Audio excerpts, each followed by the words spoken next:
Pilot will wait for your confirmation of thrust before releasing the ROV. Roger.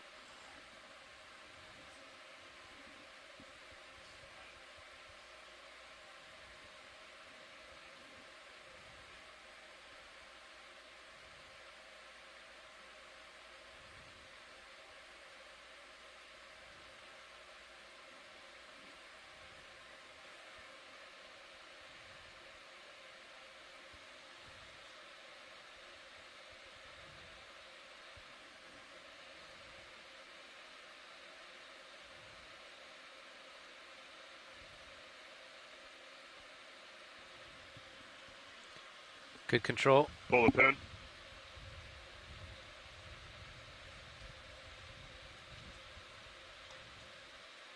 Pilot, lift line's clear. Let's go ahead and lock in auto head, inverse the ship, and push center line. Copy.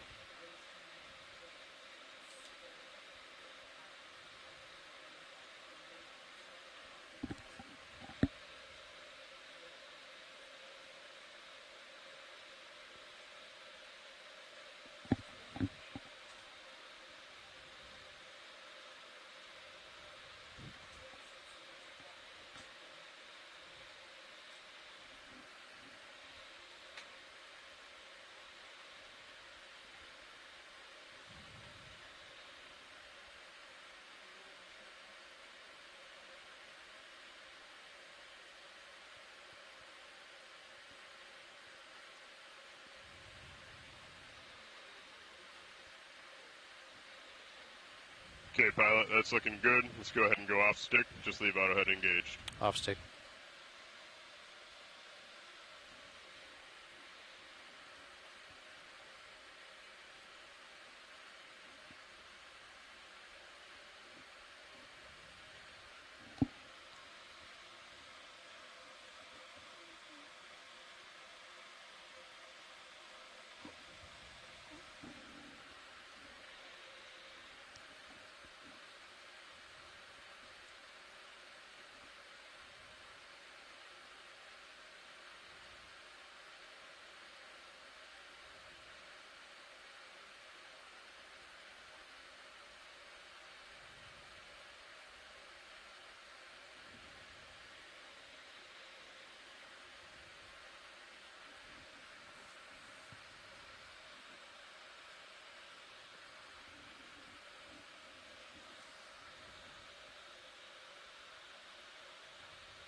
All right, deck, let's go ahead and launch Sirius.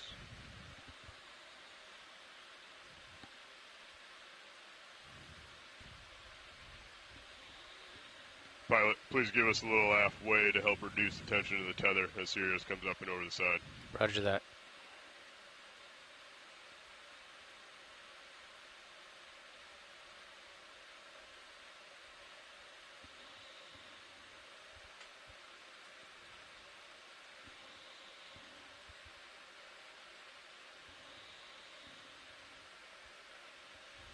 Pilot, let me know if you go over 60%. Copy.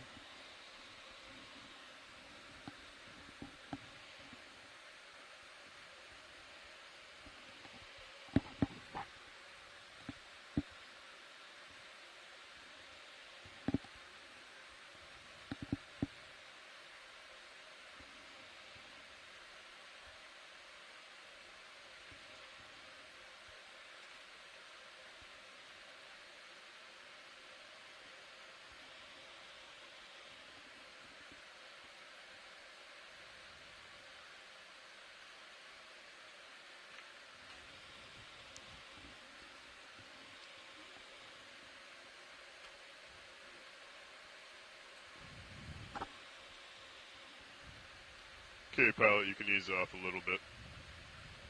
Roger.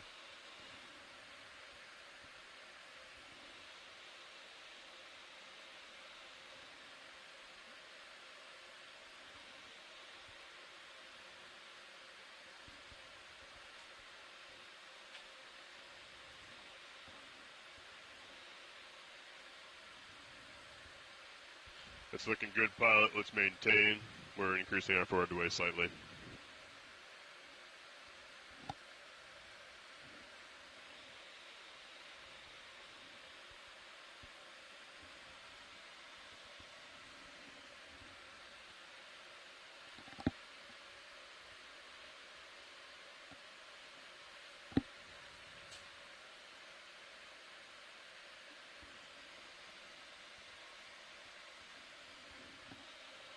It's looking good, pilot. Let's maintain.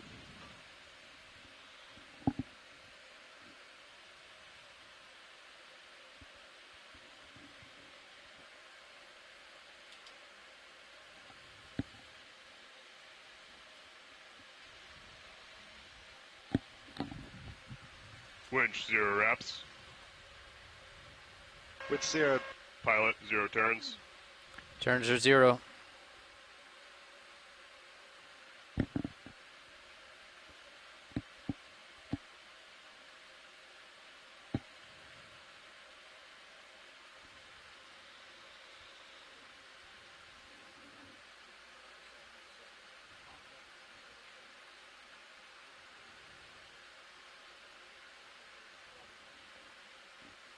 Alright, pilot, let's go off stick. Okay, lift lines are clear. Pilot, if you're ready, let's begin descending 15 meters per minute down to 50 meters. Winch will do the same, calling out every 10 meters.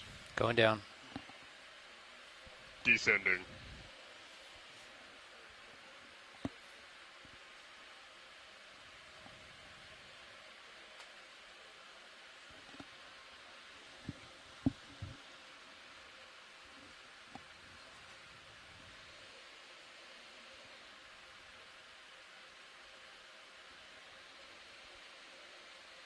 Ready for monitor swap.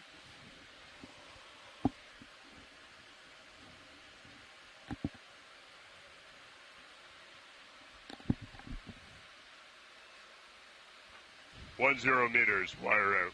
D2's at 1-4.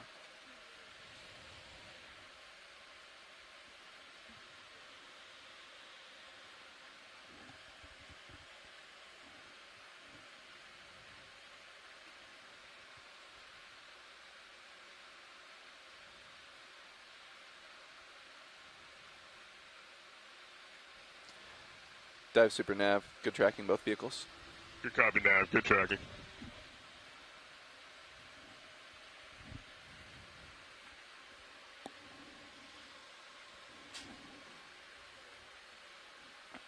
Two 0 meters, wire out. D2 passing 2-6.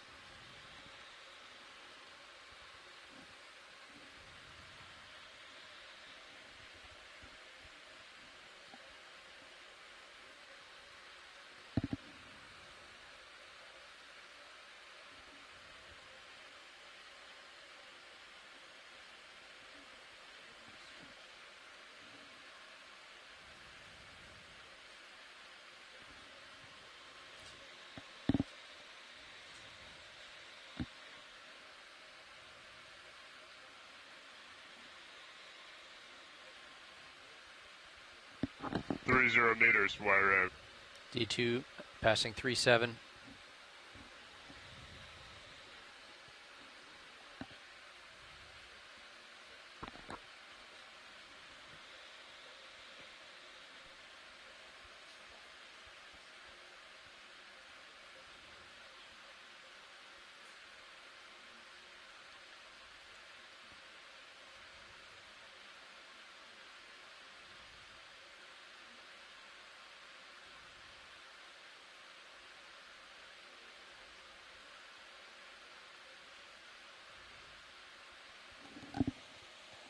Four 0 meters, wire out.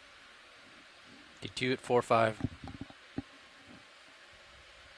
Co-pilot, dive super comms check. I got you. Loud and clear, co-pilot.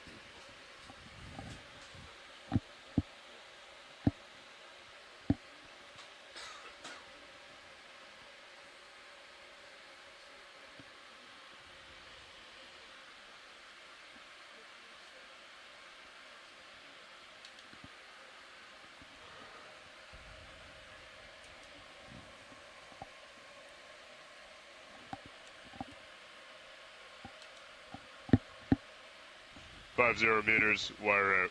D2 holding at 5-1. Copy that. Vehicle is holding 50 meters. Co-pilot, dive super. Go ahead. You ready to take control? Yes. Winch, dive super. Go dive super. Can we pass control to the control station at this time, please? Control pass to control room. Control room confirms winch control. Good copy. Pilot, dive super. Dive sup pilot. The control room's ready to continue with the dive. Please proceed. Proceeding with dive. Thank you, dive super. Good copy. Good launch, control room. Going down.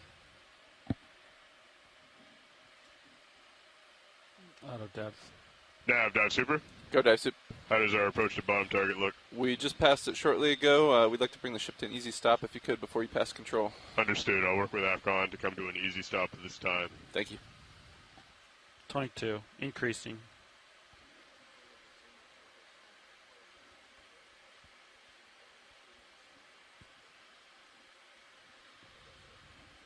Like surface current was going that way, Todd.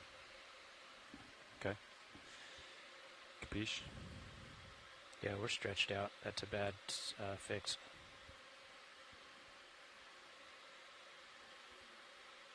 Here we go. Yeah, I'm just saying, I think if the ship stops, I think we're probably going to blow that way. Yeah, maybe.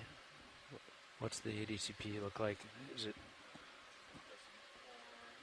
westerly current all the way down, or is it? Nav, dive super. Go dive sup. Be advised, we are in the process of coming into holding position. Please watch streaming as we do so. Roger that. All right, 2930, Todd, it's all you. Copy. Dialing. Delta 6. Headings look good. I'm cooling off your aux light. Thank you. Acoustics are up. Lights are up. Slurpage has been purged. Slurpage has been purged. Thank you. All systems nominal. We're looking good. Pilots, looks like current clocks around. Goes to the northeast a little bit as you get a little deeper. Be advised. Thank you. You want to get a move going towards waypoint 1 once they get stopped? Yeah, waiting for control to be passed. Looks like they're still trying to do the auto position thing. Oh, I feel thrusters Yeah, roaring. I can hear them. Hear 'em and feel 'em. Hydrophone can hear them pretty good. You can see them. All right, 29, 30. You guys may have to pause at some point. If we go decimal 3, it's going to take us like 15 minutes or so to get over there. Okay, just let us know when you want us to stop. Roger that. We could try going faster as well. Do they have their port prop engaged? It's hard to do things with your hand tied behind your back. I think so. That's water. That could be starter prop.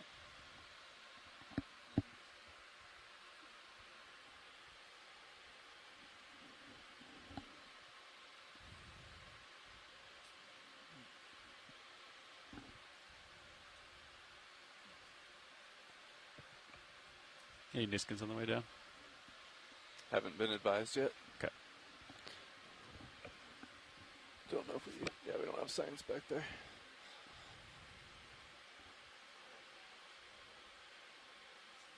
Oh, sorry, Sam. Can't hear you. Nav, dive super. Go ahead, dive sup. Can I have you take off the background on the high pack, please? Bring it back to white. Roger that. Thanks.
I noticed on the way up yesterday, my heading wanted to go to starboard the whole way up.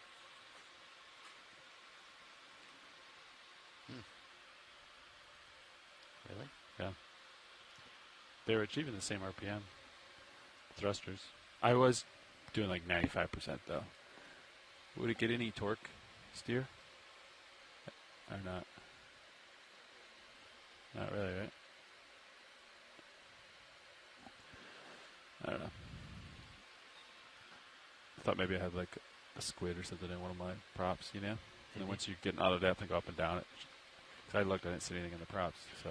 Nav, dive super. Go ahead, dive suit. We're having troubles coming into auto back here on the aft con. We believe we'll take a slight heading change. So we're going to go ahead and pass control as is now up to the bridge, and then they'll go ahead and make the heading change and come into hold station. Roger that. Okay, we are currently passing control, so just keep an eye on streaming.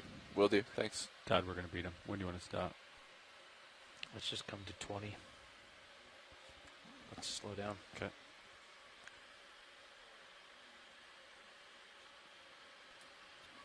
Waypoint 1 depth, as a reminder, 647 meters depth. We're slowing down. Copy. 19, Todd. 19, copy. I'm dialing.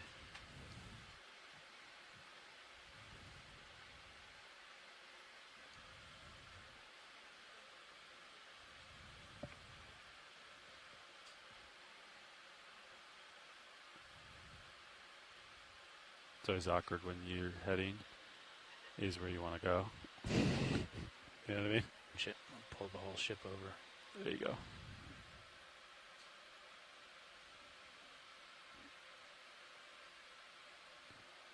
The winch slowed down to about 20 meters a minute. Yeah, Sean, we're going to beat him down, so we just slowed instead of stopping.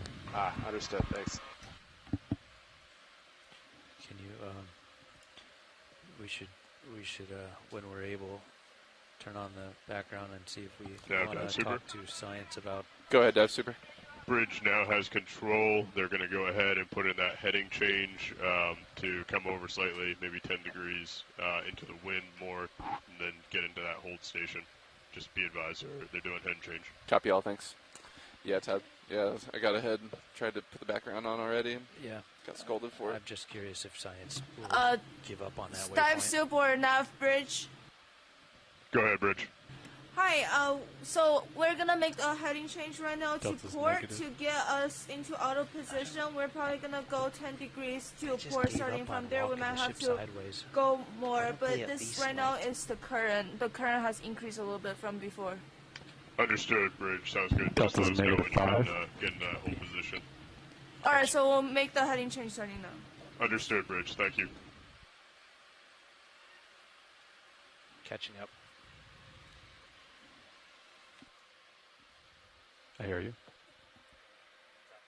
Yeah.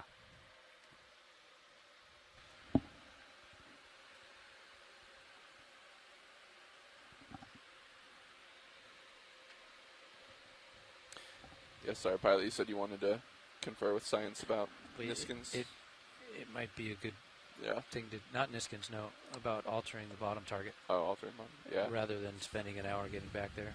Half an hour. Yeah. Unfortunately, this is one of the ridges on the north-facing side of the Oh. little mini seamount. They want to go up the ridge. Yeah, Got it. Copy.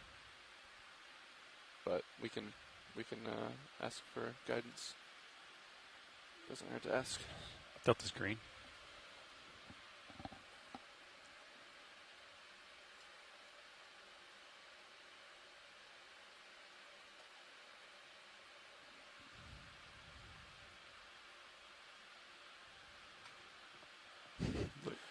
What speed are you guys comfortable towing the vehicles at?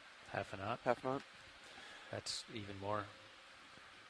Go a lot more than half a knot. Be fine, but I'm not sure the ship will do it. Yeah, that's the key. If we're able to make half knot, it'd take about 13 minutes from this point to get over there. Okay. Don't say it, Levi.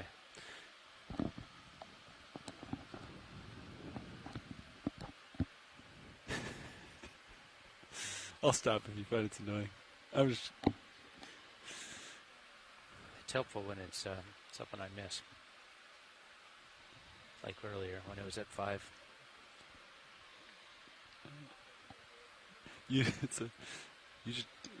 the pilot, so when would you like me to tell you? I will comply. You just give me the brackets. Set the alarms, and I'll do the alarm.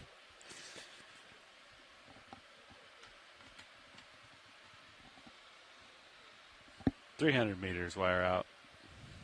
We're at 300 altitude, 340 altitude." Dive super this winch. Go ahead, Winch. Hey, do you want the fans off? Are you still at AFCON? We are still back here, but you can go ahead and turn them on if you'd like. Okay. Yeah, if they're too loud, let me know. I'll turn it back off. It should be fine. Control's up on the bridge now. We're just back here to make sure everything settles out. Good copy.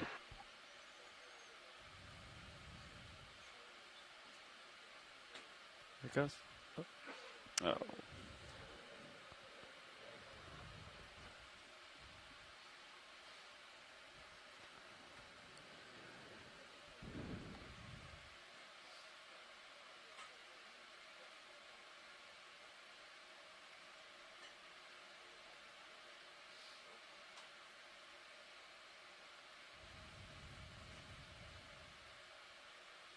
I think they need to come maybe more to port, potentially.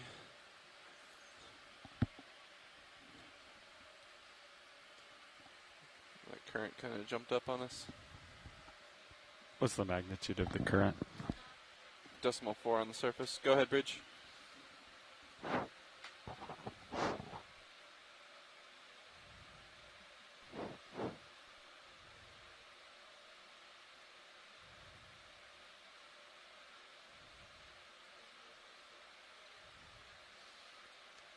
Roger that. Yeah, I'd say do what works best for the ship at this point. If you need to turn to port to hold heading or hold station, that works for us. Copy. Go ahead, dive suit.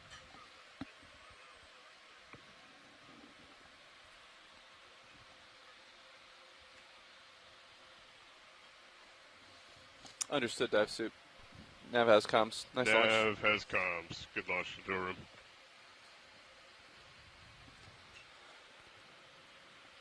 All right, we'll let the ship get settled at the new heading, and we can start a move. We're about 300 altitude.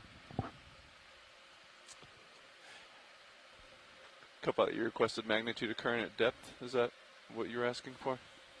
Surface is what I was. Surface, okay. You said 0.6. 0.4. Or decimal. Oh, it's not bad. If you've got the depth, Yeah. I'd like to know that At as well. depth, We're at 360. 0.3 meters per second to pretty much just the east. Okay. So it clocks around a little bit. A little better than a Yeah, half this knot. winch. Go ahead, Winch. Hey, just curious, what's the bottom depth today? Bottom depth is approximately 647 meters deep. Copy that. Thanks.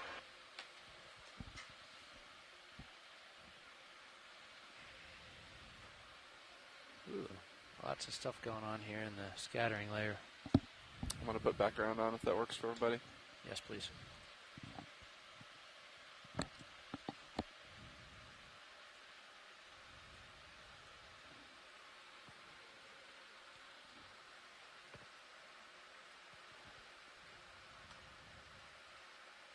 Can you zoom us out a little bit? Yeah. Approximately 240 meters from the waypoint. We might be able to go ahead and come down on this side of the ridge. If science is okay with it. I'd certainly save a little time. That being said, we're not in a huge rush since it's such a short commute. So, open for discussion. Let's just see how the ship can do getting over there. Mm-hmm.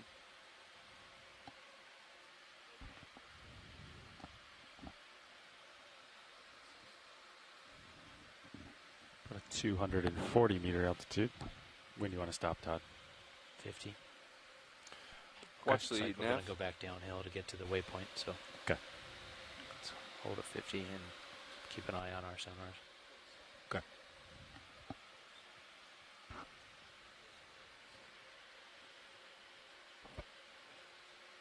Looks pretty flat here, right? We can do white balance while we're getting dragged over there, as long as one of us is watching all sonars and instruments. Go ahead. Go ahead, Bridge.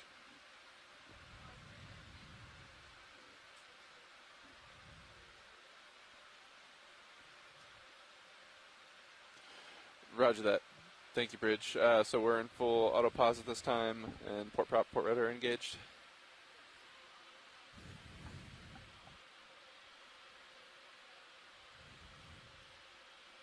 Copy that. Thank you, Bridge. We're going to come up with a game plan, and we'll be putting in a ship move shortly. Thanks. All right, what are we thinking, pilots? Let's get there. 240 meters Unless bearing you want to talk to science, let's see how the ships start to move in Okay. that. They might have difficulties. It's against the wind and current, so let's see what All right. they can do. Let's give it a shot. Bridge, RV Nav. Yes, we'd like to request a ship move at this time.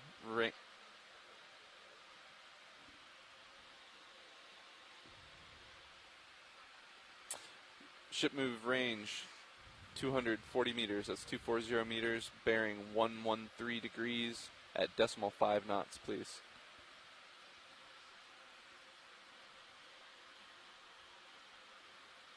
Decimal 5 knots, aye.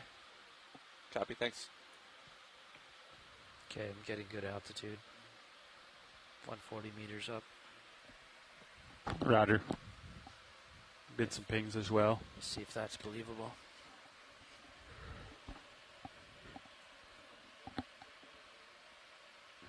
Probably getting double pings right now, yeah. See if you multiply this by 2. Add to that, right? 200. Actually, I think yours is more accurate. Yours like around 95. I believe that better. Bottom Mach of 140, that's just being wonky. All right, pilots, as they ramp up to that, just keep an eye on streaming. Pilot, Understood. you may have to provide some lateral just to stretch out. Okay, we're going to be stopping our descent here momentarily, Copy holding that. an altitude around 50. Sounds good. I think this is double, Todd. You think 84 is double, or you think Double 50 is that. half? I was watching it the other day, and it wasn't double, but No? Because so like I we're don't only think at, it's consistent. we're only at 440, and that's at 640. So I got 200 to go. Okay, all right, then my altitude of 176 might be true. It does look true today. Yeah, that double. Okay, yeah, we're starting to lock in around 170. Slowly decreasing. I think my TVL has a good bottom lock. Roger, 173.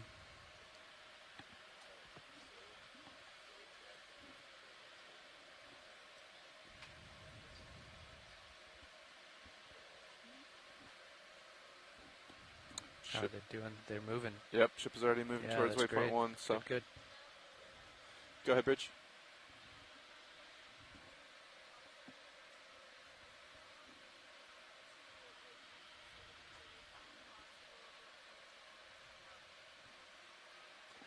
Understood, Bridge. Thank you. So decimal 2 sounds like the best we can do at that speed. And it will take half an hour to get to waypoint 1, so Roger.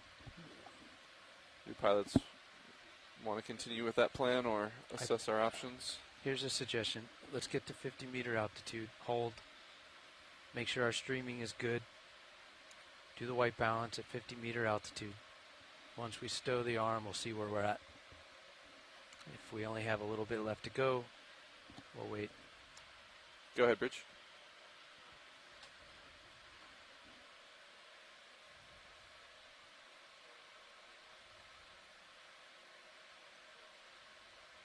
Stand by. Pilots copy. Yeah. You want to try to adjust our heading? I don't know. Can they keep moving while they adjust, Yeah, or that's is it what- going that to be an all stop that and was- then a restart? That was my question. It may not be worth it Let's if just so. keep it rolling. Okay. Bridge, RV Nav. Are you able to make a heading adjustment while the move is underway? If so, then yes, let's try coming to port, and we'll go from there. Thank you. Okay, approaching 500 meter depth. Roger. All right, so maybe that'll help. Yeah. And I concur if you want to go ahead with your plan there, There's just Private. not. I'm not feeling much in the way of big rolls. Maybe another 10 degrees will start rolling, but Yeah. there's a little bit of one now. But the ride of the ship is feeling pretty good. Agreed. Might as Surface well. current, 0.5 knots. Yeah, even more reason to come left. Mm-hmm. And the wind is clocked over to that direction as well. So I would think the swell might follow suit, or some of the waves.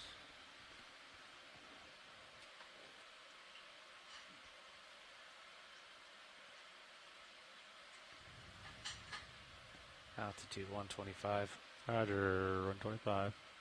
Streaming looking good. Starting to come around. Not going to fight it. We'll just stay stretched. Yep.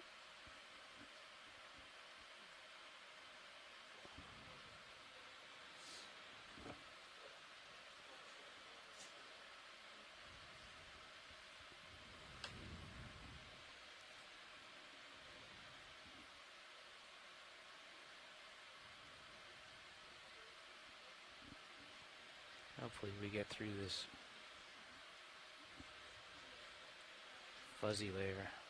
Roland, we're going to get to an altitude of 50 meters. We're going to hold there, and then we're going to get you white balance going.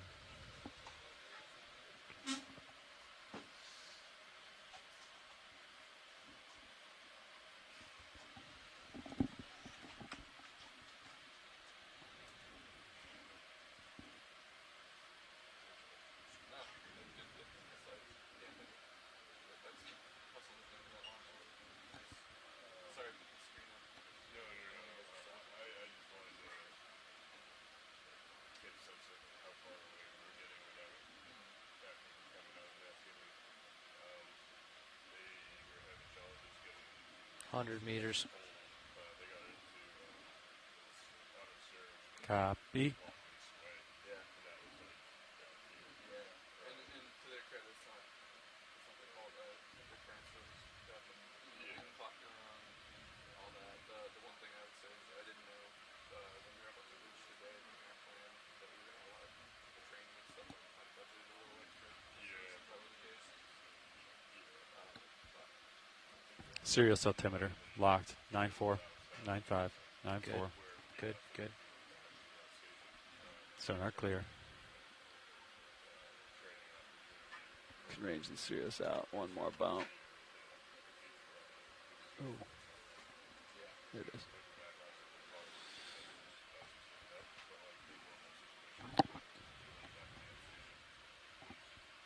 Your heading's a little bit starboard of mine, so you know. Looks like she's kind of pushing you back. Yeah. Keep an eye on streaming. Looks like it wants to turn right.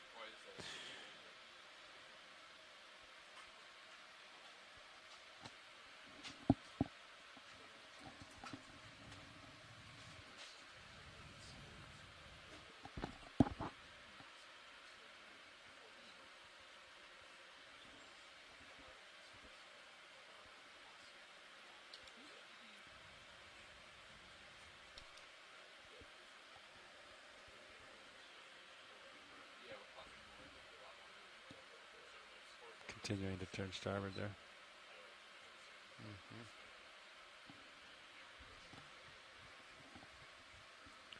I increased streaming a little bit.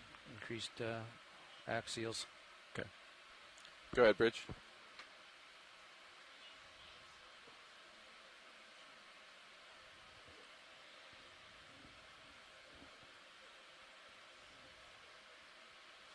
Understood. Copy, Bridge. Heading 183, making 0.3. Thank you.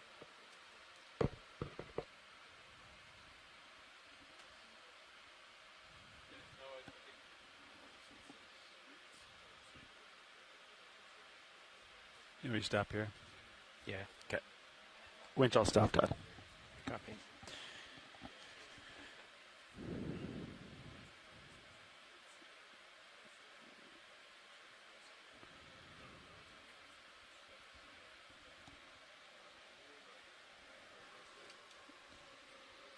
Picking up bottom on the sonar. Yeah.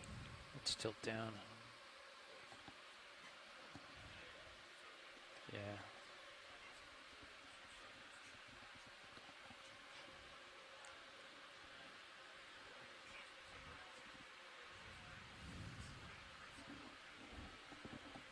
Okay, I'm holding. So you got eyes on stretch, tether stretch? It's looking pretty slack at the moment, but yeah. Got. Sorry, I thought I had joy lock on. There, I got a 35% forward. All right.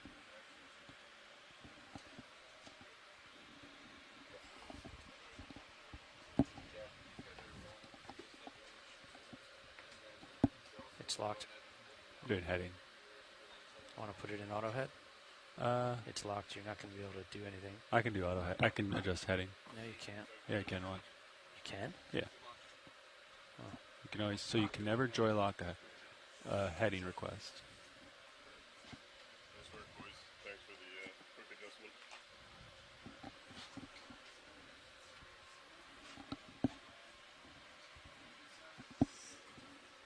Okay, spin it up. HPU is up to 1,000 RPM.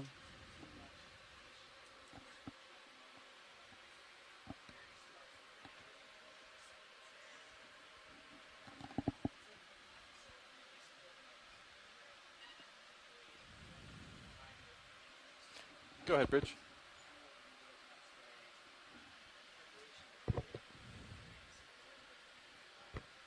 Good copy, thank you.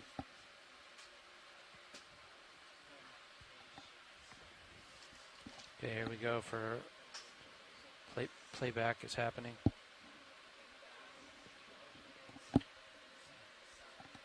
Want to take control of swing arm? I already did it. So I should be good to go. Okay, video. Holding. Copy, pilot.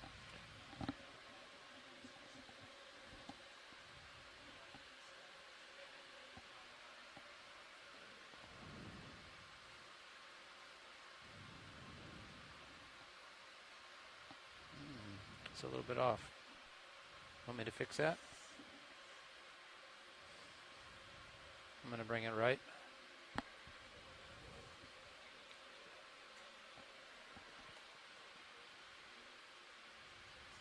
The teach execute was a little bit off. Copy. Ooh, the ship moved. It knocked me off balance.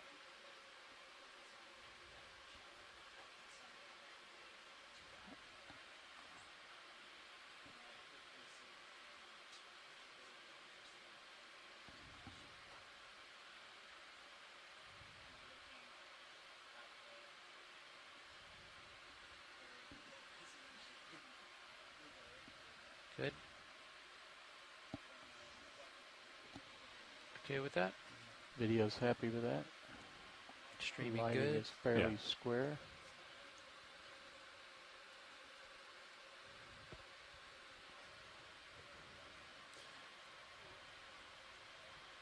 Stretch looks pretty good. It's very interesting setup here. I think you're riding with the current, the subsea current there. It's Yeah. helping you maintain And it's pushing out.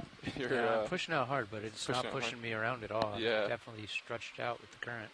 That is a very interesting config. Nicely done, though. We have lots of gooeys down there. I see lots of I- jellies floating around. Half expected you to clock around behind Sirius. I did Okay, I'm too. going to cap the camera and check the blacks. Capping. Copy.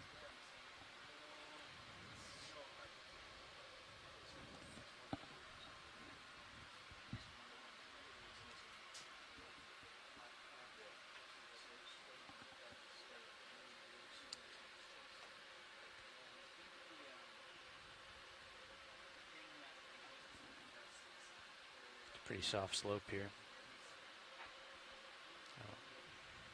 Definitely no ringers on sonar at 50 meter altitude, so we're good.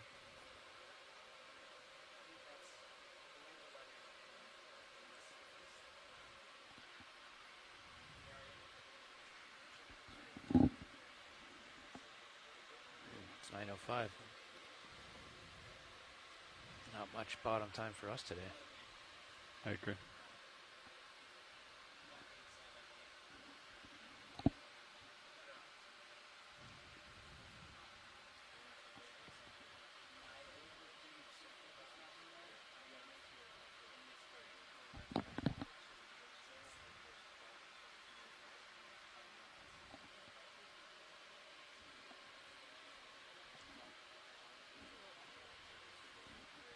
Starting to clock that way a little bit. Yeah, you're coming to starboard.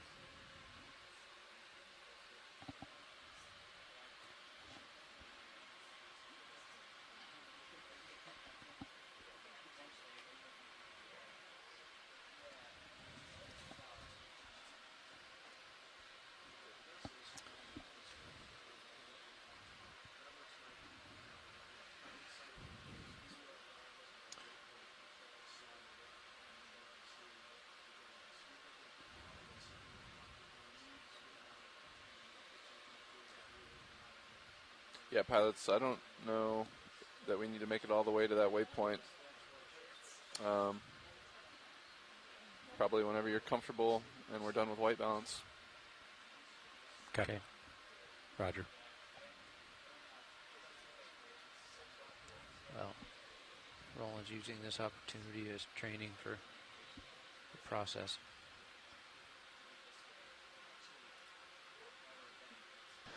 ROV HD1 is good. Okay. HD2 should be ready for you. Okay.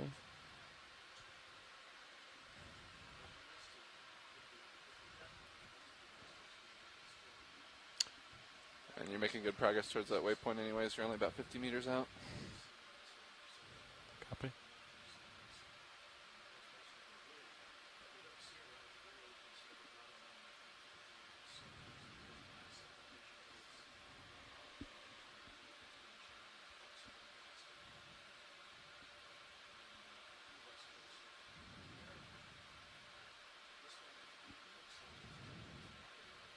I don't actually have enough light there. Want to play with the lower swing arm? Brighten that up. Yeah, if you want to do that, that would be better than me kicking in the games. Lower string arms. Full blast. That's normal lights, Roland. Yeah, that's not my normal levels. I'll go ahead and kick in some gain.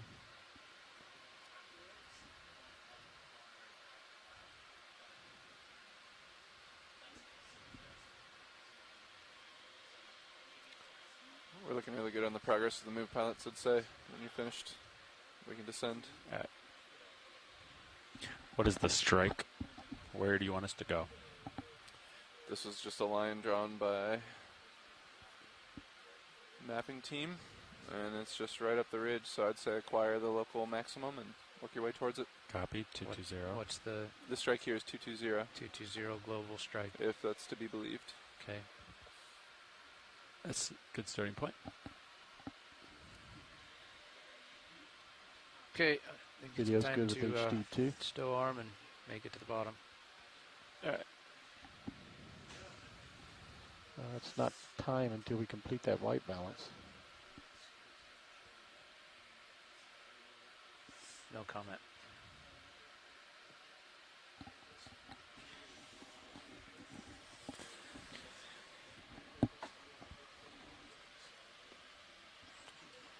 All right, shall we come to easy stop on the ship? Roger that. Let's come down to Bridge, RV nav. within sight. Yes, at this time we'd like to come to an easy stop, please. Thank you, Bridge. Going down gently. Coming with me? Yeah. All right. Okay, I'm going to be backing and spinning right, and you're going to be spinning left, correct? That's correct. How fast do you want me to go on the winch, big guy? What am I doing? I don't know, just keep up with me. Okay. Doing it live. Okay, keep a delta of 10 or so Yep. until you get to, That's what I'm shooting for. I'm doing 27. you're going to come to like a 30 meter altitude or so, probably. Good. Yeah. Sounds good to me. Tilting down between my toes. Blueview's got it. 40 meters. Blueview's got it. Copy. 35. Approaching the 30 ring. I'm at 46. I'm probably going to stop at 30. Go ahead, Bridge. Copy, thank you. 10 meters to go for me. Video, can you brighten up HD1 as we approach bottom, please? Thank you. 20 meters out on blue view. 19, 18.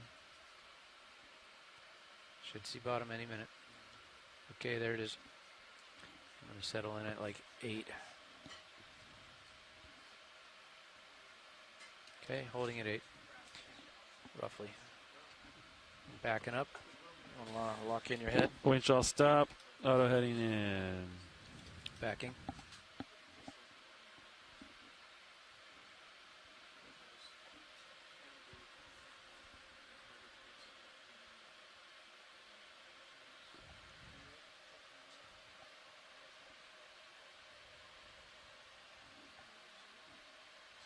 Got you in Titan. Right on center. Copy. Looking good. Looking good. Where's my down cam? Want to bring that up on one of those? Yeah. Monitor 6 or 5? I'll do monitor 6. HD down. Thank you. Should be coming into the screen here. Oh, there I am. Yeah. Delta 15. Delta 15, spinning right.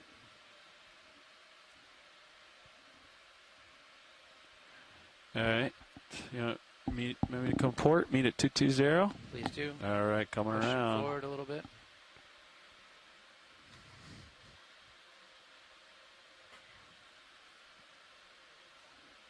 All right, I'm at 230. Okay, I'm And there she is. tilting up. Looks like I'm square to the slope at 215-ish. I'm going to come down if you're ready. All right, easy down. Easy down.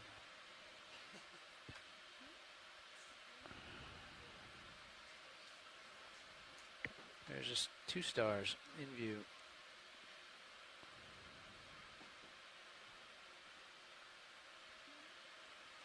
Pushing forward. Keep coming with me. Roger, coming down with you, Delta 16.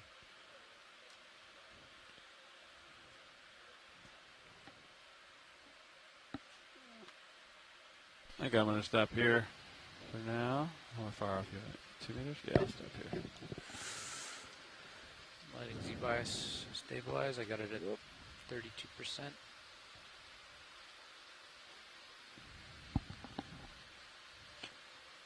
I think we're going to call this on bottom and ready to go. Rolling, go for it. Yeah, when to get swing arms out. Yes, please. All right. This is Okeanos video engineer Roland Bryan making a general announcement to all those on the ship and the shore. This is a reminder that all audio associated with this dive will be recorded with our archive video, as well as being streamed ashore via the satellite and the internet. Keep that in mind as we proceed with the dive today, and enjoy the dive. Thank you. All right, good morning, everybody, from No Ship Okeanos Explorer. We've actually reached bottom a little bit earlier than we anticipated last night because we found an interesting feature on the top of this seamount, Surveyor Seamount, that we decided to develop that's a little bit shallower than what we initially thought. So this dive today is going to take place on the summit of Surveyor Seamount. We're one seamount down the chain as we've kind of been leaving our breadcrumbs, leaving Kodiak, heading south in the Gulf of Alaska. Orion, the overnight mapping that we accomplished last night revealed an interesting feature at the summit of this seamount that really kind of drew my eye at 5 in the morning when I was looking at it. Let's go ahead and set the center rotation to steeper, Are you hunting for something? Kind of secondary summit. And I'll definitely let our geology science lead speak a little bit more about it.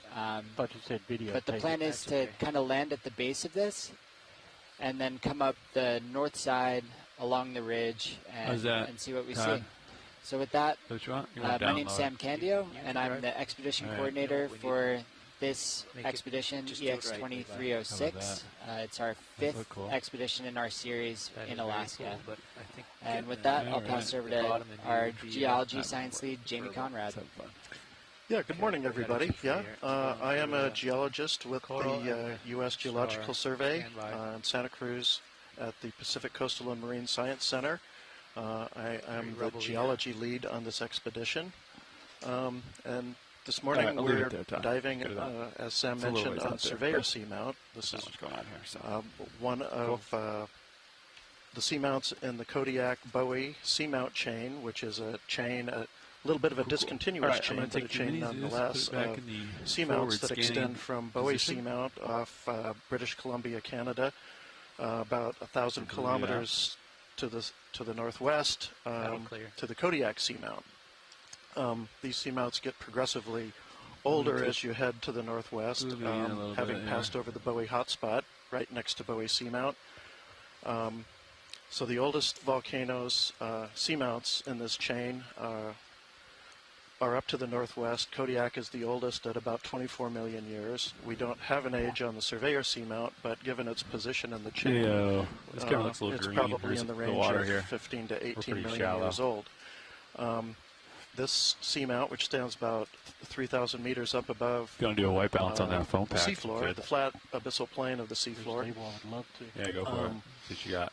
It has a flat geo-like summit plateau that is at about 650 meters below sea level. And we're looking at these cone-shaped features. And given that this is a known volcanic feature, it's reasonable to think that these may be some kind of eruptive features. They do look remarkably like cinder cones or perhaps domes that probably represent some of the late-stage volcanism on this summit. Storm is cleared. So with that, maybe we'll look at first? pass it on to our biology lead, Merlin. Yeah, hello everyone, good morning. I'm Merlin Best, I'm a biologist with Fisheries and Oceans Canada.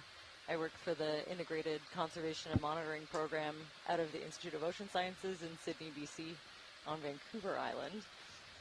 And yeah, just kind of continuing on in our exploratory mode here. This is a different depth band than what we've been looking at on the previous dives. Yeah. So it's always hard to predict what we'll see, but I'm hoping for some larger corals and sponges, or these bigger habitat-forming structures. And I'm already not disappointed. I can see that we've landed very close to one.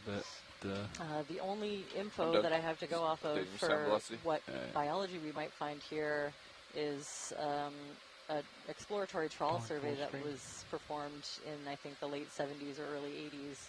So I have bottom trawl identifications and midwater trawl IDs for fish, crustaceans, and cephalopods, but nothing on what kind of bycatch they might have found. So this will be a very interesting dive, even just to document the kinds of benthic fauna, so fauna associated with the sea floor. Yeah, and I'm already excited. Look at this. Right now we're zooming in on a Swiftia. It's an octocoral. You can see each individual polyp on this kind of pinkish skeleton extended into the water column and getting a little bit blown around. It looks like there's quite a bit of current here based on how far those polyps are moving. Watch lead here. Hey, Watch lead, just wondering if there's any interest in collecting a Niskin sample at the bottom here. Ah, that's a great idea. Yes, can we do that? Roger that. I'll inform the pilots. Thank you. Go full screen. So we'll pause for a moment to collect a water sample. Pilots, it sounds like there is interest in gathering a Niskin whenever you guys feel comfortable. Okay. I'll handle it, pilot. Survey 2, this is co-pilot. Are you go for Niskin? Oh, he's go. All right. All right, let's do a Niskin sample here. So we have a total of 5 water sampling devices. They're called Niskins. They're kind of a tube-shaped, bottle that we can open the cap of. Keep the cap open and then close it. Niskin has been fired. 1721. RV depth 641. The primary use of the water samples on this survey are going to be for eDNA analysis. So that's environmental DNA. So that's sample ID EX23006_D05_01W. Miskin bottle 1. Oh, sorry. That's me, top. Looked pretty clear out there.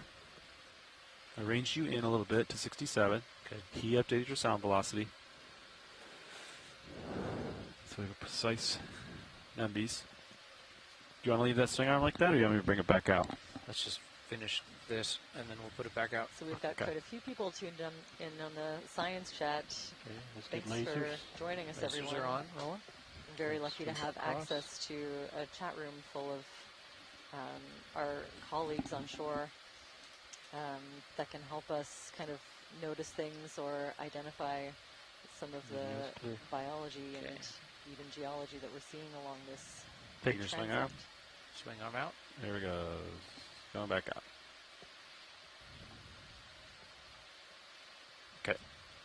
And this is very exciting geology. We got only a very thin veneer of sediment, loose sediment, on top of pebbly to cobbly pavement of dark-looking rocks that we would at least guess from here are probably all volcanic in origin. It's not unusual to get a few other spin right. different kinds of rocks on these summits in this part of the world. Copy. Make it easier on the we can get lots of rocks that have been dropped from the continent that were carried out here by glaciers. And they can be a little bit puzzling when you first come across them, because this is not an area that ever would have been glaciated, at least not recently, but it happens, and fairly commonly in some places. Yeah, and we can see all kinds of different organisms associated with this, gravelly substrate. Go ahead, Rich. It's nice and flat, and we're seeing a couple different kinds of fish right here in the video. I think we're maybe about to zoom in on this deep sea sole. Settle in on the sole. So you can kind of pick it out by the pattern on the scales. Standing by on your command. I think if we get a zoom in, we'll be able to confirm.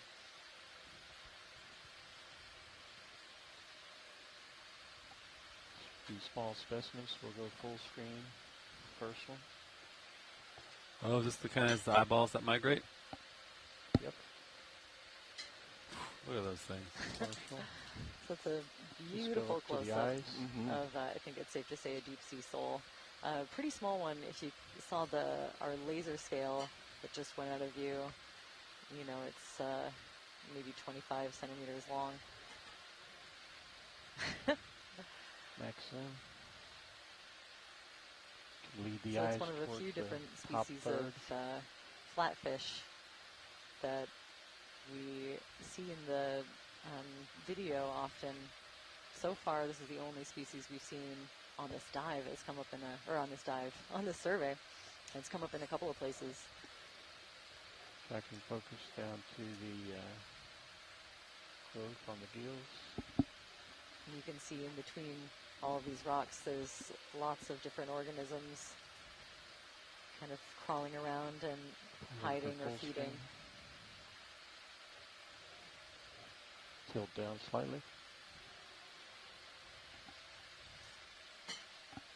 Little arms of brittle stars poking out from underneath these pebbles, cobbles. Maybe even boulders. Maybe even boulders.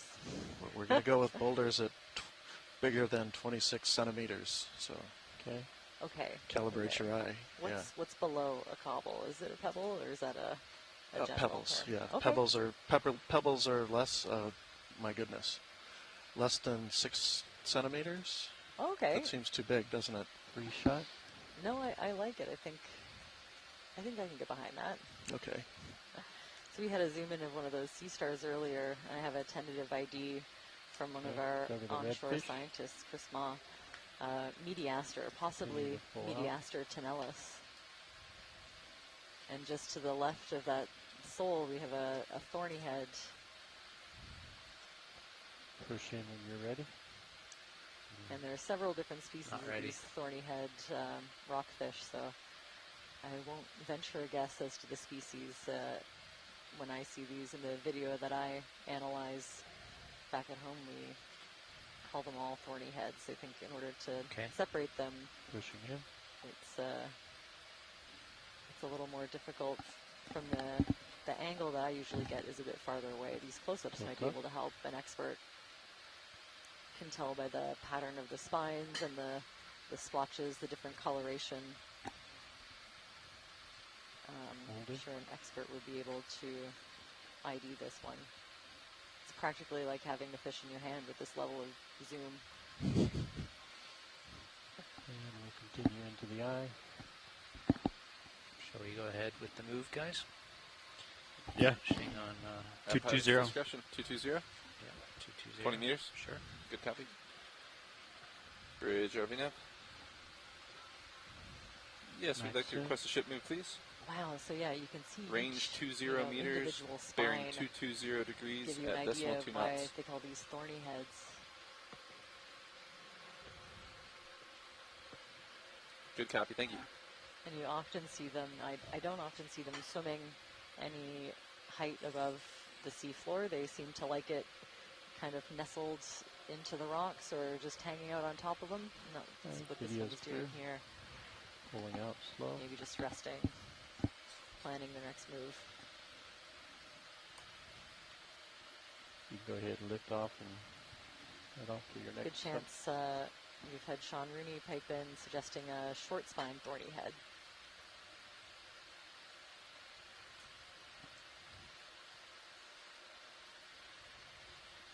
And that sea star up there that we had a really nice zoom in on earlier, Mediaster tenalis, only identified from the Gulf of Alaska a few years ago. So it's a relatively new distribution point.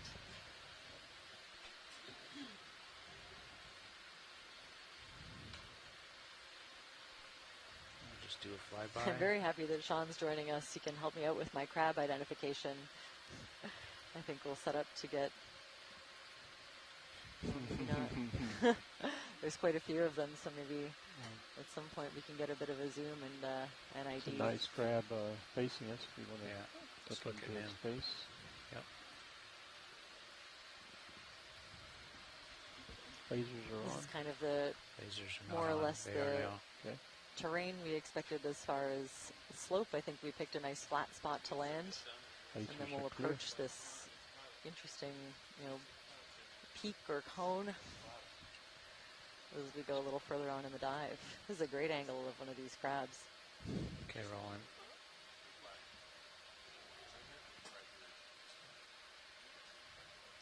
So I have a few records from this area. A couple of lithoidid crab species. This one might be closer to the groove tanner crab. You lost it looks like it saw some action. I think it's maybe missing. Is that fuzzle clear? Missing a limb down there? My right in which case it's missing one on the other side too. So I see 3 and 3. Yeah.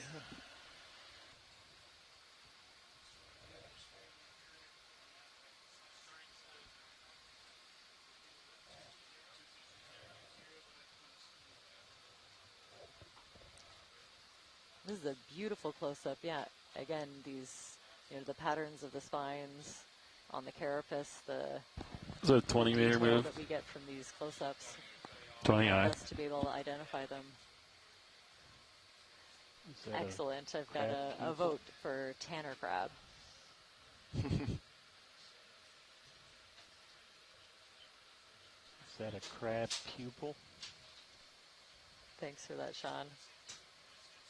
Just a beautiful close-up of the eyes and these little flicking, I think, sensory organs in between them.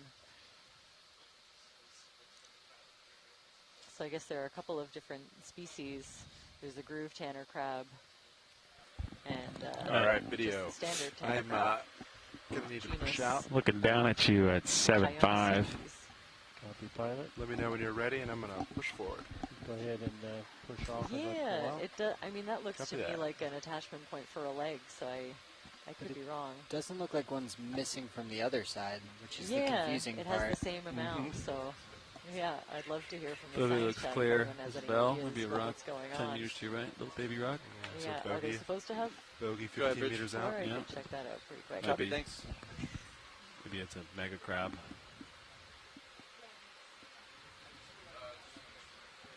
Nope. Looks like it's just a rock. So we can see the direction of the current, kind of the way the wind is blowing. What range do you by like to this usually view at? marine snow. Are we looking for little flakes just keep of it there, yeah. dead Yeah. organic matter that have drifted down from higher up in the water column. Oh, and a cute little jelly floating by. I have And just your for a little bit of shilling out, by the way. orientation See that? I have yeah. the kind tank of the looking plan at it. for the dive Understood. is we've landed in a flatter area on What the move? top of the seamount, and long then was that we're move? It was a hoping to 20-minute climb a move. ridge Move is complete. within So the probably next so 50 to you're- 100 meters. you're So good we now. should see a bit of a change I'll in pass it off. You guys are pretty much stopped. the elevation as we're going copy. up.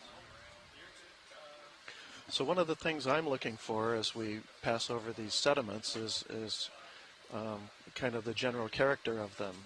Watching any interest one on this thing we'd rock like right here? to be able to Yeah, understand zoom would be great, thanks. Yeah. is whether or not this volcano is ever above sea level, or if this summit plateau is a part of is formed by natural volcanic processes. So,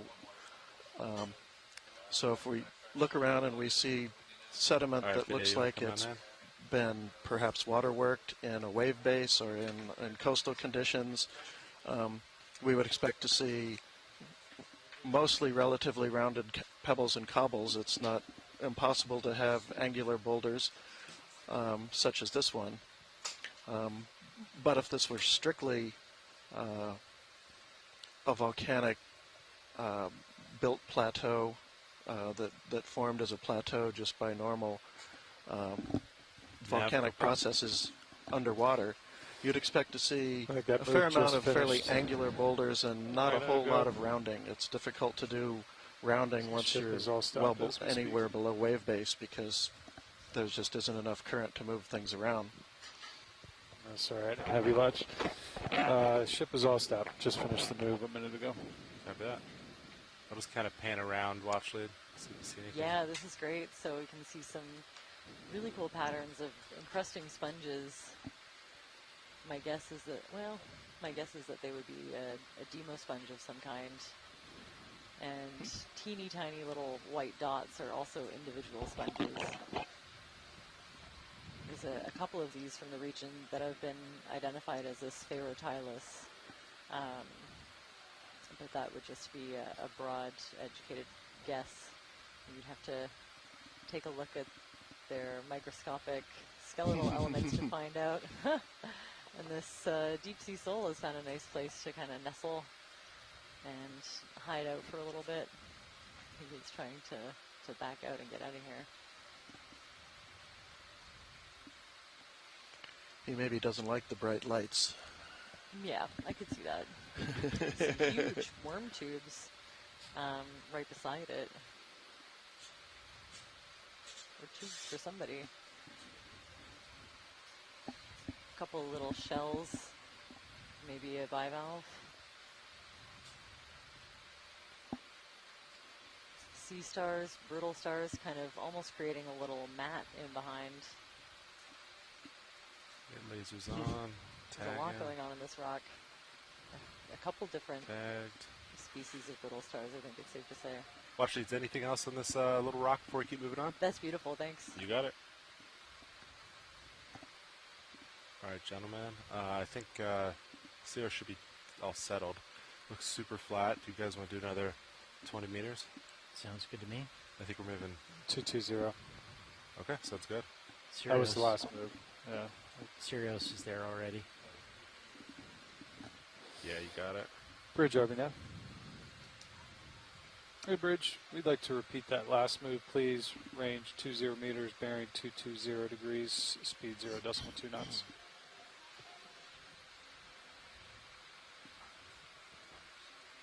Good copy. Thank you, Bridge.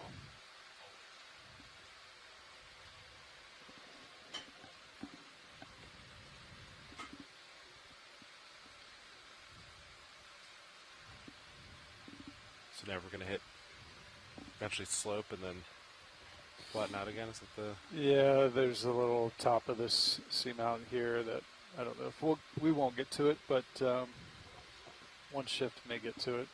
Copy that. So yeah, you should start seeing some slope here in the next 40 meters or so. Yeah, a lot of sea stars, huh? Yeah, or you could zoom in on that sea star. Yeah, I'll just go to the biggest one.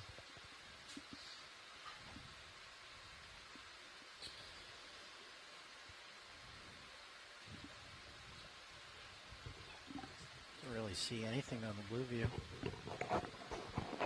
Nice and flat, huh? Do you mind ranging in a little bit, Nav? Sure.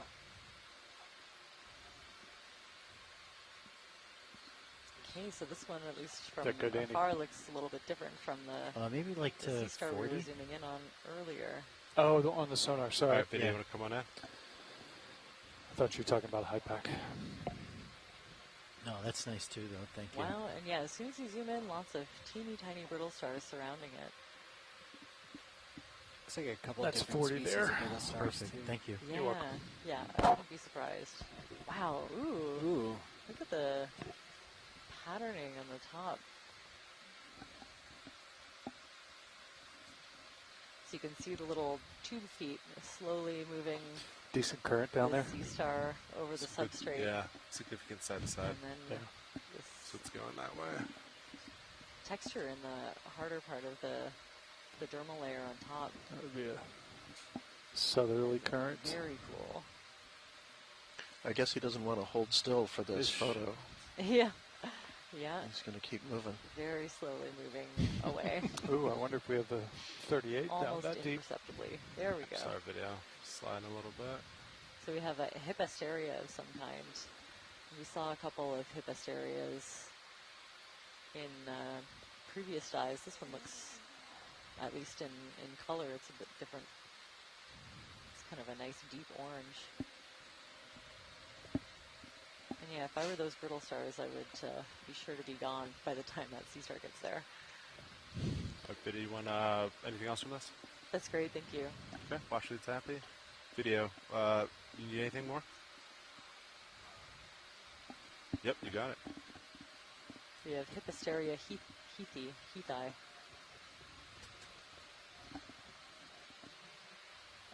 As a possible ID. And another, one of those sedentary sea cucumbers. There's one more we'll look at, then I'll the move forward. delicate branching structures to the right are the feeding appendages. Nice hard bottom. Not too sedimented. Yeah, like a little bit. It's not like a solid, but yeah, it's good to land on. Not super soft.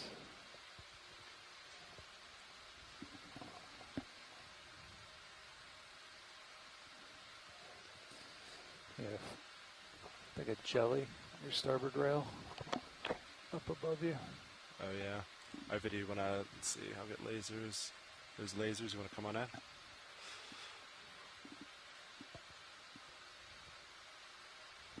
You wanna zoom real quick on them?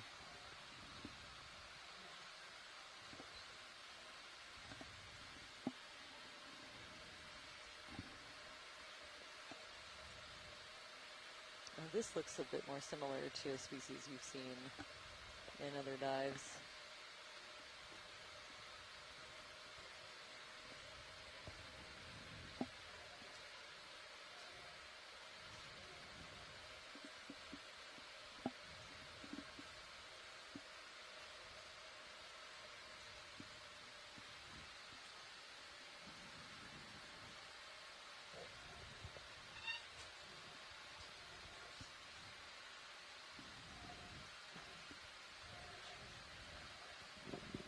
Aaron, I think the ship should be stopped there. Wow.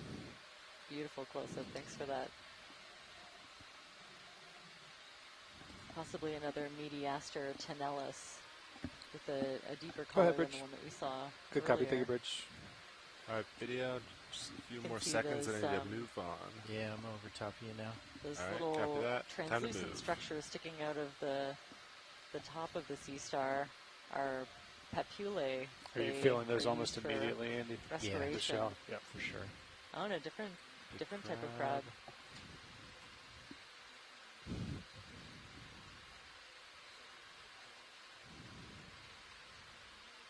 couple of different species here. Already lots of biology to see. Little teeny tiny thorny head fish kind of hiding out between the rocks.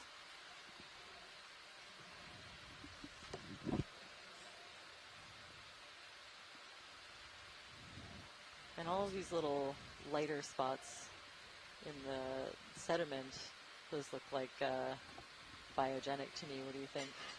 Yeah, I was going to ask you if that's what you thought. I was curious fish, about that, but that would be my guess. They don't. Yeah. They don't look like they're little low spots, really, and I'm not sure how they would form in the first place.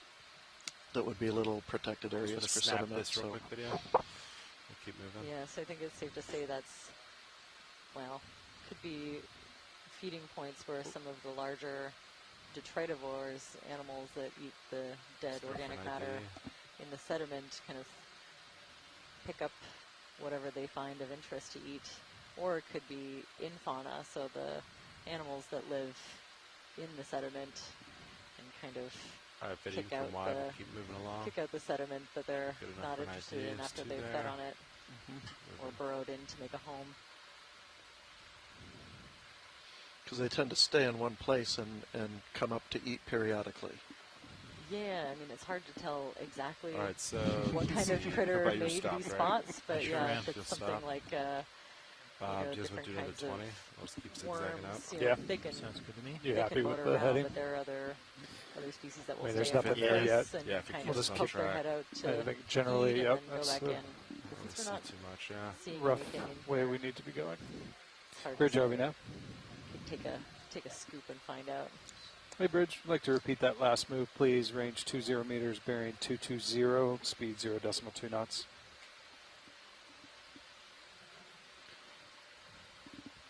Good copy. Thank you, Bridge.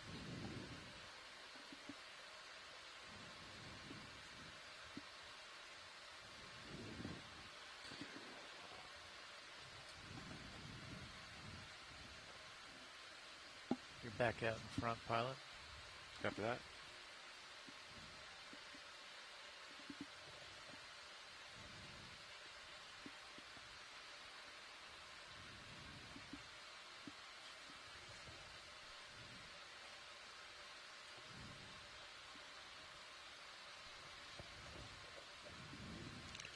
It is kind of interesting to see these cobbles, mostly angular, that are kind of scattered around above what's otherwise the pavement.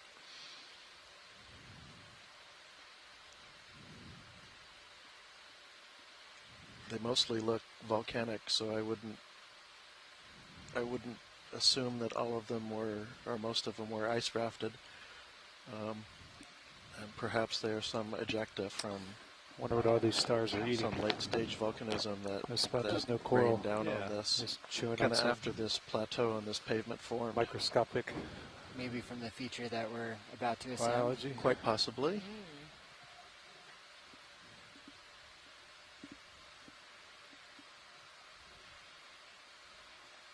Yeah, so far, this area is definitely dominated by mobile scavenger type biology. See lots of echinoderms, sea cucumbers, sea stars, different kinds of fish. They're all fairly mobile and looking for food within the detritus and around it. As soon as you zoom in, you see carpets of these teeny tiny. You can pull them out from even far away. These really small, orangey red colored brittle stars. We've kind of seen that on all of our dives. They've been associates with almost all of our samples. Yeah. There are certain parts, especially, I think, related to where the oxygen level is at their lowest. Sometimes you see mats, mats completely covering every inch of the sea floor. So every now and then they can get very big and abundant. Oh, I think we're flying over a sea pen. Seen quite a few very interesting sea pens that we've been able to sample. will help us fill in some major gaps in our species list for the area, potentially a couple of new ones. When you go to places this remote and this decent inaccessible, coral up there. You often find something that no one's found before. Yeah, nice and tall, huh? Not many of those here.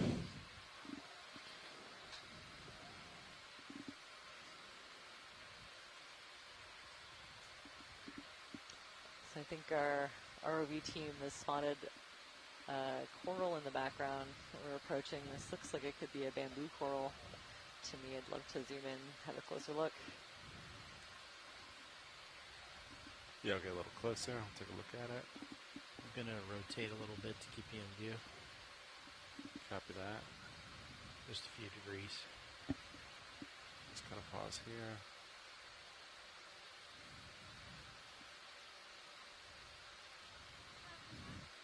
Good, Bridge. Good copy. Thank you, Bridge. That ship's all stopped. I've had a request to zoom on the Sea Star as well.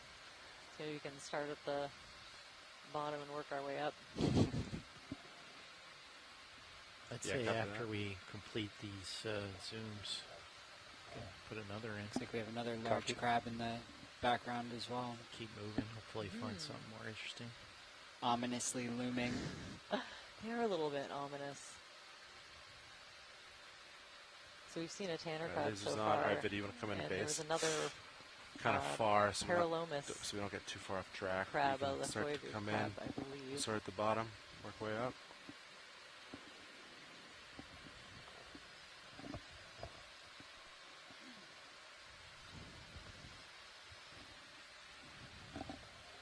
Is it off?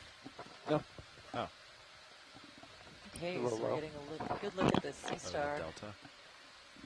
Are you pointing at depth? And you can see in the background I think John said that little red laser was dot. pretty spot on. Two of today. them. Cool. They're exactly 10 centimeters apart, so that can help us kind of the gauge. delta and the difference between now that we have a the close-up on the current coral, depth, is that what you mean? I can see that it's the Isadella tentaculum. I think the bathymetry looks like it's pretty spot on.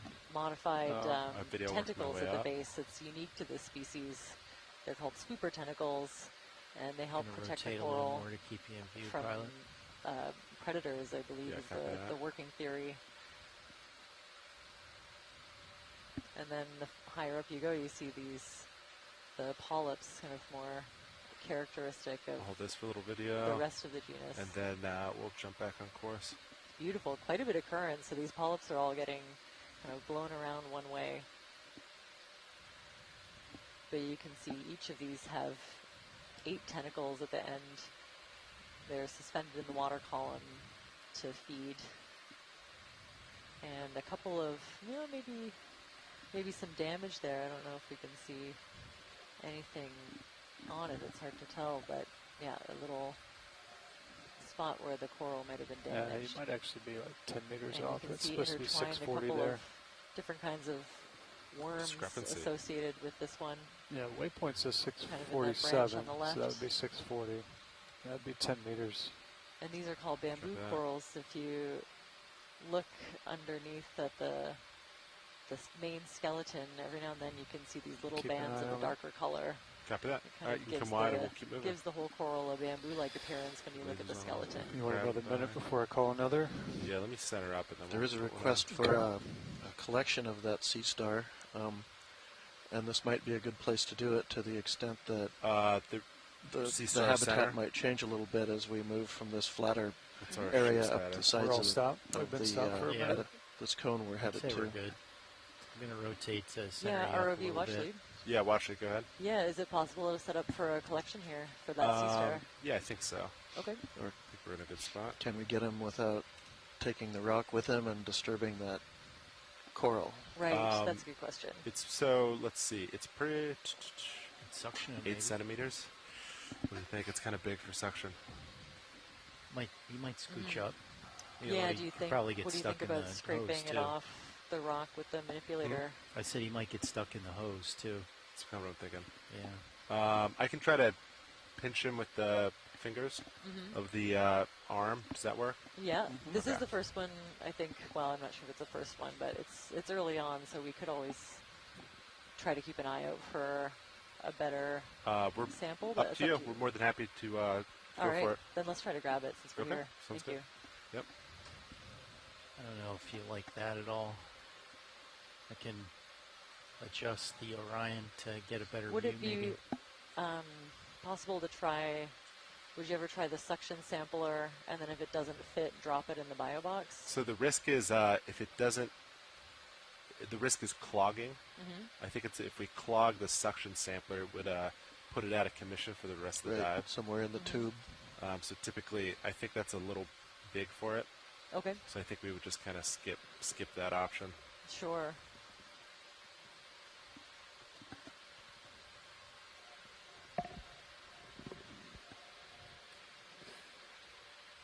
Pretty small.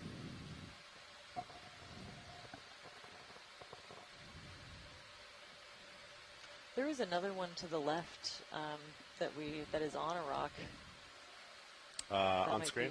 Yeah, to the left. There's a Or is it the one that's further afield from it?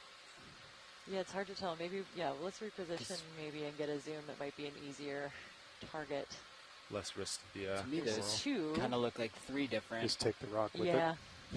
It's hard to tell from this angle. It is. Stay on, right?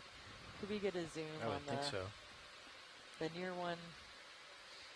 Probably and be I'll easier wait for than picking up confirmation the one that off this the is the bottom. sample that scientists are looking for. Stand by.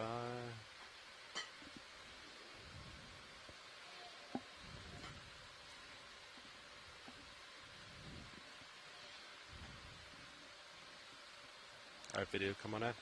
And it's always a bonus if we can get a rock with it also. Huh. Not a great angle. I thought you wouldn't be mad about that. There, can't really spin. Yeah, well, actually, that's not a great angle, but... Yeah, I'll just pause for a second and see if I can get confirmation from the science chat if this is the target. We're looking for an, let's see, pedicelasterid, possibly amphoraster. Okay, yes, confirmed. The one on the rock works. Okay, should I just try to get the rock? Yeah, it. Bonus geology. Okay, sounds good. Thank you. Video, can you come wide when you're all set?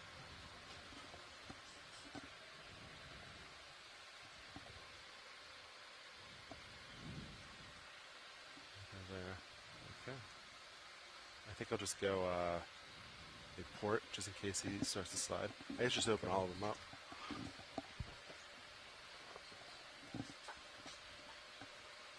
Yep, they're all available.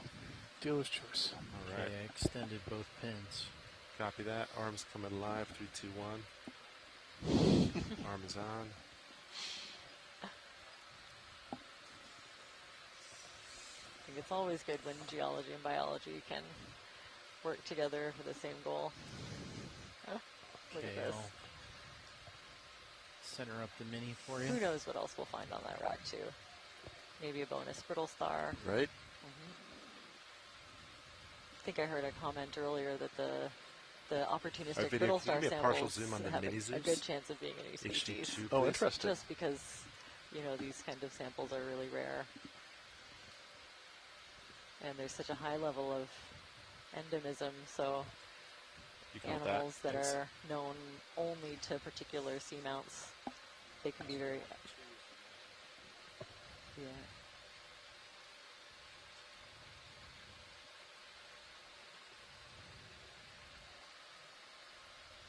Oh, of course. He jumped right off. Typical. Okay. Well, this one's small enough for the suction sampler. Oh, okay. Does that work? Yeah, I think that's the preference. All right.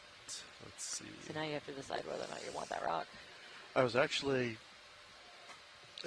yeah, maybe. Yeah, get the rock? Or do you go ahead and get the rock. Okay. And I was also thinking this might be a good place, again, before we head uphill, to get a suction sample of these pebbly sediments to kind of get a count of what exactly all those rocks are. Wing in, and I'll get the lid. Port wing? Yes, please. Okay. The rock box lid. Coming in. Thanks. That's full inboard. We've had another vote for conglomeratic sediments. So, I don't see why they couldn't go in the same sample while we suck up the sea star. Can get some more sediments there. Oh, okay. This one seems to be fairly tough. I'm sure I'll get a comment if that's not the case, so there's lots of time.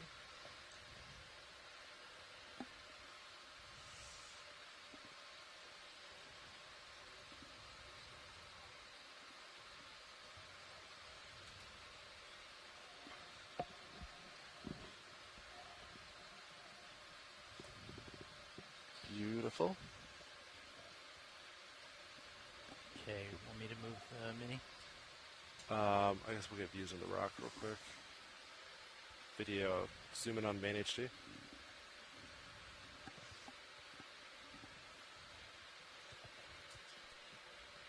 I'll give it a spin.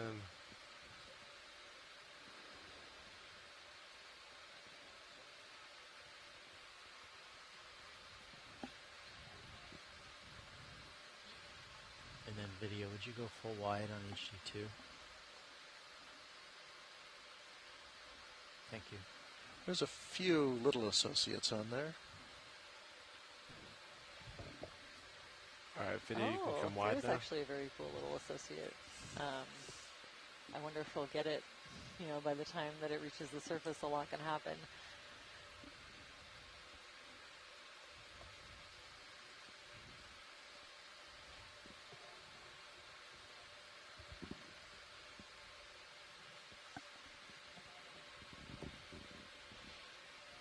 All right. That's EX2306 underscore D05 underscore 02G basalt in the port forward rock box.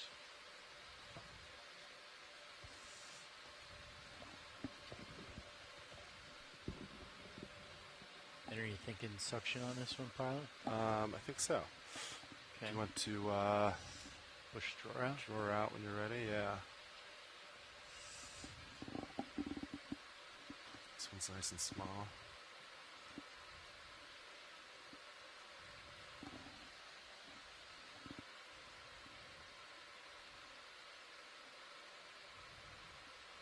That's good there.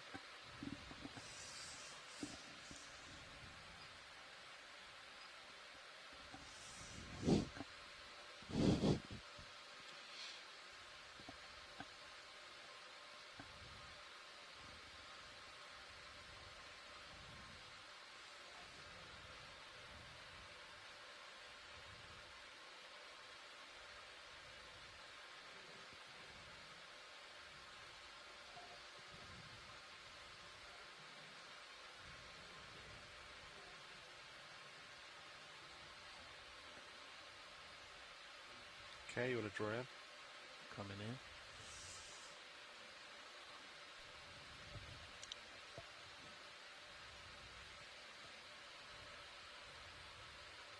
It's fully retracted.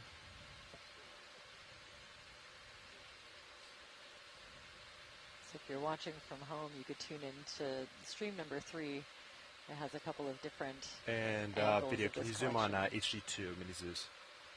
They're very informative to watch. Center My that eyes as he goes will be in glued for me. on the camera that's focused on the suction jar. Is this going into jar 6? Is it the? We're on the bypass right now. Copy. Probably jar 1. Okay. Great. So yeah, my eyes are glued on the suction jar cam. And watch, one last question. Did you say you want some sediment with this? Or yeah. Is that a separate canister? We can do either or. Probably get a little bit of both, but yeah, I'm happy to add some sediment into this same sample. If they're good to mix, I don't know if it would be good to get some of the pebbles and rocks first, so it's a little less hard on the sea star, or maybe he'll just be fine. How about I go for the sea star, and then if we get enough pebbles during that, we'll call it good. If not, we can just go to another canister. Sure. Sure. Does that sound good? Yes. All right. Yeah, and we've had confirmation from the science chat that it's okay to mix. Ready for suction. Okay. Ramping up. It's 500 RPM, 1000 RPM.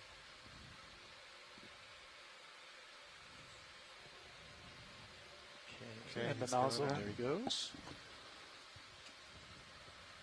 He's in. There it is. Nice. Suction secured. Beautiful. Didn't seem like we got much. No.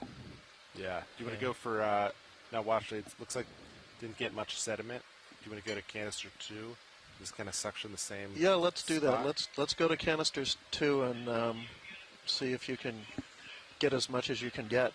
Okay, sounds good. Can rain pebbles down with impunity. So this will be 3 different samples then. Yeah, I guess a rock, sea star. Yep. Okay. All right, you can start suctioning as I go for sediment. Okay. Ramping up.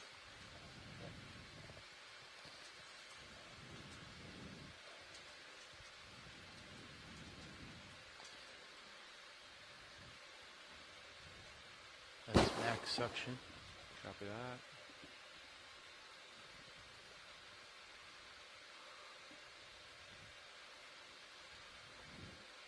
All right, so secure it, and then I'll exhaust to get rid of that stuff in the nozzle. I think so. Well, it looks like it's all right, so I will secure suction. Secure. I'll switch to can 6.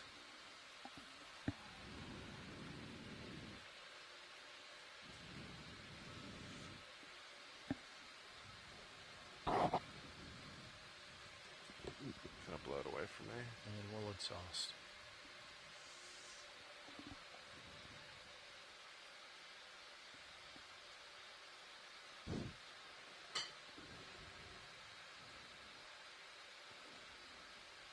I don't know how much you got in the jar. It looks full of... looks full when we left, but we'll see when it settles. Yep. Okay, so that's... Yeah, well, actually, there's no... because it was so dusty in the jar, it gets quick. We think we got a good bit, but we'll have to let it settle to be for sure. Okay, yeah. Just want us to keep moving. Yeah. Might be a while for all that to settle and see exactly what we have inside. I think. I didn't see it go in. Did anybody see if there were looked like there were pebble-sized pieces flying in? Yeah. Okay, so maybe we want. Do you want us to try again? Maybe, yeah. I think it'd be worth trying again, just to. Okay. Yeah. And kind of, to the extent you can. Well, that looks like you did about what you can do. Skim across the top of maybe a little bit. I don't know if you can get a little bit over to the right where there's some fresh gravel pavement sitting there. Yeah, I can go to the right. Those pebbles might be kind of concentrated right on the surface. Might be fairly soft sediment underneath. I can maybe...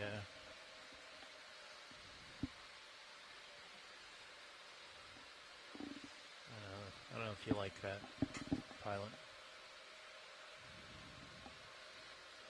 Here, and I'll take your rotator and rotate down. I think if you just go, okay. Just hit suction, kind of just at. All right, suctioning now. Oh yeah. Yeah, we got pebbles. We're good. I can see it going in.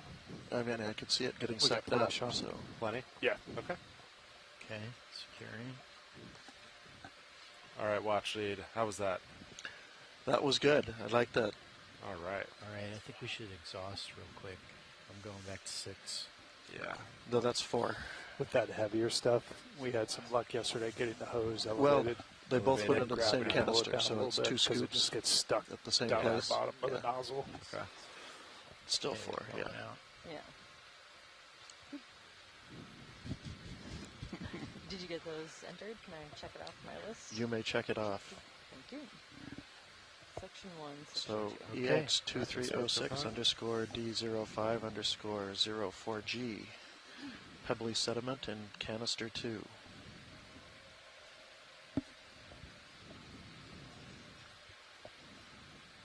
you want me to push straw out? Yeah, let me straighten my arm out a little bit.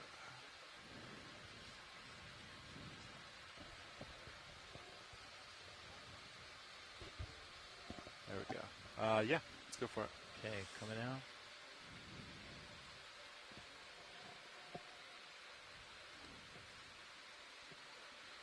Oh, you can hold that?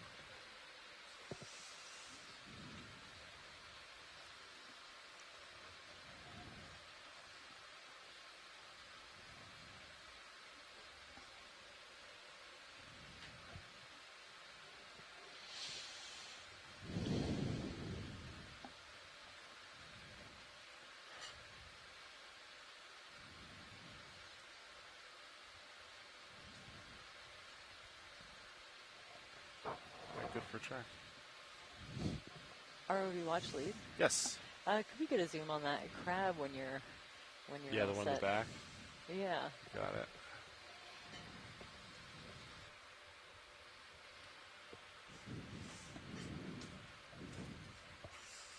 Okay, arm is off.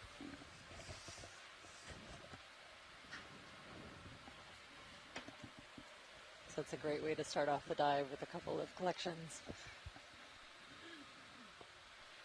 That sea star that we got earlier will make its way to the Smithsonian Institute, where it can be looked at by experts or accessed by All right, Biddy, you want to come in and grab? scientists around the world. Lasers off.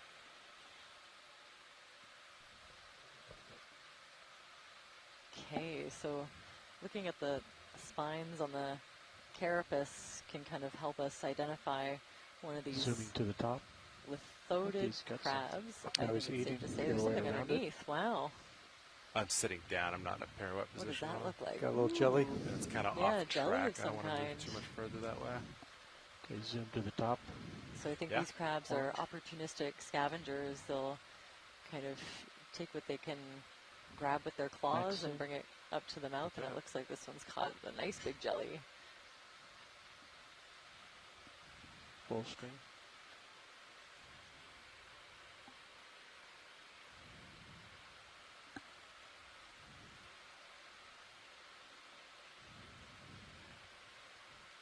We'll just keep the zoom as it's slowly crawling away for a bit of privacy to eat its meal. Very cool. Is that all you need, Washley? Yeah, that's great. Thank you. All right. Yeah. Video when you're set. Lasers are back on. So we have Lithodes Keep moving. Kusi. All right, so let's see.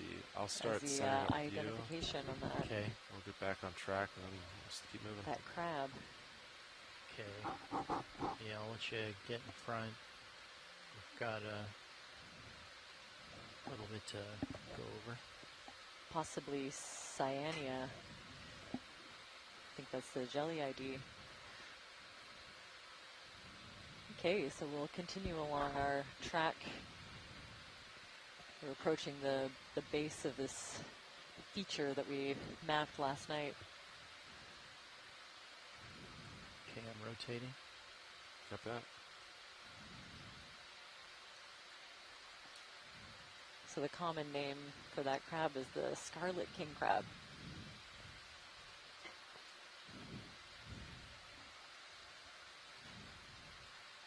Thanks you want for to know that, which one Sean. once you get centered in? Appreciate your IDs. Yeah, Cuphead's ready. Once, yeah, once I'll let you guys get centered up. And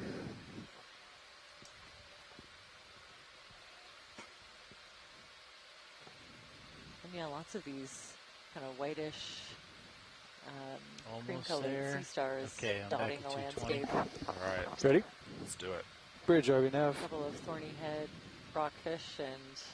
Hey, Bridge, we'd like to repeat that same move as last, please. Range 20 meters, bearing 220 degrees, speed 0.2 knots.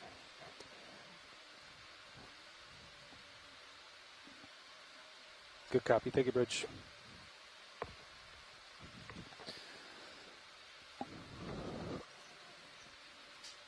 So, Sean, I'm curious. You do not like to zoom on the main HD when you're doing like a suction or a really small grab? You typically just leave that at full wide? It depends what the... I like to keep the hose in view. Yep. So I make sure I'm not like doing something, a funny bend. Okay. So I feel like sometimes if I zoom in, I can kind of get... Gotcha. Out of sight, out of mind, you know? Okay. It just depends though. So it's really hose management. Yeah. Okay.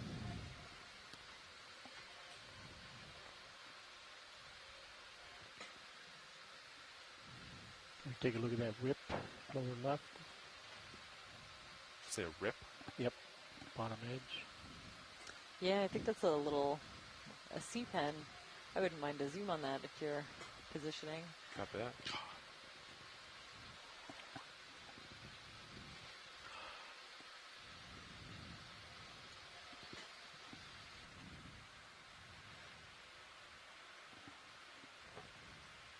There are a few different species known from adjacent seamounts and kind of the general area. This one reminds me of a C-pen I've seen farther south in the genus Balticina, formerly Helipterus, but we'll get a zoom and see if we can get a little bit of a better idea. And I am seeing the features that I would expect to see for that genus. I think there's some of those slowly a sharp spine at the base of each of these polyps. But it also looks a bit different. This one's kind of hard to tell.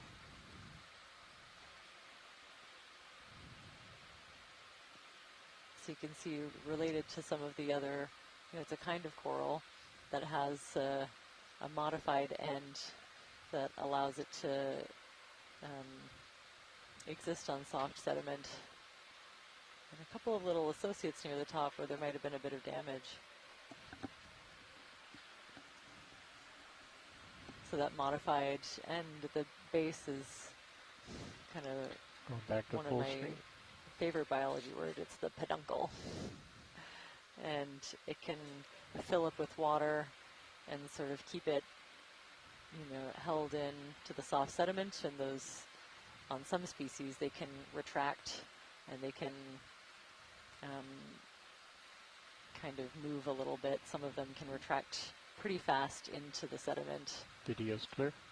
This one I've never seen any example of that behavior. This one has a really long, central skeleton that gives it that pen-like look.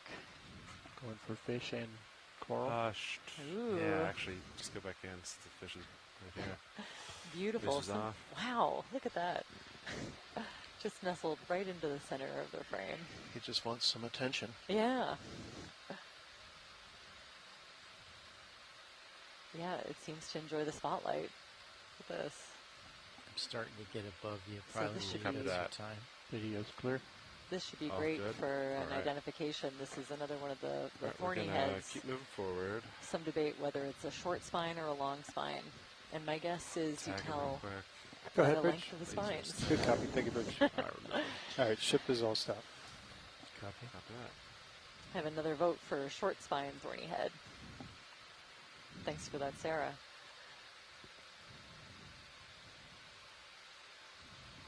I've had another suggestion. The C-pen could be Protoptilidae.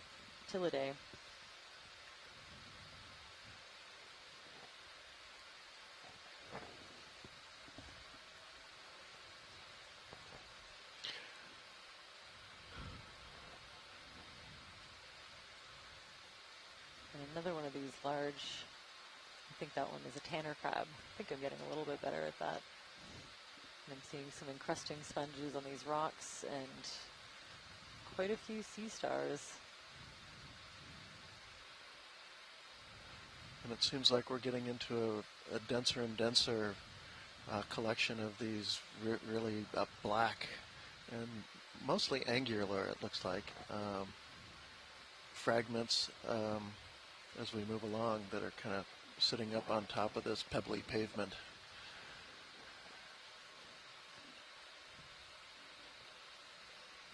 Some of which are providing an excellent habitat. These sessile sea cucumbers seem to really like it. If we could have just a little snap zoom on maybe one of these bigger looking boulders, black boulders that are standing up. Like the one I just passed? One right near the lasers would be good, just to the right of the lasers. Yeah. Video and a snap? Just, yeah. Is that it? That's it. All right. Okay. Yeah, there you go.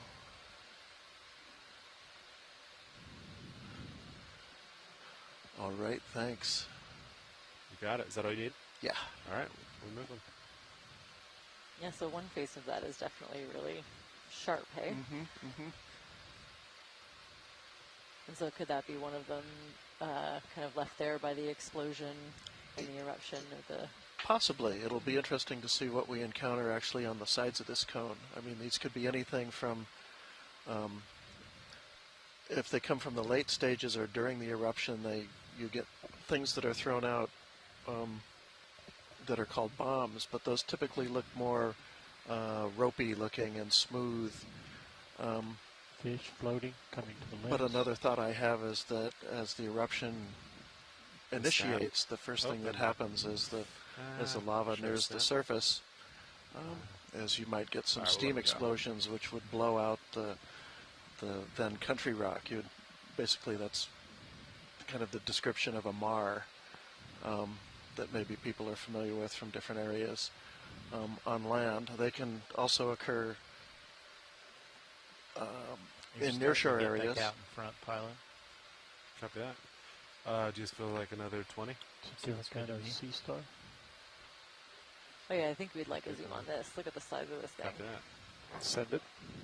Let me zoom it out. Maybe right after. Copy. Thank you. I'm trying to get as close as possible so it's still It happened so quick we'd be on top of them by the time they were done with the zoom. Yep. Yeah, 600 meters, too fast. We always see the science chat light up when we see a cool sea star. And a lanternfish just earlier, we saw one of those small, maybe less than 10 centimeter lanternfish swimming by. All right, there are lasers.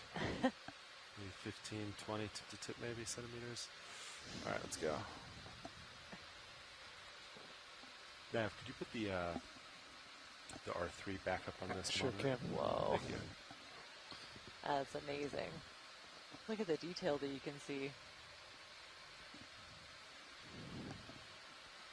We have no clipper So in I'm the chair. pausing for a second to see if we can't get an idea Copy. on the ID for this one, but you can see the little translucent structures are papillae. They help in respiration.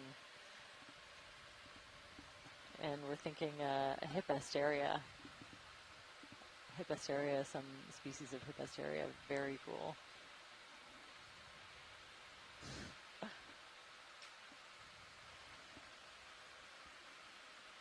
can see a couple of, maybe the tips of some of the tube feet, but they're pretty covered. Just tilt down to the lowest left. That's a great zoom, thank you. Lowest left, you got it. So we have two possible species, Hippasteria californica or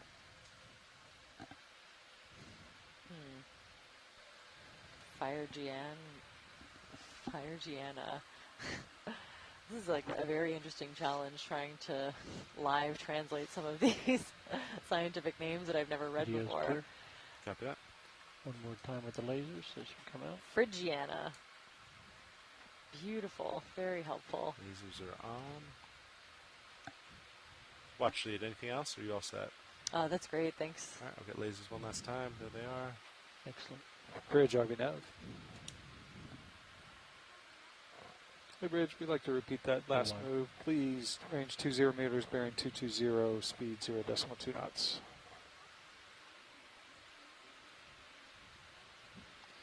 Oh, there's Good another copy. sea Thank you, star in Rich. the back there that would be cool to zoom in on, I think. Just far to right. the back and the left. To the back and left. Understood. Yeah, now just above the lasers. Okay. Yeah, thanks. That's our direction. I can just move right to them. Perfect. Fish on the very Looks a lower little left bit bottom different. is very different from what we've seen. Yeah. Watch, do you care if I snap on a fish real quick? Oh, good catch. Yeah, I spotted it. Wow, this is so blended in. I didn't even see Good it. spot, pilot. I'd love to take a zoom. All right, Biddy, you want to come on in? Huh? Oh, cute.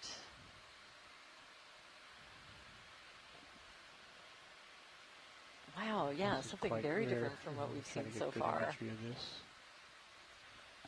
Copy that. Go to the head. I know the science chat head. is excited about the sea star, but if I could get some help with the ID. It kind of reminds me.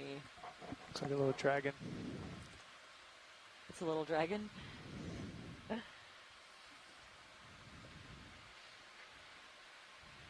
good to pan down the body. Poacher. There we go. 2 votes for poacher.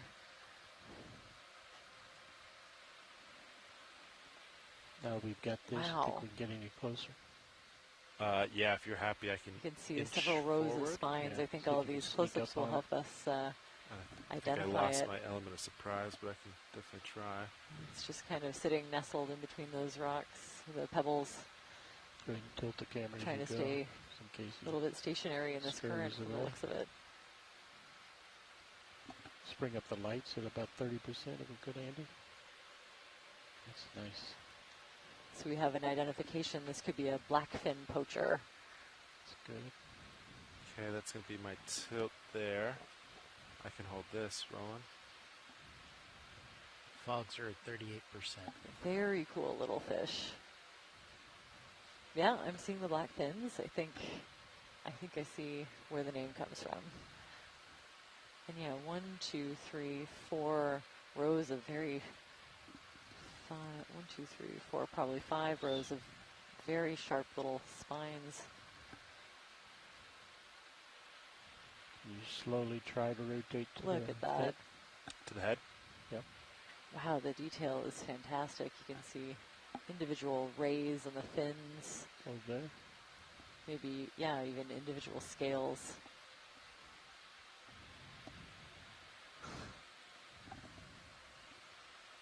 It's so small and so well blended in. Sliding a little bit. I would have missed this. That's why we've got Sean in the big seat.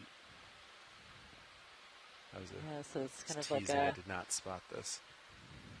That was video. a spined armor. I think this Ship is on the move. Copy that.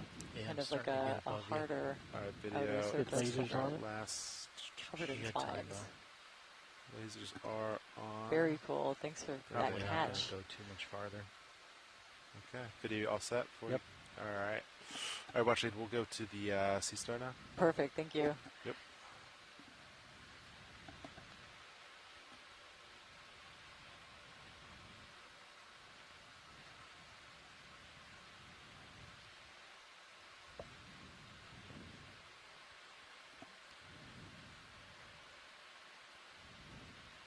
So it looks we'll like just try to get it a as 9 tight or as you 10 can. armed sea Yep. star.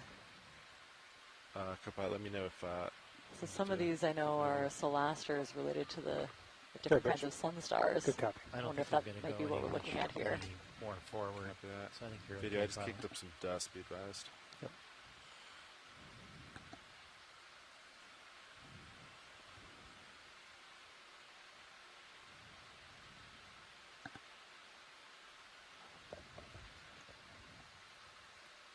Oh, good. I have a second vote. Almost certainly a solaster. Lasers, So we'll get a lasers nice off. close-up and see if we can see any of the other identifying features that we use to take it down to species. But a solaster, I know some of these can get pretty big. I'll just wait for the dust to settle. Yeah, it must have been that fish we just passed.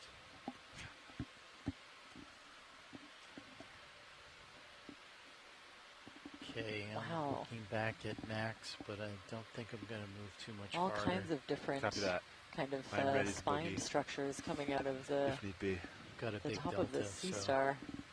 it's flat. I think everything's fine. Good copy.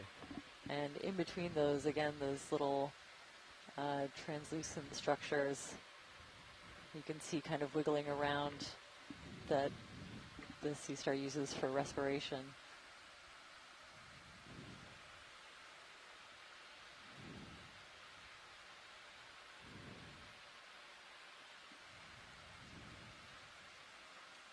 Very cool. That's Video's fantastic. clear. Copy that. Watch it all set. Yeah, that's great. Thank you. Lasers one last time and remove them.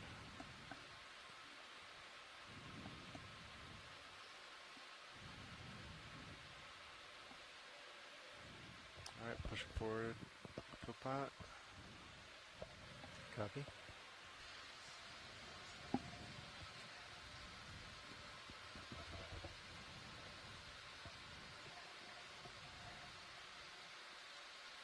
Okay, I'm rotating.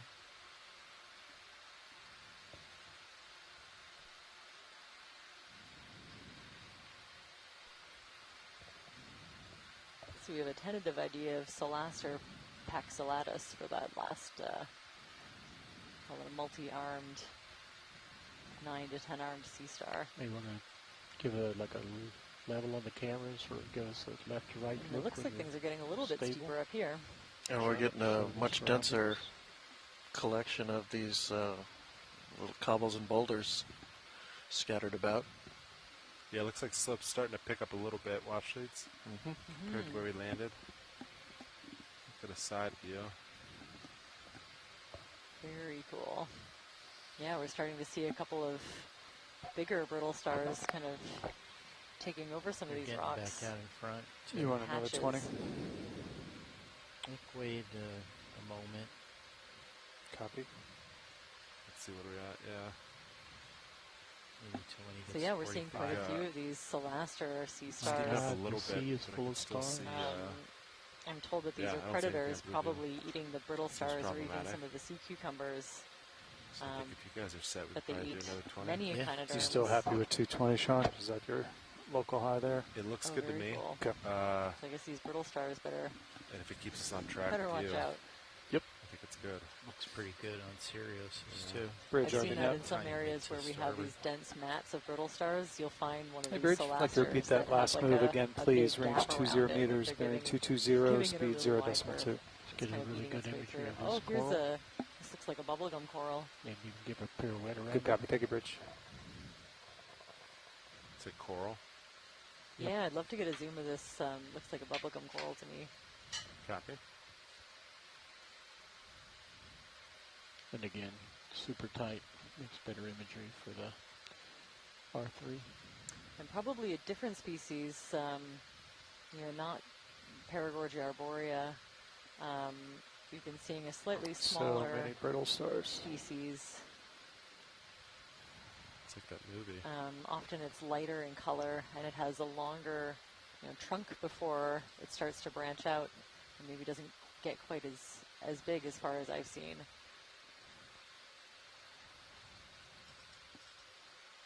And yeah, just like mats of, or big patches at least, of brittle stars everywhere.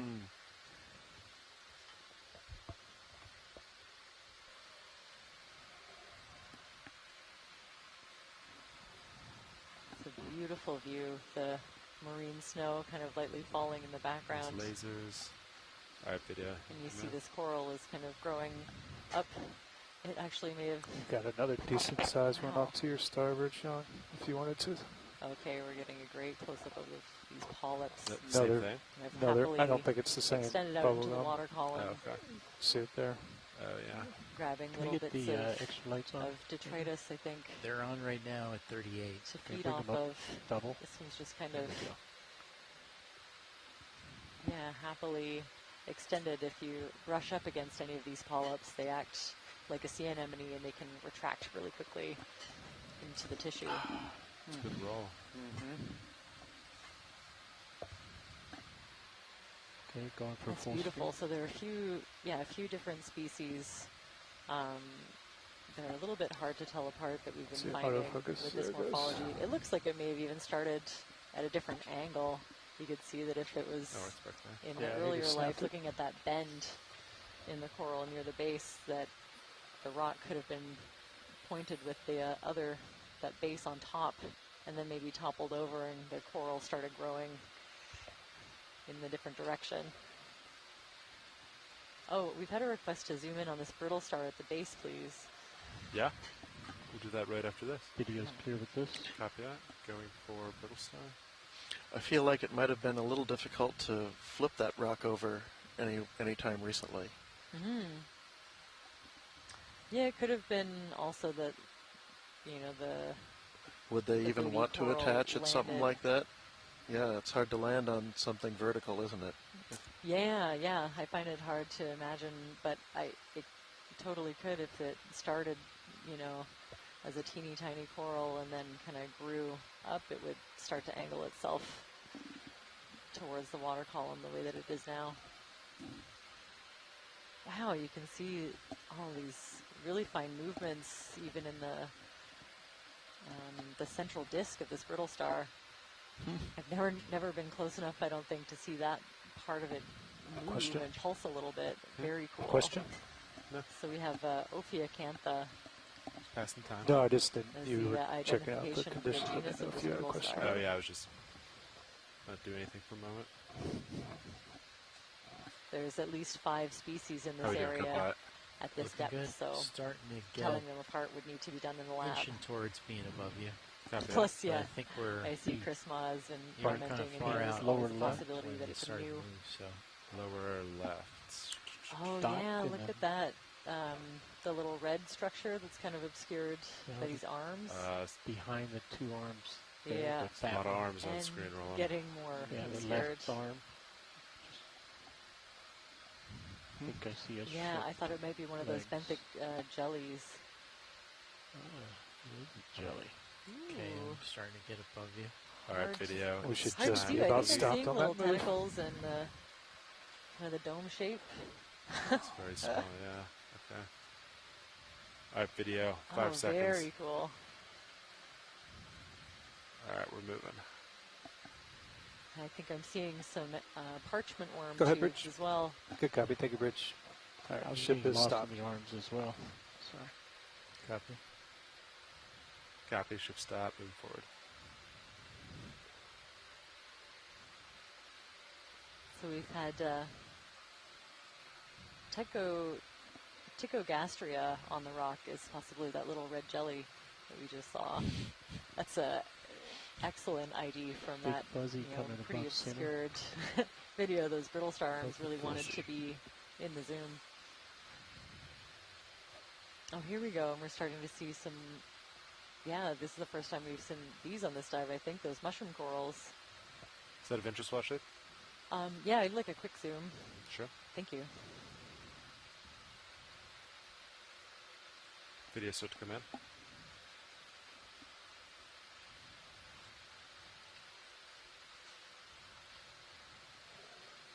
Okay, so we definitely saw a few mushroom corals yesterday, but these are, yeah, maybe a little bit different. If you can get a zoom exactly on the texture of the cap and the stem. Yeah, I'm not seeing any of those sort of in-between sized polyps like on a beautiful specimen that we got yesterday. So I'd say this looks a little bit different. Maybe one of the other genera, Heteropolypus or Pseudoanthomastus.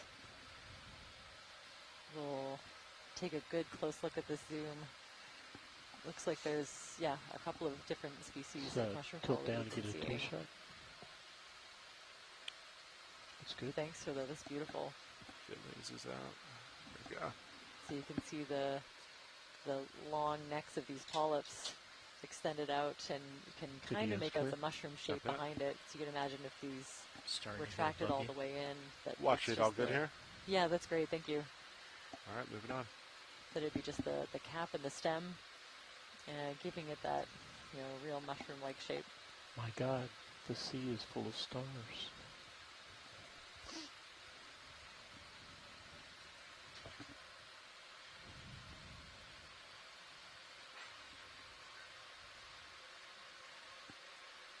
ROV watch lead. Hey, watch it. Would you mind zooming in on that Solaster sea star to the left?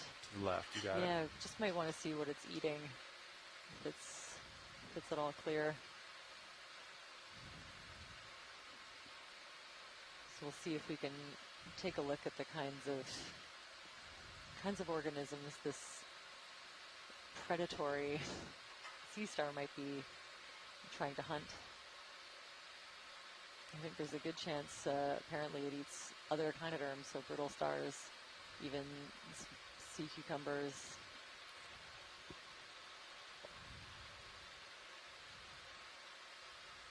There are no shortage of brittle stars in this area, that's for sure, but might be trying to keep their distance. That might even be the base of a dead glass sponge in behind. You see this? Oh, yeah. Okay. Yeah. Kind of looks like it. All right, video, come on in.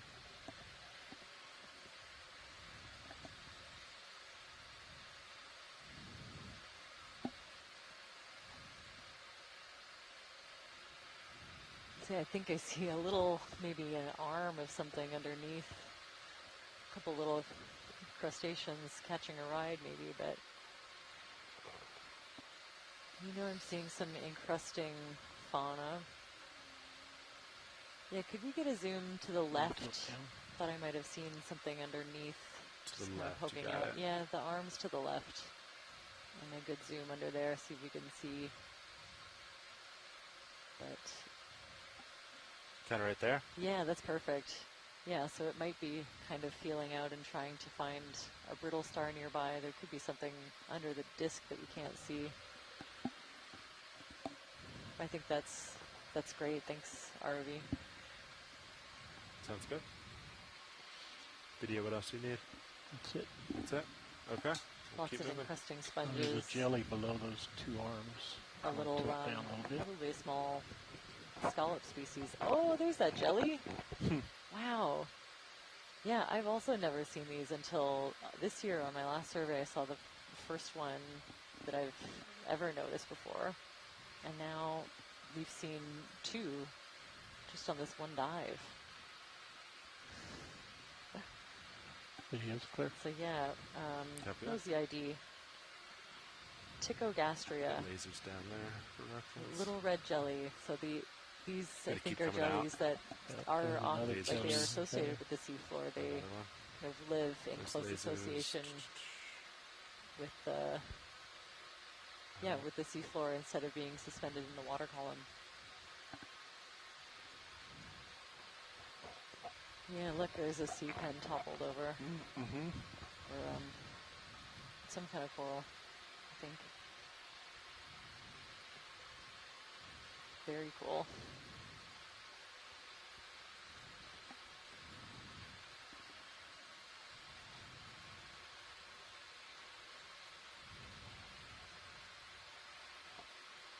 So I'll It's keep a an eye very out for shiny another one rock. of those Can we dead look at the shiny sponge rock? skeletons. It's always worth a Lower look. right. Give it a pass. The surface.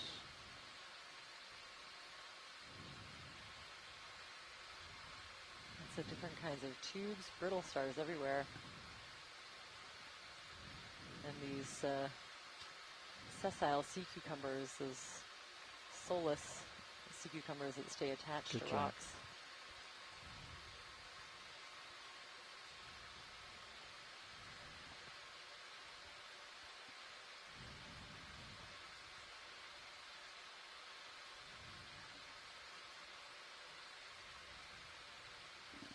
Let's see.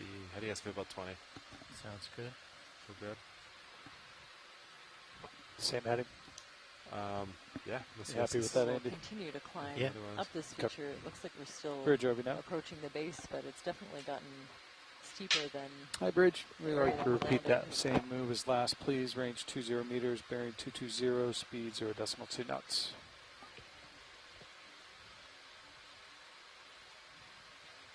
Good copy. Take your Bridge.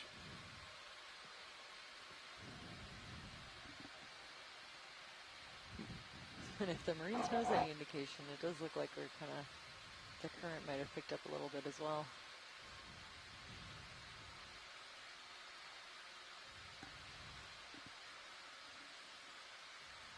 More of those thorny head rockfish in the background.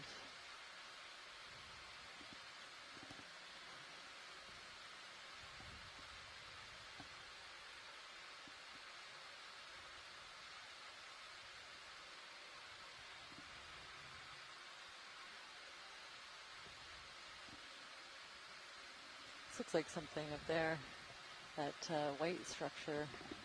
Can't tell if it's like encrusting on a rock or Look at the if it's coral top center. sticking out. Copy. I think it's sticking up. Yeah. Oh, I'd love to zoom on this, please. You got it.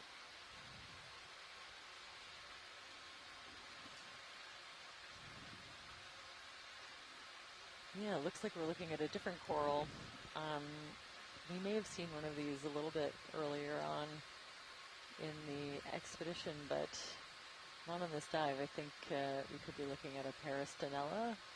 Let's get a close-up and see if we can find out a little bit more.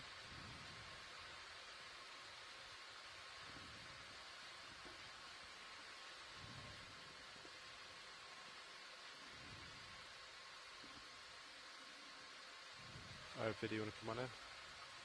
Lasers there, lasers on. Okay, wow. There's a lot going on in this little coral.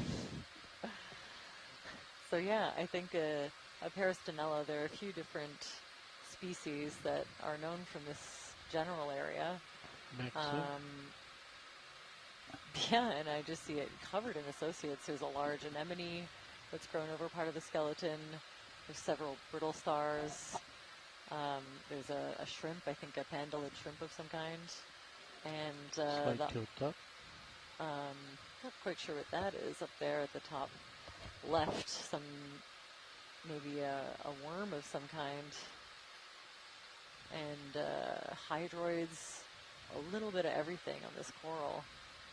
So you can see why they refer to corals as habitat forming structures, or sometimes ecosystem engineers, where they create a whole habitat just by growing and providing a little bit of complexity to the environment. And it looks like there are quite a few different species, even a little tiny, almost translucent jelly at the top that are taking advantage of the little bit of extra height to suspend a little bit higher up in the water column and get access to that current, bringing in fresh food and removing any waste materials. Wow, yeah, this is a relatively small coral. It's holding quite a bit. Back to the near ground. Pulling full wide. So you can see the individual polyps a lot more armored, I would say, by those calcareous skeletal elements that we call sclerites. So not as soft and squishy maybe as some of the polyps that we've seen in other corals. Okay. All right. And it's just, surrounded by brittle stars, ready to try to get a leg up. Very cool.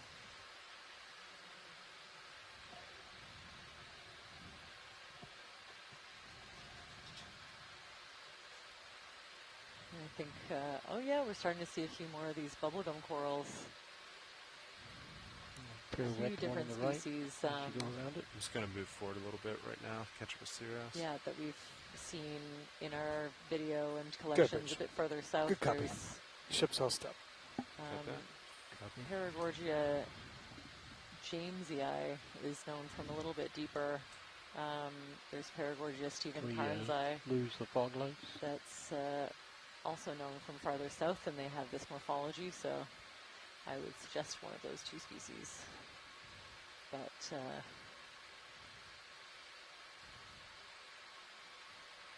yeah, they can be hard to differentiate even in the lab. So I think it's safe to keep it at Paragorgia. There is another genus in that family, Sabogagorgia. Oh, there's a nice big one.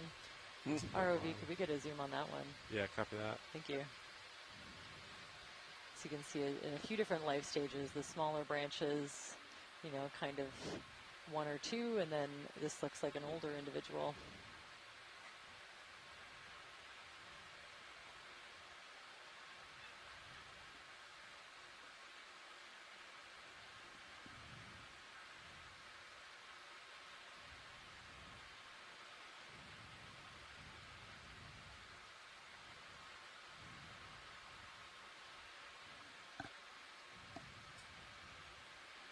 So there's actually quite a bit of study in this group of corals at the moment. We're kind of looking into some of the finer taxonomy and seeing if there's some revisions that need to be made.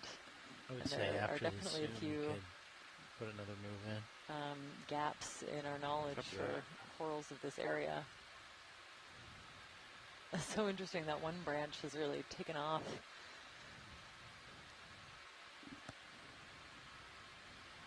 Laser's clear.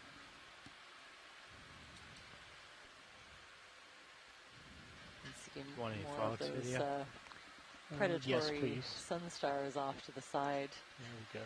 All right, video. I'm all stable. You can take what you need. Start seeing where you're at. Copy that. We'll be there. Beautiful. So yeah, we're seeing all of those individual polyps. Some of them are retracted on this one, which is cool to see the difference.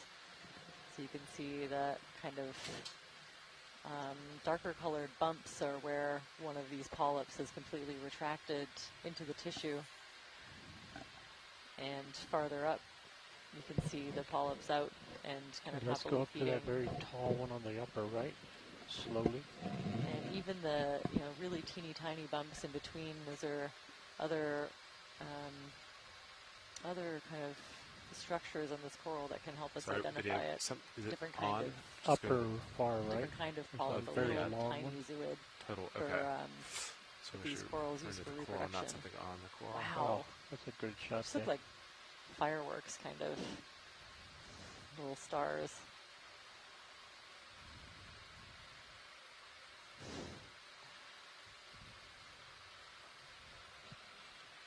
Hold that. Holding. Wow. Oh, these are beautiful. These flares in the D2 aft camera, does in the water. Wow, so you can just see the marine snow sort of gently flowing by. And go to the top right section centered. Every now and then kind of top grabbing right centered. Copy that. at food that's suspended in the water column. Perfect. You can see the 8 individual tentacles coming out, and each of those 8 tentacles have little lateral projections that can help it catch. See that a couple of arms every now and then will catch something and then fold in towards the mouth to eat it. I'm concerned maybe it's possible the Niskin marked it. Flung open. Okay, let's go back, tilt down lower left. Oh, you're talking about those marks? Yeah, lower left. Copy that. I'm just going to fill the screen with the main body.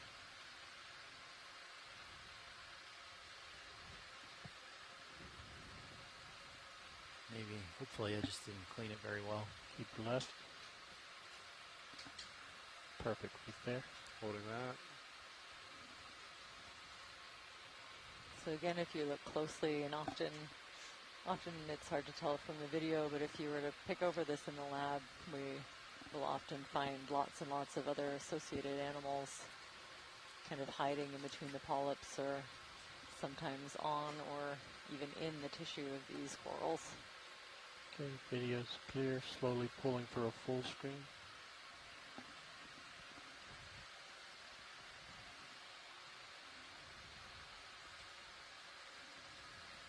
I made a note in the engineering log. Great, nice. That's just beautiful. Thanks for that zoom. You got it. All right, I'll hold this a second.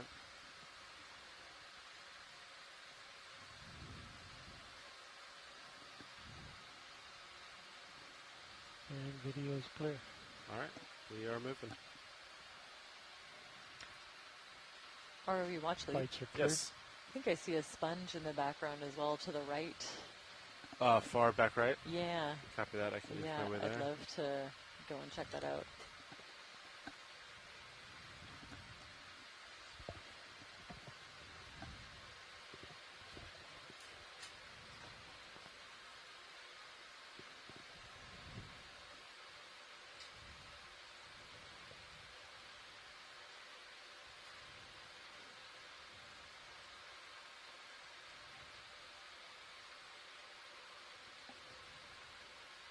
Okay, so definitely one of the glass sponges. I'm always blown away by the diversity of different kinds of glass sponges. I feel like they're fairly rare in some of the study sites that I've worked in, and they're just everywhere off of BC and into the Gulf of Alaska.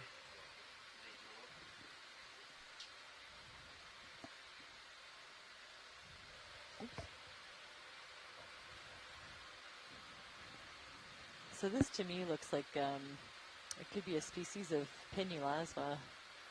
Kind of was looking over my notes yesterday, and there is a species described from. It's kind of off track, adjacent seamounts, although there are several from earlier expeditions that are still undescribed.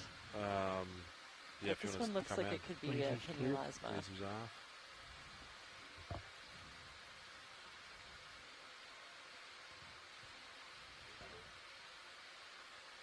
And then after this, do you guys want to get that move in? Sounds good. Excellent. I'll send it back up with you after you're done.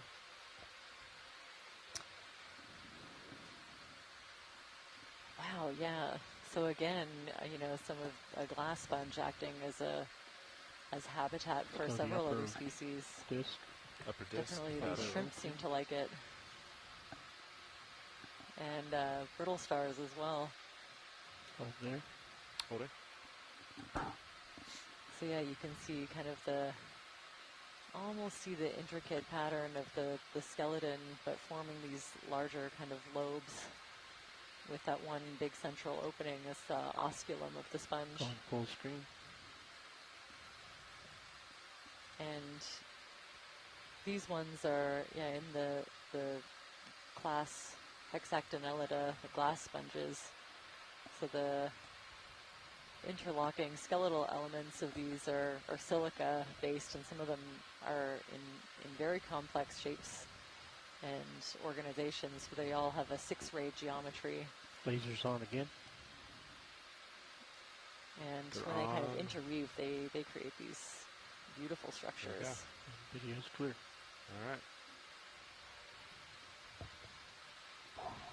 Moved on.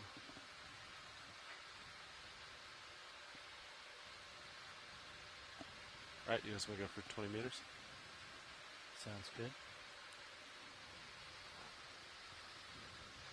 Bridge RB Hey,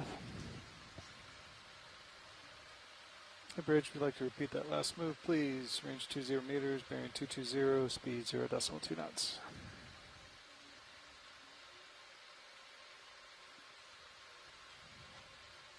Good copy. Thank you, Bridge.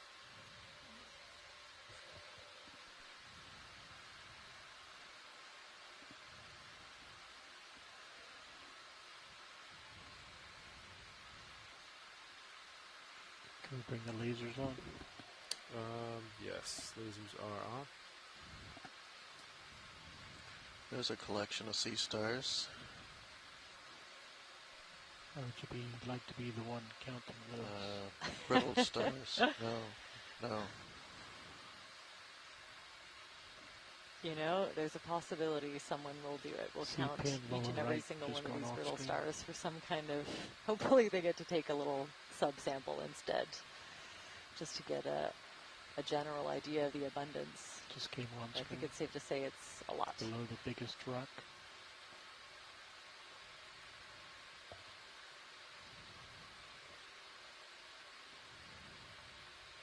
Go to a partial. Let's go into the right corner. Just down the bottom right corner.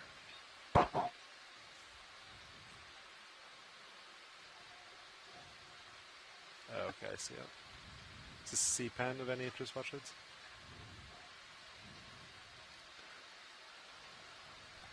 Oh yeah, we have our first rock pen of the dive. This is a really small one. All right, Rowan, I'm good getting catch. Closer. So we were able to sample this on an earlier dive. I've been keeping an eye out for years, and now we've seen quite a few of them on this expedition. This is the first for this dive.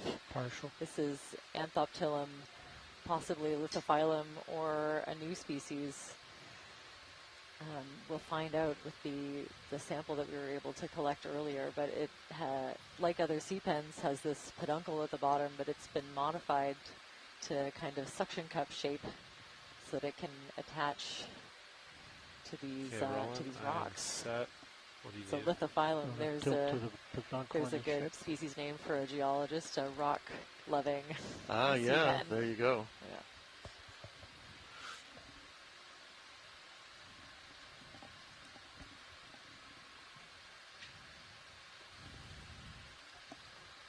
Now, will he move around from rock to rock? Or is this where he's making his stand? So it's a little bit of a blur, but I'm pretty sure when we collected the last one, it did release from the rock, and we ended up picking it up.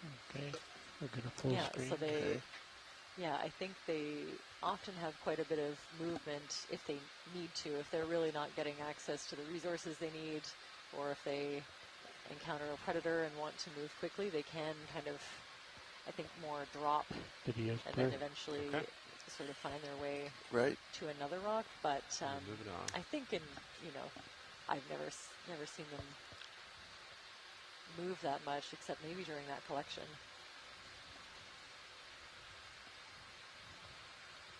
Very cool. So just gradually our boulder size is increasing as we start to get to the base of this feature. I've looked at it. It's looked pretty good. Copy that.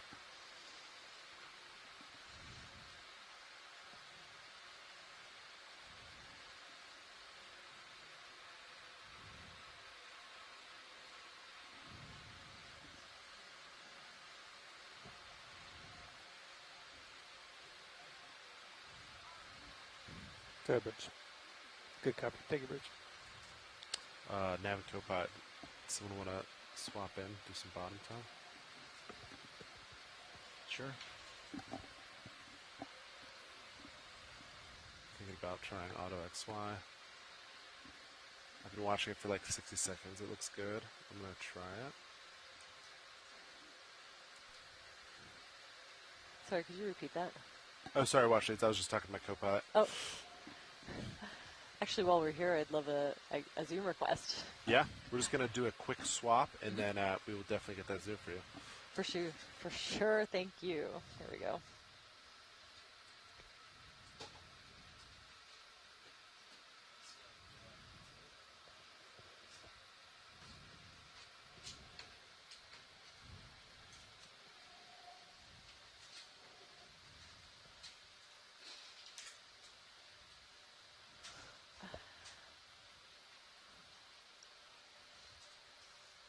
So yeah, we're just observing these, increasingly dense patches and mats of brittle stars, Ophiocantha. Okay, watch leave. What was that Zoom request? Yeah, so kind of center screen, basically a dead sponge skeleton. Oh, okay, dead head. Yeah, it's kind of that sediment-filled structure right below the lasers, a bit to the right. Yep, I'm just going to get a little closer first. Sure, thanks.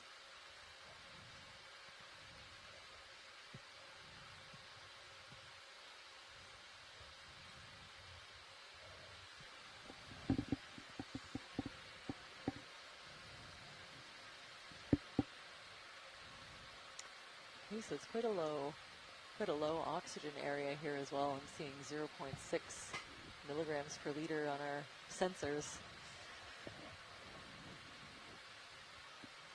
Okay, going video. Wow. Okay, so if I squint through the mat of brittle stars, I think what I'm seeing is a dead skeleton, maybe of a similar species to the one that we were zooming in on that was live before.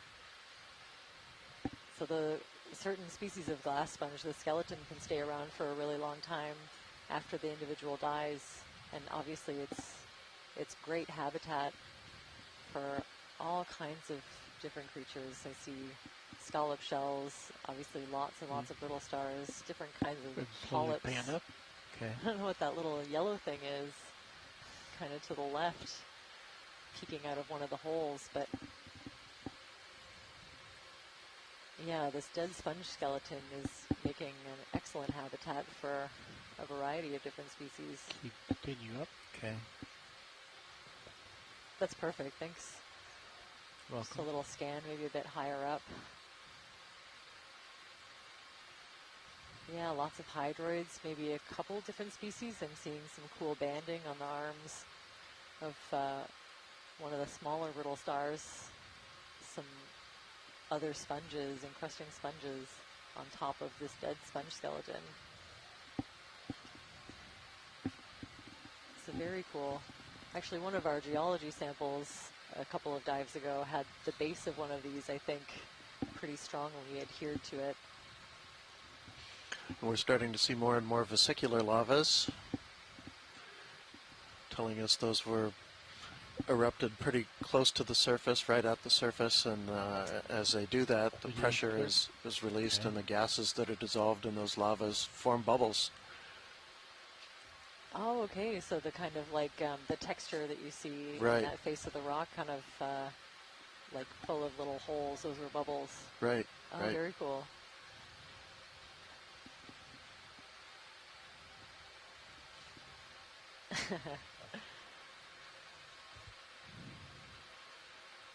You know, we've had a vote for a rock collection, but I think there may be ulterior motives. I think someone's looking for brittle stars.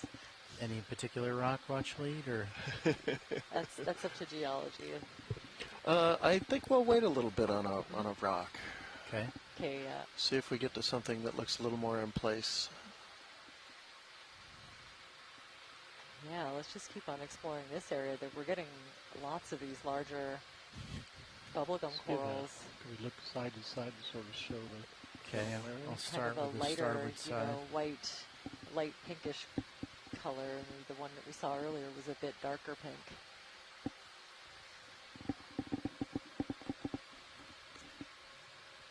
That might be a different species of rockfish straight ahead. Actually, I wouldn't mind a zoom. On what watch lead? The rockfish kind of center to the left. Copy.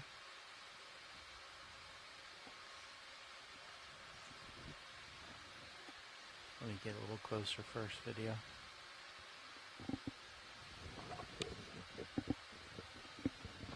Maybe I'll see if I can get them in R3 range too.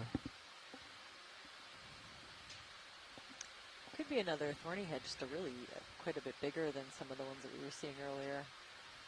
Are the lasers on right now? They are. I see. I'll tilt down in a moment.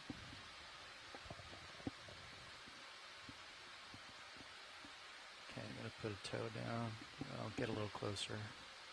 So folks at home watching, you can see those two little laser lines, or laser dots, exactly 10 centimeters apart. So this fish is a good 20 to 30. Okay, you can go in video. So I'll await the experts to chime in, but I think this is another species of thorny head, maybe just a large individual of some of the species we've seen earlier. Just kind of nestled in, taking a rest look at between those these rocks. below his eye. Very cool morphology on the jaws of this fish down at the bottom there. You can see kind of, two-pronged morphology. I wonder if that's very interesting.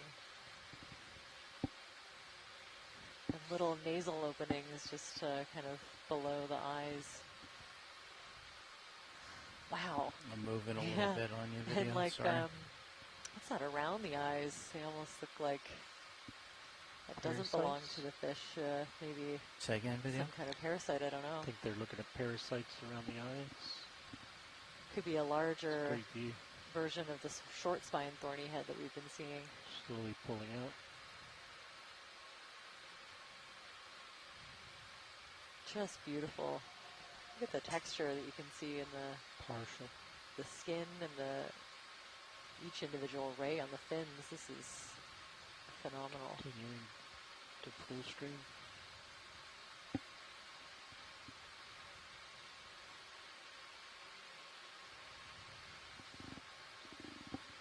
It's not very often you can count each individual ray on a fin from a photograph.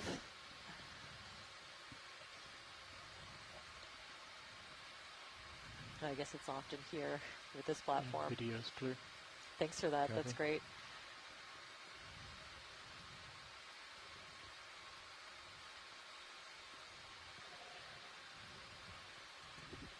Well, I think I'm back out in front, so Yeah, I'm stationary. Okay, yeah, we're Camera's starting at to see a 45. bit more, definitely a bit more density in corals. We've seen quite a few of those paragorgias. Ready when you are I now. think that's another Parastinella to the right. Where's Jovi now? This assembly of brittle stars is just amazing. Yeah, and I think I am starting to see, you know, like a bit of a halo around each of these sun stars, the predatory sun stars, where the brittle stars have shifted to avoid it. Oh, interesting. So which are those? Well, we just passed Bridge, one. I'd like to repeat that same move, please. Range 20 meters, bearing 220, speed 0.2 knots. You know, 9 to 10 armed sea stars, the white ones, they're kind of the vicious predators of the sea star world. Were you talking about the sponge that's straight ahead? Yeah. Check to see if they're anxious. I suspect they will that mushroom. Did Bridge leave their mic open? Okay, so I think we're zooming in. There's a couple of things on this rock, but that sponge straight ahead looks like a Rossellid sponge. We call them boot sponges, but maybe there's another name. Urn or a vase-shaped sponge.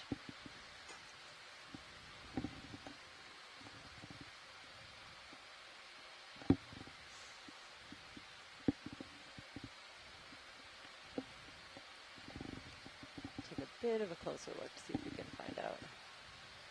Do you want to zoom? Yeah, a quick zoom would be great. Okay. On the sponge or the coral? The sponge, please. Okay. And you can see to the lower right, there's also a little stick. And that should be one of those juvenile bubblegum corals. So they started as those little sticks, and then they get bigger and branch. Looks like yellow stuff on the rock on the right. Yeah, what does that look like? It's geological in Yellow origin. Stuff. This kind of dusting, is Well, that more? there. Yeah. I don't know if that's geological. If you bring the I would blame the biologist for that, really. Lower inboard some, might be able to light up From underneath here that anyway. rock. Copy that. Or I don't know, maybe the fogs would do it. Video, do you want to try lights, fog lights? Yeah, go ahead and try fogs at like 70%. Ooh, that did it. Ready for zoom? Ready. A little tilt up. Lasers are clear. Wow. So yeah, in amongst this mat of ophiuroids, we have this little sponge trying to grow, and you can see it looks like it's a habitat or maybe a little breeding ground for some smaller individuals. They're teeny tiny ophiuroids, kind of, you can make out tangled up in the spicules outside and probably inside. I think some of these are on the inside of the sponge. And some kind of crustacean caught up in this kind of confused network of sharp silica-based sponge spicules, which are the skeletal elements that make up the body of the sponge. Slowly tilt down. I'll focus. Very cool, and you can see it looks like the larger brittle stars prefer to not climb all over it. They're kind of avoiding it, but there's some smaller ones. I think on the inside. Yeah. Very cool. In this group, the family Rossellidae, they don't have, their skeletons don't fuse together to form like a hard network in quite the same way, so they're a little more diffuse, and when they die, they don't often leave those harder structures that we saw colonized by all sorts of animals earlier. And you can almost make out the is there something going on with the R3? The overlay is gone. Individual spicules that can help us. Actually, you can. There's I think a 5-rayed one at the bottom. You see like an X shape. Oh, okay. Made by the top of it, and then it'll thank you, Survey too. It'll be a 5-rayed straight right from spicule the at the sponge. top there. Very cool. Go, Bridge. Oh, and look, there's a little tiny coral. Can we zoom in on this? Camera 8.5. Yeah, I think you got it. The light-colored coral. That looks like a baby Paragorgia. So yeah, some of those bigger light pink and whitish branching corals will start out as a little tiny one like this. And I think I can almost count the polyps on it. 1, 2, maybe a dozen tops. Just in the beginning stages. Hopefully it can keep enough room with all of these brittle stars around that it'll make its way up into the water column as it grows. Come off bottom and get back out in front. Not bad. They may want to look at that yellowish stuff on the rock on the right. Okay. Yeah, I guess the ship isn't moving any longer. And the little scallops that we've been seeing around, the little almost translucent white ones, probably in the genus Geological. Want to turn fog lights off? Yes, please. Fog lights are off. And I also have an interesting note. It does look like these brittle stars generally prefer to be on the rocks versus on the on the softer sediment. Okay, I'm pushing out in front. And the loose rubble. They seem to be pretty happy to be on the tops or the sides of these rocks. Corner. I'm going to get a little distance first video. I want to keep an eye out for that as we move up. Suspect they're just starting to show.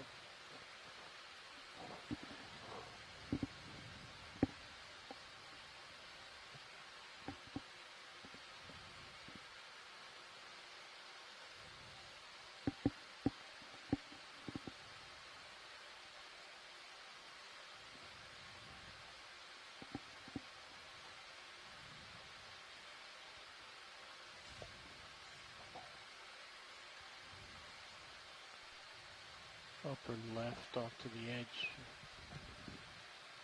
I need to get a little distance first video. Copy. Swimming squid, lower right. Coming center.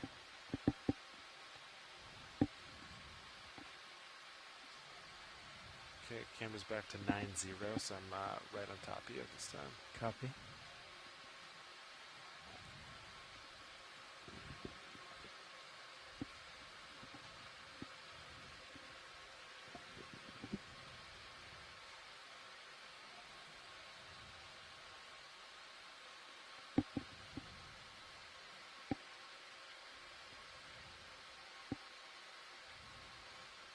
Oh, little tiny squid, do you see that? Just in the bottom to the left there. Little tiny one.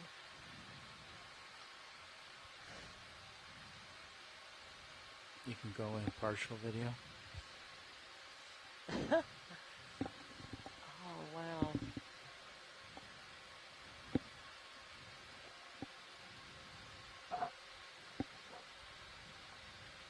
It's a fracture pattern on that boulder there. Oh, yeah. It's almost as if this little squid wanted to point it out to you. Yeah, sure. You know? Oh! Another lithophiliac. Right. Oh, yeah. Nice one. I'm going to let him go. Okay, bye-bye. What a cute one. And then full wide, please. All right, I'm just going to yeah, we'll see make if some quick tracks here. I think from that video we should be able to at least get it down to another fish a upper taxonomic right group besides squid that is useful. Yeah, oh, there he goes. So just to recap for everybody out there, we are on the summit of Surveyor Seamount on the summit plateau. We're at a depth of about 600 meters right now, back to 6-0. and we are just at the base of a cone-like feature that rises up above the summit plateau, and looks like it might be some sort of cone-like or dome-like volcanic feature, perhaps a cinder cone or perhaps a dome. Upper right. And we've been so far coming up kind of the debris apron surrounding that. The boulders are getting larger and larger, and it looks like we're maybe even close to something in place on the left. Yeah, I was just pointing the crab out there on the right. Really big rock. But we're right at the base. just a few meters away of be a from nice this feature. pirouette target around We're the going rock. to start to try to head up the side of it.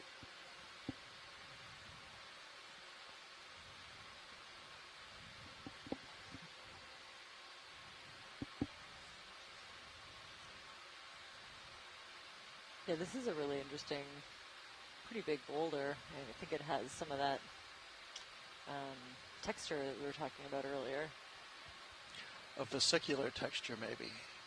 Yeah, it's hard to tell. I don't see the fine details yet, but yeah, it's very blocky looking or so a rough texture. Mm-hmm.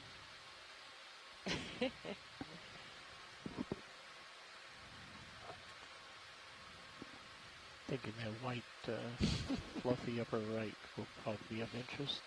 Yeah, I'm going to pirouette to the right of it, so I should be able to get a good look at that when it's nearly done.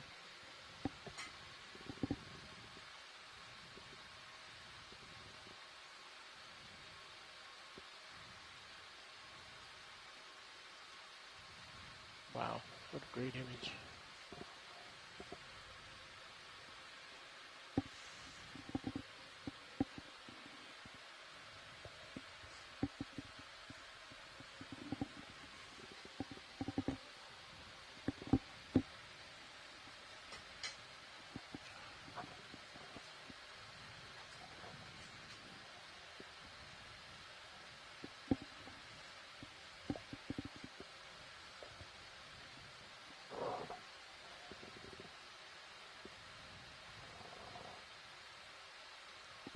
Okay, so we're getting a full scan of this very cool feature that's just covered in brittle stars. And I think I might even see some encrusting coral, the stronoliferous coral, those little bushy white patches at the back, and a larger bubblegum coral species to the front and side, and possibly the scarlet, I think it was a scarlet king crab of the deep sea. Are the lasers on, or am I just not seeing them? I just turned them on. Still having a hard time. There they are. Okay. All right. Okay.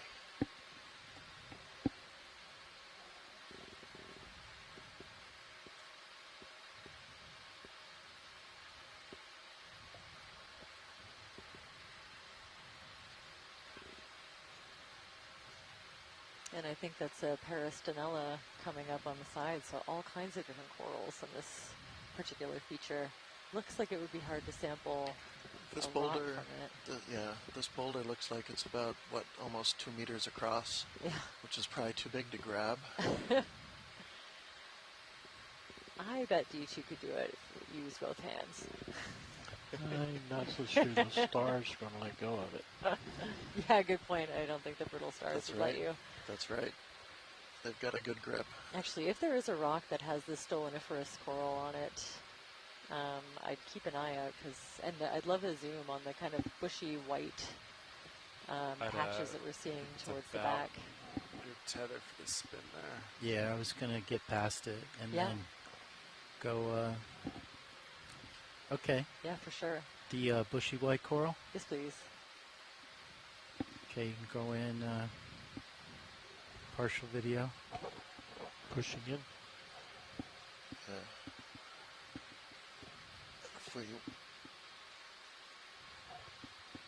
And once we zoom in, we can get a good look at the rock, too.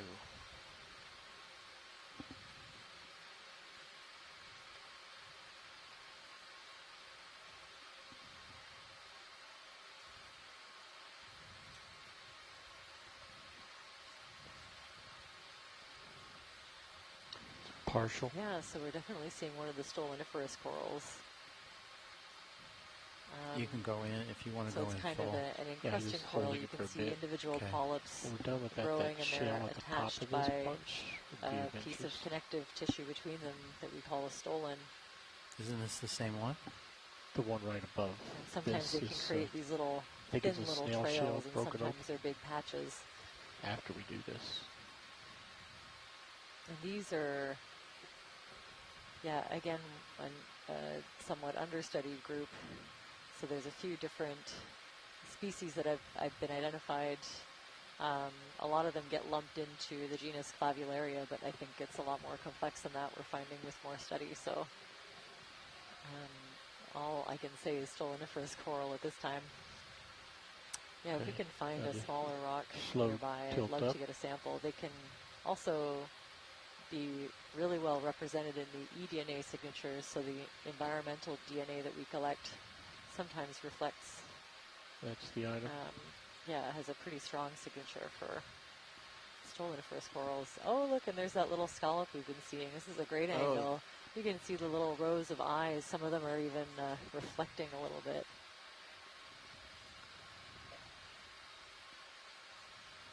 Very cool.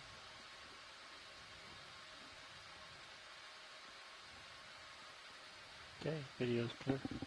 Okay, full line.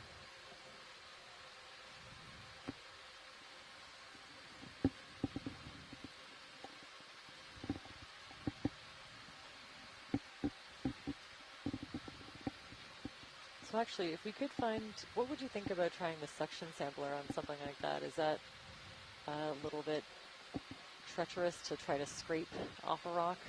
Or should we go shopping to see if we can find a smaller rock to pick? Oh, look at that jelly. There goes a jelly off That's to the right. a beautiful one. That's full wide. Huh. I think, we could give it a shot, watch Lee. Okay. Yeah, we could do a little. Yeah, maybe in that case, and then we could get some of these ophiuroids as well. I'll so whichever. Come up and I'll be like kind of getting a little bit, so I'm looking back at you. Yeah, whichever individual clump you think is I can come down the most accessible. Okay. I think Tether should be good. Yeah, we're at 45. Yeah. All right. Actually, maybe could we pan to the right and look at some of those smaller clumps down to the bottom that might be a little bit, don't know if they'd be easier or not. Okay. So the scallops? Sorry, the stoloniferous corals, the white bushy corals. Bottom right edge of the I was just wondering if the ones closer to the bottom might be a bit easier in some ways.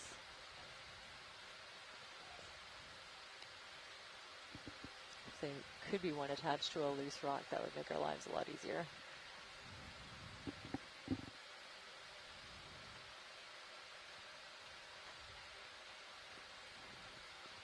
Here comes a crab to see what's going on over here. Yeah, very curious crab. It's kind of an awkward I'm thinking spot another one to of sit down. our tanner crabs, but I'm still learning. So if you zoom in on that lower right, one might be able to determine if you can grab it. I'm not sure what that little white ball is. So now that we're here, I'd love to zoom and can line up for a collection. Okay, you can go in video.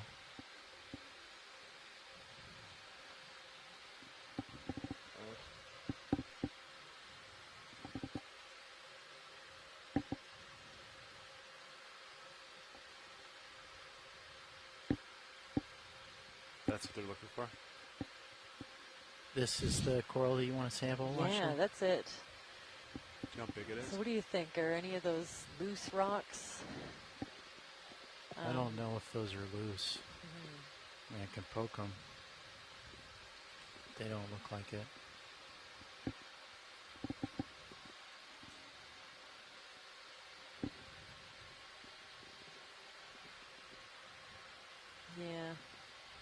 Yeah, maybe attached. Okay, let's try a section, and then we can get some of these brittle stars while we're at it. Andy, I think I may see some stoloniferan on the bottom right, next on a loose rock, next to your toe.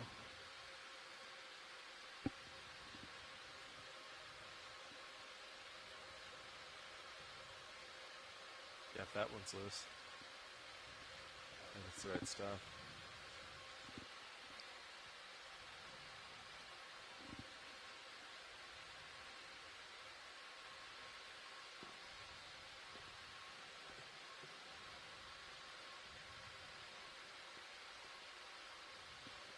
You can go in video. We can confirm. Oh yeah, I'll take a little look. Yeah, this is actually, that's the stoloniferous coral right there. Okay. Yeah, that would be a great sample to take. Right. Is that good? That'll be great. Yeah. Oh, For you absolutely. too? Yeah. Great. Okay. We can live with that. Yeah, and I'd like to put it in the bio box if it fits, just so that we can keep any brittle stars that might be attached to it along for the ride. Okay, I think that would fit. What do you think, co-pilot? I didn't see lasers on it. Yeah, there they are. Oh, there they are. It's 15 centimeters long across. Looks like a nice Think of the lights at 30%. Lights. Picking up 50%. 50. Do you want minis Got or so? at least one of those little scallops, some other interesting sponges, but the main target for me is that stoloniferous coral. Okay, video's clear. Okay, would you go full wide then, video? Okay, hydraulics are up. Copy. I'll just open both drawers. Right by the horseshoe. Yeah. That actually a worm tube. One of these big old worm tubes we're getting out here. I think it's 2 worm tubes. I can kind of see the end of the one there, at the the bottom. end of 2 there. So Right. yeah, 2 kind of overlapping in a really distinct little horseshoe shape. Grip force 6. So this will satisfy the curiosities of at least 3 different scientists with this one rock. That's pretty good. Try and grab it in a spot there. And I think there was a bivalve or 2 on there as well. Oh, right, yeah. That's true. So there's at least 4 then. Hugh is excited about this bivalve, I think. A couple of people were. All right, well, this will be sample 05, and I'm going to go B because the biologists are outnumbering the geologists here.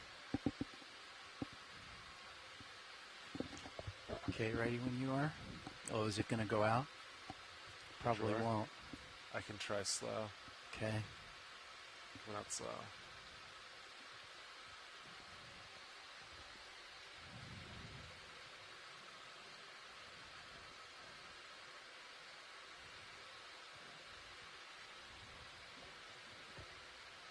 Stop there. Okay.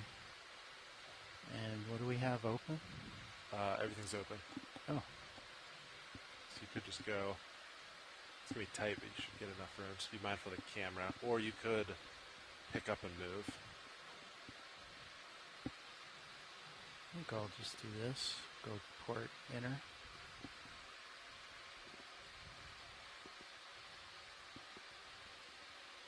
Just be mindful of the camera. Just be careful. Copy.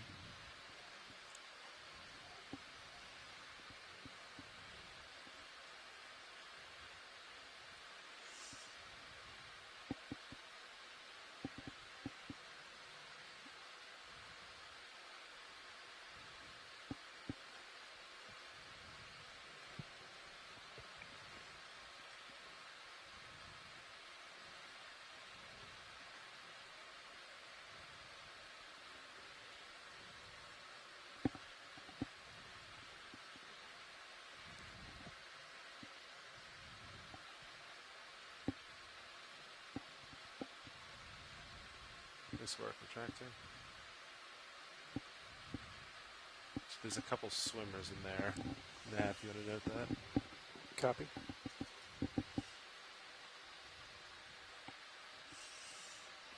Just swimming crinoid landing on the upper left.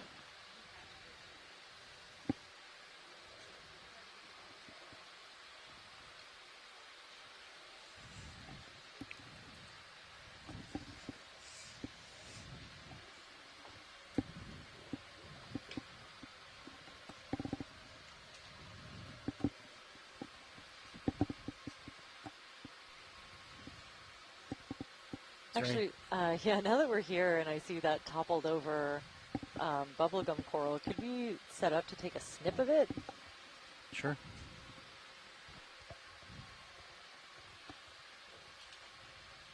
I think I'll want to... I'm trying to think. You could come or do a 180. Yeah, that's what I was thinking too. I'll kind of go up. I'll have to go up kind of high.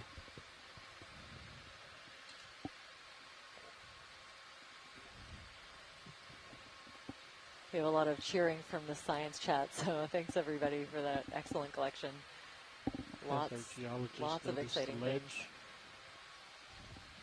Mm-hmm. Yes, yeah. I'm not sure if it's a outcrop or if it's just a slabby piece of rock that's loose, or if it's looks like it might be maybe semi-consolidated part of that's kind of eroding out.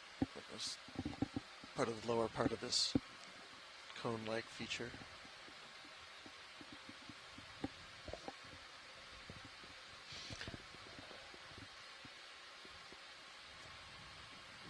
So this might be another case of coral attached to a rock that's a little bit small.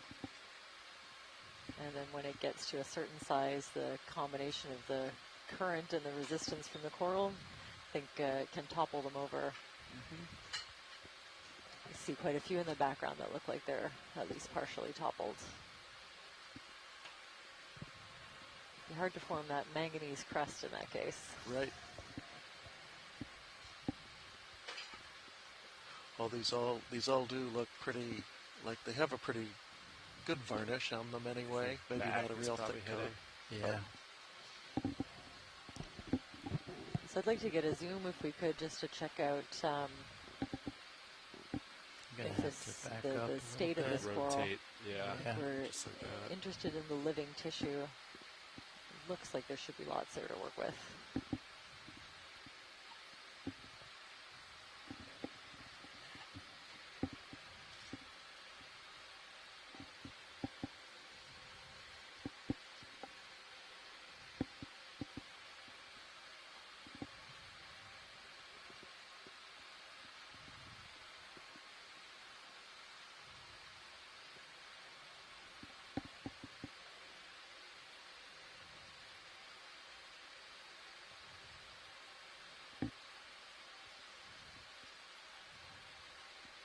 That's within reach, wouldn't you think?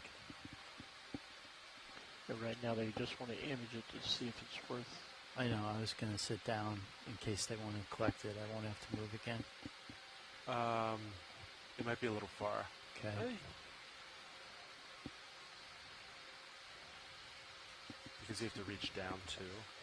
Because that toe's kind of up. Like you could probably get it there. Okay, you can go in video. Red tilt down.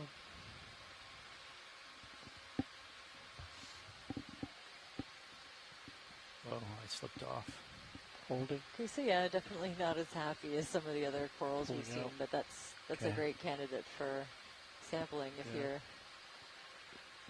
Copy you're that, set up watch for Lee. it. Thank you.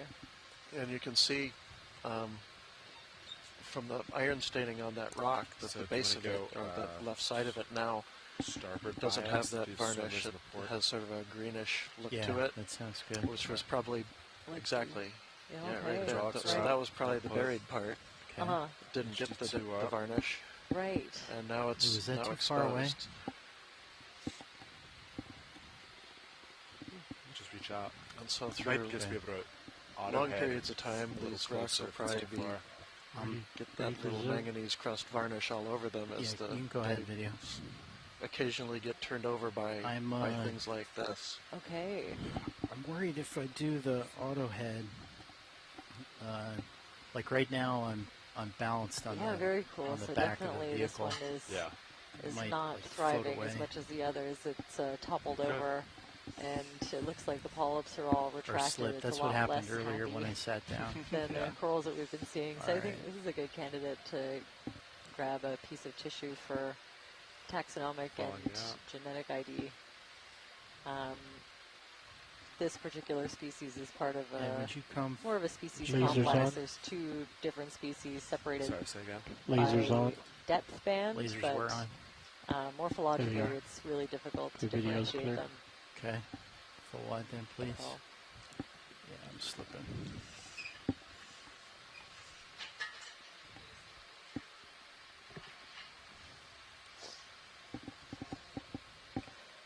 so yeah, just a sample, like a snip would be great. 10 centimeters is lots. It'd be nice if we could get 2 branches in. Copy that. Thank you.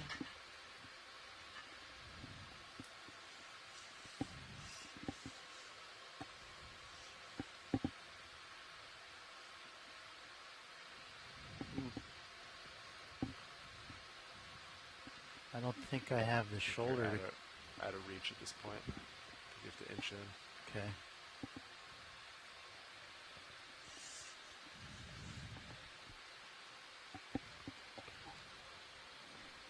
Science, is it possible that broke off that little stub that we see in the near lower left? The individual near lower left, I think, is a younger one, a separate individual. As far as I know, they don't bud. They have to, I believe they sexually reproduce, and so that would be a brand new individual growing, you know, kind of a stick-like shape before it creates those branches when it gets a little bit bigger.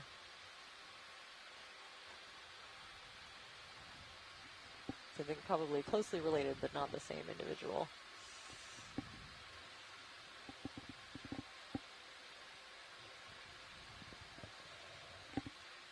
I think if I come at it from the back, I don't think I have the down to be able to do that. No, I don't. Is that your limit? Yeah, pretty close.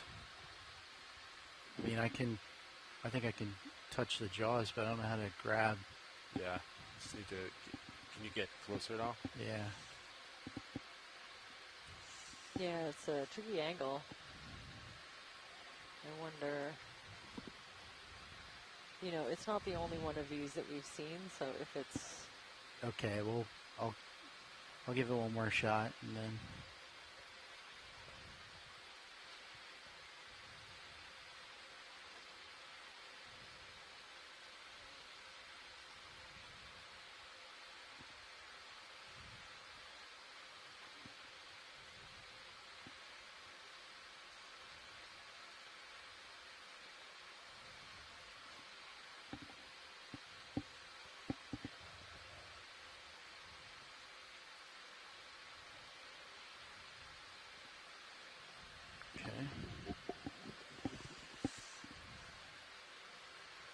Tilted down. Stopped. All right, yeah, I think I can cut it kind of upside down.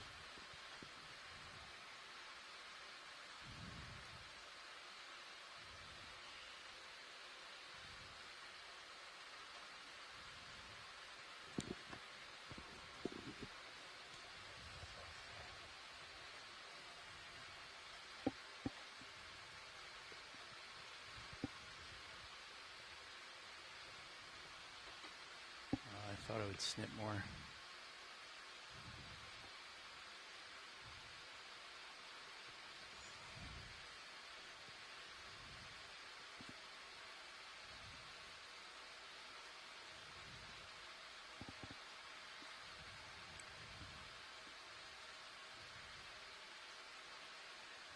Got it. That's great. All right, I will extend slow. I also lifted it up off the ground a little more. Yeah, and maybe tilted it back up. Might have a better time accessing all of those nutrients that it needs. Who knows?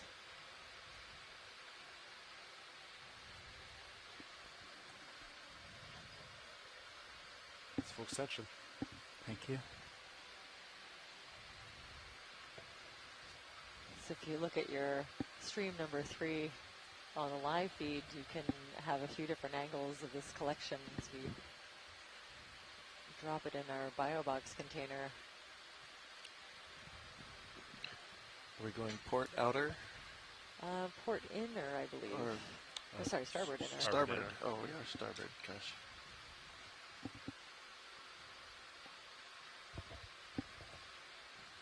It's in, retracting. This way. Thank you.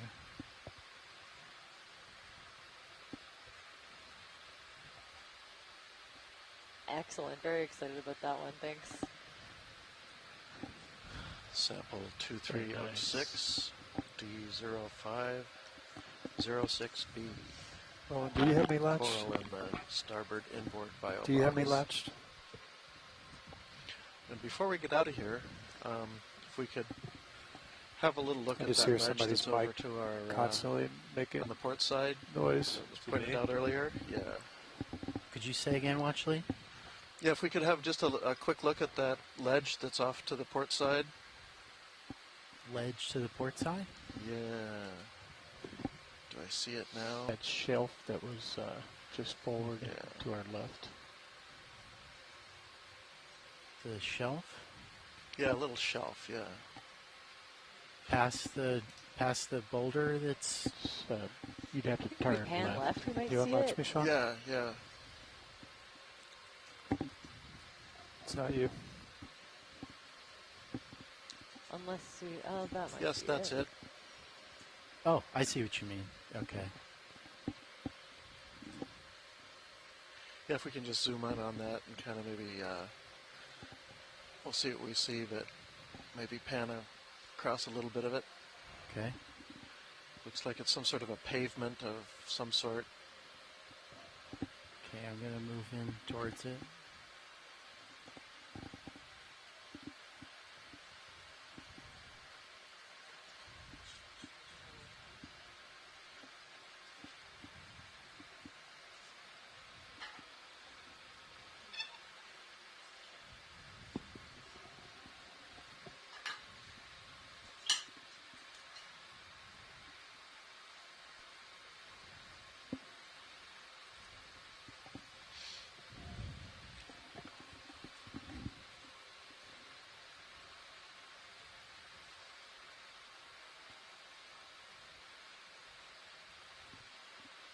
Bring up the fog lights. It's like 40. Let's bring it up another 20. That's good. And you can go in video if you want to.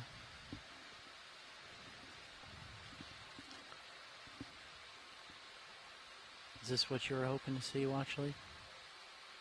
Oh yes, that's what I was hoping to see. Yeah, that's super interesting. Looks like it's really kind of been excavated underneath. But yeah, if you pan up just a tiny bit to look at that, it looks like that's just a pavement of sediment with some pebbles and cobbles incorporated.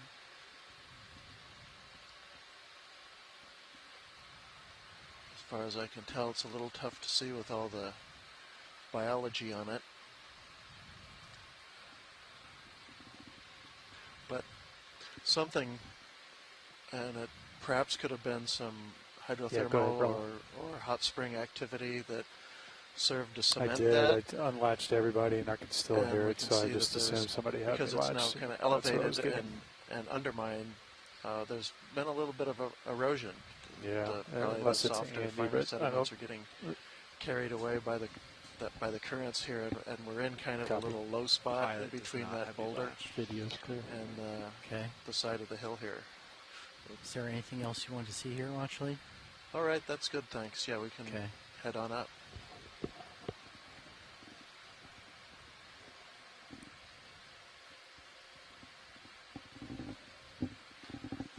All right, Pat, I'm looking at 45. Okay. Sorry. When you're ready. Yeah, sounds good to me.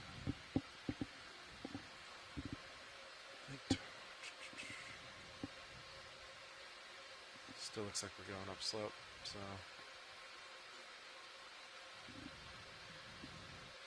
Everybody but you. Everybody but you. I think we're ready for a move when you are, Nav.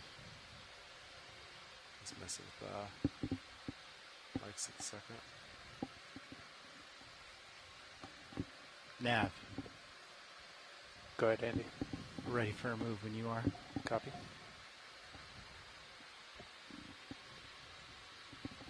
Bridge, RV now. Hey, Bridge, I'd like to repeat our last ship move, please. Range 20 meters, bearing 220, speed 0.2 knots.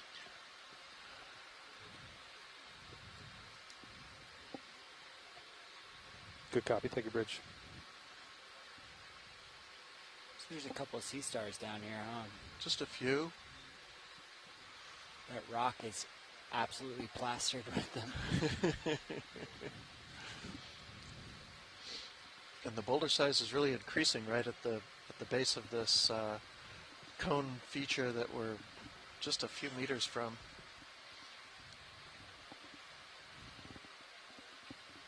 I suspect these are maybe mostly boulders that have tumbled up the side of it.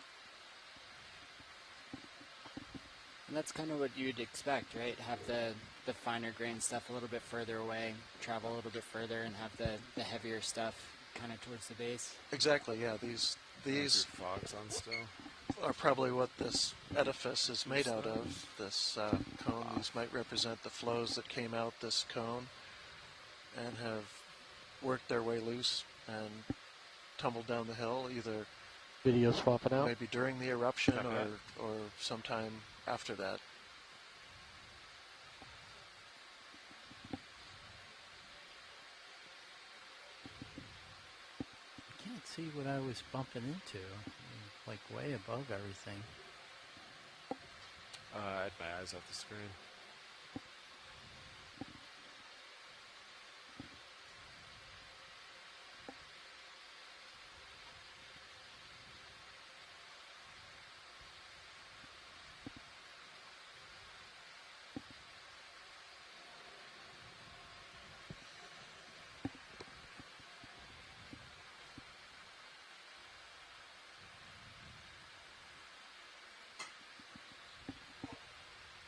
Hey, video.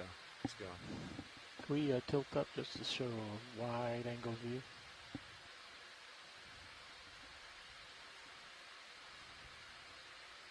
iPod, I'm starting to move. Okay.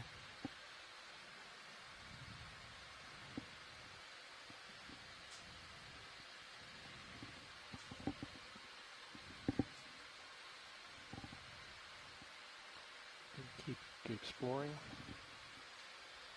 Waiting for the ship to catch up, and it's catching up pretty quick. Okay. Go back up slow. Camera's at 3.5. Tilted 4.5 for reference there.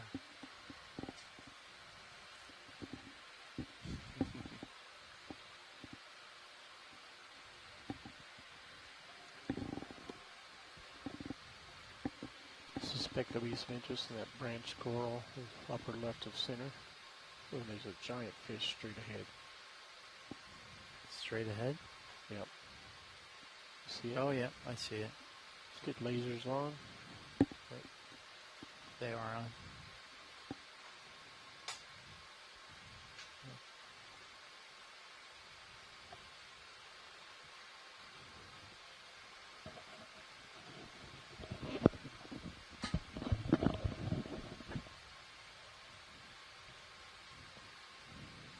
Andy, did you, Fernando, make any DBL changes? No. Fernando, we prepared, a description of what we've been experiencing. Yeah. To send we to get a little RDI. quick zoom on that fish. Sure. It looks good today. I've been watching. Ship copy. Thank you, Bridge. Ship's all stop. Copy that. Ship all stop. I wonder if it's depth related. Pretty shallow today. As it gets squeezed, it can kind of. Yeah, possible. Hopefully we'll be able to get something. Get a little bit closer. Okay, you can go in video. He might move away. Nope. Yeah, the brittle stars, even though they coat these rocks pretty heavily in places, there are certain parts of it they don't like. You see that bare patch on top of that slab-like boulder right behind the thorny head there. I wonder if there's a reason for that. If it's just, I don't know. I'm interested to see if they continue to kind of carpet the ledge as we go up in elevation, or if they're more constrained to these boulders. You guys ready for a zoom? Yeah. Ready. Looks like Chris Ma in the chat saying they're suspension feeders, so it might be a nice way for them to get in the flow.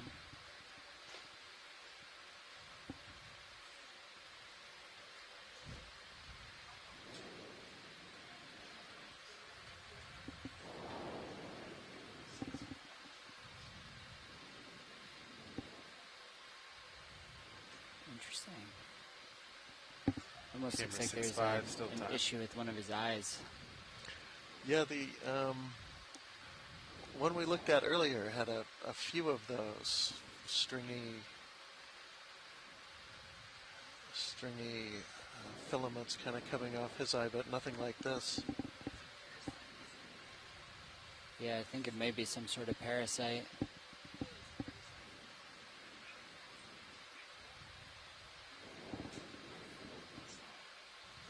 Poor little fella.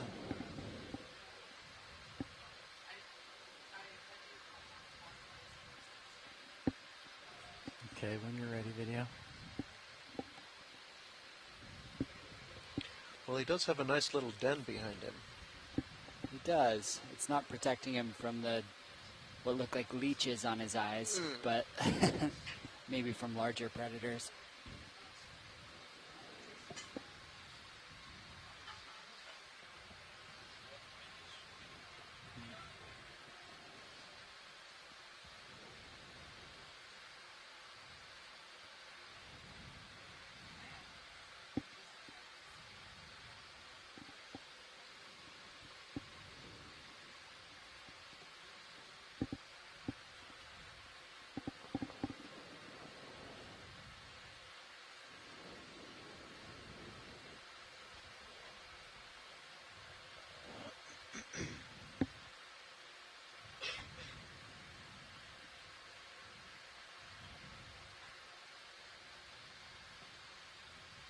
That's a funny, really gold-looking rock coming into the center lower part of the screen. Can we get a quick zoom on that?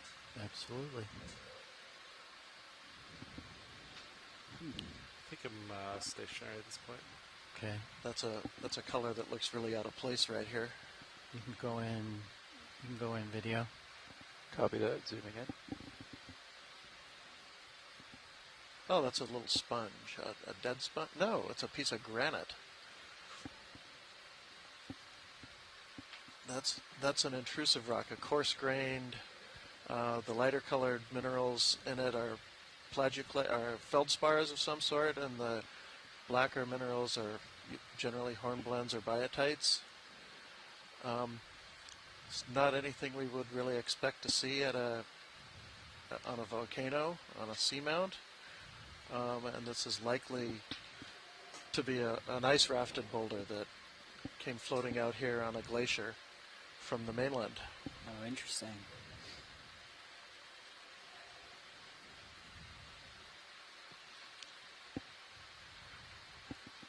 Yeah, I don't know. Okay, a jelly. Yeah, we've seen a couple of those, a couple of jellies that are kind of hiding out next to rocks. All right, yeah, thanks. That was great. Okay, that's full line.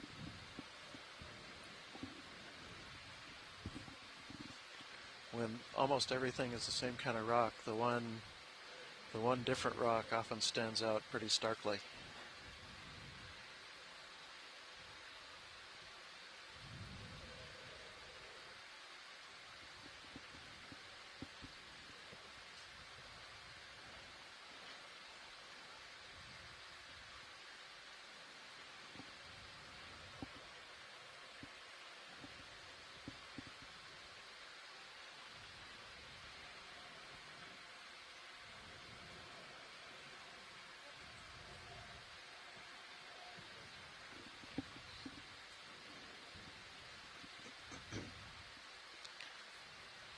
Now that rock is almost, on the upper right, is almost completely covered with sea stars to the point that you almost can't tell what's underneath it. And Chris Ma's pointing out that one Solaster, it's kind of off to the left of the screen now, doesn't have as many brittle stars around it, so that may be what's clearing out some of the areas where we're not seeing them. And there's all right, well then we could probably a couple put of them up on in. that rock that are. Let's do it. Having a big feast. Last nav, does that work? Pilot? Oh, good. Yeah. Let's snap on that. Bridge over now. Quick look. Hey, Bridge, we'd like to repeat that last move, please. Range 20 meters, bearing 220, speed 0.2 knots. Pilot, I think we had a request for a snap zoom on. Good copy. Thank you, Bridge. Solaster. Could you help me? Could you direct me, Watchley? Is there a zoom you wanted? Yeah, on those solasters on the rock in the lower left corner.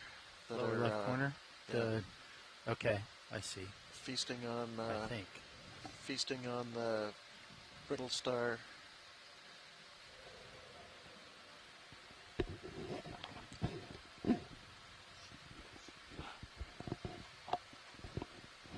Video's ready for zoom. Okay, let me get set up first for a moment. You can go in partial. All right, that's good. And yeah, you can kind of see where that solaster is cleared out, or at least the brittle stars have moved away from him. You can see if he's actually in the middle of feasting on something. Definitely appears so. Hey, James. Hey, this Chris. is Chris Ma. Hi there, Chris. Hey there. This is actually a really nice observation, and I'm glad that we're able to capture it, because this shows 1, 2, 3, 4, 5, 7. So this is Solaster. It's either Paxillus or Borealis, one of the two species that occurs at this depth in this area. All the members of the genus Solaster are predatory. They feed on everything from sea stars to brittle stars, including sea cucumbers. But I'm pretty sure that just because of the preponderance of brittle stars, this is what they're eating. And there's really it's just such a nice case here, because if you'll look around the periphery, there are a bunch of brittle stars that are keeping their distance. Right. and like on the lower one as well. I mean, if we tipped those over, if we took the arm and flipped them over, I'd bet we find brittle stars like tucked into the mouth. And so what they're doing is their stomachs are extending onto the substrate, and they're digesting them pretty much alive. They grab them and they just sort of push them into their mouth where their stomach is extended. The sort of, I'm not sure what you call it, the warning chemicals that come off of these sea stars actually can be detected by these brittle stars. So while the sea stars have actually eaten a bunch of them, the brittle stars can actually sense not to get too close. There are, in shallow water examples, there are ecological cases where you can take Solaster and just take a bit of its arm and attach it to a much larger predatory sea star, and the, if you will, the ingrained fear of these things will make a sea star that is 3 times larger run off in fear. So these things occur all over the world, but they're not as many of them as there would be other species of sea star, probably because they are predatory, but they're very they're surprisingly homogeneous. It's more just a matter of how they affect the sort of ecological interactions with the individuals around them. And this is why sea stars are so kind of ecologically important, is because they're what's called keystone species, or, they affect the community structure around them. And, and this is a perfect example. These ophiuroids are one of the dominant megafauna animals here, and you've got these sea stars basically devouring them, wherever they go. I don't know, there's lots of questions of scale and whatnot, but, they might be feeding on the large ones, they might be feeding on the small ones, but, they're definitely affecting, well, I guess that's arguable, but one would argue that there is a palpable effect on the number and the abundance of brittle star, populations in this area. So, this is almost more important to me than collecting another new species, because you get some valuable ecological data that is one step beyond, just having these sea stars brought up in a net with a bunch of brittle stars in their gut. So, thank you very much. Lots of good stuff on today's dives. I appreciate it, and Oh, and since Jamie, you're pretty much a hard rock geologist, right? Well, I had a former life as a hard rock geologist, but I've been doing marine geology for the last 20 or 30 years or so. So it's good to see rocks, but I rarely get to put my hands on them these days. I'm mostly dealing with sand and mud. Okay. Well, here's a joke that I've carried over from my geology days. I'm almost certain you'll get it, though. And I've recited this before. But where do you put a... oh, never mind. I just blanked on it. But I'll call back and recite it for you. Okay. All right. Thanks very much for your input, Chris. Thanks. It'll come to me as soon as I hang up the phone. I'll talk to you later. Thanks. Bye-bye. All right. Bye. Bye, Chris. Yeah, that's really neat to hear. That how valuable it is to actually see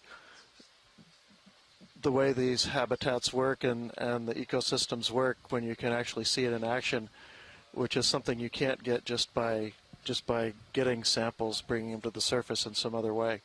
The context is so important.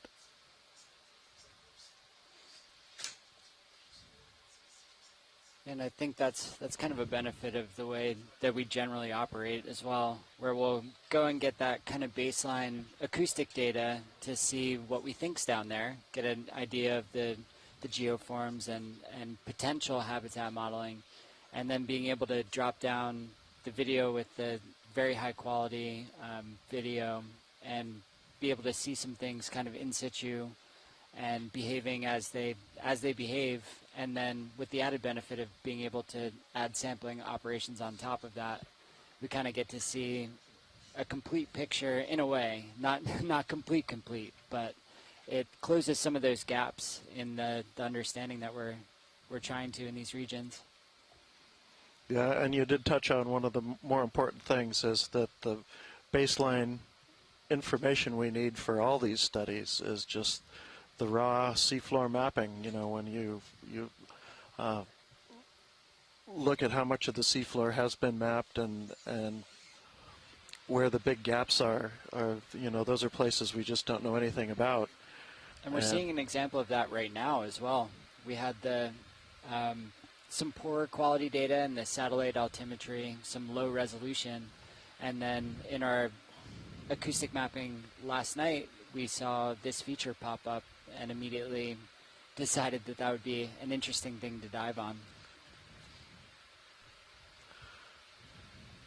Yeah, and I'm not disappointed. This has been awesome.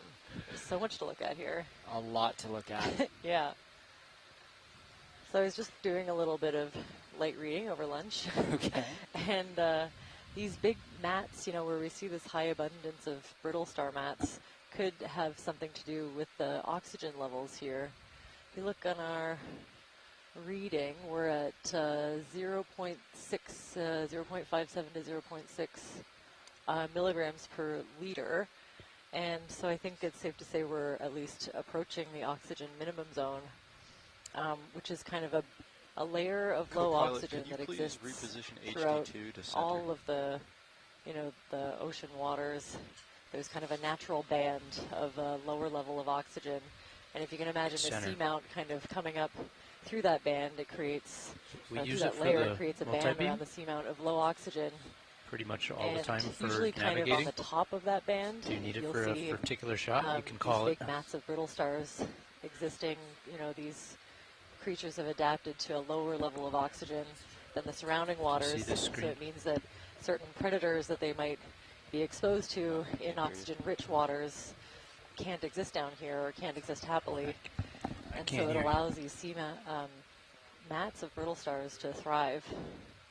It'll be interesting to see if we see a change in the community structure as we get a little higher. If we get a bit higher, we should expect to get out of it at some point, and we could get into a higher oxygen concentration area. We could expect to see these brittle star mats dissipate as Survey 2 pilot. Make room for a different kind of ecosystem based on the oxygen levels and different other environmental factors in the water. Yeah, have you gotten a chance to get any good stills of all these stars? Okay, well, we'll take one anyway, so let me... Co-pilot, can you bring up some fogs, please? A nice big boulder like this is going to give us a chance to get real close. Okay, so we're going to get a nice tight zoom, I think. Video, let me know if that's too hot. Can see a couple of different sponges growing on it, but some of them are maybe older, dead individuals that are colonized by other sponges, hydroids, brittle stars. There's a nice live one down to the bottom, maybe a tritodictyum glass sponge, a little bit different than the ones that we've seen so far.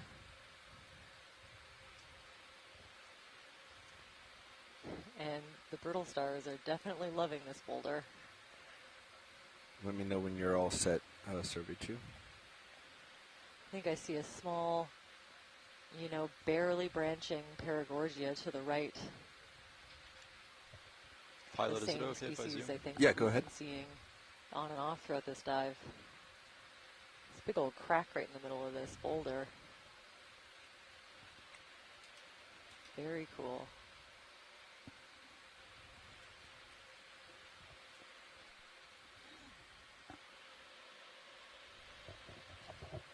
And I think this is amazing. Now we can get a little bit of a closer look at some of the identifying features for these brittle stars. A lot of them, I think, are on the other side, unfortunately, on the other, you know, end of the central disc that has the mouth. But the way that the spines are positioned on the arms and the different plates that interlock to create the dermal layer, I think all of these are identifying features for these Video when you're good, let's come wide and survey Ophiuroids or 2. I stars. see you're not clicking, so I take that to mean you're done. And we'll carry on. I'm seeing lots of different encrusting sponges, probably several different species. 220, copy. It seems to be the and a little, local slope as well. Primnoid fairly coral, gradual with a bunch of lumpy stuff. Just that white branching one. Co-pilot's good. Pilot? Pilot's good. Okay. And another kind of sponge to the right. So there's lots going on in this boulder.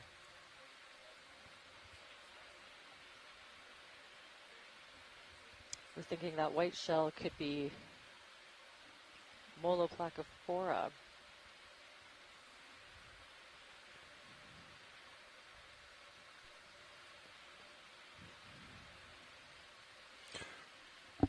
Watch lead, pilot.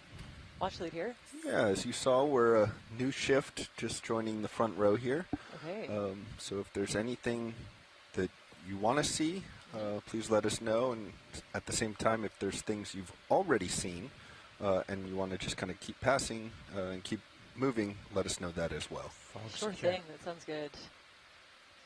So a lot of these corals we've already had nice tight zooms on. So Roger. We'll pass them by. Yeah, we'll just keep moving. This is a great height for 16 meters to your left. Abundance estimates. Copy. Thank you. Rock I wouldn't even know how to begin estimating the abundance of these. You know, for the brittle stars, what we do is we organize them into 3 big major groups of abundance, you know, either kind of sparse, straight ahead, solitary straight individuals, ahead, patches, meters. And mats. And I think it's safe to say this is a mat. They're super abundant here. Siphonophore floating in the background. The 2 taller corals, I think, is probably what we're looking at. Yeah, a little siphonophore floating in the breeze. Just spinning a little bit left of our track. There it is. It's that big one.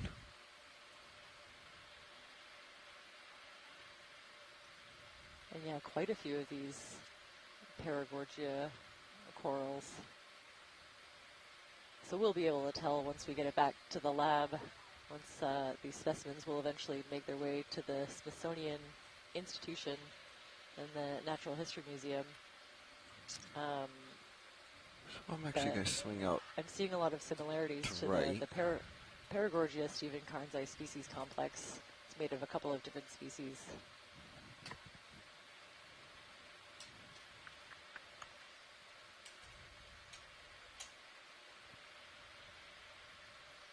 But it is possible that someone in the future will pick a little square within this field of view and just count a little more. every You single were really one. Close to those.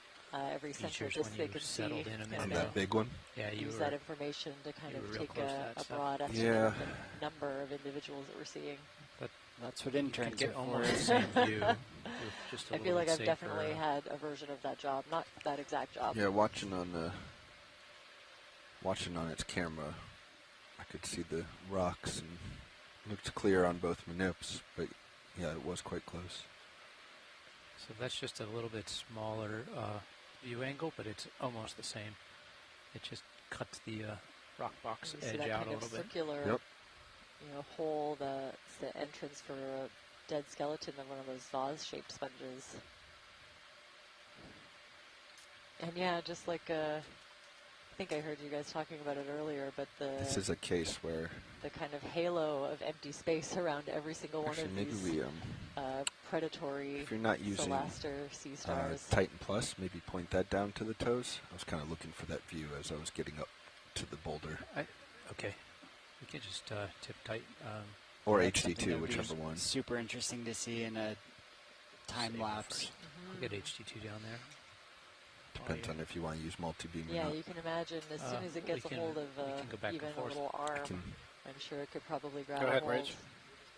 Copy. All of the toes or just the front toes? Just kind of like that. I can see us in the future putting a flex cam kind of next to the Titan or on the other side of the brow. Interspersed with these That's just dedicated down. More big toe colonies cam. of Isidella tentaculum. You can see the little wispy sweeper tentacles at the base. It's an easy way to differentiate them from far away. And we got a good close-up of one of those earlier. A couple of the sea stars we saw in the beginning of the dive. Not sure what you're pointing one at. Of the bottom right. One in the Floating. genus Oh, floating in. has been known to feed on corals. Let's start to go in. Look at this. What's that called? Wow. Look at this. Yeah, we're working on it. Super long, tendril-like appendages. Look at the... It's gorgeous. Oh, this is amazing. Woo! It can really move when it wants to. Okay. So I'd love to hear from the science chat if you have any ideas on the identification of this one. You can see these kind of hook-like structures coming at the top and these two long, It's within my view, and I stubbed my toe. I gotta let it go, unfortunately. Beautiful imagery. Okay, I'm Thank you for facing that. 192. Our track is 220. 192, 220, so to the right. Yeah, you gotta shuffle back over. Yep. Just gonna scan out in front of you for a minute.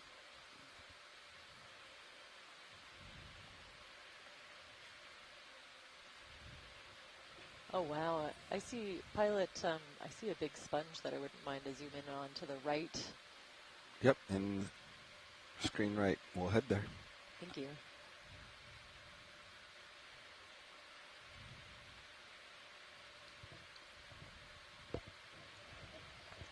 So my science chat team informs me that could have been a sediped ctenophore with the horns as one of the identifying features. Very cool. And the sponge that we're seeing coming up to the center looks like another one of those possibly Penulasma glass sponges. This one's huge. It's probably the biggest one that we've seen so far. Lasers off.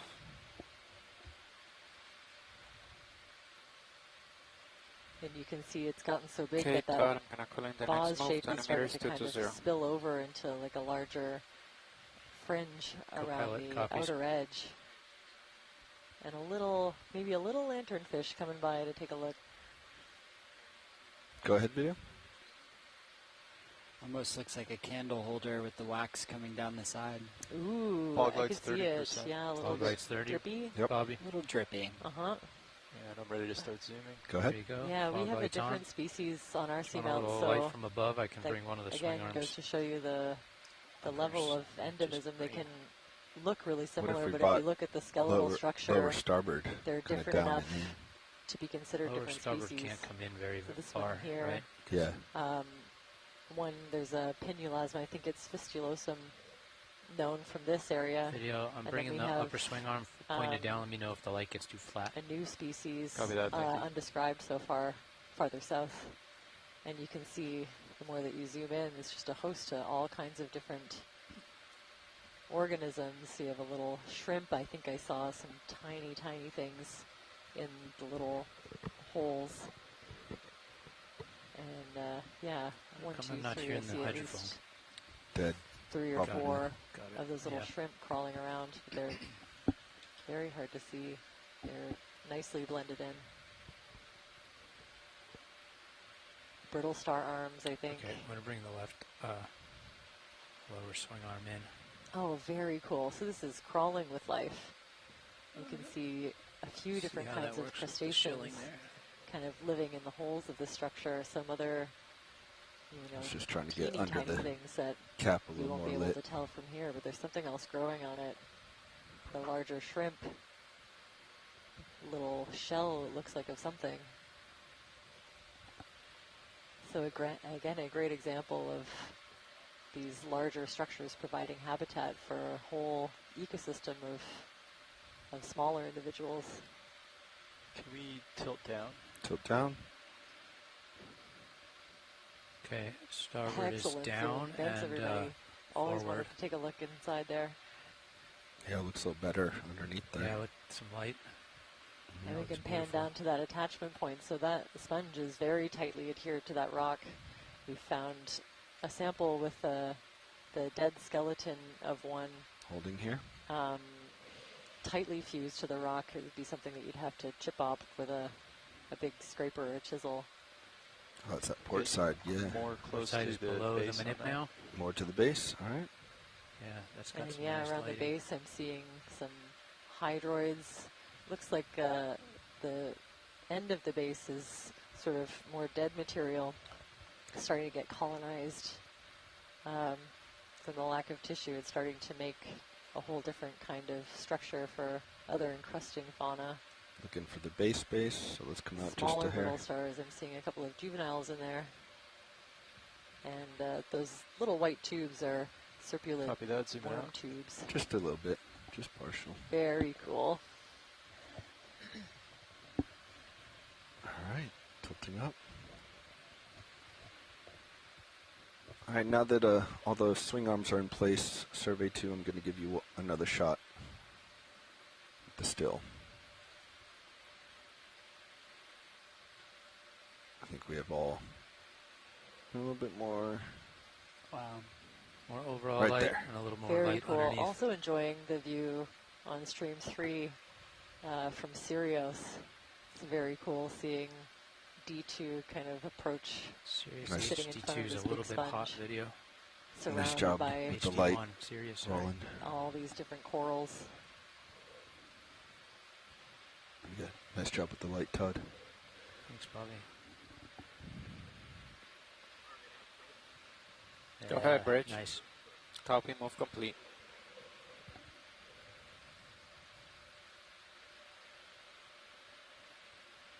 Video and survey 1, let us know when you're done. Video's done. All right, let's move on. Beautiful. Thanks for that. Okay, I'm going to stow. Yeah, every now and then I see a brittle star with some really distinct Bringing them up. bandings. Roger. I think it's Pushing safe to out. say there are several different species represented in these mats. Very nice, guys and gals. Oh yeah, and maybe a different kind of bamboo coral kind of interspersed in here. I'll keep an eye out for one. You know, we've seen quite a bit of the Isidella tentaculum. But I Swing think I'm arms starting out, to see fog another secured. species in here. ROV watch lead. Go ahead, watch lead. Could you zoom in on this Y-shaped white coral just in the front? Front and center, yep. Lasers are on. Video, let's get a snap here. Ready. HD2 tilting out from multi-beam. Yeah, you can leave it there. There's one big rock to your right. Okay. 18, 16 meters I out. think this, yeah, we might have seen one of these on previous dives, but not yet on this one. as long as I've been in the chair. A different kind of bamboo coral, so related to that Isidella, but it doesn't have the long characteristic sweeper tentacles at the bottom.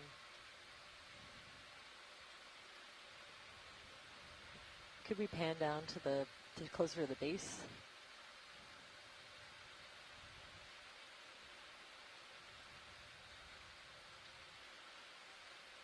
Beautiful, thank you. Yeah, so it just has what looks, well, oh no, it's hard to say. Maybe those are sort of modified. Do look different than the other. Oh, okay. So it could be just a younger colony of the Isidella that hasn't developed the big long sweeper tentacles. For the it looks like video. a different morphology. Let's try to get rid of that. Thanks for that. That's great. We might see another bigger one along the way. Sounds like we're good. So we'll come on.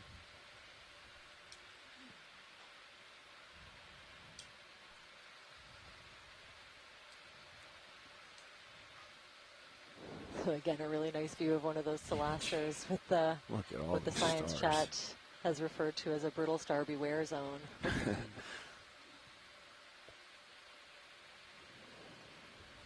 Yeah, they're almost easier to pick out because there's a dark space around them. Yeah.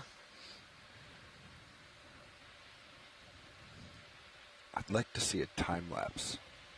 Same. In a view like this. You know, nothing appears to be moving right now, but if we sat here long enough, you know, would the whole ocean bottom be moving? Same, yeah. I'd love to set up a That'd be very cool. GoPro with like the slowest setting that you could do, and let's leave snap it down on the here floating for a objects. while. Oh, what do we have here? What are you? Oh, another ctenophore, I think. Looks wow. like it. Yeah, look at the little light show running up and down the combs.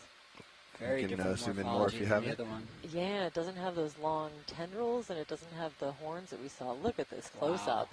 Whew. Oh, very cool. There are a couple of scientists that are tuning in and out that might be able to Looks like give you're us all an clear. ID on these. But Get a little bit on the left toe. Yeah, I got a love coral watching the coming light up that I try to don't make want its way down these. We're going to have to let It's that go. mesmerizing. Yeah. Another Nice thing job, that I video. could watch all day. Excellent work, pilot. Oh, okay. And now that we're snapped back out, we can see a few more of those large sponges. Watch lead, when we zoomed in there, there was I think it's right here at the base, but I think you've seen these already? Yes. With the long... Yep. Okay. Yeah, what I was looking Right. for I thought was something different, but I think it's a juvenile of these ones. Roger? Yeah. Oh, there's another one. Another ctenophore, yeah. Yeah, there's a couple of these, of that species, I would say. or More at least big that sponges? morphotype. Yeah, I'm happy with the zoom we got, so we can keep on keep going. until I see something a little different. Perfect. Thank you. Thanks for letting us know. I mean, I couldn't be happier with the zoom we got. That was stunning. Looking at the replay over to my right, and it's just beautiful.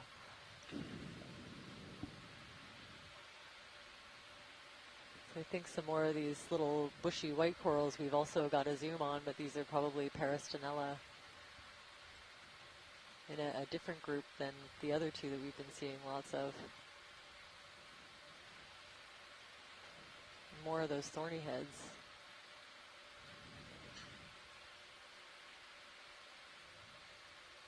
So it seems like the thorny heads might be the only kind of fish that associates with the seafloor that we've seen that doesn't mind the lower level of oxygen that we're experiencing in this area.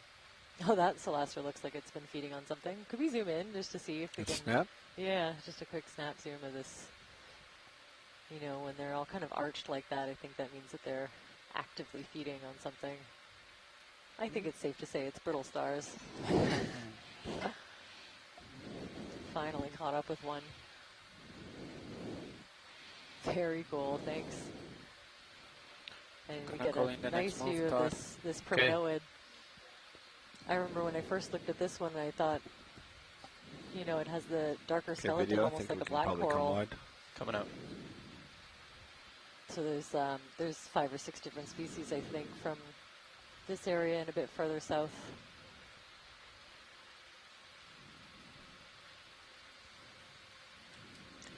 Jamie, I didn't see any rocks while you were on. It was all brittle stars. This is kind of disastrous as far as I'm concerned. Oh, no. Heartbreaking. We need far more of those sea stars grazing around here. That's right. You do get a look at the rocks everywhere there's a Solaster. Watch lead pilot. Watch lead here. I may have missed this earlier.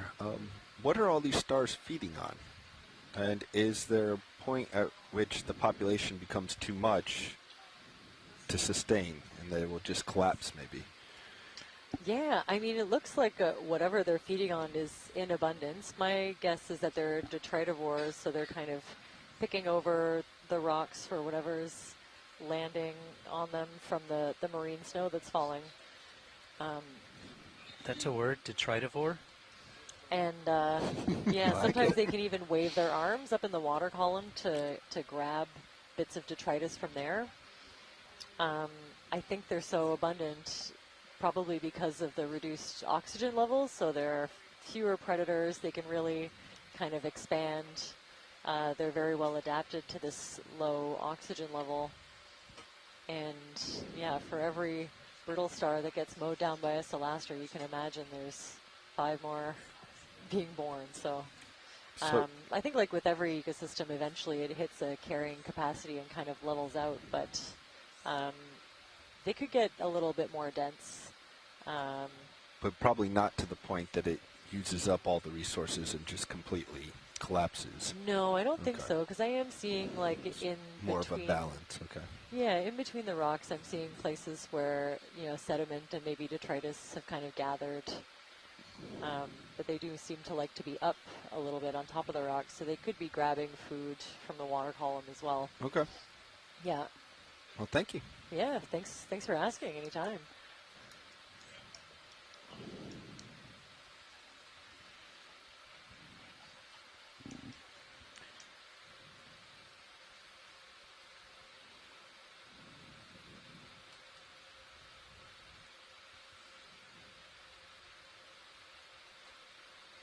Another big sponge. Yeah, another really big one in the back there. Nice feature here. Ooh, and a very cool boulder. Oh, it's kind of handy seeing a dead skeleton down at the bottom of this Isadella. You can see the branching pattern really well.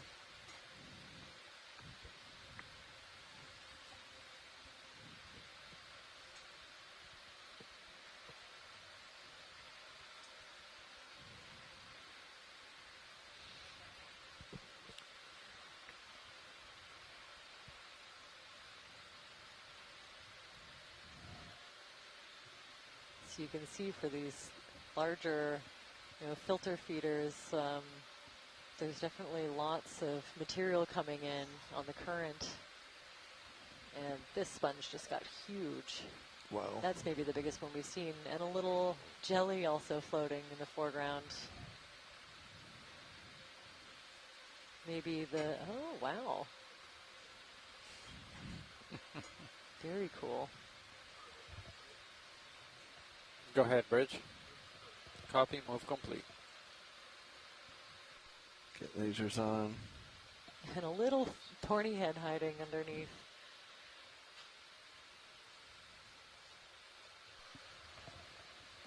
Oh, these are just stunning. Yeah, this is okay. Every time we get a size record for these, we find another one that beats it. And there's something with arms hanging out on the not the stalk, but the main body of the sponge. But you can see after a while it gets so big that urn shape kind of dissolves into a larger kind of, trumpet shape almost. That's amazing.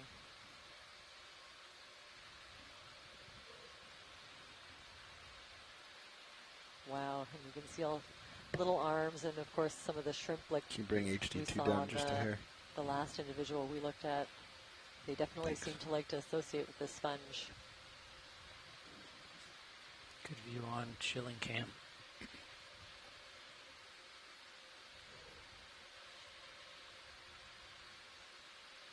Little fog survey too, would that help?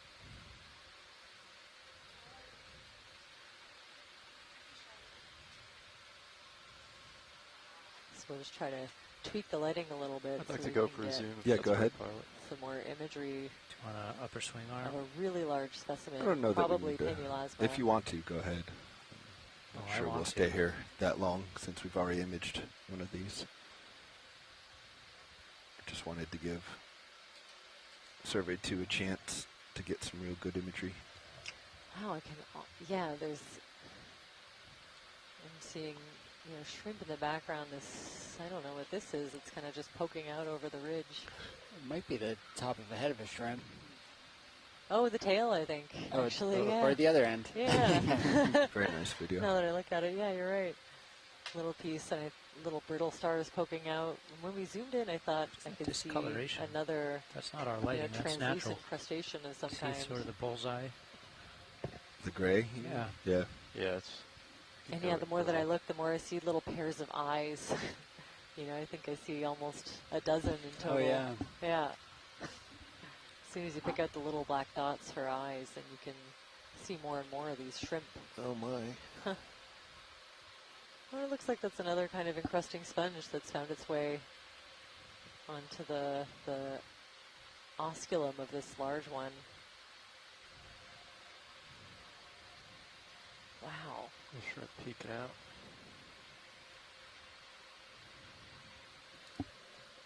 Survey 2 set.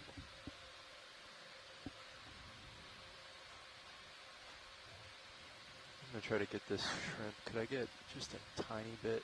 Beautiful. Yeah, let me just. That little Survey 2, are you okay?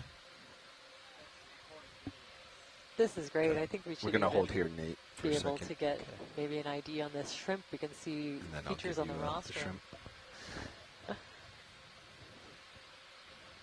Clear. I think I heard. All right. So come now up to shrimp.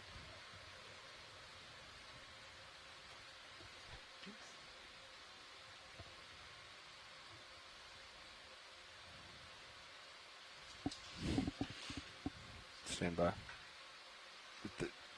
You can hold it there. With the turn, I lost my toe. Oh yeah, so I can see this sponge from a couple of different angles with all the cameras that we have. And yeah, there's like an interesting discoloration around that encrusting sponge. It looks like it's trying to maybe fight it off.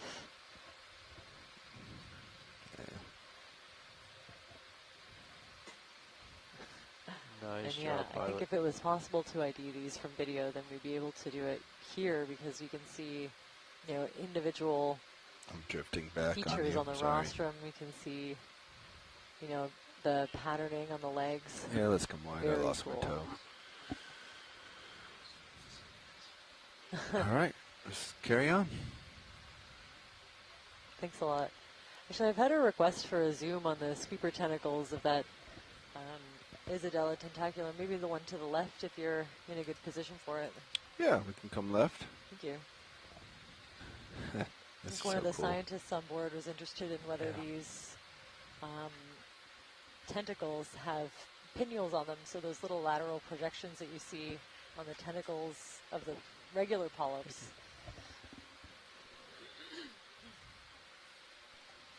And this is a perfect opportunity to find out. I don't think I've ever seen them. They seem like they're just one long tentacle, kind of featureless as far as any kind of projections go. But go ahead, video.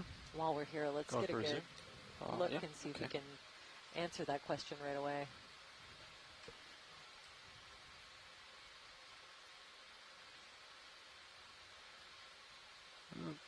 By one, sorry. You can keep it.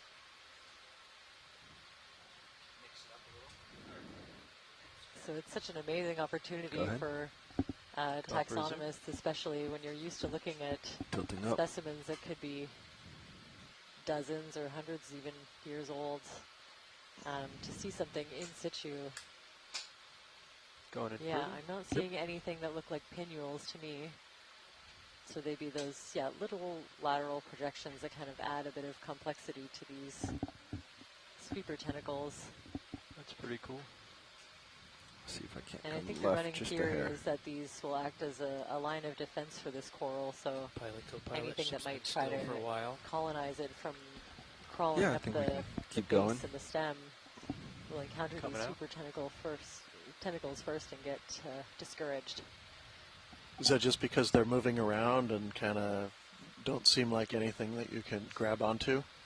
I thought I read somewhere that they had nematocysts in them, so like Bridge a stinging nav. cell, Okay. but I could be wrong, so don't quote me on that one.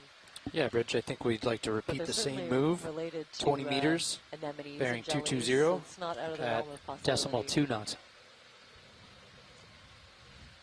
Great job, pilot. We have, looked thank really you, cool. great shot. Only Okeanos can That's do a good this. copy. Thank you, Bridge. So thanks, everyone. Yeah, just an amazing Okay, opportunity move has to be been able dialed to in. answer these Pushing scientific out. questions Copy. in real time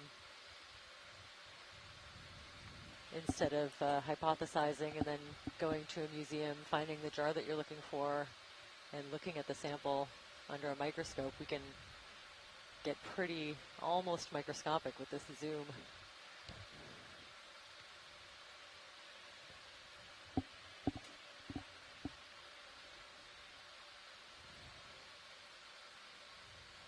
See a little bit of rock poking out there. It looks like a trail, actually, a trail of destruction behind that Solaster. I think you can see where it's been.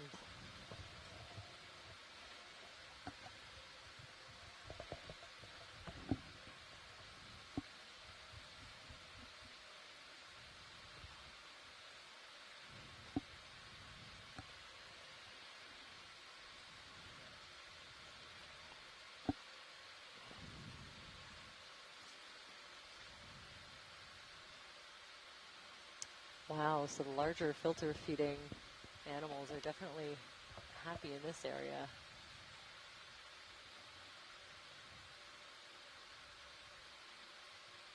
Yeah, there's just the right combination of current, I think, and substrate. So we're just a few tens of maybe 5 or 10 meters maybe off the summit plateau, working our way up the side of this cone-shaped feature on one of 3 on the summit plateau of the seamount. So it's steepened up a little bit. No, I'll come back into center view. Copy. And we're getting a much rockier bottom in general, and it looks like the brittle stars love it.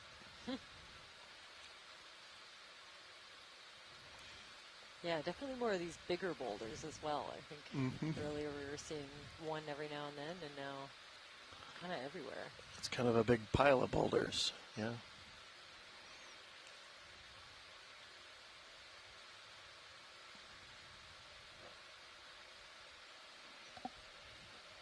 I do see little patches of sediment, or perhaps ashy sediment, or maybe that is hemipelagic, kind of interspersed in tiny little patches in between the rocks in places. Oh, looks like that coral caught a jelly. Yeah, I think it's worth a zoom if you can. Let's snap real it. quick. Copy that, snapping.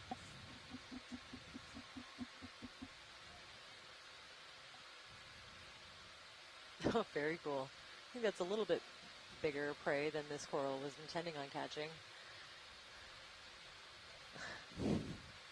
So it must be a dead jelly that kind of floated down in the current and got snagged up on this coral skeleton. The shrimp are all over it, so it makes sense this might be a bit of a food source for them. Very cool, thank you. It's not for the coral. They're only interested in tiny particles. Go ahead, Bridge. Exactly, yeah. You can imagine. Thank you. Move those complete. Small polyps that we got a zoom on earlier, each kind of feeding on really tiny things that it can fit into that little opening for the mouth. So yeah, I wouldn't be surprised if it kind of damaged the coral actually to get have something like that ensnared. But if it clears pretty fast, it should be okay.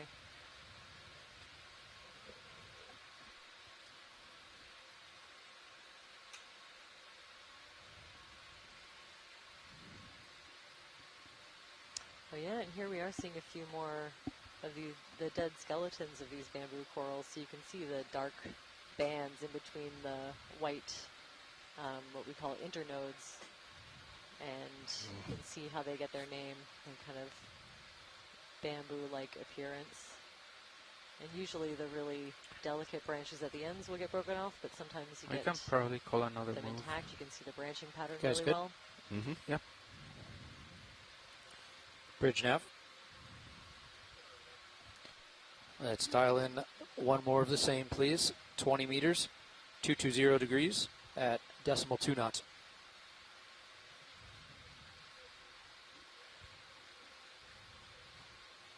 That's a good copy. Thank you, Bridge. Bobby. To give you more tether. Roger.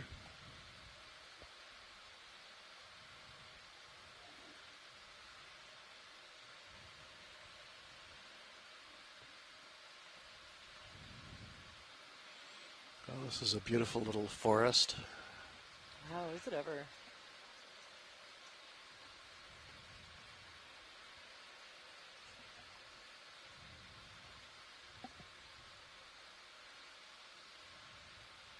Yeah, I'd love to get a time-lapse camera down here. Oh, another one of those little jellies. Barring the use of something like a time-lapse camera that you'd have to deploy and pick up later, one thing my group has been doing with some of our long-term monitoring sites within our marine protected area is we've been setting down markers and doing a slow mosaic of photos so that if we get the opportunity to come back again, which every now and then does happen, then we can do another mosaic over the same area and compare differences over years. Wow, look at this.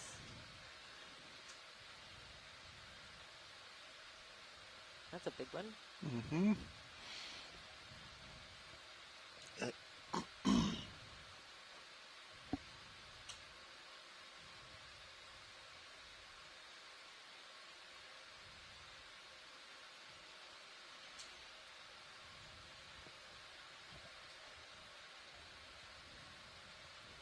Okay, if we want to make it to the end, to the very tippy top, by the time we recover, we need to average a speed over ground of 0.08 knots. Let's keep it moving. Okay, sure. We'll just keep those moves dialed in. Stop when we need to. Keep it moving otherwise. Yeah, sounds good. I think we've collected a lot of representatives. 510 meters track. Depth of 520. A little bit of ground. Of 530. Time remaining on bottom, 3.5 hours. Copy. Interesting spine of rock that we're kind of following up, or perhaps even two of them. Looks like there's another one to the right. These might represent dikes that intruded up after this edifice was built, and might be in fact what holds it up.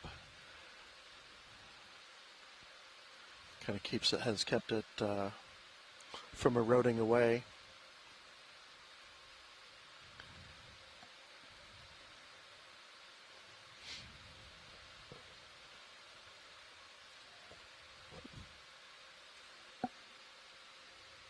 I can't tell from here, but Mini Zeus is looking up, right? Looking up, yep. Okay. Yeah, it's sort of in between having a good view of the multi-beam and video. You might either tilt more up to see better multi-beam or tilt down to see better video. Yep. It's just really dark, so I cannot see from here. They just brightened it up for you. Oh, perfect. Thank you, video.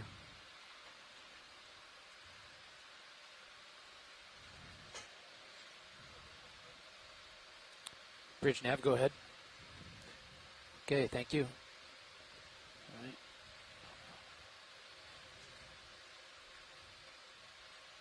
You guys are stretched out. I'm going to keep it moving. Yeah, we're good. Moving.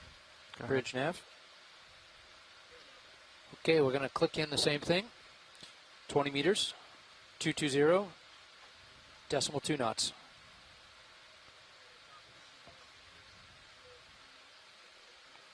That's a good copy. Thank you, Bridge.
So Chris Ma was piping in on the science chat.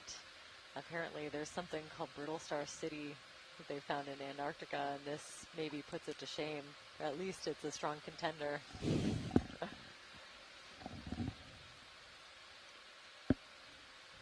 But yeah, it's hard to imagine a more abundant area of brittle stars. I think we were talking about carrying capacity, and I think any more abundant, and they'd be, you know,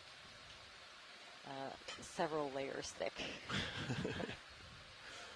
I've seen something like this in one other place, and that's the Channel Islands of Southern California. I can't remember which island it was, but and it was a flat area, presumably sedimented, that was absolutely carpeted with.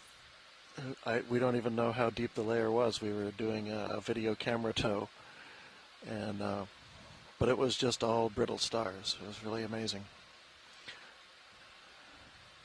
Yeah, it's easy to think that, you know, this would be great for any kind of fish species, or maybe something more mobile than these solasters. Yeah, you'd think this would be like a really abundant food source, but I think perhaps because of the oxygen concentrations and some of the stuff we talked about earlier, they're just happily thriving in this depth band.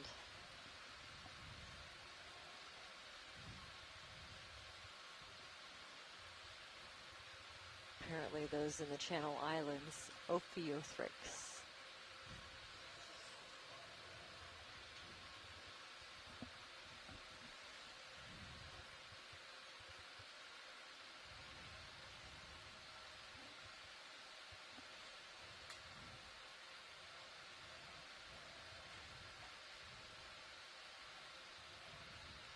Oh, another one of those little tuniforms.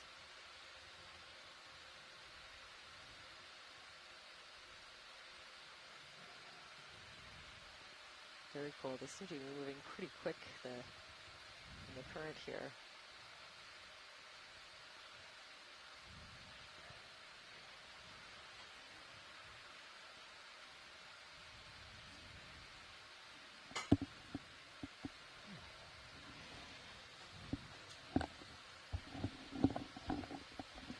Maybe a different kind of, just a regular old 5-armed sea star that we pass by. Maybe a sign that there's a little bit of a shift happening, but it was just one. Hard to say.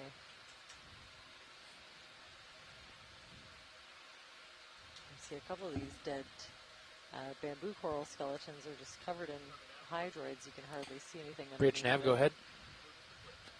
Understand. Move complete. Thank you.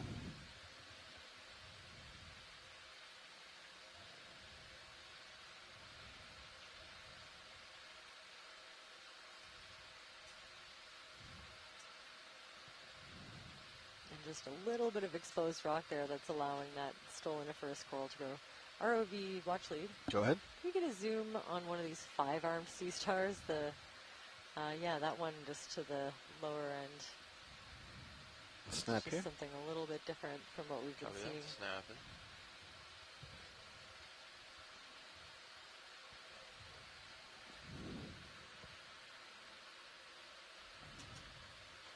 That's great. Thanks for that. Ooh.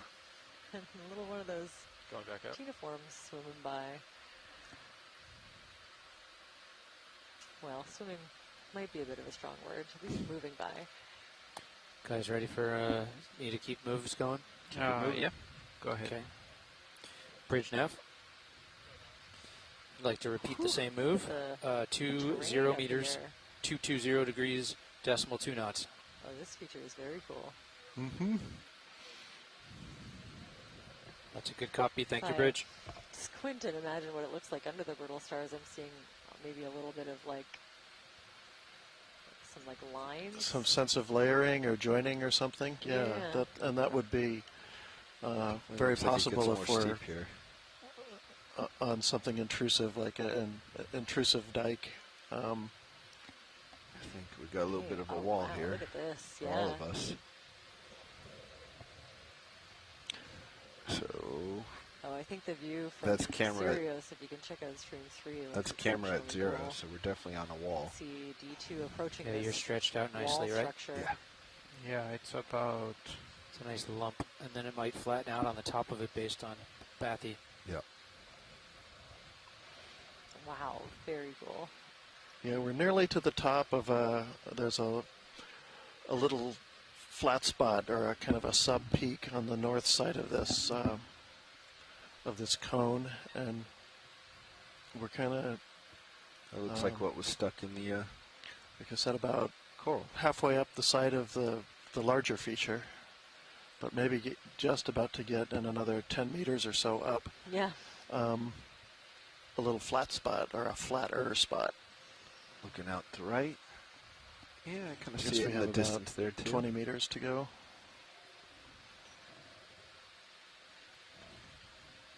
Come down to the base of this. But yeah, this kind of steeper part of the ridge we've been on looks like it's held up by some sort of massive rock.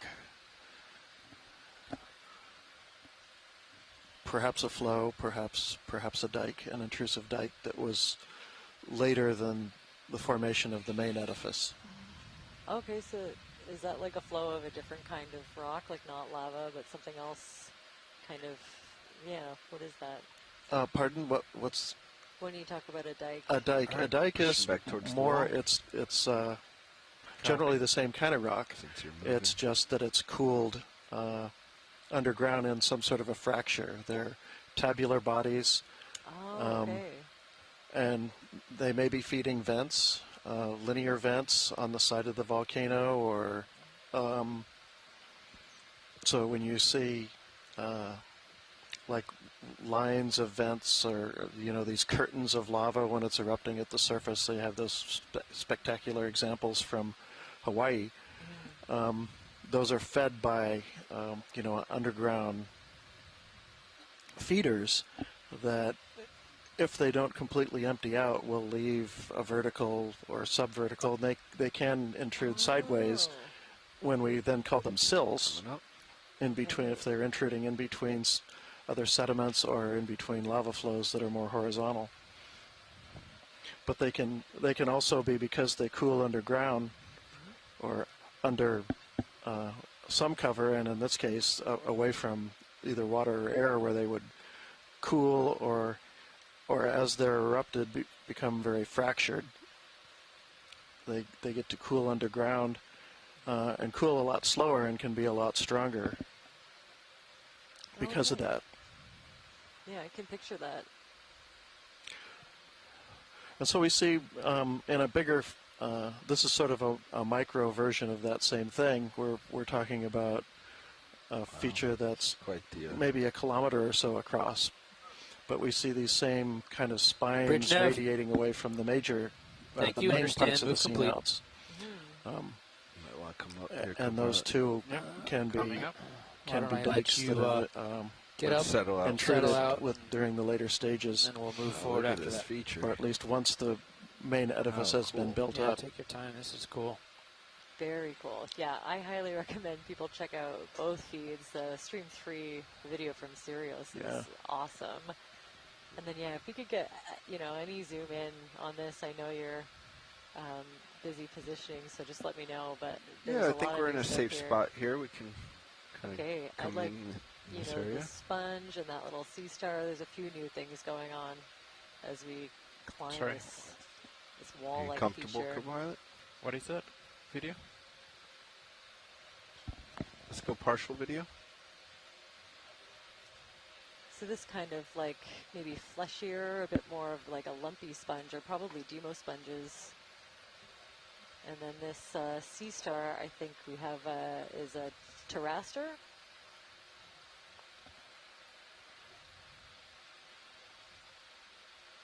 And little a lot going on. Like I think those are also sponges, maybe juveniles.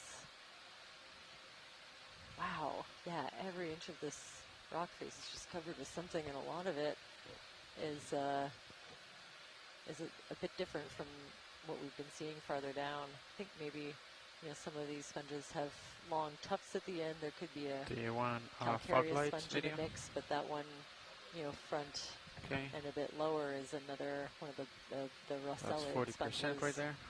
A glass sponge. Copilot, And above if you it, want I think to turn this your is a heading Kodiak-Bowie sponge. left at all, you can.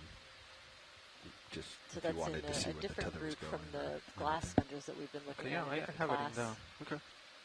there. Up to you. He did say something Oh, about the more mini of these encrusting stoloniferous but corals. I didn't catch it. Yeah, really small, just kind of carpeted with this sponge material in between where all the brittle stars are. Lots of hydroids everywhere, yeah. Are we full wide video? Really nice anemone. This is great. Watch leads pilot. Anything Watch lead. in particular to look at No, more? I think we'll just keep on, All right, we'll keep on going climbing, and yeah, if we can sort of, I don't know if we can maintain a similar zoom level. It's just so cool to get a close up of this almost like vertical face. Yeah, we'll try to maintain. I think this was sort of a nose feature. It slopes back in after this, but we'll try to stay close and very lit cool. up. So there's a different kind of that bushy coral. To the right is something different. Actually, if we, well, no, let's keep on going. Roger. Keep on going. Yeah, thanks. I'm seeing like a pinkish coral. Could be a different paragorgia than the one that we've been seeing.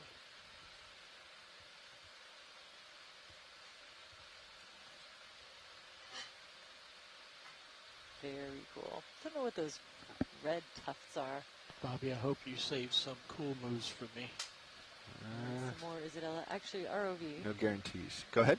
Could we zoom in on that reddish stuff at the bottom? You got it. Part of the screen. Just looks a bit different. I can't quite place it. Video, let's go.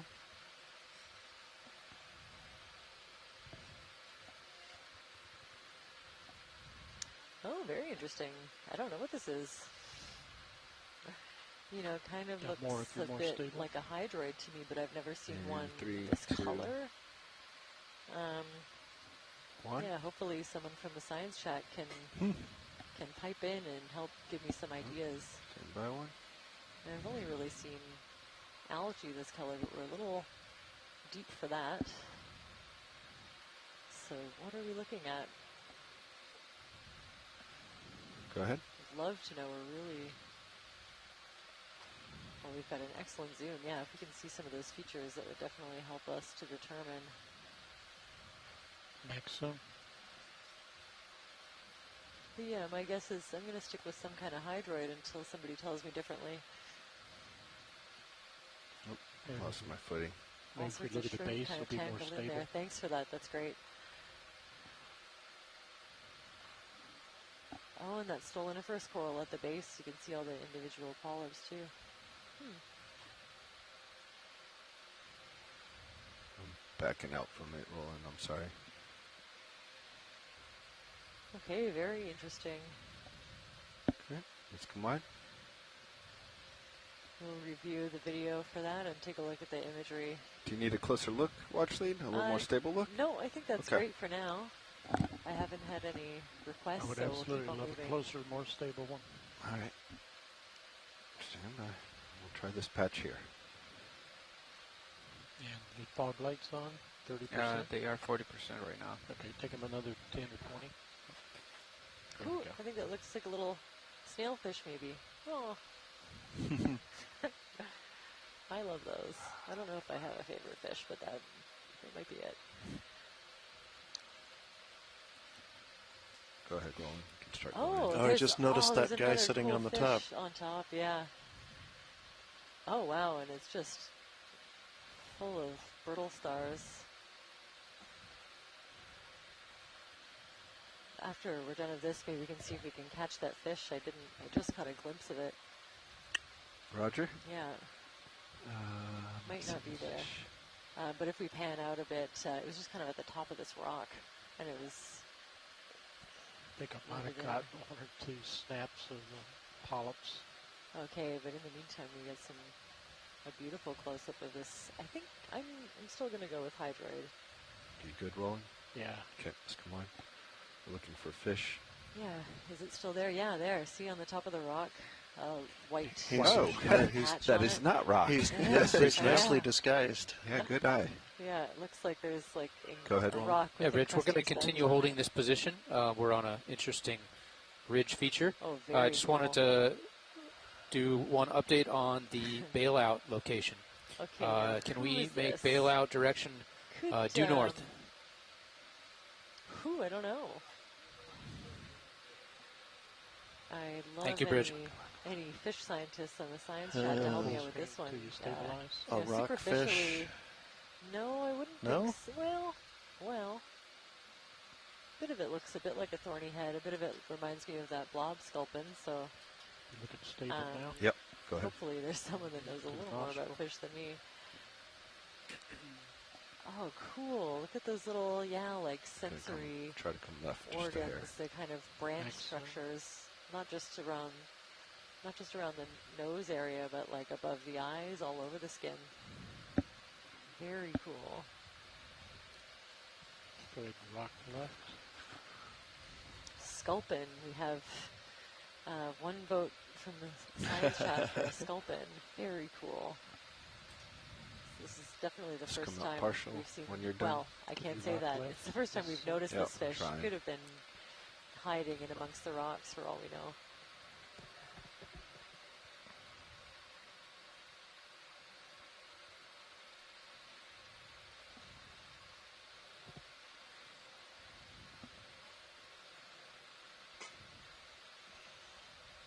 Very cool. Great, thanks for that. His head seems just a little bit too big for the rest of his body. Yeah, it does seem a little disproportionate. Center. Yep. Soft skin material. But so do the thorny heads. They also have like really giant eyes and a giant head and kind of a smaller body. Wow. Yeah, look at all these tiny little, I think, like sensory organs. You'd imagine. Got a video? If you ever caught one of these, lasers. There might not be features that you could observe in a specimen that you bring up to the surface. This is why this in situ imagery is so valuable. And then for lasers. Yep. Let's make it happen and move.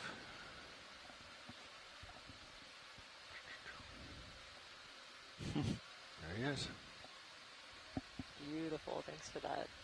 Just comfortably nestled in on a bed of should I rotate and go up slope right here? He's got a good view up there. Small part until we see it again.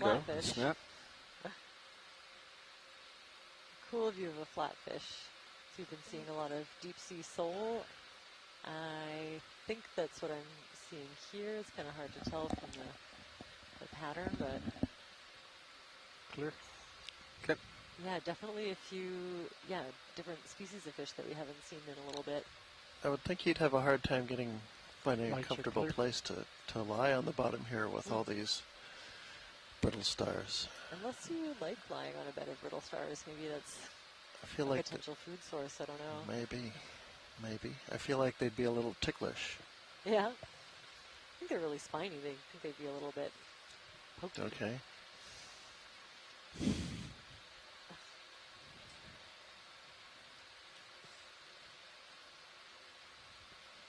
Wow, just some really large individuals. Have you give us side-to-side? Just kind of a really dense distribution, almost like a thicket of these Isidella tentaculum bamboo corals in the I'm going to push out here, Fernando, to see what's on the other side of this.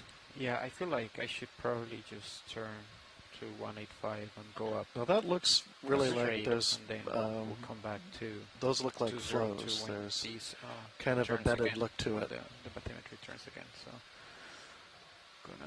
Yeah, you can turn and follow me now. Do you wish that you could just brush all the brittle stars off? I do. It would make it a lot easier to see what was going on. Follow this ridge line? Yeah. 20 meters due Do south. we have a little broom on this? I think that's fine. No, but we have a vacuum.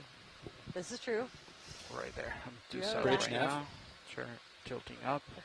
We'd like to make a move, 20 meters, 180 degrees at 0.2 knots. Yeah. I wouldn't mind zooming on that bushy coral to the left. There's a really big one on the left and the one right beside it. That's a good copy. Thank you, Bridge. The one on the right, the bushier one. Yes, please.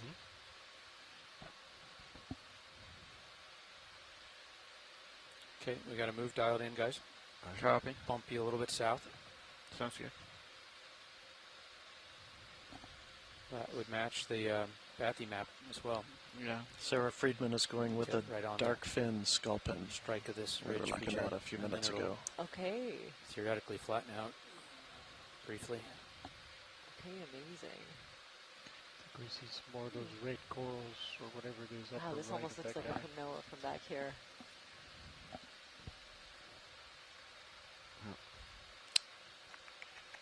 Thought that might happen. Stand by one. We've got a moment here while we wait for the ship anyway. Just want to try to get real stable for you. Go ahead. Sending in. Ooh. I think this is Primnoa. Oh. The density of the polyps. Wow. Okay.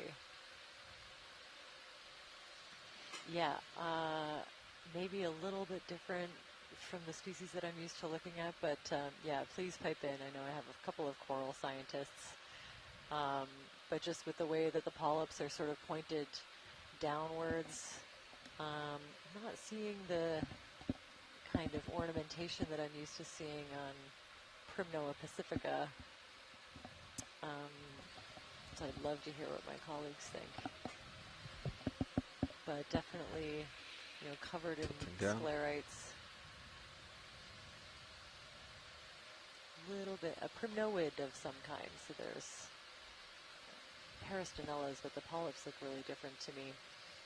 Can we pan down to the base eventually?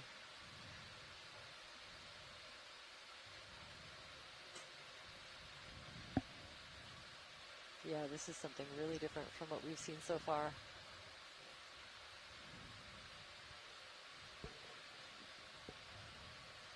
So now I know there is a different species, I think, in the Gulf of Alaska that's not one that I'm used to seeing. Oh, very cool, a Tritonia, a nudibranch kind of stuck in the bottom there.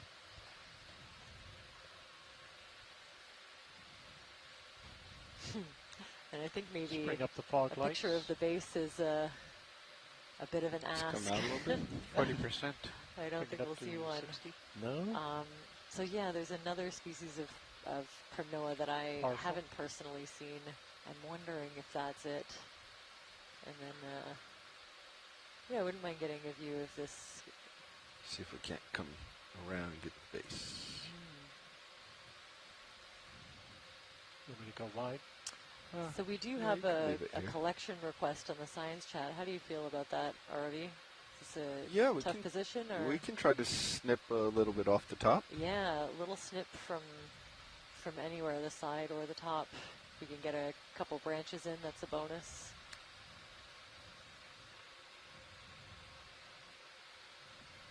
Of course, we try to leave the bulk of the individual intact. Bridge nav, go ahead. Move complete. We're going to hold here. Thank you.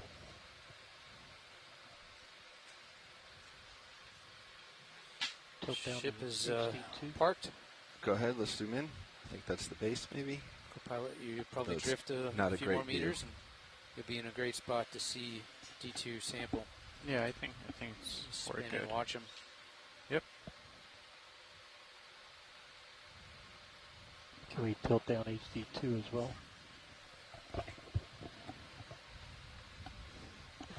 While we set up to get ready for a sample, I'm going to check my... And look at the red one while you're anchored up here, or just skip it? I think we'll skip it. Full wide. Okay, guys, you want to talk samples? Yep. Yeah, I think on the port inner, Chris said that they collected a rock. It had a lot of associates, and some of them might be swimmers. That's the only thing he said. And I believe that's the only bio box that's full.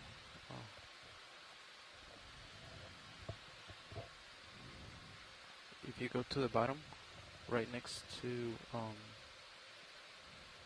the high pack icon, the edge icon. So there's a Kanoa Wingy which browser? as well, but it's not known from the Gulf of Alaska. Which one? That's the one I was thinking of. And there's a different variety of not the text. from NOAA Pacific. Yeah, let's go partial. Yeah, okay. That one I believe. All right.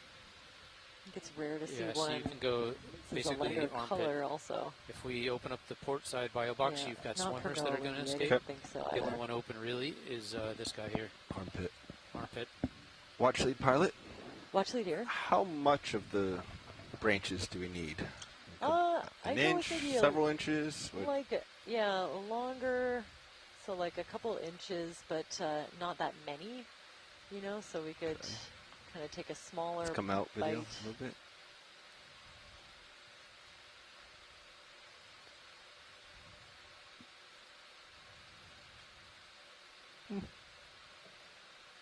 You know, we want to leave the bulk of this individual as is, but that would be... Can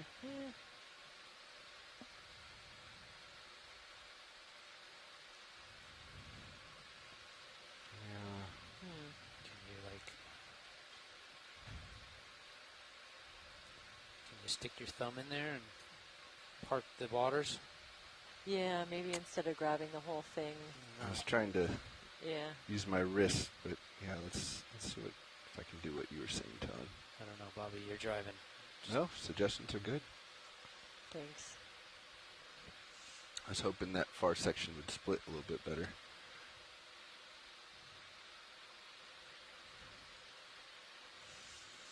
Yeah, let's go partial on HT2, please.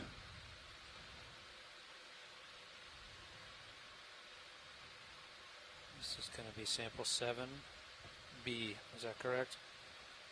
Yep, that's what I've got. That's a good position.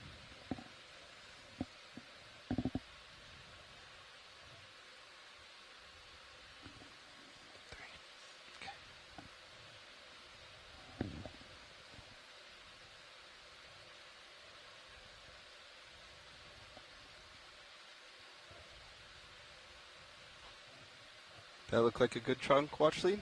Yeah, I think that'd be great. Thanks.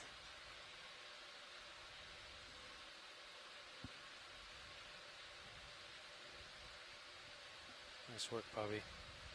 Beautiful. Ooh, nice.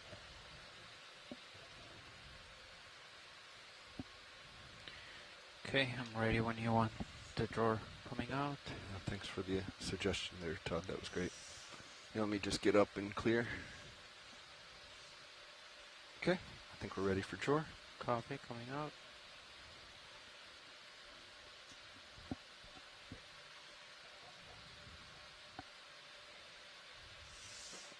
Right. Oh, I see something in the inner starboard. Is that a sample or just yes? You're going outer. We're marked as a we have a sample marked there. Can bring HD2 around, please. Right there.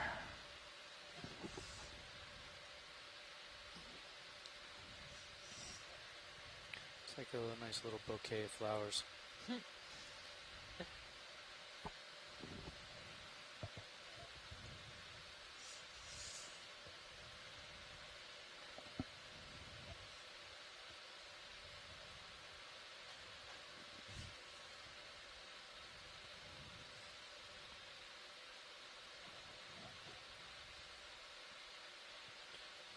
What's the timestamp?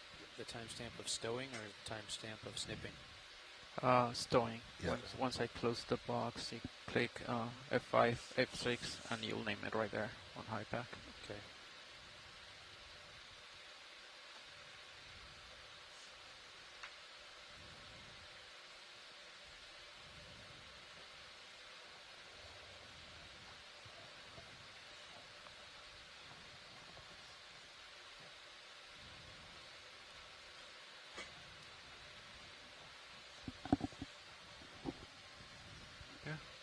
In. All right, let's give this a go.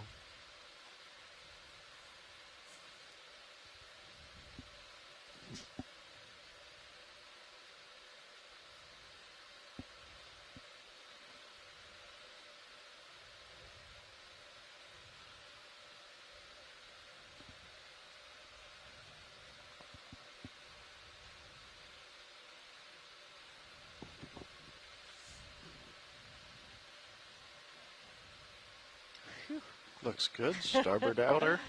Beautiful. Okay, clear. All Clear. right. Yep. So that's Feel rusty on that box. EX2306, D0507B, and the F5 is starboard quick drop. outboard bio box. Okay. F5 creates it and F6 opens it, so you can rename it easier. Oh. Did not know that. F6 creates it and opens it at the same time? No, F5 creates it, and then F6 opens properties. Yeah, Before exactly. you move, can Or we you do just the red right-click. coral again? All right, Roger. Heard, Roland. RV watch lead. Go ahead. While we're here, could we also pan left to the coral that's next to this one? Roger that. I had a quick request from my video to get one more shot of the red now that we're nice and stable. Oh, great. Yeah, thank you. Very interested to hear if anyone Okay, in the look chat closer, has but it says that I'm more 15 ideas. delta. I've never seen a dark red hydroid like this. Sorry, Todd, what is that? Target dropped. Oh, Renamed. All Sounds good. All right, Roland. Perfect. Yep, that's much better. Okay, you can hold here. Nav and training over here. You can drive. Hydroid polyps now.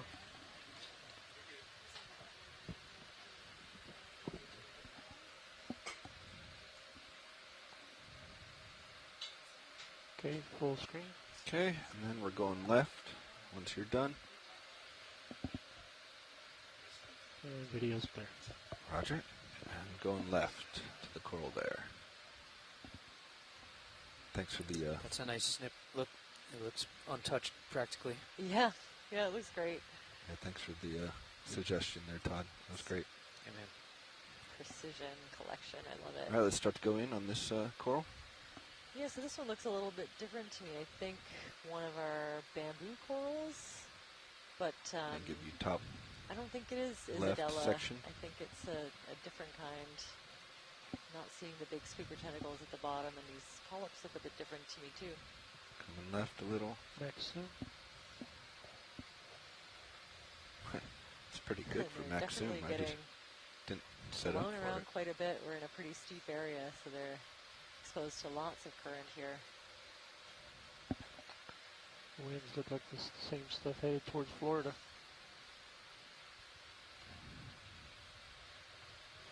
Okay, coming down a little bit more. Tilt down. Yep, get more of the creature.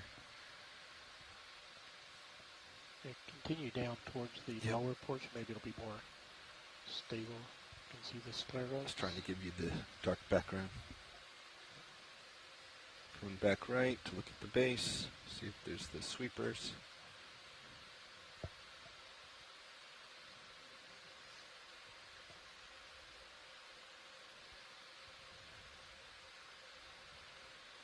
Yeah, I think just from the branching pattern, it already looks a bit different to me. Here's the nose. Hold that shot. Kind of hard to say. Definitely a bamboo coral. You can see the dark nodes.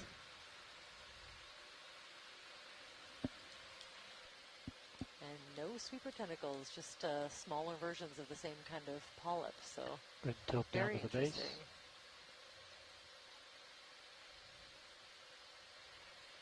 It's obscured.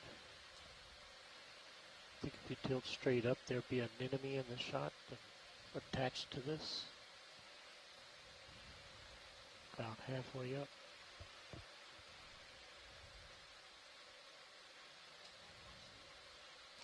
Go ahead, watch lead. There's an enemy. Okay, to get to waypoint 2, we're 440 meters away. Let me do some math and I'll get right back to you.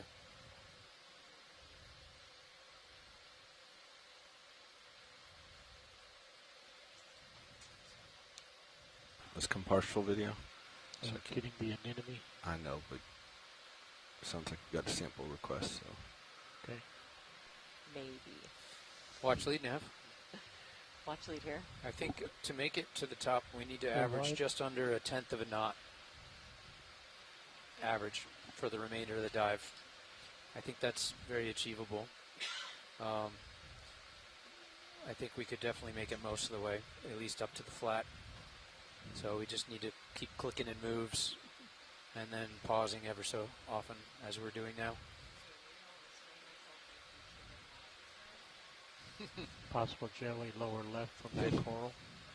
So a coral or a collection, it sounds like. That's right. Yeah, Right. I'd love to request a collection of this one. This is another first. I'm keeping an same eye coral. out. There's an undescribed species of bamboo coral in the area. We do need to talk about where to put this. Portside Rock Box has some swimmers. There's an open spot, but we have swimmers. Starboard side is full. I think the main. What about the port outer? Yeah. Bio box? I think the main subject was the So I just geology, need, again, so like a snip. if they swim away, I think they might be fine with it. Okay. Are you okay if we lose the swimmers in the port side? Oh, inner? right, the inner. What's Port side inner. What is that? Cut it and vacuum it. That was the rock that had all sorts of things growing on it. The swimmer would be the brittle star? No. Yeah, I'm okay opening up that side again. Okay. Pilots, do you copy Yeah, that? thanks for checking. Copy. Watch lead this branch that's sticking out towards us. Is that good? That one looks perfect. Thank you.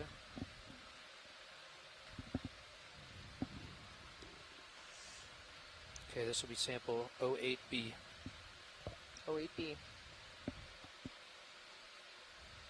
Just go in partial video, please, on HD1.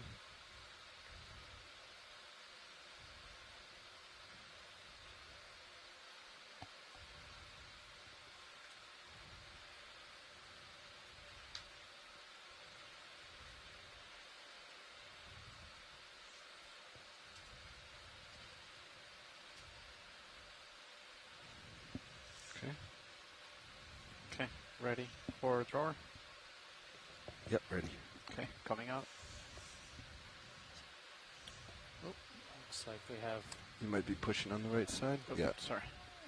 That's good. We don't have swimmers. All right.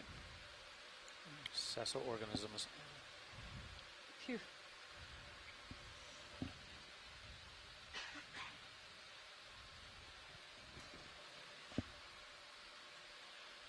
Port. Port outer. Port So outer. we're looking. It's quite the good-looking sample.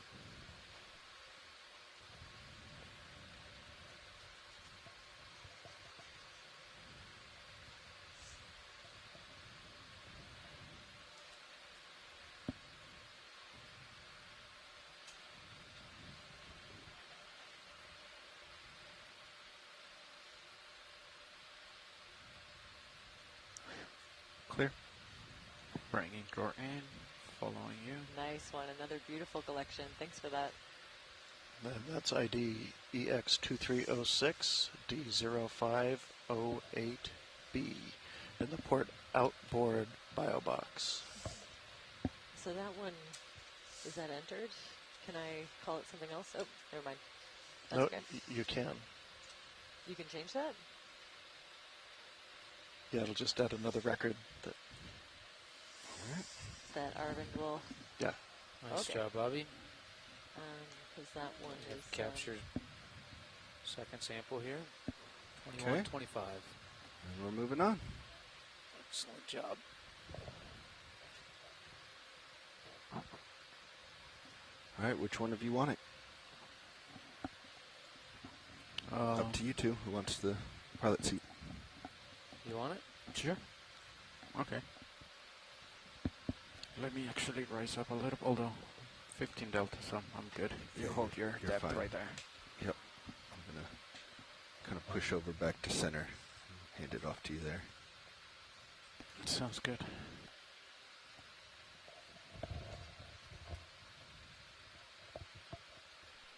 I should have actually handed it off right before I took off, but that moment has passed.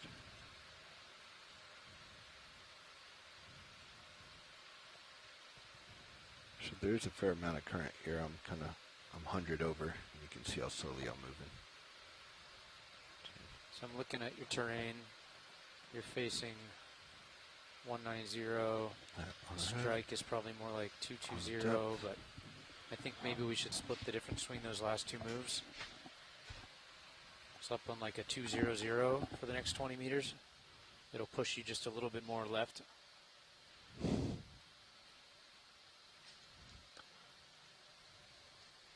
There goes okay, pilot. Ooh, another missed. one of those little. I was just jelly. using that maybe the next move should be somewhere between, somewhere like 200. Okay. Push you a little further left, but start to reacquire the original track. Okay, so that's 200. I'm gonna center. Looks like you're probably ready for a move. Tilting up camera. So we have another sample request. Watch lead. I don't know of another sample request. Okay. Copy. No, so far so Bobby, I'm going 200 for 200 heard. Okay. Fog's coming down. Bridge nav. Copy. We are Turning ready to for another 200 move. now. So definitely up here, now that we've kind of reached the top of this feature, seeing okay, 20 meters. More bearing 200. that we saw from below, but what is that video? Decimal 2 knots. A bit more diversity. Just confirm lasers are on. And that we've seen a couple of new corals that we haven't. Lasers are on right now. In this dive. That's a good copy. Thank you, Bridge. You have auto heading in. So yeah, we've reached a little bit of a flat sure spot. That, about halfway up the side of this cone-shaped feature. This one is about, I don't know, at 50, a kilometer across. 50. 50. 150 meters high, depending on where exactly you look. And this is one of three similar features that are situated on the summit plateau of Surveyor Seamount. Okay, watch lead. Let me know if you see anything. We're hoping to get to the top of this. Interesting. Just to get a sense of well, you always want to get to the top of the mountain, right? Will do, thanks. And see what's up at the shallow. We have about another, I think about 120 meters to go to get to the top. Okay. Our nav is pretty locked in today, huh? Oh yeah, the usability, yeah, I've noticed. Like, it's look at that, like the very, very two tight. samples are right on top of each other. That's great.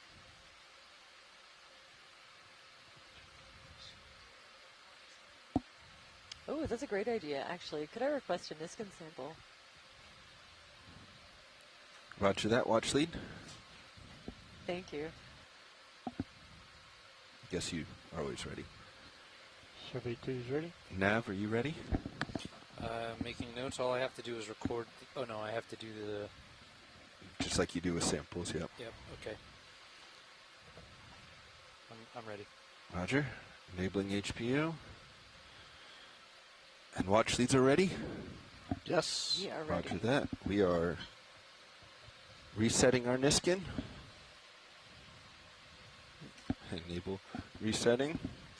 And fire. Good fire. Good fire. So that'll be EX2306 D0509W Niskin Bottle 2. Yep. Correct, number 2.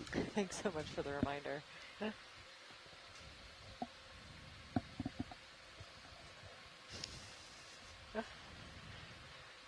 I always forget about the water. Somehow. Ship's still moving. Could you be distracted by the corals? Yes. Yeah. I think there might be a reason. Automatically logs. You don't have to save it. Corals, control echinoderms, S. there's Control S. Yep. Every the little star the means that it's not saved. Control S should get it done. It's covered with life. Up there. In the file Well, name. at some point we'll just have to stop and grab something without really knowing what it is until we get it on board. But that's okay. I'm here for it. I think it's this. Oh, actually, we're okay. Kind of a mystery rock, but on the other hand, I think most of this is all the same stuff. We found one foreign rock today. Oh, the granite. Kind the of granite. Yeah, smooth and then saw like that. boulders, chimneys. I think I was eating. Pretty sure I was eating lunch. Camera's watching 45. from the other room. Yeah, the Bridge nav. the coral, Understand, move diversity complete. Thank for you. sure, but also just the abundance of these corals. Okay, where are is we what at, really guys? stunning. Want more moves? And yeah, I can don't back. Pilot's think you comfortable. could 220, talk you about think? this dive without mentioning the Or, mats and mats of brittle stars everywhere. Well, actually, if you direct your attention to stream 2, we could probably go more towards the original if you want. If you're wanting, Todd. Yeah, let me see what that is. Yeah, folks, so stream 2 is 220 originally. Let me see where okay, it should yeah, be now. If folks at home want to check out, it's stream 2 that has the view from Sirius on it. And you can see 220 D2 dead on. Alright, let's keep 220. Some of these very cool geological features scattered with corals and sea stars. It's just an amazing view. Ready for another move? From that view, you can kind of get a sense that we're looking at some linear, kind of horizontal features that might represent a dike, or that could just be fracturing in some more massive, intrusive rock. Yeah, definitely. I think it'll kind of go down, right? Like, or maybe it doesn't. No, it keeps going up. I think you're okay. Off to the left a little bit. Look up every now and then. One of the dozen other screens that we have available to us. Okay. Keep going straight then. Yeah. 20. Sounds good. Looks like it puts the sledge on our right. Okay.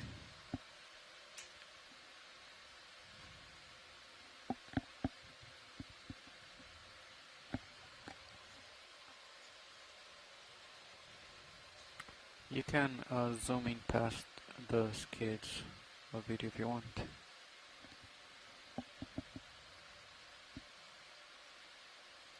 Thanks. So I thought I saw Paragorgia arborea just kind of fading from view, so we'll see maybe, again, a bit more diversity as we go up this feature.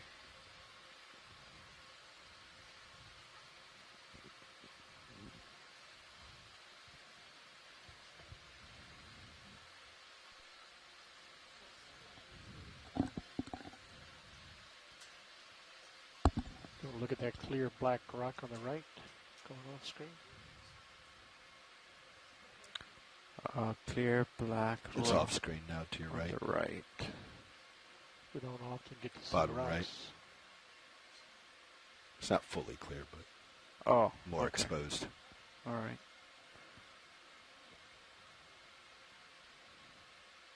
Go ahead, partial in video.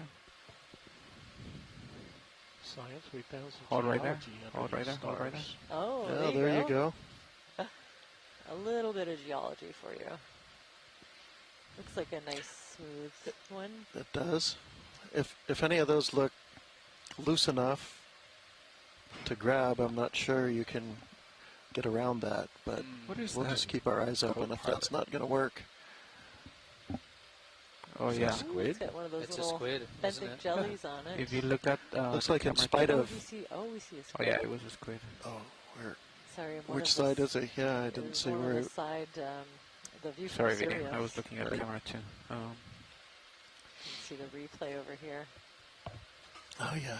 Did you hear? There is that him? Yeah. Potential rock sample. Wow, is that? I guess, oh yeah. Yeah, I heard him. I don't know if that will move. Oh, there's a couple of them. Yeah. Okay, so maybe give this rock a poke test and see if it's loose enough. Okay. Yeah, it might be good. That one that's nearing the center. What about that's the a pretty size, good sized one. Ooh. 10 centimeter. Adequately small. Maybe something a little. Okay.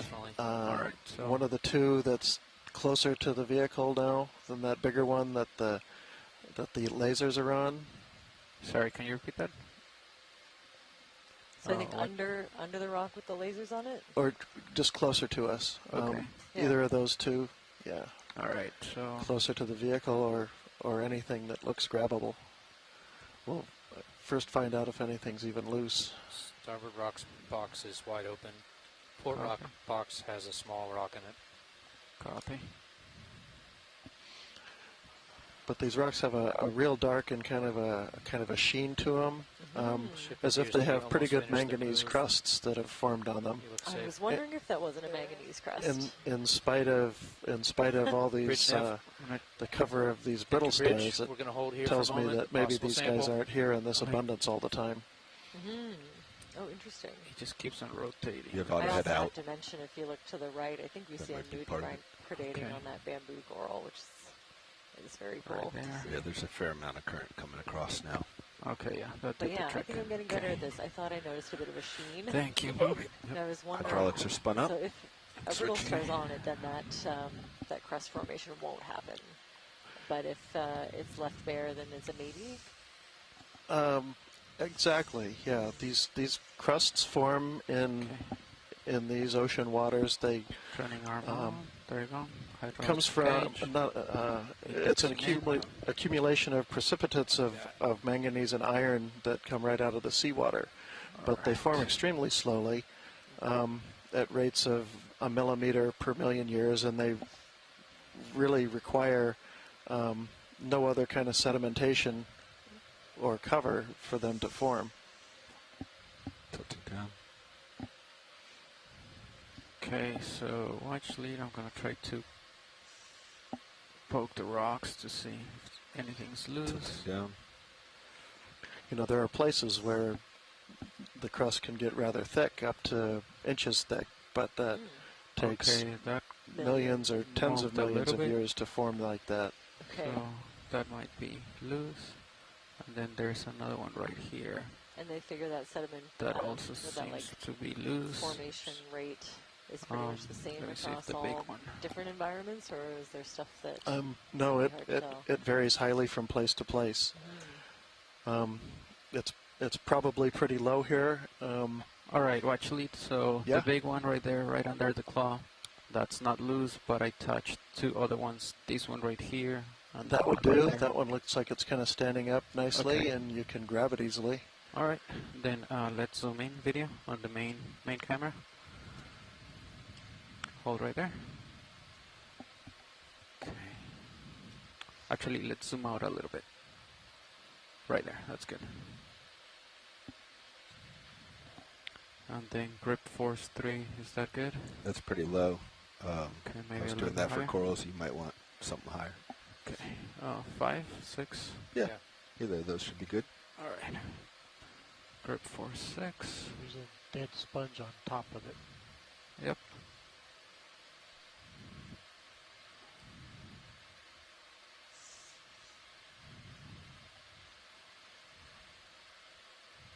Okay, oops.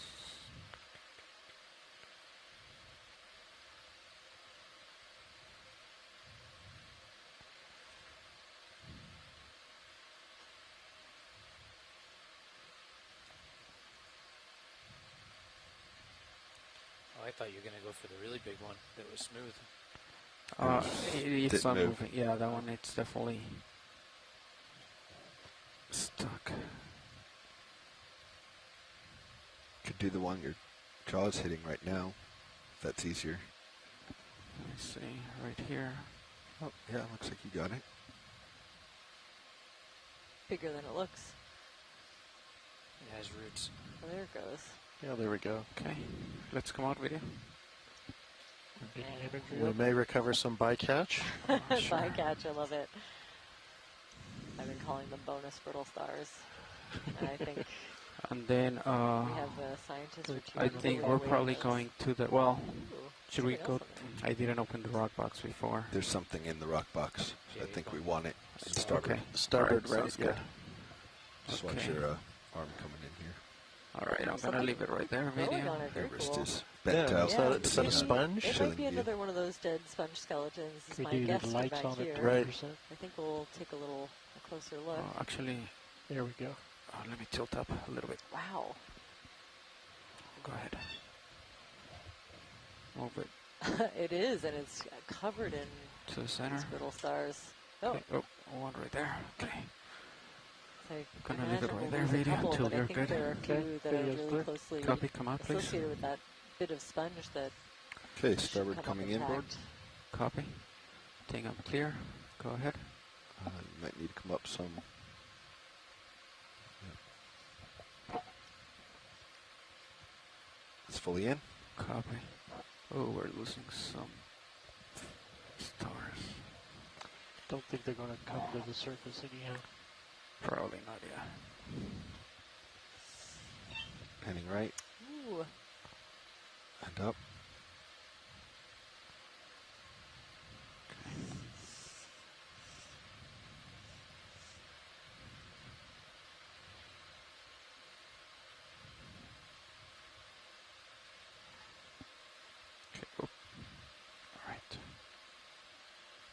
good on shilling camera.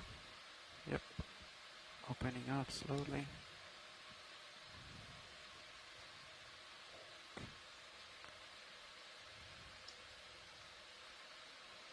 All right. Perfect. All right, box going out. Yeah, go ahead.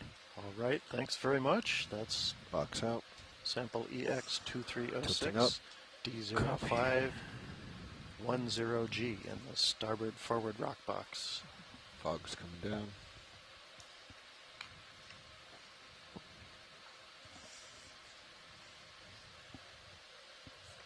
Might want to check back with science, but she had Yeah. mentioned the meter bank. Oh, are you in touch? Oh, good. Yeah, we always try to collect as many bonus brittle stars as we can. I think, Chris, I'm not sure if you heard earlier in one of Jamie's sediment samples, we got or a little bit more to the 25. left. You could shoulder left a little, tuck it in. So One it of them doesn't might give a be my reflection in record the main for the cam, smallest but that's pretty brittle close. star collected of all time. It was teeny tiny. Actually, ROV, while we're here, do you have time for a zoom? Over there? Yeah, looks good. Yeah, can I yeah, go ahead. take a look at this dead coral skeleton and HV secure. there's some dead parts kind of near the Putting bottom. HG2 back center. And I'm seeing a nudibranch, I think, that's feeding on it. We're talking about the one on the right. Yeah, so on the right, in the foreground. corner. Yeah. Yeah, thanks. Did come to the off right. to your right a little bit. Yeah, Lower right right in the to your foreground. Okay, So let this me one, yep. lift up a little bit. There you go. And it's okay if the position doesn't allow for it. Be advised, my camera's all the way back. Copy. Is the ship moving right now? Ship is not moving. Copy. We're safe as long as you don't continue to your left or back. Sounds good. So somewhere. Yeah, right in the center right now. Here. Yeah. Okay. And just to pink zoom thing on right under there's the kind of a lasers. pinkish nudibranch that I think is eating the tissue off of this coral. Okay. Let's partial in video. Partial. And there it is. Okay, There's the keep going culprit. in. I think it's a Tritonia, Kind of although far, so you might not be able to not up on my nudibranch morphology, but zoom in very it closely. definitely these are Drifting known back. to feed on coral tissue, and here I see a lot of missing coral tissue and a very content-looking nudibranch. So I think I can put those two together. And the bands Save of it holds right there. bare skeleton that are missing tissue are already being colonized by hydroids. That's great. Thanks, RV. Copy when you're clear video.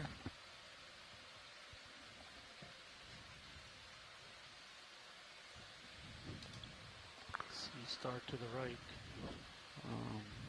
Don't know the image that guy before. I think we are trying to make it to the top. So we probably need to keep moving. Yeah, let's make a run for the summit. Okay, after you push out just a little ways, I'll call in a move, okay? Copy. 200, unless you guys say otherwise. 200. Okay. Sorry, 220. Copy. So you're in the right heading. I'm going to push out. Yep. Center on your camera. Tilting up. Same, tilting. That's 90. Sounds good.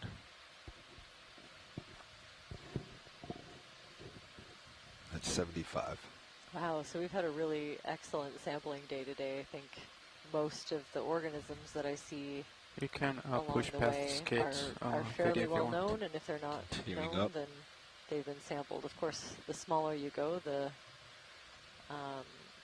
less precise That's sampling 60. you have. But look at all these. There are So much life. so many corals.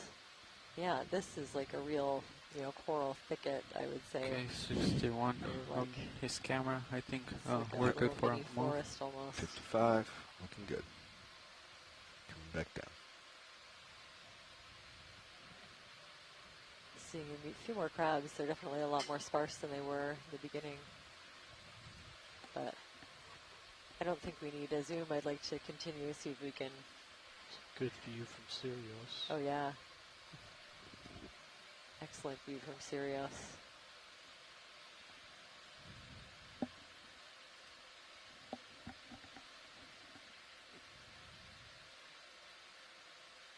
Look at that pink one. Wow. Nice pirouette target. calling it in. Lasers on. Copy. Bridge nav. That's another beautiful example. Okay, of if you're ready for a move, we'd like to move 20 meters at 220 degrees at decimal 2 knots. Known from both the northern. That is a good southern, copy. Thank you, Bridge. Polar region, and kind of absent in the equator. So we consider this one to have a bipolar distribution. It's always nice to see one.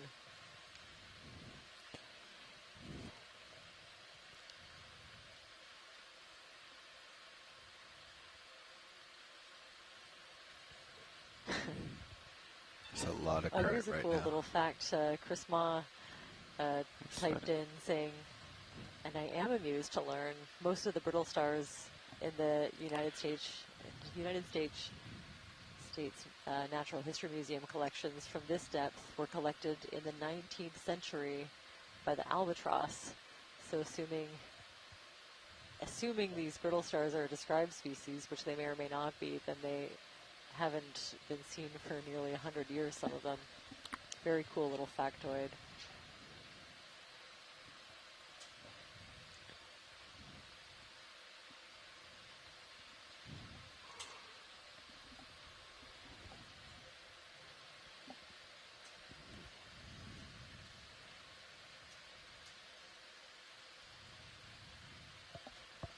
Fog lights at 30. Let me tilt up so we can get rid of the temporal.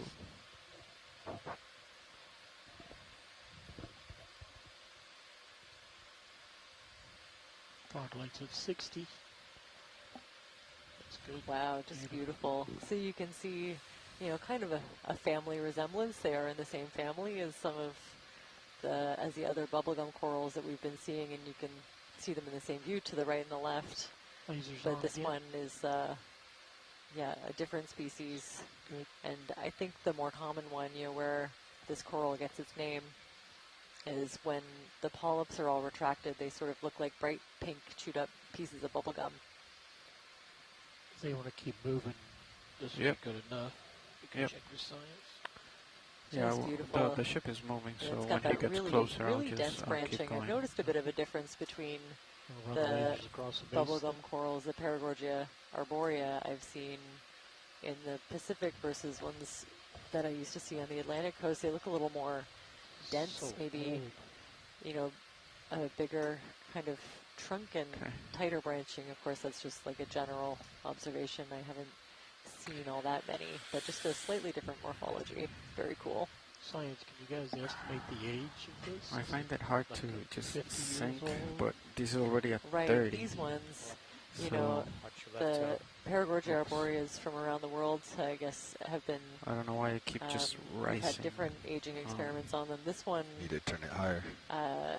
It's hard to guess. But, Lights clear. Yeah, over 50 could be, could be approaching 100. I think they grow something like... There's also a lot of current between coming 0.8 up. and maybe 1 centimeters per year. This ridge. I've had a chance pushing to look you it up up. a little bit from behind. But larger individuals can be hundreds of years.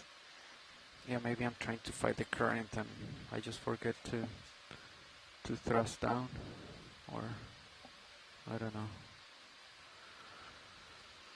Okay, I'm gonna tilt up video.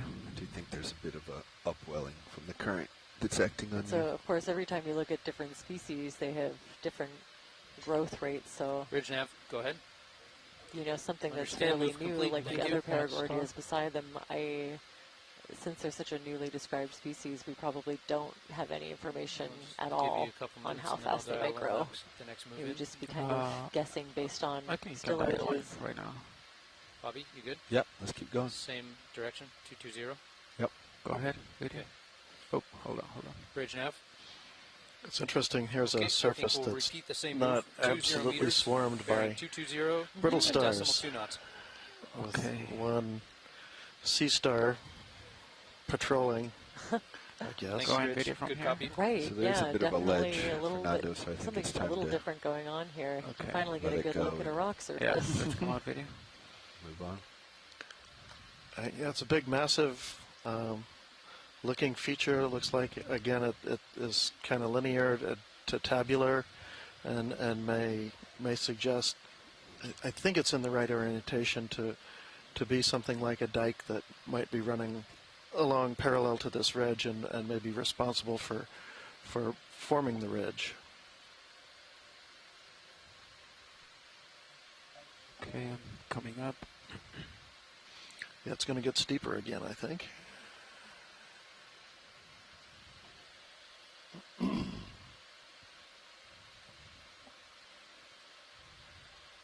Wow, look at this wall-like feature. Again, I highly recommend tuning in. I think it's stream 2 with the view from Sirius, and it's very cool to see D2 kind of approaching and making its way up this tall feature. Get a practically, face-on vertical view as we're going up.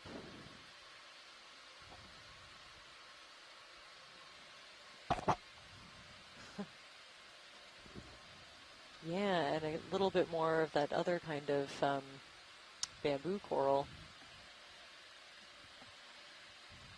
So we've had the Isidella tentaculum pretty much, on and off throughout the dive, but this one we've only just started seeing. And it's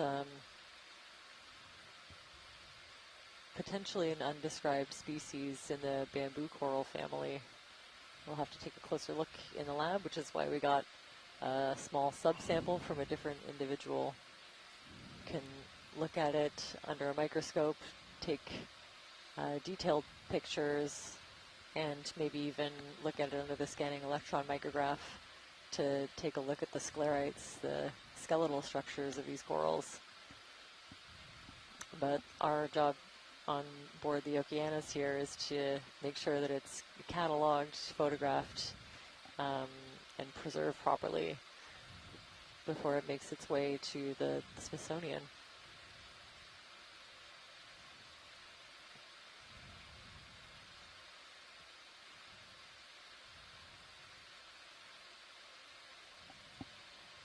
Wow, this is amazing. We'll rotate left and look at what's in the distance. Looks pretty impressive. And I think one part that often gets missed, with these, when we talk about these collections and the taxonomy, like, yes, it's very cool to see and describe something new, but it's also really important to some of the bigger questions that we ask about these areas. So if we don't know, whether or not we have 1, 2, or 4 species of these bamboo corals, then, they could all get lumped together, and we might see them as one unit when it's in reality a lot more complex than that.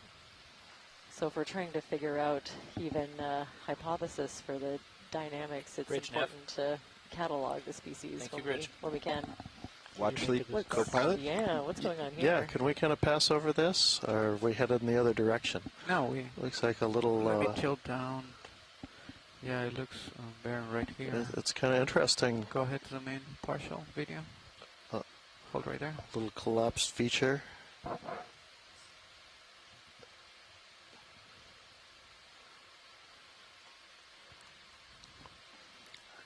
For some reason, devoid of brittle stars. Yeah. Almost looks like a little vent with a little bit of the lava that has just kind of ponded in it. Huh. Perhaps when the final stages of an eruption. I don't know. I don't know what else it might be. Yeah, it's interesting that there's not much of the detritus or the buildup, of organic matter on there either. Like, yeah, it's really clean. I don't see any shimmering that would suggest that it's cleared out because of some sort of fluid flow coming through here, but yeah, that's an interesting feature. Okay. Oh, There's like a tiny little fish right there. They can come out. You said out? Yes. Okay. Yeah, I think it's a whale nest. Yeah, no, it looks like like a like something just kind of swept all of those brittle stars away. Yeah. Yeah, they're definitely avoiding it. It's such a flat area. It really does look like the bottom of a vent. Sort of a very, very small version of a caldera, perhaps. I mean, we see those on grand scales in places like Hawaii, Haleakala. Rising up, co-piling. Yep, doing the same. Yeah, I think also if it was active, there's some different biology I'd expect to see close by. Yeah, yeah. Very cool. Yeah, that was real neat. So that was, if that is in fact a fossil vent, might suggest that this ridge we're going up was a sort of a side vent on the side of this slightly larger edifice. Yep. 1 in 220. Copy 220. Bridge nav. But I'd be really surprised to see something like that preserved in such a way. 20 meters. 220 what is that? degrees. You got another shadow straight ahead on the other side of the ridge. I don't know if that's another dark spot, like flat spot or. Yep. Okay. Let Good copy. Thank you, Bridge. Go check it out. Also pan around with the blue view, Bobby. I think this is just going straight down. That might just down. be a shadow. Yeah. Okay. It's just a shadow as you're coming around.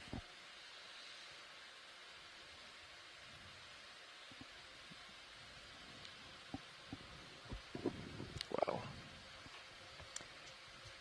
Okay, yeah, and lots of, seeing more of those, I think they're encrusting sponges or stoloniferous corals. Yeah, it's starting to get a little bit more patchy. Still generally completely covered in brittle stars, though. And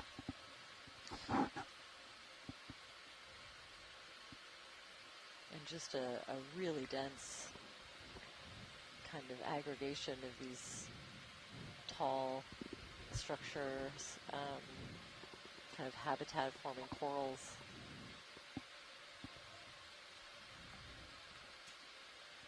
Yeah, the abundance of these here is pretty amazing.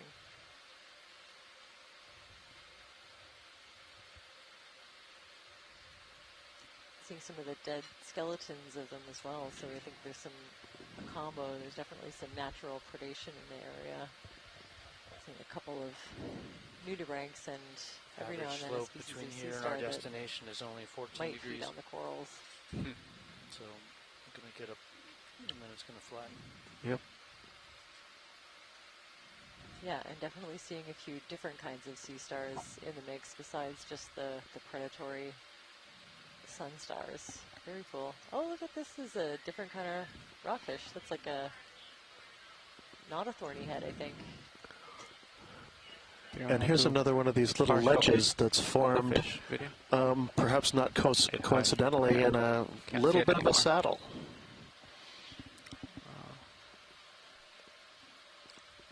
Yeah, let's come up. Suggests maybe there's just enough current flow in general over this little low spot, this little saddle, to winnow out the finer grained materials and leave overhangs of some sort of crust, something that hardened or otherwise lithified above it. 475 meters.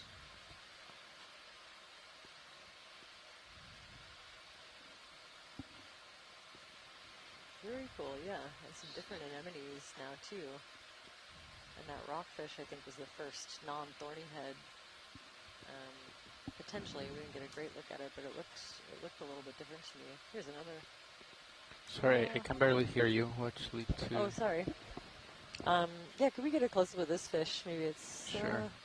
Partial in video. I think this is the ones we've been looking at. Hold right there. A little bit different, but no, I think that one's a thorny head as well. Very cool. Kind of similar to the species we've been seeing. up along here. Okay, so... That's great, thanks. Let's okay, perfect. Let's keep on going. Come on. See if we can get to the top of this thing. Yeah, we're definitely seeing a gradual shift.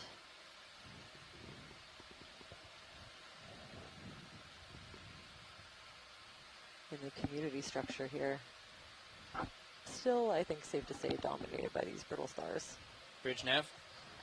Ophiacantha, in case Bridge. you were wondering, and haven't tuned in for a little bit. There's a tentative idea of several different species of Ophiacantha this could be.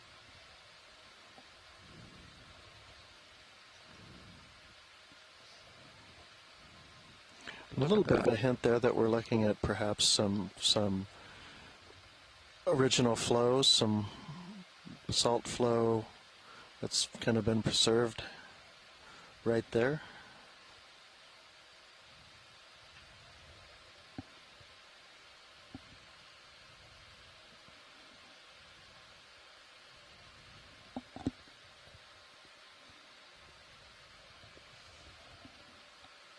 Actually, now that I think about it. See that weird colored material behind that sponge on the right, on the surface? Yep. Snap on that. Go ahead from here. Just partial zoom. Oh, good, you read my mind. I also didn't know what this was. Hold on. I think, yeah. I was kind of looking at this, yeah, the I'm drifting back, soft sorry. coral to the right. I think these are a whole bunch of little Gersemia soft corals, so they lack that hard skeleton that a lot of the other corals that we've been seeing have. And I'll just get closer. There's a species from the BC seamounts, I know, Gersemia julipacaridae. This looks like a close relative, if not that species. And I'm not sure how far north the range is known to extend.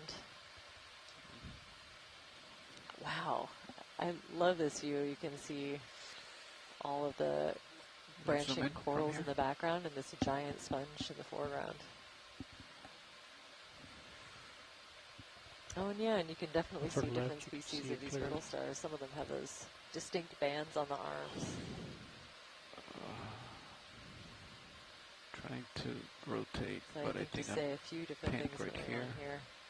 And then, yeah, every other inch just covered in encrusting sponges. And these soft corals kind of pinkish on like a translucent body. But if you zoom way in, there we go, we can see the individual polyps, just like on all the other corals that we've seen. Very cool, thanks for that. It'll leave a little soul at the bottom of this pinulasma. Okay. And just, you know, dozens of large branching corals and other vase-shaped sponges in the background. There you go, I know.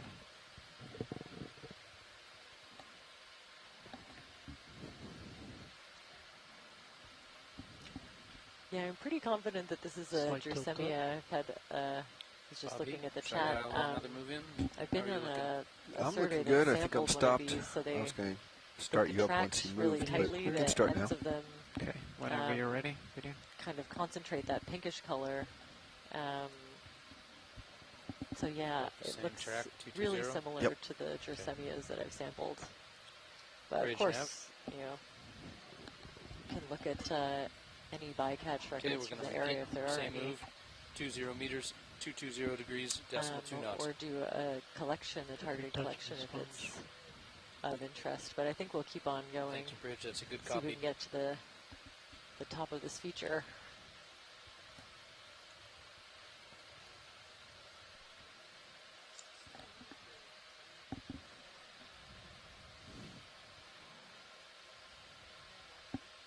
Go ahead, watch lead. We are doing an awesome job pacing along nicely. We have maintained a required average of just under 1/10 of a knot between now and the time that we need to pull the vehicles. Yeah, we're making moves at 2/10 of a knot, so we're just dialing them in sporadically and keeping a good pace. Yeah. time off bottom is... I think it's in 20. 2 hours and 11 minutes. We'll leave bottom at 16:15 local. Giant jelly upper right in the water column, just one off corner. Ooh, another nice jelly. Snap. Go ahead. Yeah, if you get a snap zoom on this, see some of these features. Very nice. Wow. Let's see, 1, 2, 3, 4, 5, maybe 6 larger kind of structures in the bottom. Lots of small, Nice delicate bottom. tentacles around the edges. Video is clear. Copy. Is the ship still moving? Very cool. Thanks for that. Ship is moving. Okay, another flatfish right there.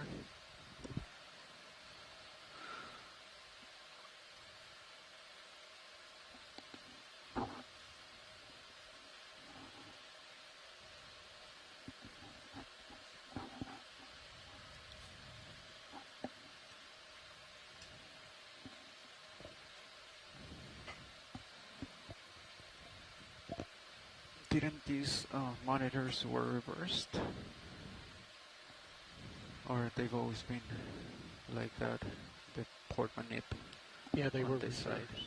They were? No, the left one is, no, that's right.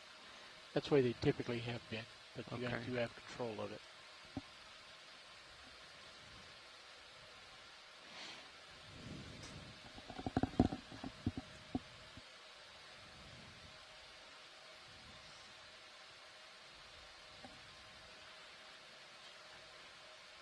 I'll look down at the soil.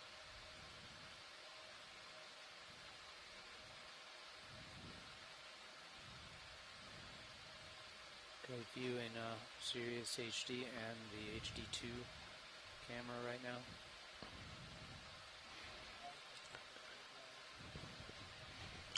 Nice, yeah, well,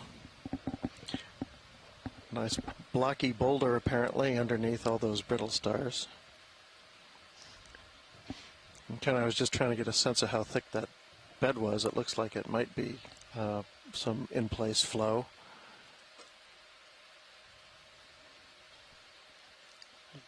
I notice I see more of a brownish soil here.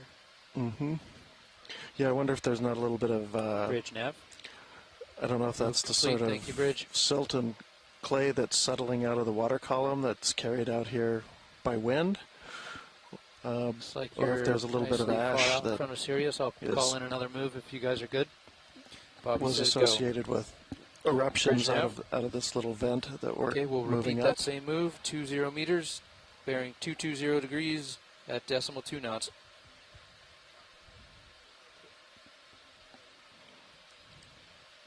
Good copy. Thank you, Bridge.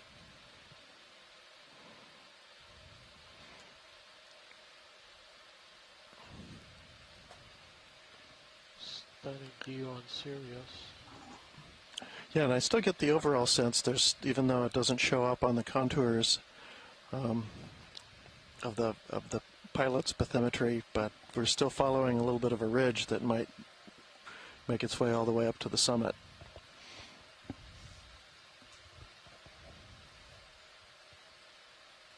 There's some exposed rock. Beautiful.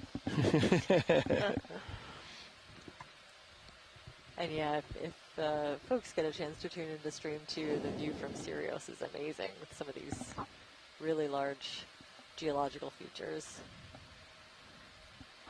But yeah, every now and then you get a bare spot and a close look. Nice little den right there. Oh yeah, wonder what's in there. I was just brushing up on my jellies, and I think that red one that we saw earlier could be a Corellia. Corner. Not sure if anyone in the science chat is around to confirm. You're getting off to left side here, Fernando. My tentative ID.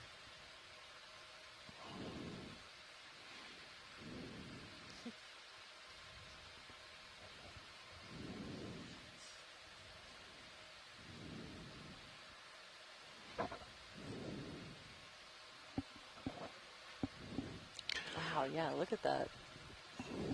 It gets super steep up in this area. Just to the right. Very cool. Definitely gives you a different sense of the scale of everything to look at the view from the second ROV. Here's more of these blocky outcrops. Again, looks like possibly flows or just joints in a more intrusive rock. The dike I've been mentioning off and on that looks like it holds up this ridge, and the more we get up near the top,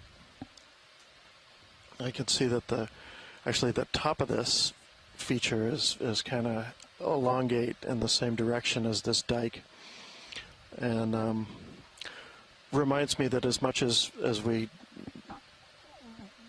might look at this as the top of this seamount is a sort of a flattened off top of a volcano that the three little subcones formed on top of afterwards, it's quite possible that in fact these three little subcones that we're looking at are simply just the most resistant parts of the volcano that managed to get preserved in spite of perhaps wave action at the sea surface that took away the whole rest of the volcano.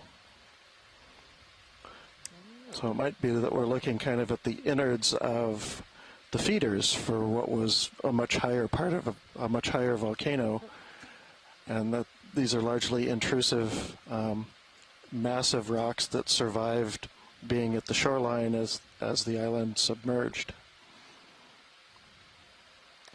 What's all the white stuff? We've lost all our stars. I think we just saw a few jellies floating away. And yeah, over a very short period of time, the brittle stars, complete. Thank you. We'll hold just for a minute. Go ahead. Really calmed down in abundance. We're seeing a lot fewer of them. Definitely not quite the same mats as we were seeing like a minute ago. So this zoom in, you can see so many different kinds of things. At least 2 or 3 different kinds of encrusting sponges, brittle star arms, stoloniferous corals, all kinds of stuff. And then, of course, this beautiful Isidella tentaculum coral we've been seeing quite a bit of on this dive. One thing I kind of noticed in this feature, a lot of them seem to be oriented in the same way, so kind of pointing in the same direction. And that could indicate maybe that the current in this area is a bit more stably pointed one way, so it would be beneficial for a coral to be angled in one particular plane to make the most of just the current availability. Jelly. Yeah, it looks like another jelly caught in a dead coral skeleton, maybe. Okay. I wouldn't mind a quick zoom, just to... Partial? Yeah, just take a look. Thank you. Yeah, I think that's what it is, right? Yep, I'd say so. Yeah, looks like a long dead bamboo coral skeleton that snagged this little jelly. Thanks for that. And yeah, I see all these brittle stars kind of hiding. If anything, any remaining mats are in these little crevices, not out on the exposed rock. And that's interesting. The oxygen level is picking up. So we were at like 0.56 to 6.2 is kind of the range, and now we're in the 0.7 range. So it is climbing. I think we're getting farther and farther away from the oxygen minimum. So we might start seeing animals that are adapted to kind of more tolerate a higher level of oxygen, and so you might see a bit more diversity.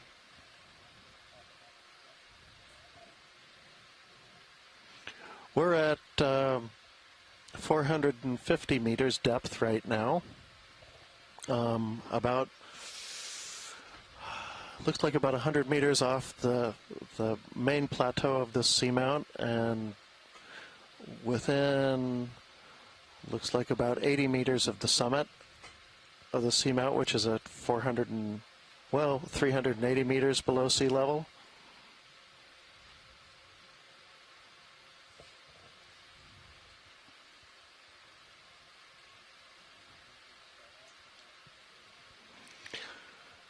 We started out at about 650 meters depth, which is, again, the depth of that main summit plateau of this geo-like feature. That itself stands up about 3,000 meters above the flat seafloor of abyssal plain. That's close to 10,000 feet, so if you were to see this on land, you'd be very impressed by a very big, beautiful volcano, base about 20 to 30 miles across, perhaps.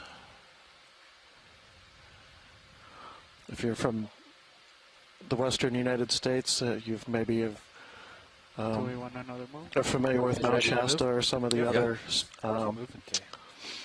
stratovolcanoes along that Cascades chain. Now, these are very different types of volcanoes, ready but for one more move. can Same build thing. similar 20 meters bearing 220 edifices degrees at decimal 2 out knots. on the deep sea floor. Good copy. Thank you, Bridge.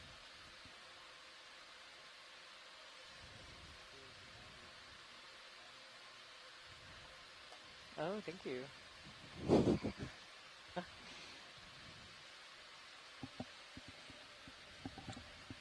Okay, I'm seeing a few different kinds of corals mixed in, and definitely more of this demo sponge. I think some of the bigger blobs of yellow that you see on the ridges of these rocks look more like demo sponges to me versus the hexax, the glass sponges that we've been seeing so far. So the sponges have kind of taken over for the brittle stars. Yeah, sponges are taking over, and the brittle stars are all hiding from them in between the crevices. Yeah, watch lead co-pilot. Yeah, go ahead. I was going to ask about the stars being in the cracks and crevices and hidden. Would that be because of stronger currents? Why might they not be on the flat surfaces anymore? Yeah, so we're noticing like a slight raise in oxygen level, and it could be that the population dynamics are changing, so maybe more predators of these brittle stars could be why they're hiding in between the crevices, but they're still around. I think we saw them really super abundant in some of the lower oxygen areas. And it's also easy to imagine if it's not covered in mats of brittle stars that these sponges have a chance to get a foothold. So definitely I think some kind of environmental factor, possibly related to oxygen, is kind of tweaking it just enough that it's no longer a brittle star dominated habitat. Would there be any changes in oxygen in those hidden areas? Would there be any reason? Yeah, I think it would probably be the same, exposed to the same water, but just other animals that have a harder time living in the low oxygen could potentially make it down to these depths now. Okay. Yeah, so I think we're just like slightly climbing in oxygen the higher we go. We've gone back down a little bit, but still in the 0.7 range. And I think where the brittle stars were happiest was in the 0.5 to 0.6 range. So it's slight, but it makes a big difference to the creatures that are living down here. So the sea stars, or the brittle stars, thrive where the oxygen is lower because the predators also can't survive down there. So yeah, I think that's they're safer from the predators in lower oxygen. One of the running theories, or that it just affects the population dynamics enough. There could be other factors like food availability, and the current. But the one that I know affects and where you see those really strong bands of mats and like super abundance of brittle stars has to do with the oxygen minimum zone. Right. Well, it's interesting that it is just a matter of tens of meters in depth that makes such a big difference. Yeah, it can be pretty stark. Bridge nav. I didn't expect it to happen over like a little blue and bright on Sirius. That's very cool. I kind of blinked and it shifted. caught up to him quick. Still looking a little blue. Yeah, so the two different species of bamboo corals are kind of, you're starting to see the other one more and more, and the easiest way to pick it out is a slightly different branching pattern, but it also lacks those long sweeper tentacles at the bottom, so like these bushier ones are probably that undescribed species. Okay, tilting up. Yeah, some of the... Another little depression there. Those are very, very interesting. Can we just pan down just a little bit right in front? Sure. A little bit of a hollow. I guess it's not as dramatic as the last one we saw.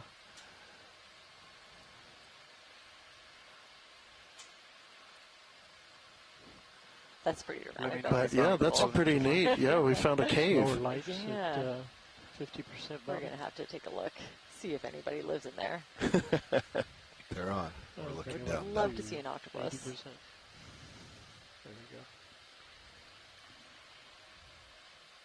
Okay. Look at the sediment. Hold up. Okay, go ahead. Oh, a little nudibranch though, right there in the middle upper end of this zoom. I see a different species of nudibranch than what we've seen so far. Okay, video's clear. Copy. Come out when you want. No octopus though. All right. Next time. Tilting up. And some of those demo sponges are starting to create these like plate-like or shelf-like structures. Kind of reminds me of sponges in the genus Mycale, but we definitely need a sample to confirm. Right. I think we'll continue to make headway. We're making such good progress. Go over there, have peak. lasers on. Yep. Looks like different shape. And maybe starting to get a sense that we're seeing these very, very subtle ridges that are kind of heading from right to left, sort of oblique to our view, and you kind of see one layer after another. As we start to head up here, I wonder if those are some sort of eruptive layers, lava flows, or interflows, or layers of ash that are defining those beds, something like that. Okay, partial in. Are you stable? Hold right there.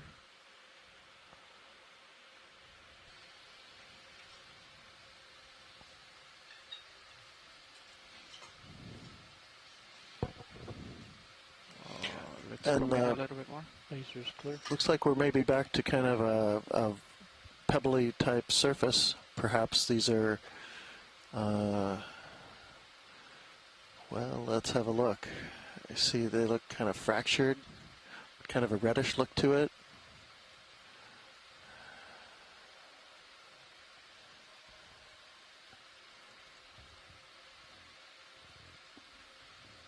Could you come in a little bit tighter if you want? A little bit to the right.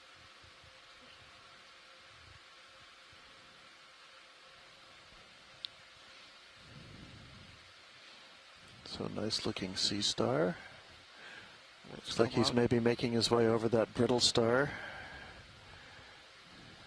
We'll look straight down and let him see the sediment.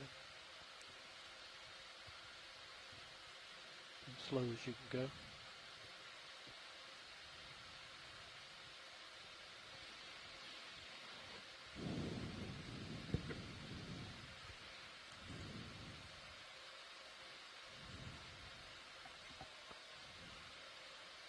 Okay.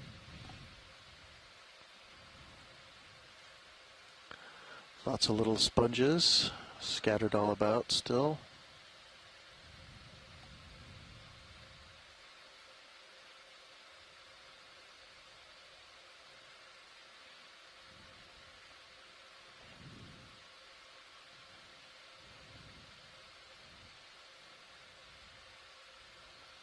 Look at the cracks on Sirios. Oh yeah. That looks cool. Yeah, that's a good view of the bedding leg features that I was referring to. Hooked up with the main camera.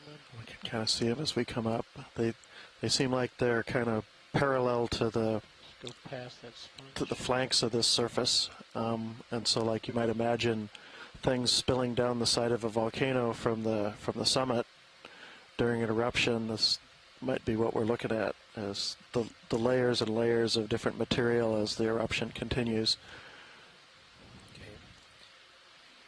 And we're near enough to what might be a summit vent that we can be Bridge nav. looking at cinders and yeah, Bridge, we'd like to copy the same smaller particles meters, that you would get as the magma reaches the surface, either in air or underwater. You can imagine that that's a good copy. Thank you, you Bridge. start to get kind of explosive action that is going to scatter things off down the sides of the edifice.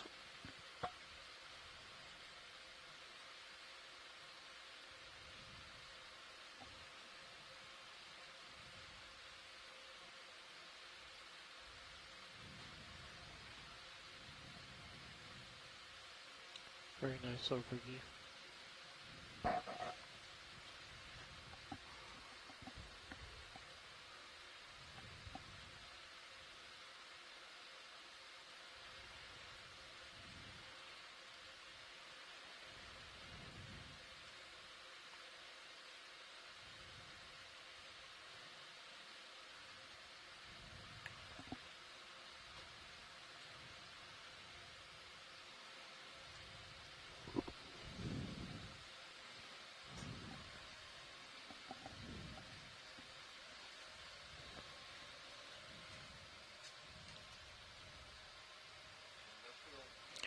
There's another little depression there.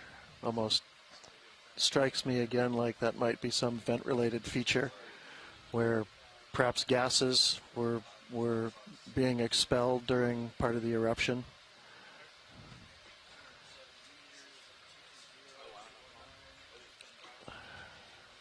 And once again, this looks like that linear dike-like feature that looks like that's been pretty parallel to this ridge we've been following along, and it's been consistently with us really since the bottom of this feature that was now probably a good 100 meters, 120 meters below us in depth.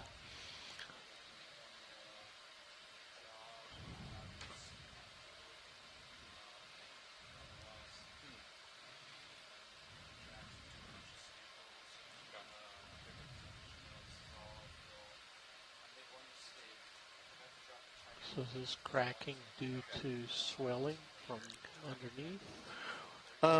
Probably more related to cracking from cooling. That's always something that any volcanic rock has to do. They come out very, very hot, and because they're hot, they're kind of they've expanded with thermal expansion, and as they cool, either at the surface or underground, they'll have to contract somehow, and so at some point they solidify, but they're still pretty hot. Go ahead. And then as they continue to cool, they will accommodate contraction because they're now hard by cracking and fracturing. So that's why you get fractures of any orientation. One that people are sometimes pretty familiar with that occur in basalts are the columnar basalts, where you build these big six-sided columns that are on the order of a foot or two across. Those are cooling features. There's a nice view of this guy. There's a couple gray fish upper left.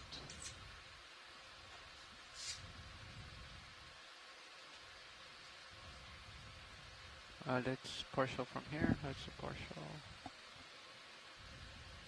Look at that upper left one. Hold on, we're gonna switch right here, Roland. Copy, thanks.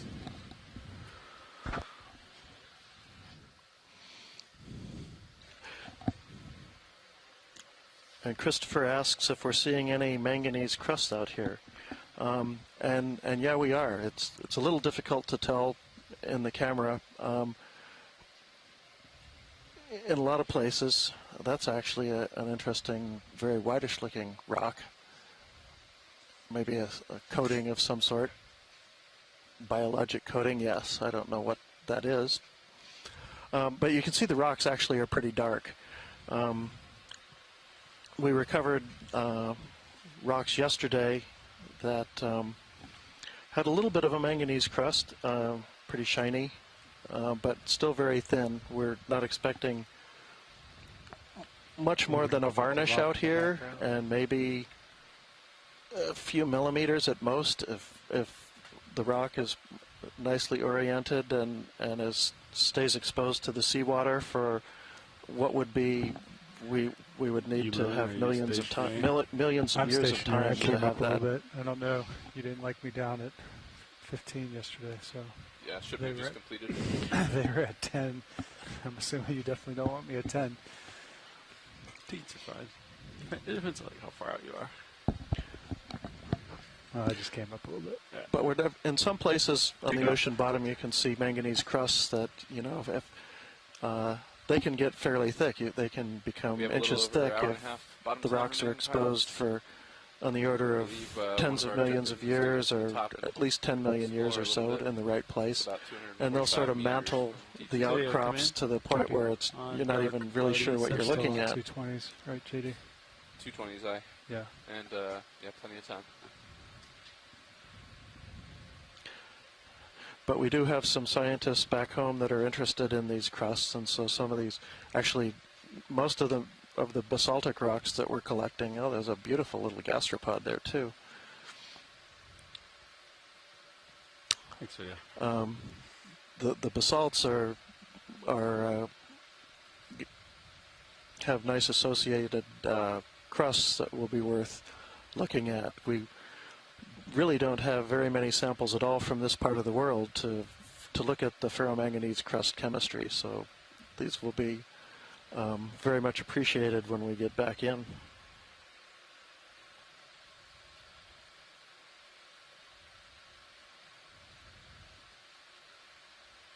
Quite a lot less brittle stars. I think this dive started with so many brittle stars.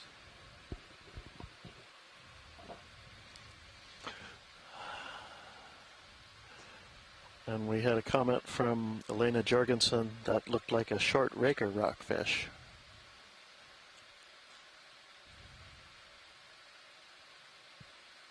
See that section behind that coral upper left? And again, we see these vertical joints that I'm thinking are still associated with our dike.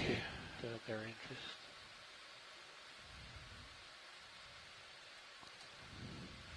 I'm actually going to go this way, Ron. Yeah, that's the way I'm referring. See the brownish area? You saw a big collapsed area similar to that. So if I had to guess, it's very hard to tell with all the organisms. We're getting a little bit better view here, but I kind of get a sense that this dike feature is on the order of several meters wide.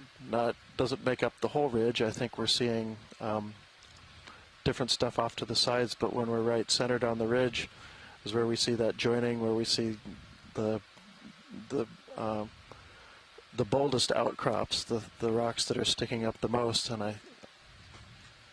I'm sensing that that's something like, maybe you can get a sense of it right there, 4 or 5 meters wide, I'm guessing.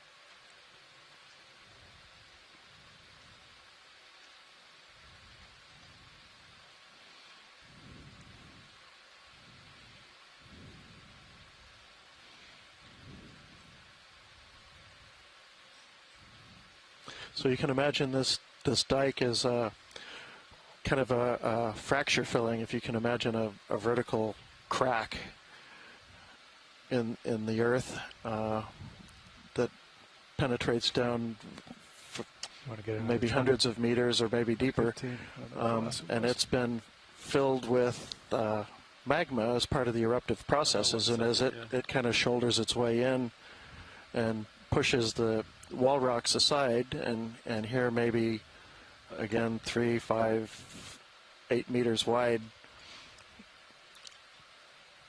and maybe was part of the feeders for the volcano when it erupted.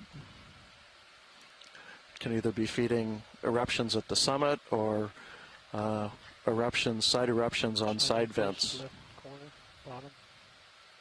to the main edifice.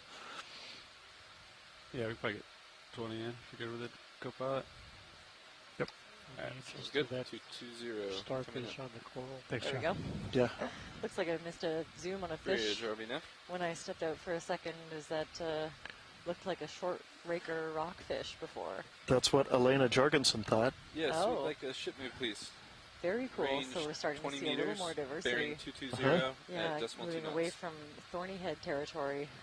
And look at this. We see a large sea star possibly predating on this coral that we're seeing up ahead. Could we get a zoom of this? Yeah. Thank you. And, of course, another one of these big jellies, I think a dead jelly that floated into the branches of this coral. That's also struggling a little bit. And here, I think this is great because we can actually see some of the bare skeleton, and you can tell that it's not an acidid, not a bamboo coral. This is a primnoid. I think it is a primnoa of some kind. We got a subsample of it earlier, of a more whitish colored one. But I think here this looks a little more like Primnoa pacifica to me. Chris, let's swap it. Excited to get a close look at the, it doesn't matter. You can take the polyps under a microscope. But yeah, you can see, I think the sea star is known to feed on corals. And it looks like that's exactly what it's doing. Oh, look at the texture on that guy. Great. I have a seconded Primnoa. So this, it does look a lot more like the Primnoa that I'm used to seeing. Roger jelly? With lots of different animals colonizing the dead skeleton. But yeah, I think that's one of those Paralia jellies, the dark red jellies that we've been seeing. Actually, I think that's 2 of them, maybe 3 up at the top, caught in the branches of this partially dead and partially living Primnoa, probably Primnoa pacifica. Lots of sponges. Back there. Getting a lot of fun comments in the science chat about this sea star having a meal. And yeah, the sponges, different kinds of sponges have started just, kind of explosive growth, kind of where we were seeing mats of brittle stars earlier. Now we're seeing mats of sponges. Over on the right. To me, these all look like demosponges for the most part, except for where you see the larger vase-shaped ones. Those are glass sponges. That guy. But the softer, squishier-looking ones are often demosponges. I think that's what we're dealing with here.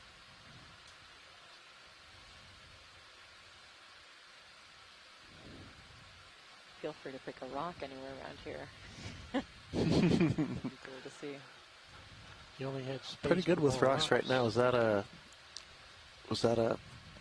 sponge skeleton we just passed just to the left? Or? Yes, for sure, yeah. Yeah, okay. Got it. Yeah, I see him now. Yeah, and since the only species I'm seeing that kind of looks like that alive is the Pinulasma, what I'm pretty sure is a Pinulasma glass sponge. That would be my guess for the dead skeleton as well.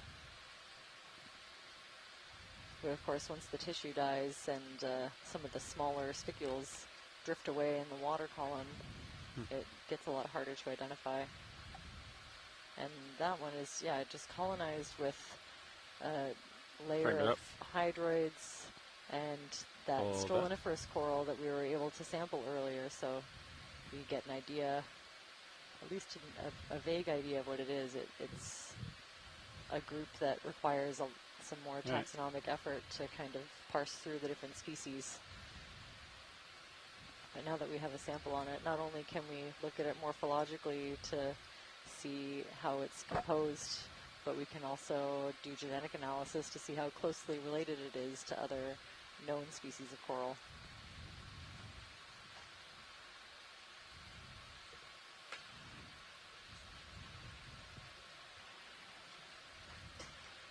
Yeah, lots of these big pinulasmas, living and dead.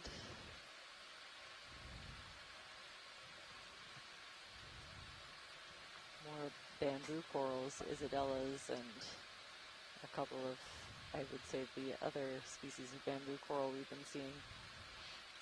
Can we zoom in on some of these bare areas, the sort of brownish looking? Yeah, you can frame it up.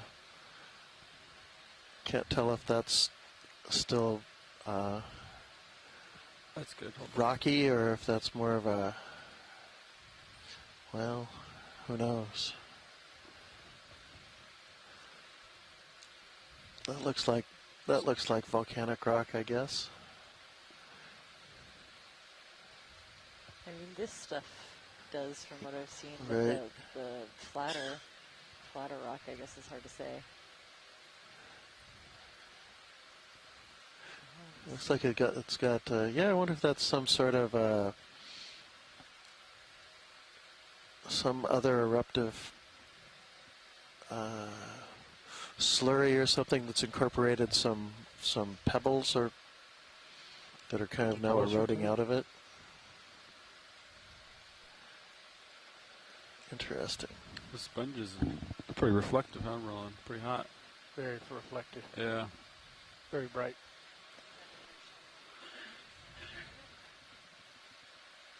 White fish, left corner, lower. Yeah. Does that mean you're seeing them in the sonar a bit, or? No, I think he was just meaning the brightness of bright the white. image. Oh, I see. Light reflected. Light. Come in. Thank you. Different kind of reflection. Oh, another one of these sculpins, I think. We had an ID on them earlier. Let me see. For upper left eye. We had a dark fin sculpin earlier. Sorry? Oh, wow, yeah. Yeah, look at that. Down, this is a great angle. What's you can that? see the lens of the eyeball on the left. Yep, that's bringing the, what I call crushing the blacks, or bringing the blacks and down. of course, all of these spines and the different color patterns on the, sort of tilt the so skin that its head is at the and top. the scales. You can really tell. Yeah, we should be able to identify this one from this level of detail. Another dark fin sculpin. That's great. Thanks, Sarah. Still the screen. For the identification. He's been hanging out there long enough for a little brittle star to climb onto one of his fins. Yeah, it must be a good long while because they don't move super fast, especially the little ones.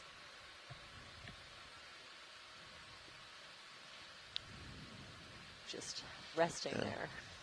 Yeah, whatever this rock is we're looking at, it's got kind of a rubbly texture to it that's kind of distinct from much of what we've been seeing today. It's an interesting little fracture right there.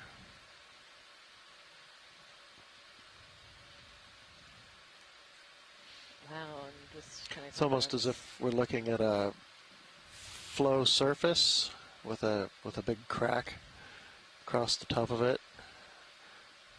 Again, probably part of the cooling process. Oh, very cool. All right, or I could see if any little bit of it shifted, that the pressure would all be right there in the middle of the plate. You could see it snapping. Mm-hmm.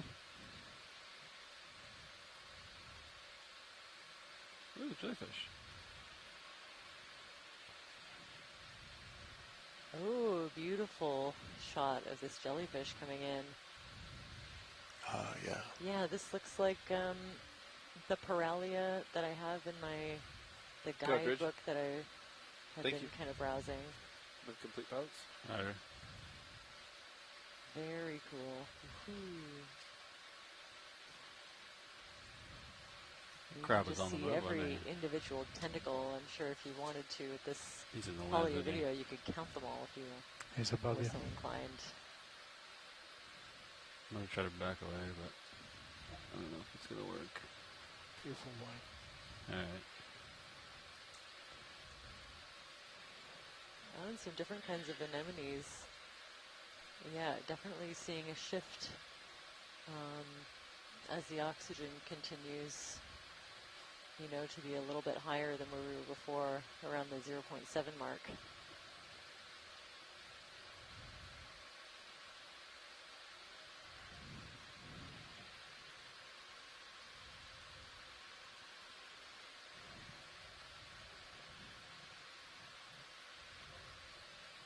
All right. Wow. Onwards. Stunning. Very cool. Thanks for that close-up. I also got a bonus sighting while we were looking at those rocks. I saw little flecks of purple, and I'm excited about that because there's a deep purple stoloniferous coral that has been really elusive. I've been looking for a sample of it for a long time, and I never see it in any high abundance, but I'm going to be keeping an eye out for any larger patches of purple within this sea of yellowy sponges. 120, gentlemen? Works for me. All right. Good, Chris? Yeah. Bria, did you already know? Oh, yeah, another one of those. Mm-hmm. Forward march.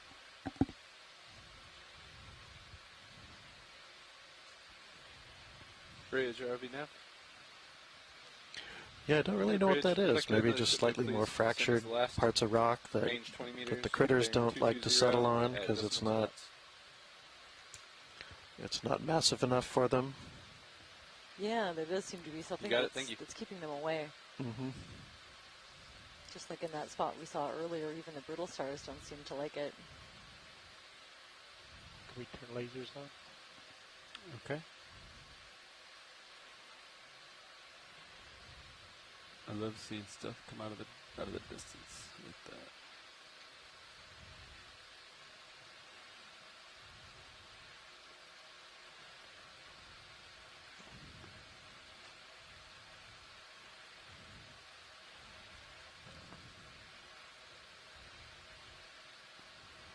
Want the jelly rolling? The jelly or the fish? Which one you going? Jelly. Okay. Some focus practice in here. His name is Squishy. He shall be mine.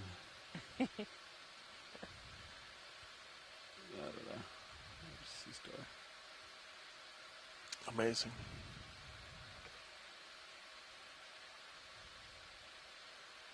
All right, we'll let it go. Yeah, some of these could be smaller versions of the Solmissus jelly, possibly, but I have to get a bit of a closer look, spend more time with my ID guide. Lasers back on. Roger, lasers are up.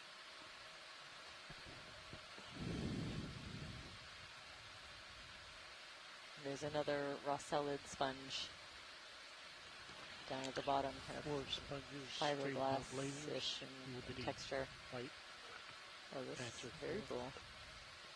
And so pilots, this is nice. I like the way we're kind of circling around over this stuff. Maybe when we're kind of out over that area, right in the kind of camera center, we can settle down and have a look at, see what some of the substrate looks like now that we're away from the more massive rocks. Absolutely. Look at the pink thing on the ground below the jelly. Okay, coming for a landing here. I think there's another one of those Tritonia nudibranchs.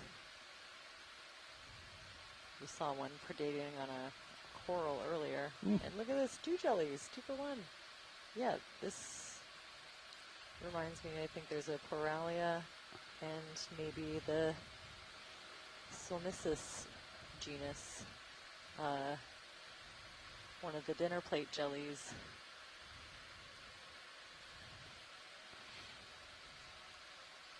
That's an interesting shiny wow. brown rock. I know everybody else is looking at the jelly, but I was looking at that shiny brown rock. Yeah, that wow wasn't for the rock, although it is very cool. Okay, we can do geology zooms now. Not a rock? All right, come in video on the guy on the ground, and then we'll see what there we go. Geology we want to look at. So was this the same one that was eating the coral before? Yes, yeah, this looks like the Tritonia nudibranch that we saw eating that. I think it was a bamboo coral or maybe the Primoa earlier. Wonder if it's interested in these sponges as well. If you eat sponges, this is a pretty good place to be. Watchley, did you want to zoom on anything else in this area? Yeah, if you can find sort of a bare patch of dirt, kind of a reddish, maybe in the kind of center lower part, or anywhere around here where we can kind of zoom in on the brownish looking Copy that bridge. Thank substrate. You. Okay. Zoom in. Yeah, right in there. Okay. Looks like marine snow settled. Yeah, I get a sense of a rubbly appearance to it, and I think I'd start to think that this is maybe some cinders. We might be right near the vent of this. Just up ahead, there's a little more rubble. You want to zoom out video? Cone, and this is some. Up here, there's more like loose rubble. Scattered debris. He's more looking like when people think of cinder cones, they're made of little pieces of oxidized reddish rock that are usually full of vesicles, that is, little holes from the dissolved gases that are just immediately expelled and condense out of the hot magma, sort of akin to shaking up a soda bottle and then opening the top.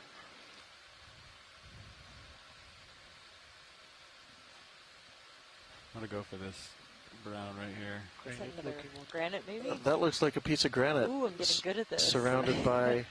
Yeah, could you zoom in on that rock? That's, kind of center middle. Yeah, just to the left of the lasers. Yeah. Go for it, Roll.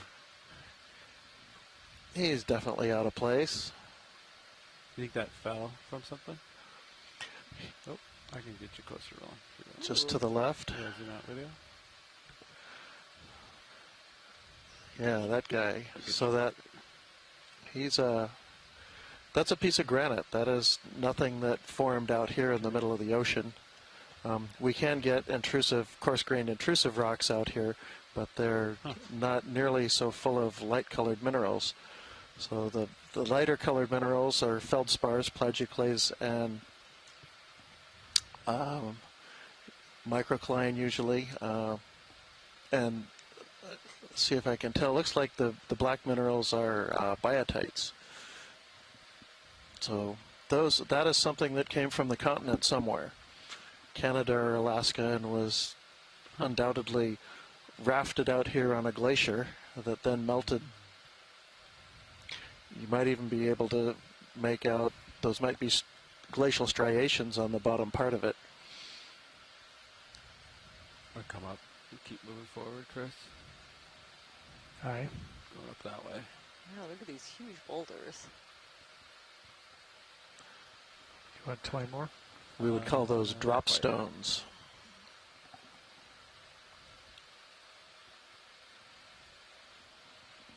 What's erratic?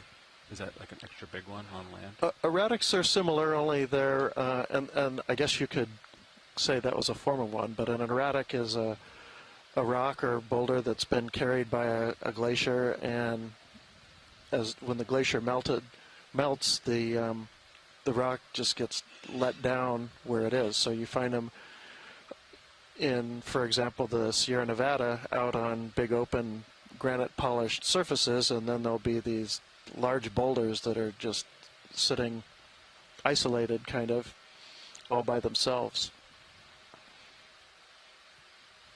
Copy. Oh, a little squid. Torpedo. Wow. He's moving. Yeah. Cookie cutter below the enemy. Roger. I saw the jellyfish. Sorry, I just like jellyfish. It's allowed. We break for jellyfish. Should be a bumper sticker. I'm going for the cookie star. Come in. I'll try to get you settled in here, rolling. Sarah Master is my guess. We'll see if we have Chris Ma still tuning in and out After of the Science shot, Chat. we could probably do 20. I've seen these where they've been damaged by something and they're missing an arm and they kind of fuse together to make almost a perfect square. Clear. Okay. Okay, good. Phew, seconded. Sarah Master, Sea Star. Or I think they call them cookie stars. Did I hear that? Yeah, let's do 20. Oh yeah, more of this different kind of bamboo coral. You can see the ones where the branches start right at the bottom, at the base of the coral, instead of starting up at the top of a longer stalk.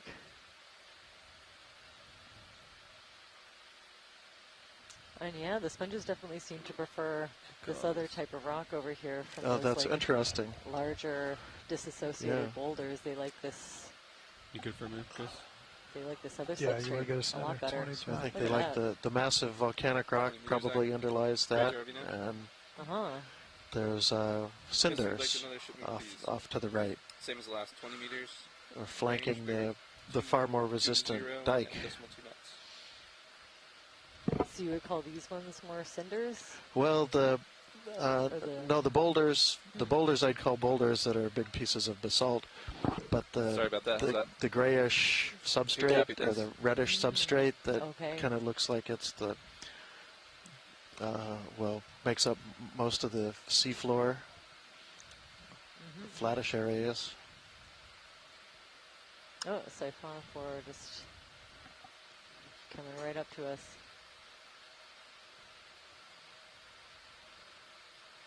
And it's gone. Ooh, little rockfish down there. Poking their head out. Underway pilots. Roger.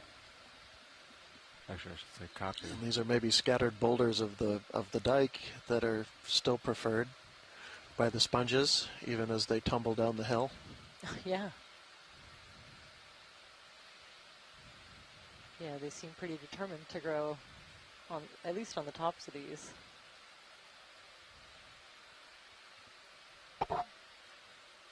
I guess there's a hot debate about those cookie stars that we saw earlier. Apparently, Twitter is pretty set on calling them ravioli stars. Oh. So. Well, that sounds right, only if they've lost one of the legs, like you mentioned, and become square. Yeah, 5-sided ravioli. I'm not so sure, so we'll have to have a snap it. Oh, beautiful. Now, I didn't see the zoom on the rockfish from earlier, but this is definitely a different species from what we've been seeing, mostly thorny heads up until the last little bit. Yeah, I think there's at least 2.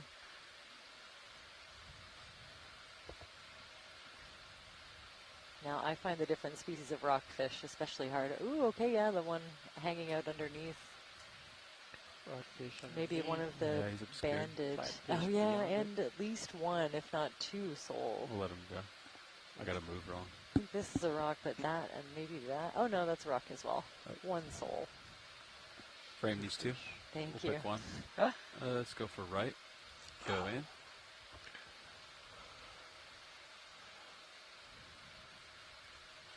So right about at 430 meters, we're now starting to see a pretty active and diverse fish community. Yes. Starting to make its presence known. And yeah, what's the oxygen is just kind of hovering around between 0.70, 0.72. We keep going. Chris is there. So some of these species might not love to spend time in the lower oxygen. They're a lot more mobile, so they could kind of dip into a lower oxygen zone, maybe catch some prey and then dip out. Interesting. What level do they like? Well, I'm sure it's highly specific to each different species. And you'd have to study vertebrates to answer that. I absorb a little bit of info, but certainly somebody in the chat room knows. To the left of that big rock. Yeah, so one of the rockfish we saw, you can see kind of a lighter pinkish and then a darker reddish banding. There's a couple of different rockfish species that do that. I think there's a red-banded rockfish as well as a barred rockfish, but not as familiar, even less familiar with the species distributions up here. So if anyone has any votes from the science chat, I'd love to hear them.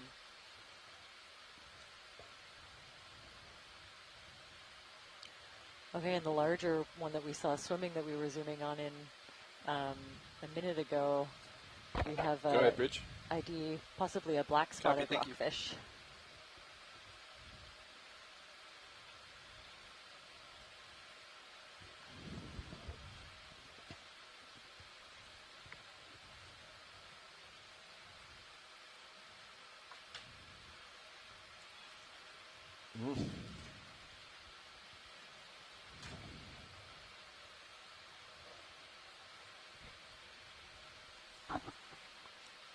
So lots of interesting little overhangs and depressions, and move as complete pilots.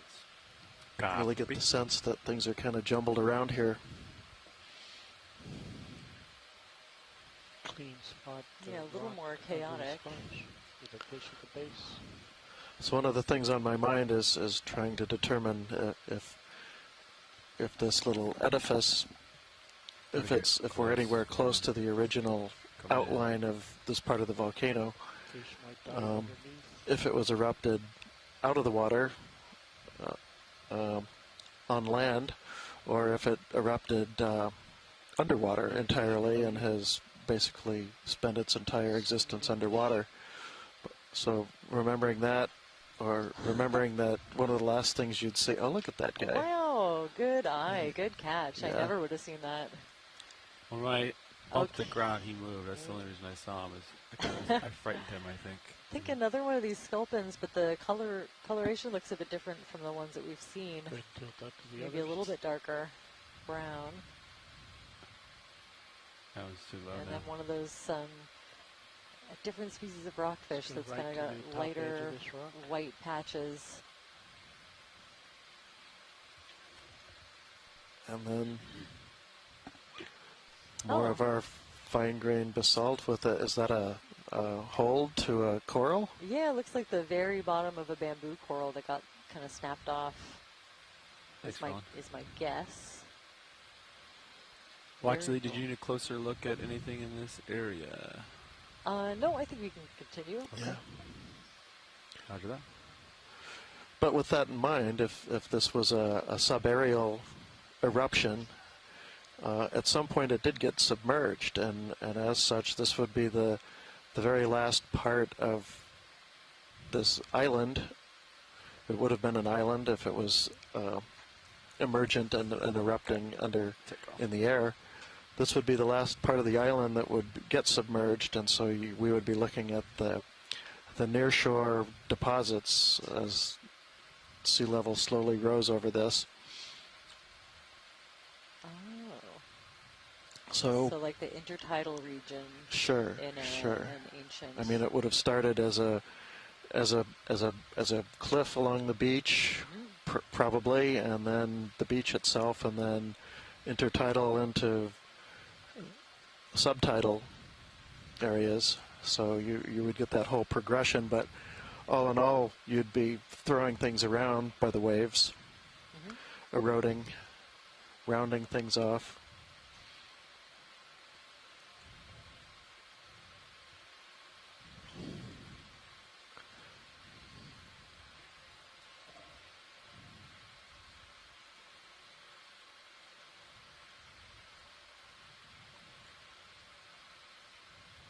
ROV, if we could get the lasers back on. Oh, yeah. Wouldn't mind that scale. Yep. Thank you. They're out there somewhere now. I guess another 20, John. Is that a rope? Yeah, you good with that, pilot? Caution. Yeah, I think so.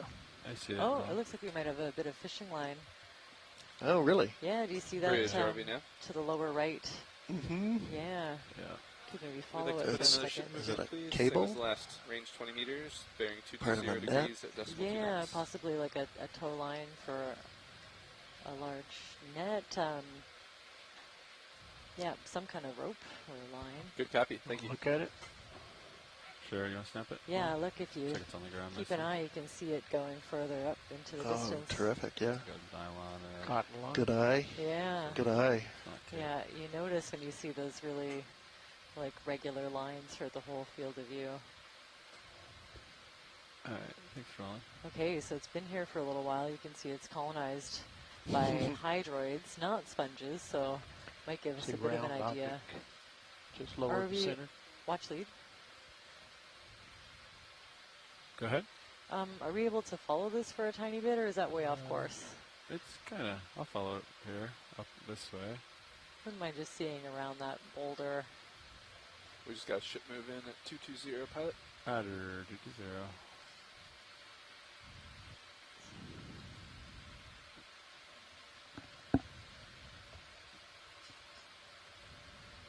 Just see if we can get an idea of the extent of this one.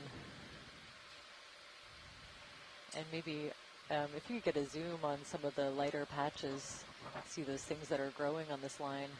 Okay. I always find that really interesting.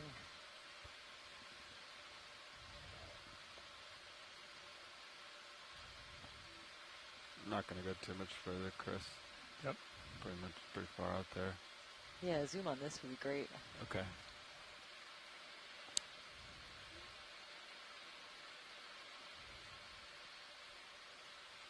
They'll come in. Hold that. Wow, okay. So, yeah, quite a lot of sponge and other encrusting fauna on this piece of rope or line. It's hard to say if that's a part of the sponge or if it's encrusting on something that's coming off of the line. Huh. Wow. Wow, yeah. A whole ecosystem's formed on this item. And I guess if it's you know, my knowledge of fishing gear is pretty limited, but if it's a long line, I guess you could expect to see some hooks that might have things growing on it, but I watch your can't tell toe. from here. Should we drop a target here? Sure. Here's another one of those Tritonia nudibranchs. And, oh yeah, you can see the lines wrapped around I took this, my left toe and I kind of the put it hold against the fast ground of this there. coral. That's what I'm doing. Pivoting off it. And going yeah, it's hard to tell behind if the base of that coral's on that line or not. Yeah. It's definitely going really close to the base. Yeah, I'd say it's wrapped around the base and then continuing behind it. And the base has maybe been damaged. I think you see that stoloniferous coral growing right next to me. where the bamboo coral tissue used to be. That's very interesting. Cool. Very interesting sighting. All right. Want to continue onward and upward here. Be advised, pilots, just over an hour of bottom time remaining. Roger. Copy. Making good progress towards waypoint 2. About 160 meters out.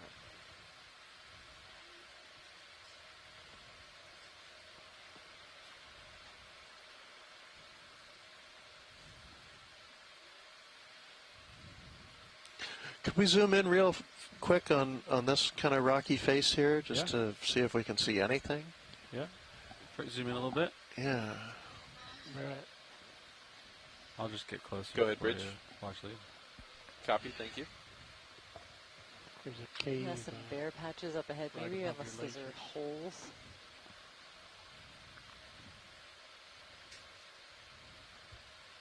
Zoom in partial video, and we'll see if he guides us somewhere. It's a great spot. Hold that. What spots of interest, actually? Dark spots, or? Yeah, no, those look like something living. If we pan back down where you first started to zoom into, and then kind of, Zoom out a little bit, so we see more. Just a little bit, Maybe to the left, there's sort of a bare patch just left of center. Yeah. This whole area here? If we could zoom right into there. Okay.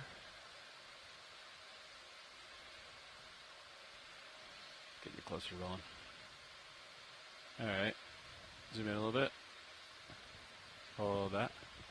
How's that? You want more zoom? Looks good. Can you get in a little tighter? Yeah. Go in.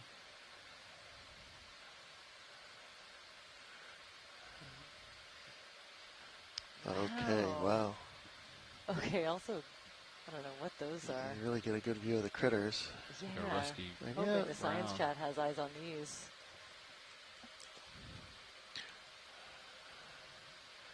Yeah, if we could hold this for a minute just to... I'll stay here. Thank you. I see some reddish. Every time we zoom in, we always... Bring up the lights. I want 30%. This reddish, I would believe this for cinders, near vent cinders of some sort. I see lots of little pebble-sized grains, reddish.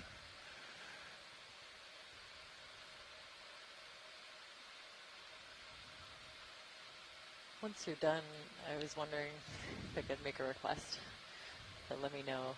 Yeah. Yeah, this is good. Yeah. Okay, thanks. Is there any way we can get closer to this spot? We don't know what these little white globs are. I'll get you as close as I can. Thank you. Full wide video? That's full wide. Roger.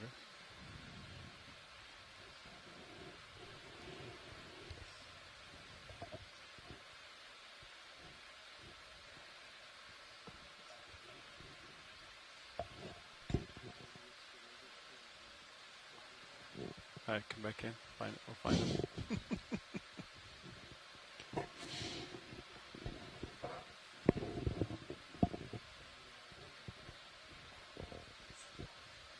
Oh, that.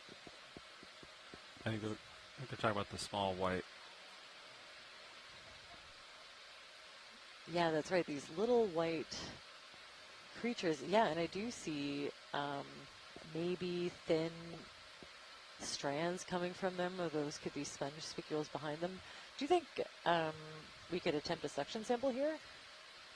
Yes, they're very small, but they're tiny, tiny. Yeah, that's right. You know, who knows if they'll get caught on the mesh, but maybe some of the bigger ones. Seeing a little bit of a pinkish color to them. All right, zoom out video. Find me the biggest one.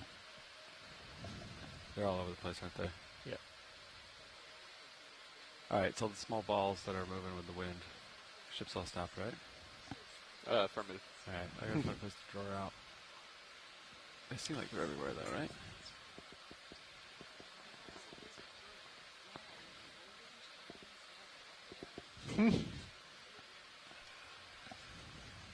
Yeah, we've had some suggestions, maybe ctenophore-like. There we go, suction sample. New recruitment or something. Copy.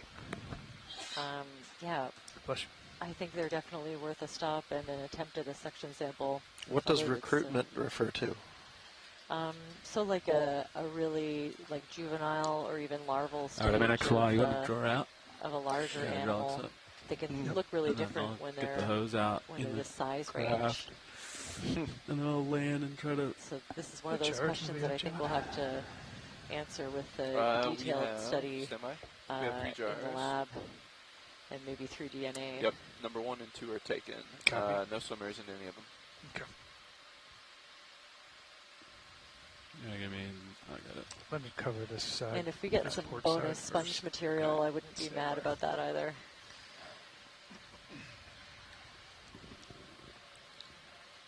Yeah, or even some of the cinders, but I wouldn't try to get very many. Might be a little hard on the critters. One more time. Yeah, I'm seeing a couple of, like a different sponge morphology to the left there. That's kind of the first, like, sponge that we've seen with almost like finger shaped. I'm watching over here as well.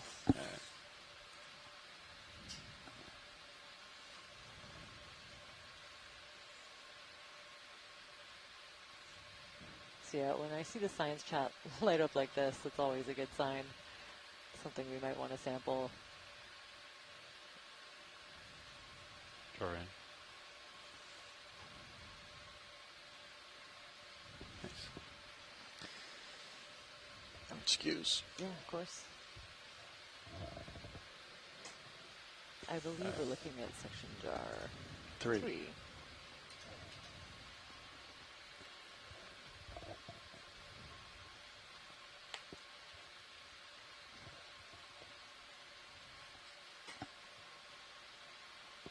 I still have fogs on roll. You would kill him. Yep. So wow, yeah, I never would have noticed these if we hadn't done a tight zoom on these rocks.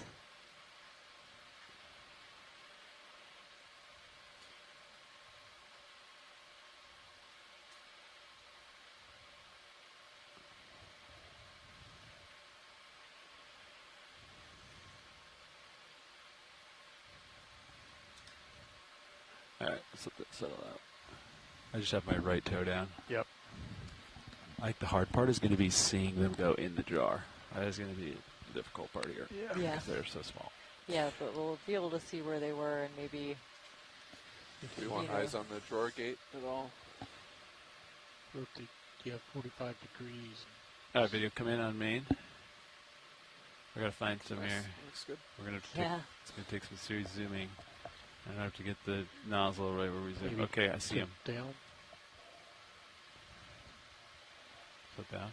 Yeah, I think that section is, I think you can get the nozzle in there. Right in that area there. Yeah, I agree. Wow. All right, here we go. Let's see what we got. You got the jar selected? Yep. Position HD2. Okay. Music copy, mini Zeus. I see him below lasers right by the red guy there, somewhere in there. That red brittle star is going to mark our location. Something just went through one of my thrusters. Just going to let that settle out. If we ended up with a bonus brittle star, I know someone who'd be really happy about that too. I held pretty steady. It did. Barely saw you move. All right, here we go. Lights on the jars. So if folks at home want to tune into that stream number 3, I think Try they'll get a couple of different angles of this collection as we try to suction up some of these unidentified little white blobs. Is that video? How's my hose looking? I got plenty of hose, right? Yeah, I had it and you moved it. I was just checking to see. Yeah. We're getting close. Yep. I won't go out too much further. Okay. Okay, video on main HD. Let's zoom in. I'm going to rotate down a little bit. Come in. All right. These little guys that are moving. All right. You want to start sucking? Yep. And I'm going to angle it so I can see. Suction off. All right. We can even see these in the jar. They're going in. They're definitely going in. As long as we get a... And they are small. I do see some inside. You do see like some? 4 or 5. If that's what they are, yeah. I'm going to keep vacuuming them. I do see them in jar 3. Watch yeah. A few more there? I think you got it. Do you want more? Half a dozen there. I think that's probably lots. Bonus. Yeah, I can see them in there. If we could get this bonus brittle star, also the orange one, while we're here, I know someone that would be really happy about that. You want the brittle star? Got enough hose to get there? If you have enough, yeah. You want the same jar? Yes, same jar. We only need one, but let me know.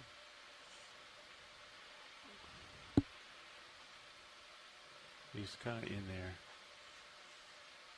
No, can't get the brittle star. That's okay. I'm very happy with that. All right, suction secure. Take that. Roger that. We're going to drop a sample here. So that's sample EX2306-D05-11B. Sure, coming out. Section canister number 3. I'm going to take off. Okay. And then we're going to do it unidentified. Okay. Here we go. Benthic objects.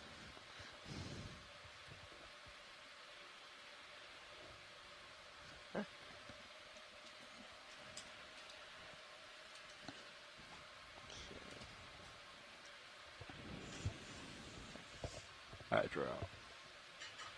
Good. Yeah. Floating look good.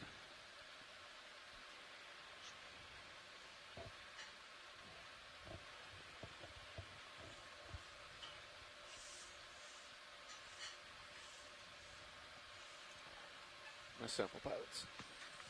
Thanks. Yeah, that was a challenge. That was excellent. Very nicely done. Thank you. Hang on, let me get the file packs. Good? Doesn't matter. Camera tilt up. Okay. It's up to you. I'll take that. All right. We're back. Center HD2. Yep, stand by. Ship is stationary. Do we think those were little sponges, or we don't know what they were? I completely don't know what they were. I wouldn't say sponges offhand. We had a couple guesses of possibly a ctenophore of some kind, or maybe really large larvae for something. But that will have to be answered in the lab, I think. Copy. Approximately 50 minutes of bottom time and 160 meters to waypoint 2. Oh, this is more of that fishing line. Yeah. Wow.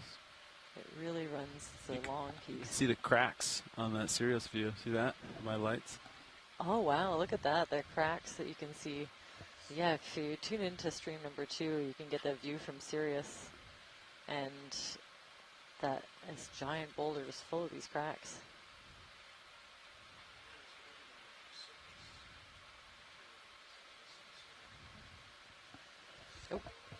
Oh. There we go. There we go. Now you can hear me. Yeah, maybe some sort of a soil or consolidated debris of some sort. Cinders, ash, and whatnot at the near the top of this vent.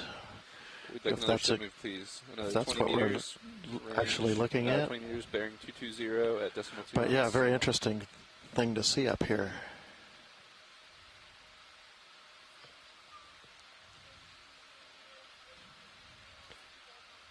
Good, copy, thanks. Oh, look at how plump this guy is. Oh, that's a good one. He looks fuzzy. We looked at him really nicely earlier. We did already? Yep. All right. We'll let him go then. Ship move underway. Oh, wow. Go in. He looks like he's got puffy cheeks. Yeah, it does. Take his face. Go, go, go. Or take what you want, I guess. Oh, interesting. Top parts. He's on a mission. Roll down. Roger down. Let's see. Looks like he's filtering the current there.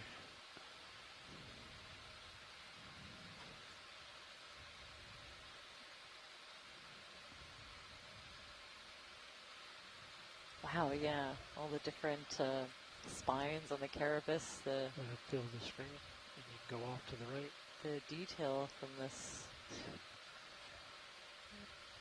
video is pretty amazing. It's just kind of tiptoeing over all these sponges. Proceed.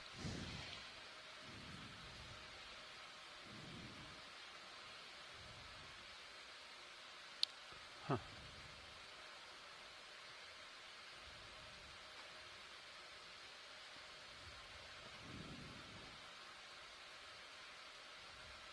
The line is directly underneath of you, 2 strands of it, one left, one center. Roger. Thanks.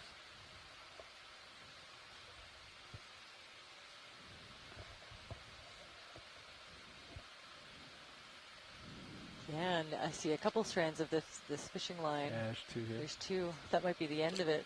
No, it keeps on going. I mean, some of these can be extremely long, so I doubt we would ever find the end. Up into the air. Oh, above us. We do. Wow. Is that? Oh, it's floating. Yeah. I guess I would imagine the ROV would want to stay well away from that. Is that it to the right in the Sirius view? No, that's our umbilical. It's going across. Oh yeah. Wow. See. Oh, there's 2. Yeah. Okay. Looks like it goes up to that rock, and then there's one going. And maybe a starboard. third one going kind of. Yeah. So it definitely got snagged on one of these or it's a totally separate large geological specimens. It's tied up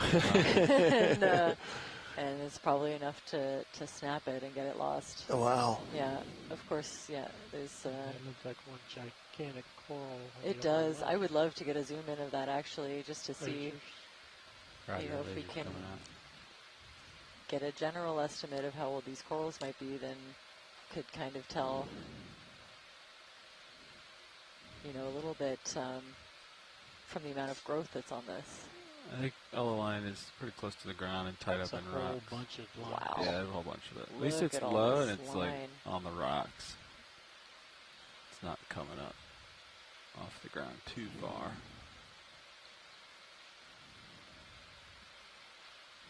Now, does anyone around here know their fishing gear or know what this could possibly be Serious from? speed, you can kind of see what's going on. Huh. It's a good view of Sirius, isn't it? Wow. So yeah, this coral, I'd love to get a zoom in on it. It's actually a different coral, I think, than what we've been seeing. Understood. I'm going to get you closer. But I understand if you want to be far away from this line as well. I'll stay on this side of it, and maybe I'll see. Yeah, so this could be... Go ahead, Rich. Copy, thanks. Wow. Move complete bets. Roger, move complete. I'm just going to park my left toe here and I'll rotate. Quite a few rockfish in and around the area. Possibly the target of this fishing attempt. Zoom in a little bit. What part?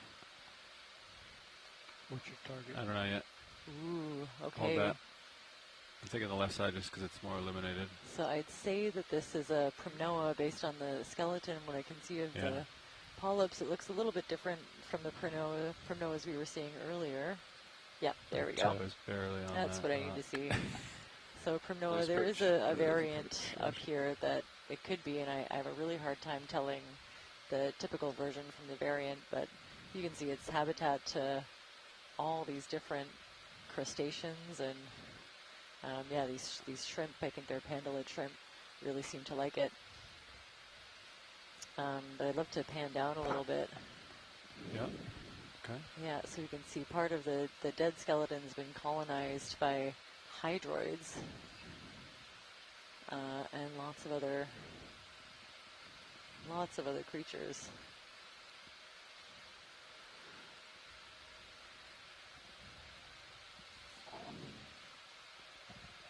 But yeah, definitely suffered some damage. There are dead parts of the coral skeleton with their polyps missing, but you can see, all different sort of associated fauna. There's some brittle stars. You can see there are discs and arms hanging out, and then it's also catching quite a few of these jellies. I think the Paralia. Oh, there's two of them. There's one on the right side. I missed that one. At least two of them, yeah. I think there's 3, 4, we'll keep going. 5. Let's look at the line on the lower right. I was just going to get away from it all. See, it does look like that line got snagged on some of these really large... probably more of it. Boulders? Boulders, there we go. That's a boulder. It's a nice boulder. Bigger than 25 centimeters. They're out there by a lot. Oh, can you can you pan down a tiny bit? Just to the left of that fish. It's like a funny... I'm hoping it's an octopus. I think it might be. So just below the fish, right? Yeah, exactly. Octopus. Do you want a closer look at that? Wow, good eye, yeah. Yes. Amazing. It's the first one that I've seen on this survey. And it's beautiful. I'm hoping that Elena Jorgensen's still around and that she could possibly help me with an ID if I ever get logged back in. Looks like she's logged in. Okay. I think I sent her, we were in touch a while ago, I sent her a picture of a similar looking octopus. Am I right in thinking its eyes are closed?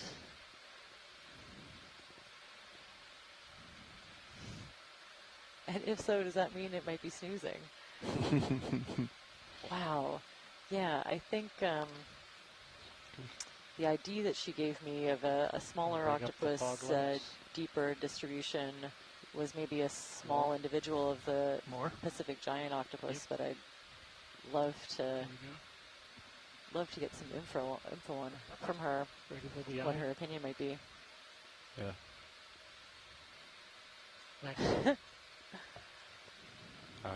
You know, I haven't looked at a lot of these, but it looks like its eye might be closed, so I like to think that it's just resting here. And it's just beautiful. Look at the texture of the mantle. I'll give you 10 of course, octopus are amazing at camouflaging themselves when they want to, so they can make that mantle form all kinds of different textures and colors. But I think I'm pretty sure right now it's sleeping. I could be wrong. Yes, we'd like another ship move, please. There we go, Same giant Pacific octopus. Range 20 meters, bearing 220 is the degrees. ID that I have at from 2 knots. Elena Jorgensen. Thank you so much. And if this is a giant Pacific octopus, this might be the first time, at least at this depth, that it's ever been recorded having a bit of a snooze. It might be tugging on you. Yeah, this could be. I got excited about octopuses. I could be wrong, but that's what it looks like to me. In which case, this is a very cool behavioral observation. It's not very active. It's kind of tucked in. Zoom out. Rolled up all his tentacles, and it's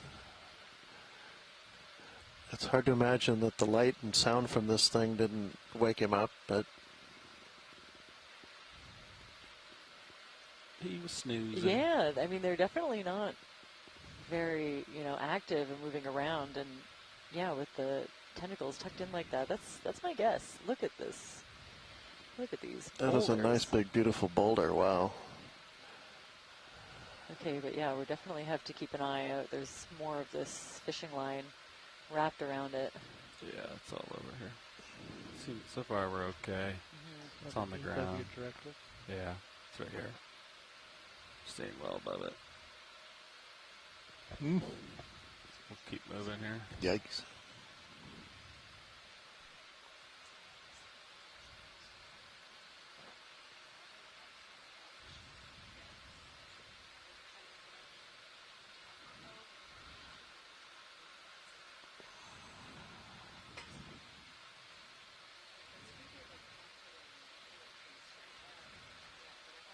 Not showing up on the sonar. And a great big old gash we're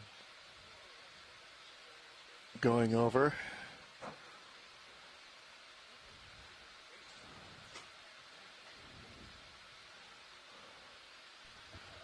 Fog's clear.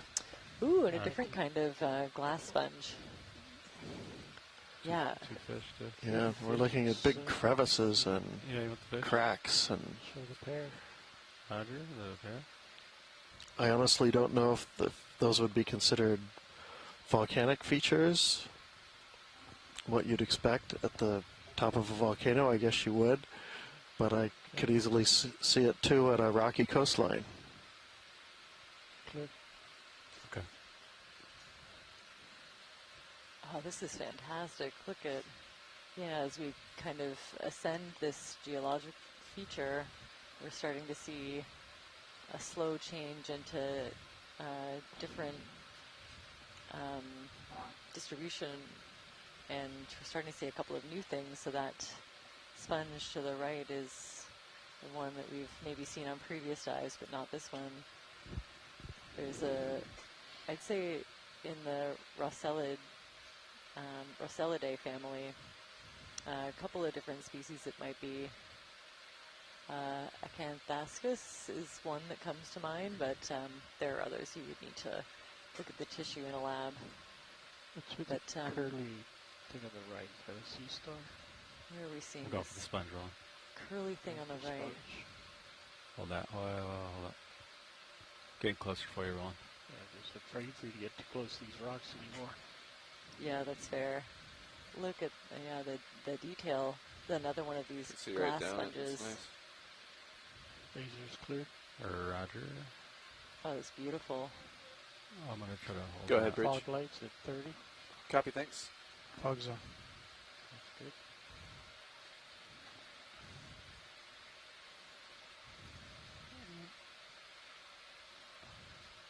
See, that's kind of overhung above me. Very cool. Okay. So yeah, the I'm going to do it glass floating sponges are still holding their own. There are a lot more Dima sponges. Okay.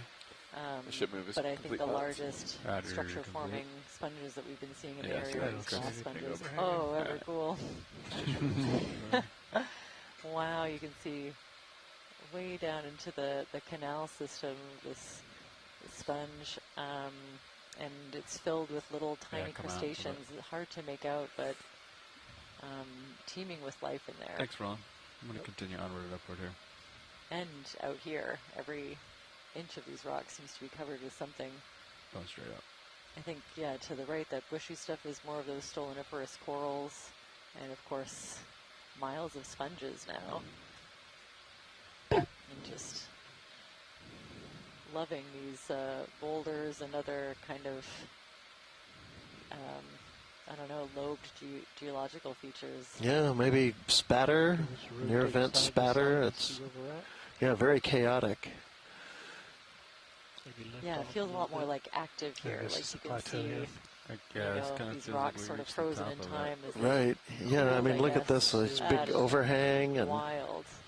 There's that line off to my port here. Fogs are clear. Kind of feels like we're on the top of it, but Dimitri would agree. I'm at 383. Definitely getting close, yeah. Oh, it's not close. Yeah. The Wow. last contours. I highly recommend tuning into the second stream, the view from Sirius around these large, some of the boulders in Geological. Can we zoom in on this boulder, kind of right? On the left side here? Yeah, lower left, kind of right under the lasers. Kind of, that's it. Perfect, centered right there. Yeah, just to see. Come in a little bit. If we can get the texture of what that is. Here, a little bit lower. Okay. Down where you get a little bit of a face. Yeah, there you go. Okay. Hold that rolling. I'm floating. Yeah, what's that guy doing?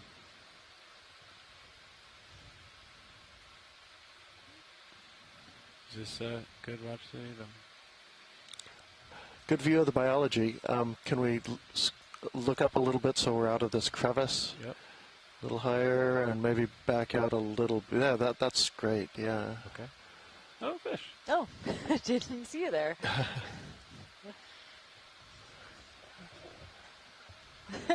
Like its eye looks just like a little yellow sponge. Yeah. Huh. Fascinating. Okay. Maybe that left edge. Thank you for that. Area without biology. Stand by one, Ron. I'm going to see what I can do. If you can search for an area that's a little bit thinner, maybe down here you could get a look. And more rockfish, different species, I would say. I have video coming in on the dark spot that's kind of barren of, hold these right there, Trying to find a barren spot for you. Is that helpful? Yeah. Yeah, okay. At first that it was black, I thought that was maybe biology, some sort of a coating, but yeah, you can see kind of a massive look to the rock there. It's interesting that internally it looks so kind of smooth, but outside it's just a chaotic mess. Crevices and canyons and overhangs. Holes in it. Yeah. Very rugged surface. Thanks, Ron. It's also covered with more of those little white globs that we collected earlier. Very excited to send photos of those around. Let's see if we can identify them a little bit further. Even just a general group. I'm struggling, but those are kind of the fun ones too. Could be anything. Could be something new. Ooh. Just over 30 minutes, pilots. Roger, 30 minutes. How's that look? Let's do another move. 20 meters? Yeah, if you go to the coast. Inward. Bridge, RV nav. Flattened out here.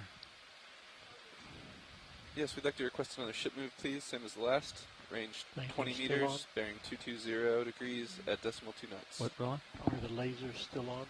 No. I can bring them back Okay, on. so this is also, I have to mention the Primnoa that we're seeing. I think a lot of these have now switched Good copy, thank you. from those bamboo corals to Primnoa, probably Primnoa pacifica. I like the fish. I want the fish. Let's get the fish. Okay, a cool thing I learned about rockfish. Move underway. By this page I follow called The Marine Detective. She went to a diving site, a scuba site, over a couple of years, and she was able to identify the exact same individual fish at the exact same place, like by the same rock. So at least some species of rockfish have really high preference for a site, so they kind of stay around the same site or return to that same site. But I think they mostly live in very close proximity to where you find them. Now that might not be true for all rockfish, and I think it's harder to tell with different species. The individuals don't look so, aren't as easy to differentiate, but I thought that was very cool. I didn't know that fish had that kind of behavior, at least not rockfish.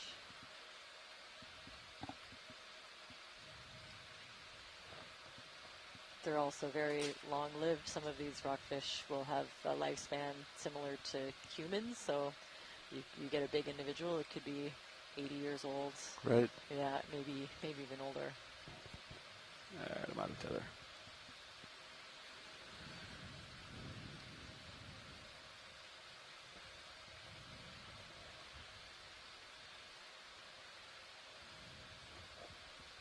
$80 years old. I had no idea. Yeah, that blew my mind when I heard that. I was thinking 20, 30 years old is probably old for a fish, but I know they can be really long-lived. So now we're up at pretty near what we think is the summit, 365 meters depth. D2's at 381, Sirius is at 365. Ah, okay. Just to clarify.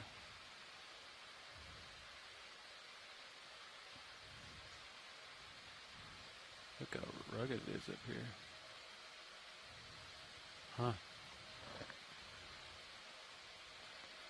I think this is another Primnoa, which is a really important habitat-forming coral in some of the shallower areas off the coast. Turn off the fish. I'll try to keep on for everyone. Thriving and healthy out here is very exciting. Come in a little bit. You can see, this is kind of a medium-sized individual. They can get pretty big, and you can imagine with all those bushy branches, creating that little bit of extra complexity for other animals to hide in, including this hydroid kind of floating under there. But yeah, you can see it's just covered with little shrimp. Waypoint 2 depth of kind of everywhere you look. I think if you zoom in, you'll see all sorts of different kinds of animals. But even more dense, I would say, like the Primnoa is an especially important habitat forming coral. Just under 30 minutes. Stand by for updated One time. of the ecosystem engineers we were talking about. 28 minutes before setup, with 5 minutes of setup time. He's fluffy. All right, thanks, video. I'll get going in the right direction. Kind of looking the other way here. Go ahead, Bridge. Copy, Bridge. Thank you. Ship move is complete, pilots. Roger. So would you say that we're at the pinnacle or close to it? Well, we still actually have a ways to go to get to the pinnacle, but this does have a seemingly a little bit of a flattish top, and we're just at the margin where it sorts of kind of rounds off and gets flatter after coming up the side. The bottom of the screen. Yeah, this feels like a pinnacle just with the way that we climbed up one side and it's dropped off the other. So we'll climb still, but just very gently. It'll definitely be a lot flatter, and we'll really only gain another 5 meters or so. What am I looking at here? For a second, I think it's a holothurian. Yeah. A holothurian. It's just an engineering guess. Yeah. Or another kind of nudibranch. let's get a close-up and see if the science chat can help me out. Yeah, actually, I'm that's a little tricky, but some of these frilled appendages on the top, and then it's like globally flat. What's gonna have like slightly rocks. different towards the other So end on the right. We'll just keep going towards waypoint 2. Yeah, there are two for sure, and also covered in these unknown globs. So I can't wait big to rocks see. to my right, but I'm just gonna. Yeah, holothurian, nudibranch. Okay, we have a second for nudibranch. Might be a little bit of blue. Oh yeah, there's at least 3 here. Yeah, if we could get another close-up of these. Get a view of the front. Roger. Yeah, probably the last person I would take would be the engineering description. I'm gonna get it from a different angle. It's gonna be a second. Hold on. You think it's a holothurian? Maybe it's a holothurian nudibranch.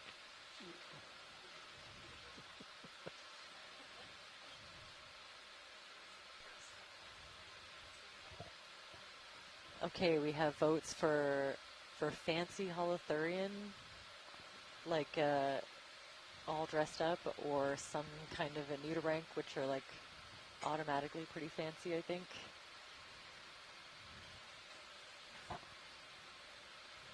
A pistobranch, 2 nudibranch guesses, and I think we can stress that they're guesses, so that's always exciting. Definitely worth a closer look.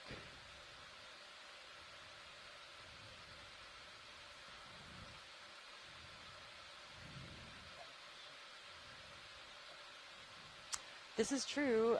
I've had a request for a suction sample of these little sponges too. I'm trying to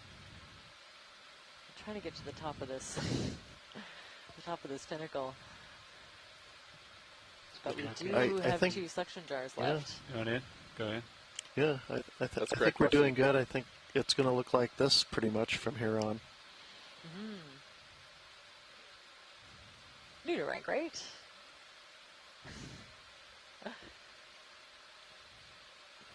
Yeah. Okay, we have our echinoderm expert piping in. It's probably not a holothurian, so I'm gonna go with nudibranch question mark. It's definitely different than the ones that we've been seeing so far on this trip. Not the Tritonia. We saw another one.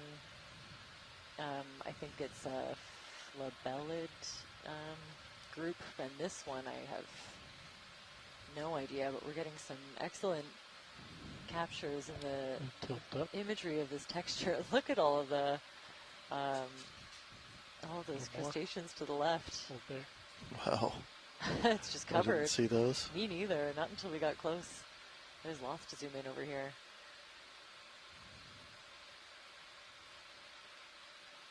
Full screen.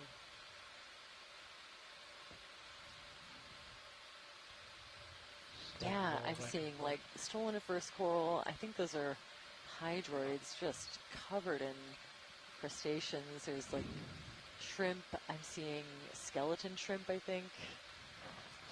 Little amphipods. Stick-looking things. Yeah. Right-hand side. Where did I see them? Yeah, they're definitely there. The long stick-like shrimp, caprellids. So there's they're commonly called skeleton shrimp. Amphipods everywhere. Wow. Video's clear. Okay. Watchley, did you want to zoom our samples here while I'm here, or we'll keep moving? I think we should do a suction sample here. There's a lot to see. Yeah, this is a good spot to do it. Yeah. The main target is actually these sponges. Okay.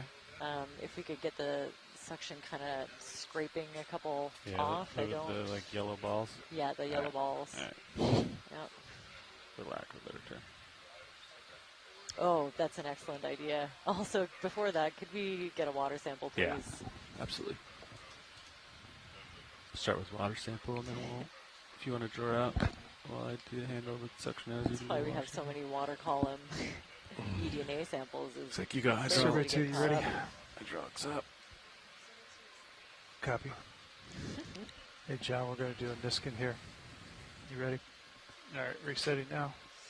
Niskin 3. Firing 3, 2, 1. W. Here we go. Confirm. Niskin fire.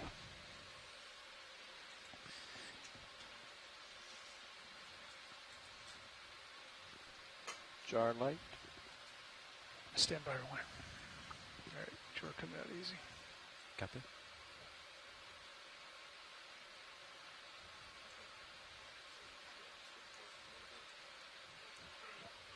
Thank you.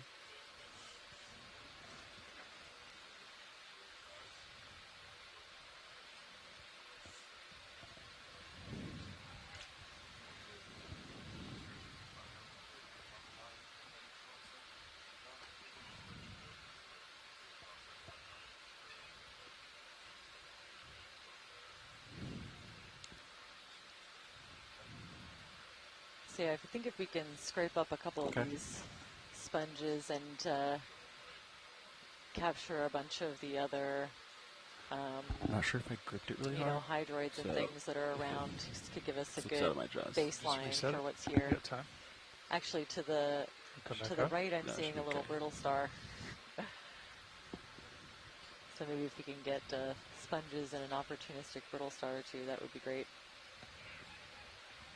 Okay. All right. Video come in on the main HD there. Oh.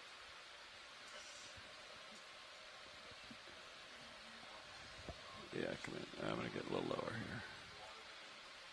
here. Oh, yeah, that big one. That's the one I'm going for. See that guy? Oh, we got a jar. Hey, I think it's 4. We jar 4, John. Stand by. John, jar 4. Is that the one we should do? Go again, pilot. Jar 4. Is 4 open? Is that the one we Yes, want? jar 4 is open. All right. Copy. Want to zoom on HD2? Yeah, let's zoom on HD2. Zoom on it. Yeah, main HD a little bit more. Yeah. Okay, here we go. So we're going for this spongy. Is it too big? No, it's perfect. Right? Let's find out. Let's find out. You ready? Yeah. Suction on. All right. That's max. Oh, wow. You can get more RPMs with the. I'm gonna have to cut it. That's max. There's a lot of other things going on here. There's these little zooids, maybe more of those solitary hydroids or something similar. So like sever it. He came out, but he's maybe gettable. Getting close. And yeah, just every inch of this rock pretty much carpeted with something. So we could expect to get some opportunistic hydroids, colonial and solitary. ROV watch lead. Yes, confirm. You got it. It's in the jar. Oh, we got it. Go ahead, watch lead. I'm seeing these little kind of polyps just in front of where you collected those little pink things. Yep. Yeah, if we could collect a couple of those while we're at it. No, they can all go in the same jar. It's all the same location, and Very they're small, by the pretty way. soft and squishy. Oh yeah, I do see the scale worm. Yeah, and an extra sponge would be great, so maybe just kind of a scrape if that's possible.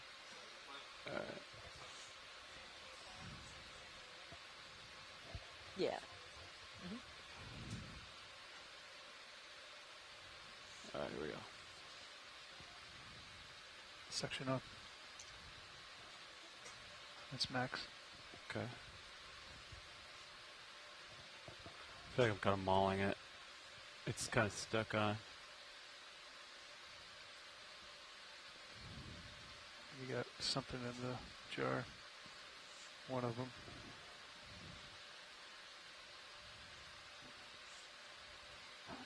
I think we got 2. Okay, I can't perfect. speak for their state, their condition. No, that's all right. I wouldn't expect you to. And then last, right here, I do have a request for a nudibranch. Oh. Do you think, are they within reach? Zoom out. Within the same Is jar. it going to be It's the same jar. Is still okay. Zoom out on minis. Yeah, they should be pretty squishy. Yeah. Squishy? Yeah, there's one in the foreground as well. Yeah. That one's a bit easier, but Oh, yeah, that's they're pretty big.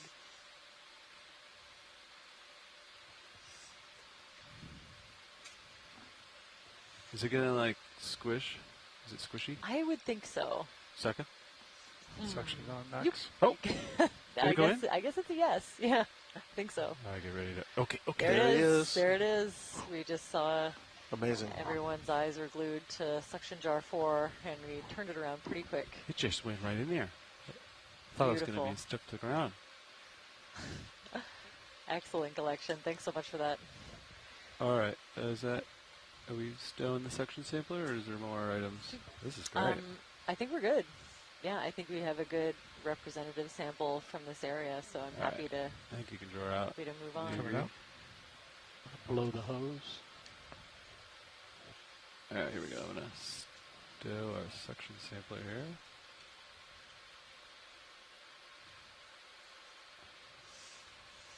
I don't think I've ever put so many different items in one jar before.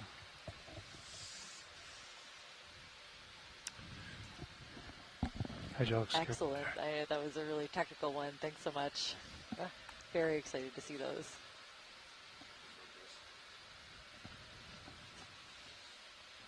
Ooh, I think that's a little Paralia, not even that little, jelly kind of hovering over in the distance.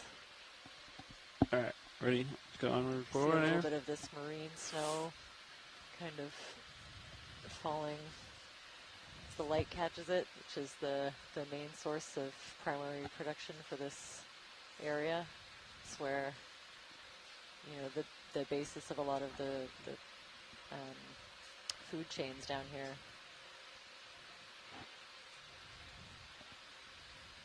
Good job with the sample stuff. Yep, all caught up. Copy. And we have a plan for recovery. Copy. Look at this big sponge. I feel like I didn't get a good zoom of this one yet. I might. Oh, I think we got a great zoom of that one. Okay. Yeah, thanks. All right. Let's just do 20 meters. Raj. Speaking of recovery, about 14 minutes left before setup. Seeing that ridge makes me think we're still following that dike. Bridge RV now. Standing up, even though we're up on top of the ridge, it's still the high spot. Please. Range 20 meters, bearing 220 at decimal 2 knots. With the flanking deposits kind of down 2-3 meters. I'm just going to go that way, Chris. Looks okay. Like these deposits, then? Yeah, okay. Yeah. So you're just on the ridge to the right that's kind of standing up above everything.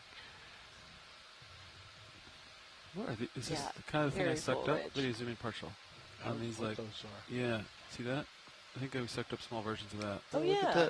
Look at that. This is Those are bigger, better versions. You know, I'm happy with the ones that we got. I still don't know what they are. Maybe they kind of remind me of those. I've never seen these. Funny little hydroids, but yeah, they kind of look like those. They have that like extra we'll flowery get a kind of. good close look at them when we get them up in the lab. Like a little bit. If anyone's still hanging out in the science chat and has any ideas. A little bit current here. Huh. Wow. Just like little flowers. I've never seen these. Huh. And of course, just like a thicket of other kinds of hydroids, the regular colonial solitary ones. hydroids, I think. So what's it roll inside that? Like a whole clump of solitary hydroids? Because... Wow. Okay. If you're good, Rowan, we can look like nothing I've personally seen, so I like that. I like that suggestion. That's what, you know, kind of my best guess is. Yeah, hydrozoa. Oh, great. Okay, science chat is also voting hydrozoans. All right. Jump into the next rock here. So Merlin, on the Sirius camera, you can get a sense of the ridge and the way that it stands up and how wide it is. It's 3 or 4 meters wide at the top. Falls off steeply on either side, even up here. It's been so much fun to watch that angle, especially for the last half of this dive. Just, yeah, you can really get a feel for the scale of what we're looking at, of some of these features. It's maybe not apparent when you're looking at them head on.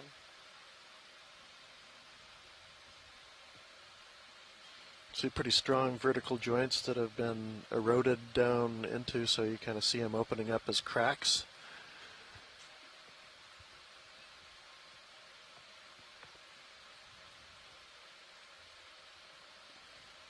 Yeah, and I think the cracks, once they get big enough, they're great places for rockfish. They always really seem to like to hang out in the cracks and crevices of these bigger structures. Want to land? See? Squid ink.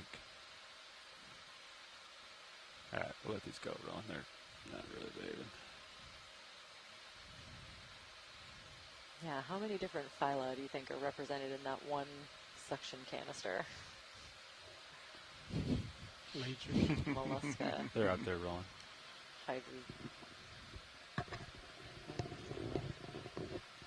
Going for the fish on the left. Class, Wait a second. Anyway, a lot. Porifera.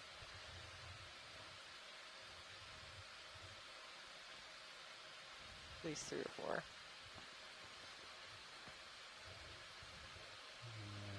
Touchdown.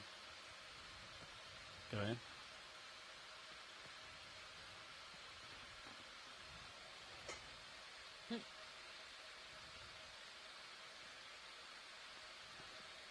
Oh, that's very cool. I know we're looking at the fish, but it's a juvenile pinulasma, those larger glass sponges we saw earlier. Yeah. It's nice to see a little bit of recruitment. Wow. This is a cool angle. You can see the symmetry of the spines kind of up around the eye sockets. It's a great shot. Very cool. Again, you Go ahead, Bridge. Count the rays on each fin if you wanted to. I don't. There you go. Night. Oh, it's just beautiful. I'm just surrounded by a forest of these sponges covering like every inch of rock. Sorry for the geologists out there. We're hoping to characterize it a little bit. Okay.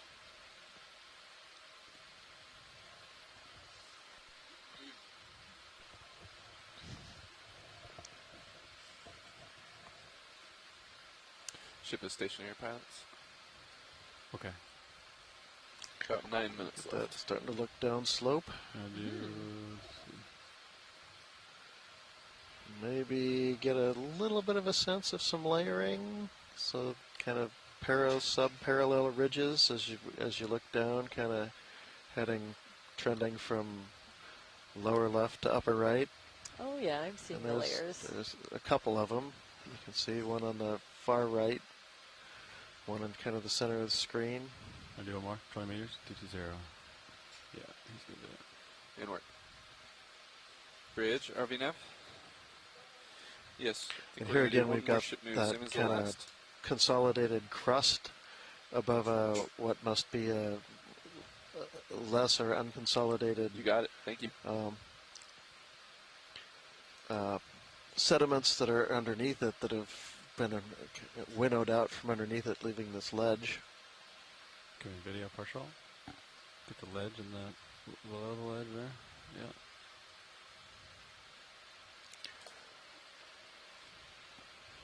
Sort of we'll guess that's maybe ashy or cindery type sediments down there low, mixed with a little bit of hemipelagic rain. All right. Pilot's clear when video's good. Thanks.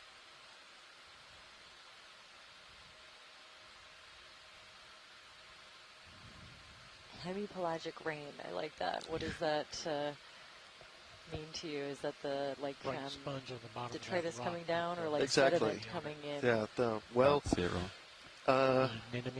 Both, I guess, but mostly mostly the biologic rain. Okay. The biologic stuff that you refer to.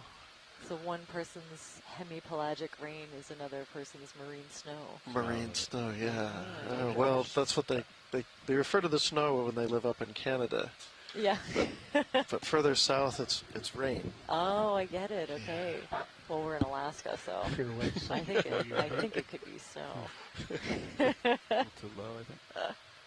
Love it. For that.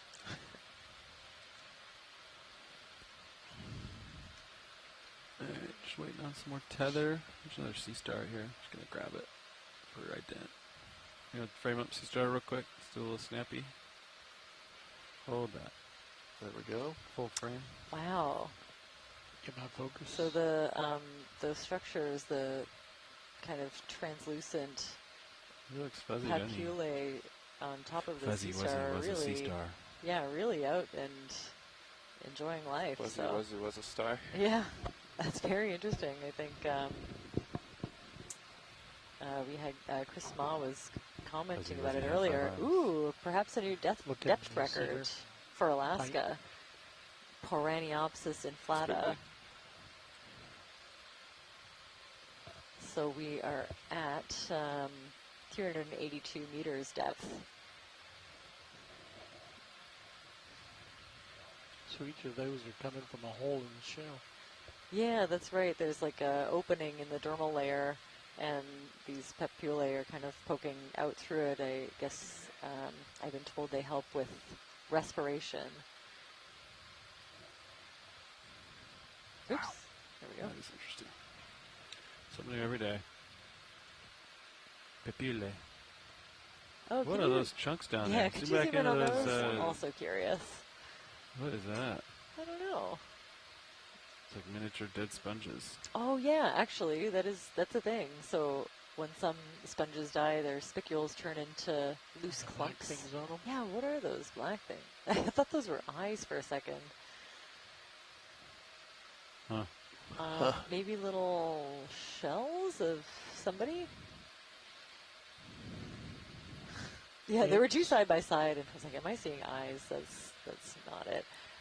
Yeah, but I would say that these are kind of little spicule clumps of sponges. About 5 minutes. So you can imagine when one of those fibrous sponges dies, they kind of get rolling and compacting, kind of almost like they're felted. And then it looks like the current has taken a bunch of them to the exact same spot.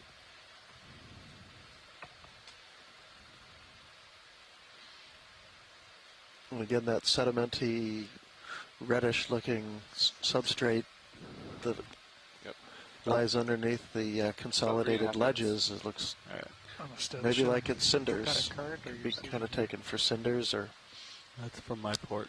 Some sort of volcaniclastic material that was spewed out by the volcano. Go ahead, Bridge. Thank you very much. Wow, this dive has been a wild ride. Look at the Cirrus view. You can see geology. See that kind of that layer, that crack. Kind of see what's going on. Bridge, RV-Nav. Lasers. I believe Dive Super discussed the plan with you, but we'll be calling a 15-minute call out to recovery here pretty shortly before we get the ship moving. We'll let the pilots get set up, and we'll come off bottom and then roll into our normal recovery process. Sure, sounds good. Thank you so much. Oh yeah, look, you definitely see the striations along. Yeah, what are those, could you tell what those darker layers are made of? If we get a chance to zoom in on one. The dark cracks? Yeah. Yep, okay. I guess they're cracks. Confirm the heading that you plan to recover at. Are we going to hold here at 183, or do you want to turn to 190? That's just really interesting. I have no idea why that would form.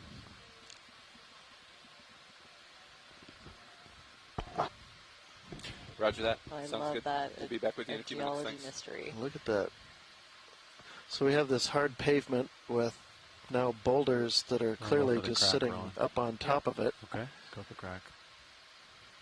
I'm going to try to land here. It's slippery.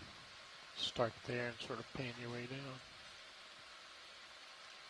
down. And that hard surface tends to develop these fractures. That's good, Ron. Nice. That's just a little rock stuck in there. That almost looks like some dike intruding into that fracture. So maybe that's...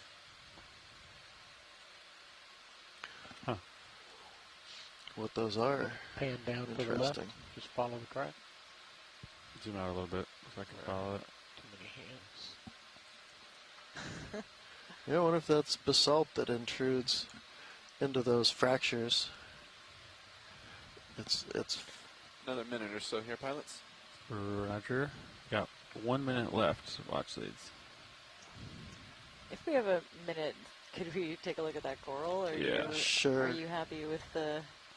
I've looked at a lot of corals today, that is what we're going to see is the view of those scattered boulders sitting on that pavement. Yeah. I'll hold this, Roland. So this is a very cool white color morph of that Primnoa, probably Primnoa pacifica we saw earlier. Exit shot with the coral and the boulder field in the background. That's great for me, thanks. I was going to let him get a shot. This tilt down, we can get a good shot for the still camera also. All right. Not that far. I'm looking at the still cam monitor. Beautiful. Drive me if you want. Wow. Still cam operator. Right there. So we're also collecting these video close-ups with some beautiful still imagery on a separate camera system. And whenever you're ready to wrap up here, pilots. Let's wrap it up. You can still the arms. All right, Will. You're going to lose your light. Slowly. I'll be putting the 15-minute call out here in just a second, pilots. Zero is basically zero, so I turn left, I think. Or port. Roger. Nice. Excellent dive. We're packing up. Great dive. And we're coming up. Time to call it a wrap. Thank you for joining us. Thanks for driving. Yeah, thanks to everyone on Bridge, RV now. GFO RV. All right, we're just wrapping up here and stowing things on the vehicles on the bottom. We'd like to request the 15-minute call out at this time. Have you listened to Deck A if you're not already? That was our dive on Surveyor Seamount. Surveyor Seamount. It did not disappoint. That was very cool. I think we almost off bottom. We'll let you know in a second. And I was very happy with that. I saw a sleeping octopus. And yeah, just the abundance of biology from pretty much the very beginning with those brittle star mats, all the way up to big thickets of, really intricate corals, a couple of the larger branching corals, different kinds of rockfish, and then to end up where we were with everything just covered in encrusting sponges. I'll shoot for an altitude other of 10. large habitat-forming sponges as well. That was just... Copy. That was wild. Yeah. It'll take somebody a long time to annotate that video. Well, that was great. Yeah. We're so we started at a depth of about 650 meters, and we actually made it up to the summit, which was a rise of about 270 meters, finishing at a depth of about 380. Copy. And went through, a variety of geologic environments, too, from the flat part of the summit plateau of Surveyor, and then up a ridge that looked most of the way to be held up by an intrusive dike comprised of basalt. There we go. And interestingly, came up through those very different biologic habitat and communities over a relatively short depth range. We made almost 800 meters horizontally, which was great. That's, I think, a record for us so far on this expedition. That's not bad. So we did cover some good ground. Mm-hmm. And the bio boxes are full, and the rock boxes are full. That's right. And I think that's, there'll be lots of work for us in the lab after the ROV surfaces, which won't be too long. This is one of our shorter ascents. And I'd like to also thank everyone that's tuned in on the science chat. I really appreciate your expertise and your observations, so thanks for tuning in. I hope to see you in the chat again tomorrow, where we'll be looking at Durgangiat Geo. There we go. Which is one of I'm really excited about. It's a kind of almost a blank spot on the map, so hoping to fill some of that in overnight. That looks good. Thanks, everyone. We're going to stream with the current a little bit.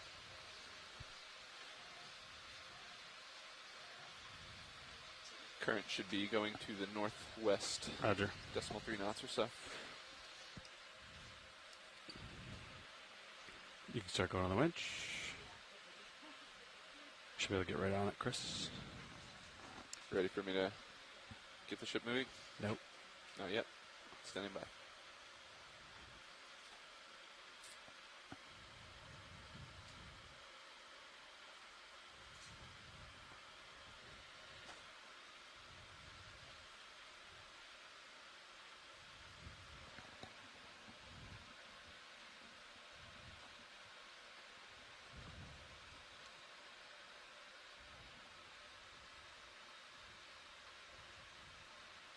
It's 30. Roger, 30. Get me to like a little bit higher off. Copy. Turns are zeroed. Delta 15. I'll try to catch up.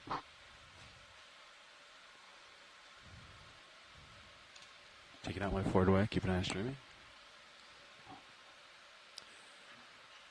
Yeah, provide forward way as needed on the way up. I think you'll be all right though. Normal. Okay. Yeah, it looks real tight. All right, drag us out. Roger. Bridge RV nav. Just want to let you know ROVs are off at the bottom at this time. If you'd like to go ahead and make your heading change, and then once that's complete, we'd like to go ahead and come ahead through the water at 0.5 knots, and then you can punch out auto surge if you'd like. If the ship can take it, we'll leave auto sway in for the moment, but please disengage port prop and port rudder. And then center of rotation can also be the midships.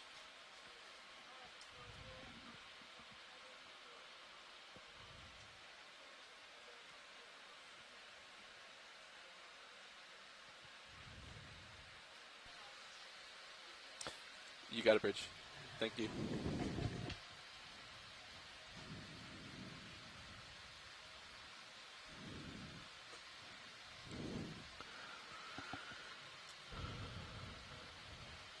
An ROV on our way up. We'll get a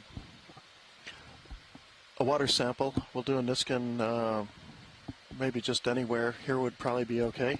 Okay. Co-pilot took care of that. Survey 2, you ready?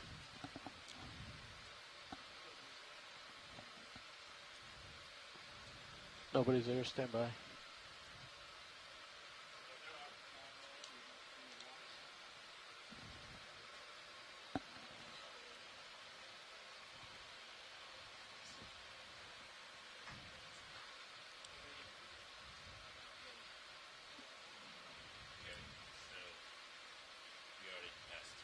Did they specify a depth for the last Niskin? Is that what we're doing? They just did it now.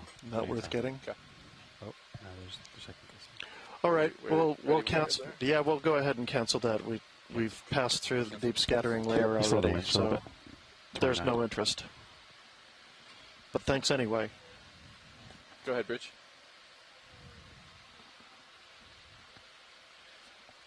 Yeah, that's affirmative. You can. Thanks. Water sample canceled.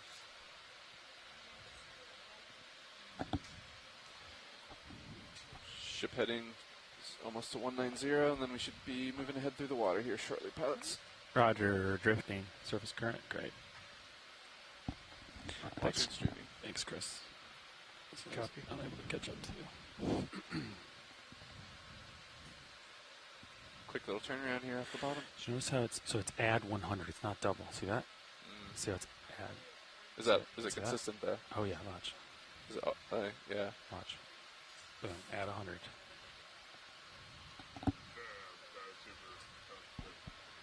Loud and clear, dive super.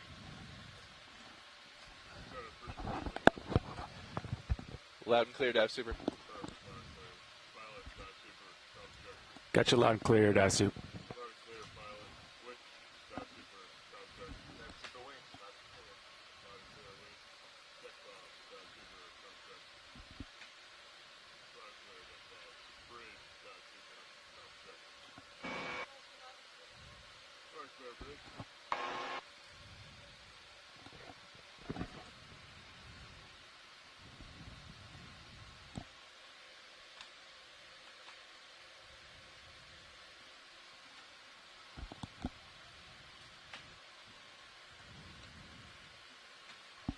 Go ahead, Dive Super.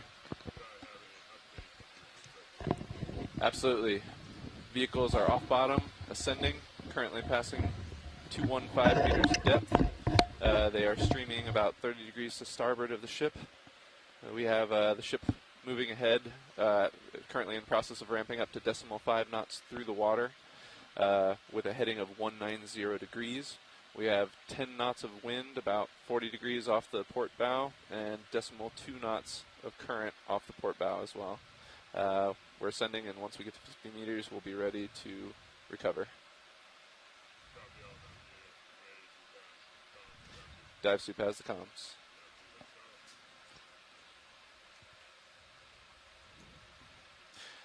Dive Soup nav. Also to add, we should have auto surge disengaged and port prop and port rudder disengaged.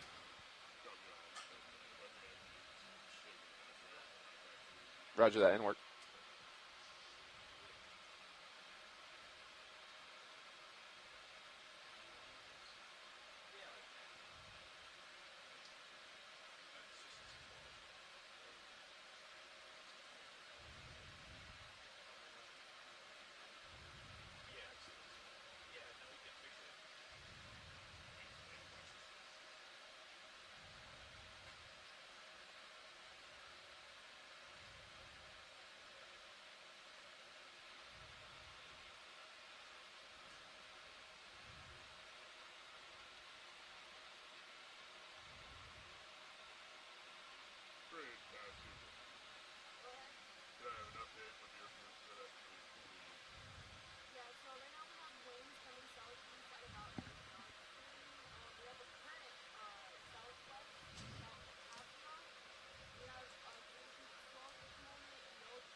You can handle my lights and swing arms. Copy.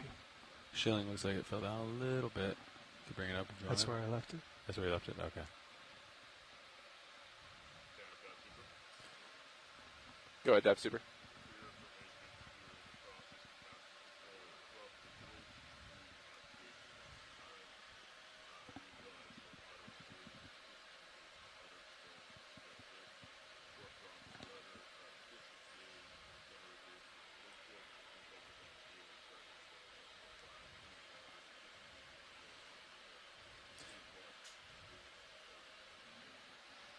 Copy all, Dive Soup, understood. Watching streaming. Currently streaming about 10-15 degrees starboard.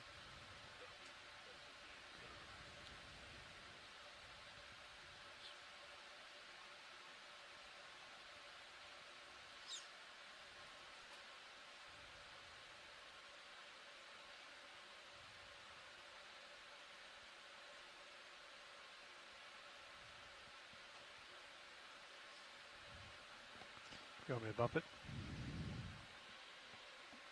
Hydraulics? Or the Shilling? shilling? I think it looks fine.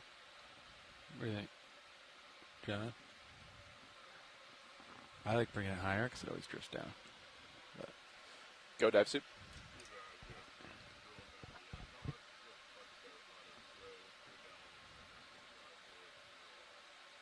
Copy all, thanks. Streaming looks good. All's well.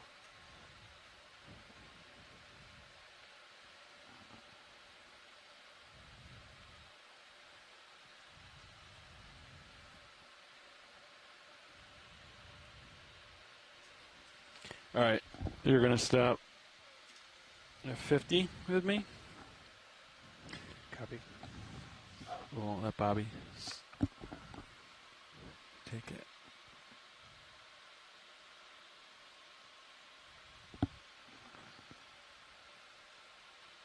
Give me a little bit of ox light. Peg it. Thanks.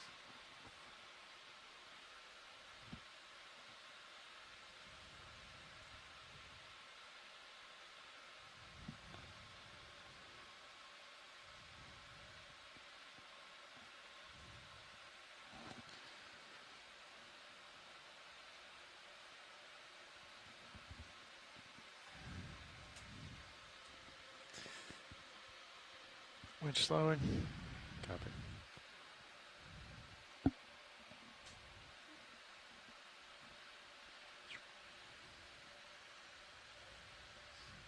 That's what it is. I don't have the hydrophone right now. Winch, I'll stop 50 meters wire up.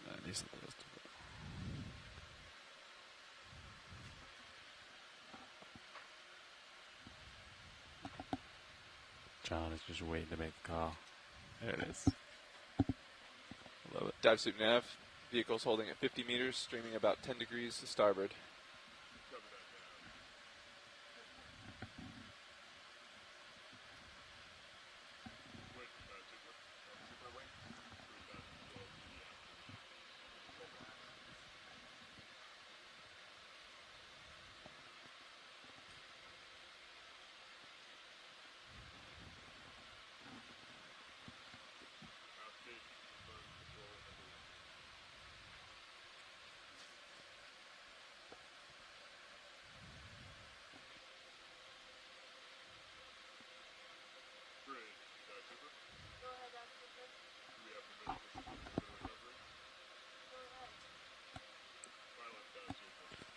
Go ahead.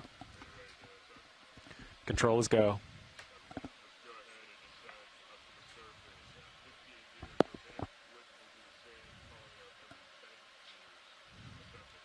Roger, coming up.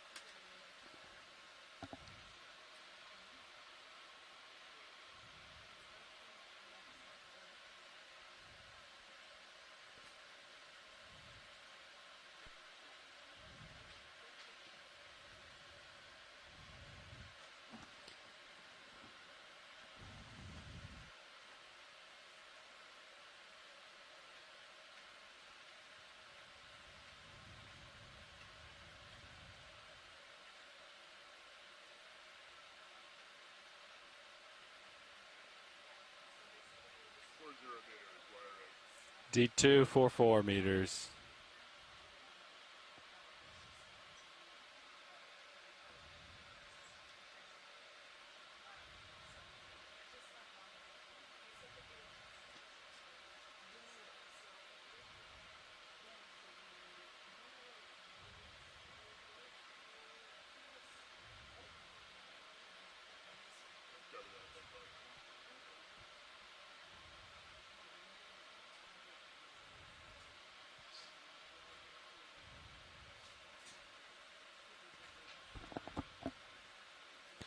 D232, we see jellyfish.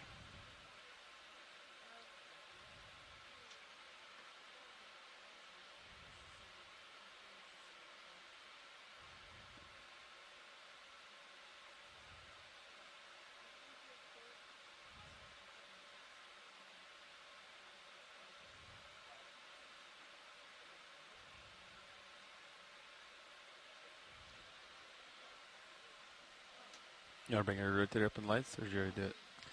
I'm coming up now.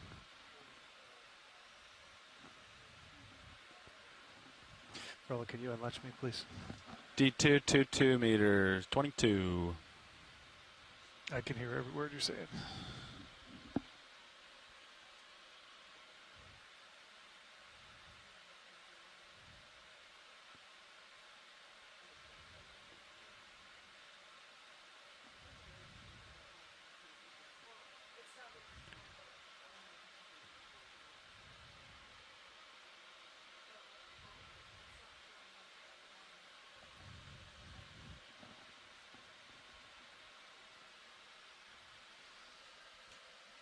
Video, let's get monitor swap.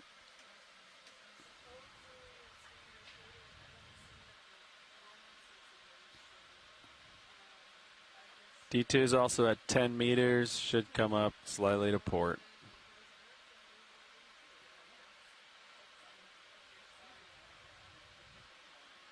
Roger, coming up.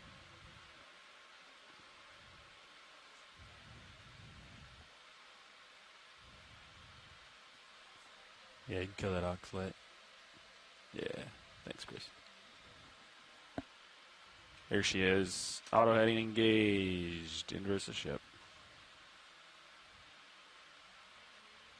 Copy.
All cameras have been set for auto.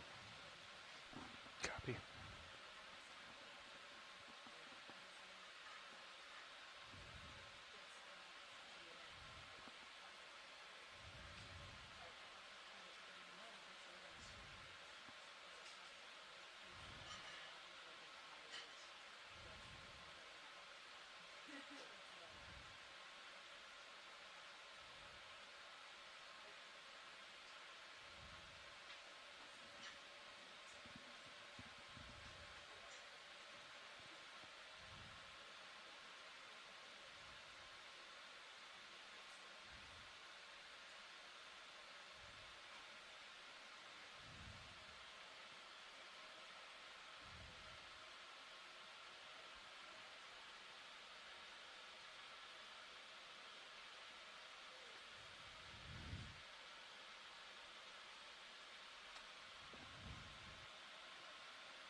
Roger.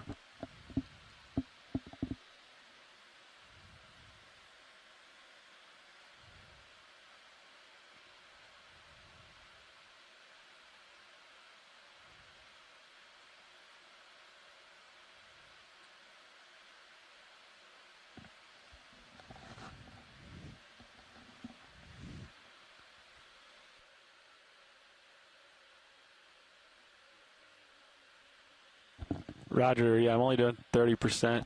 Feels good.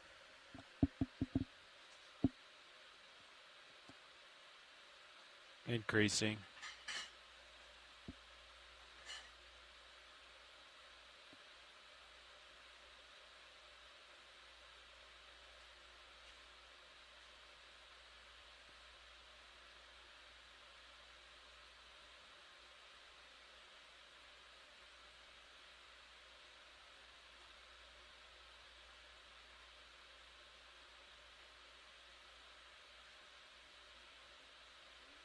Roger.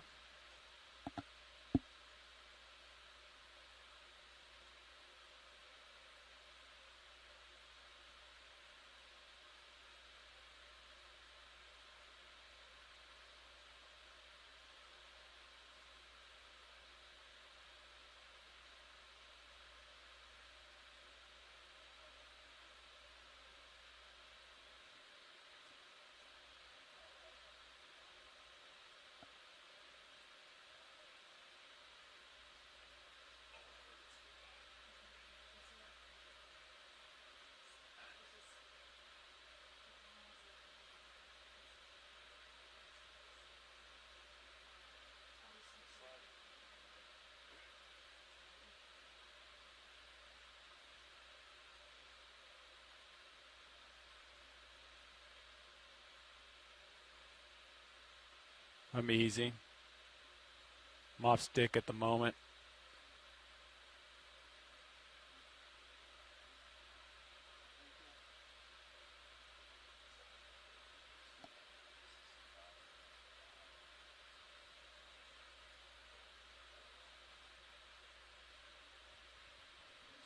Roger, easy.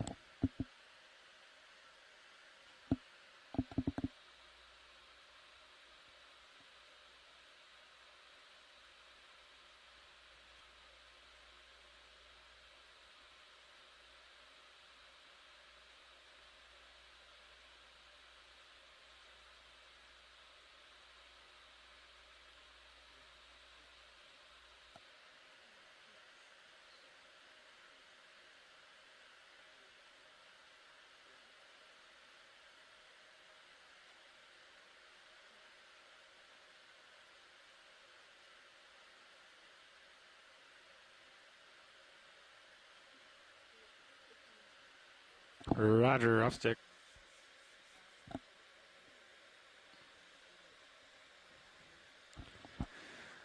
Understood.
Okay, it's out.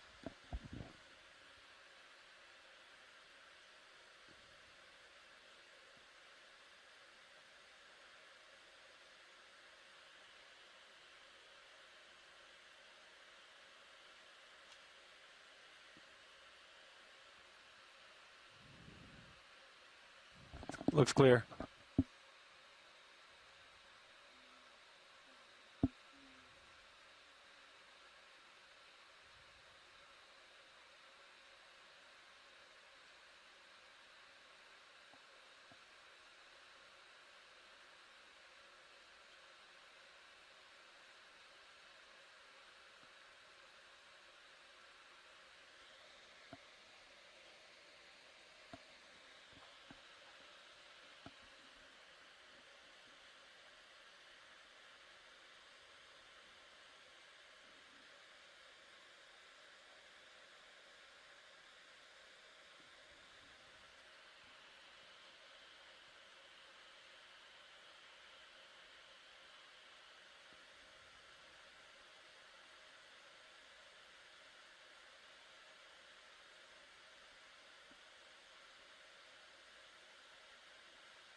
Roger.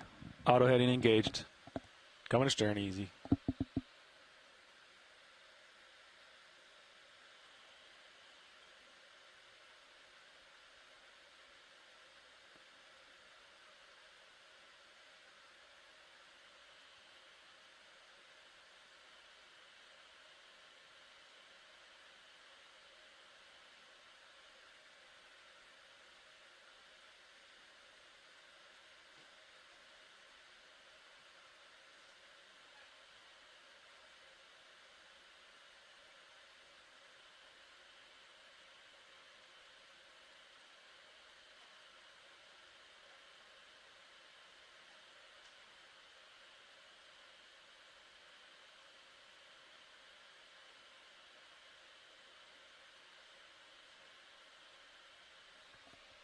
Roger. Roger, surfacing.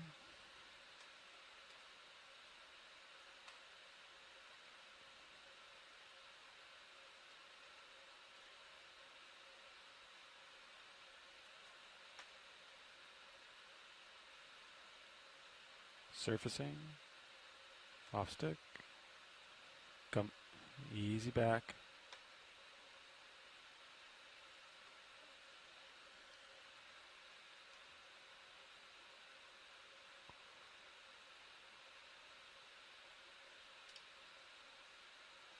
Nice and port lat.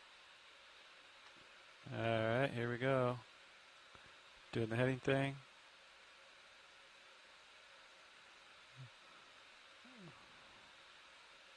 Okay.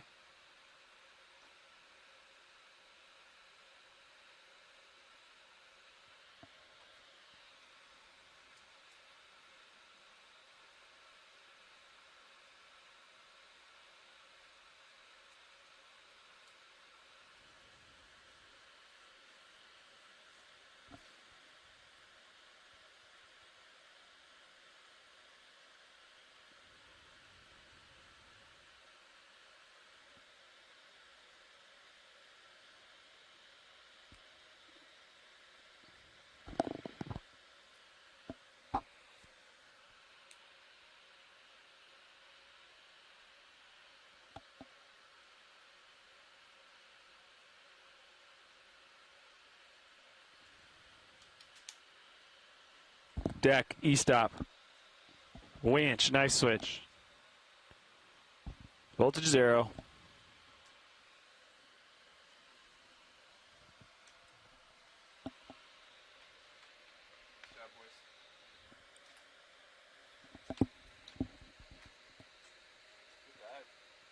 Look at us.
Test, test. I had the mic like maybe here at first, but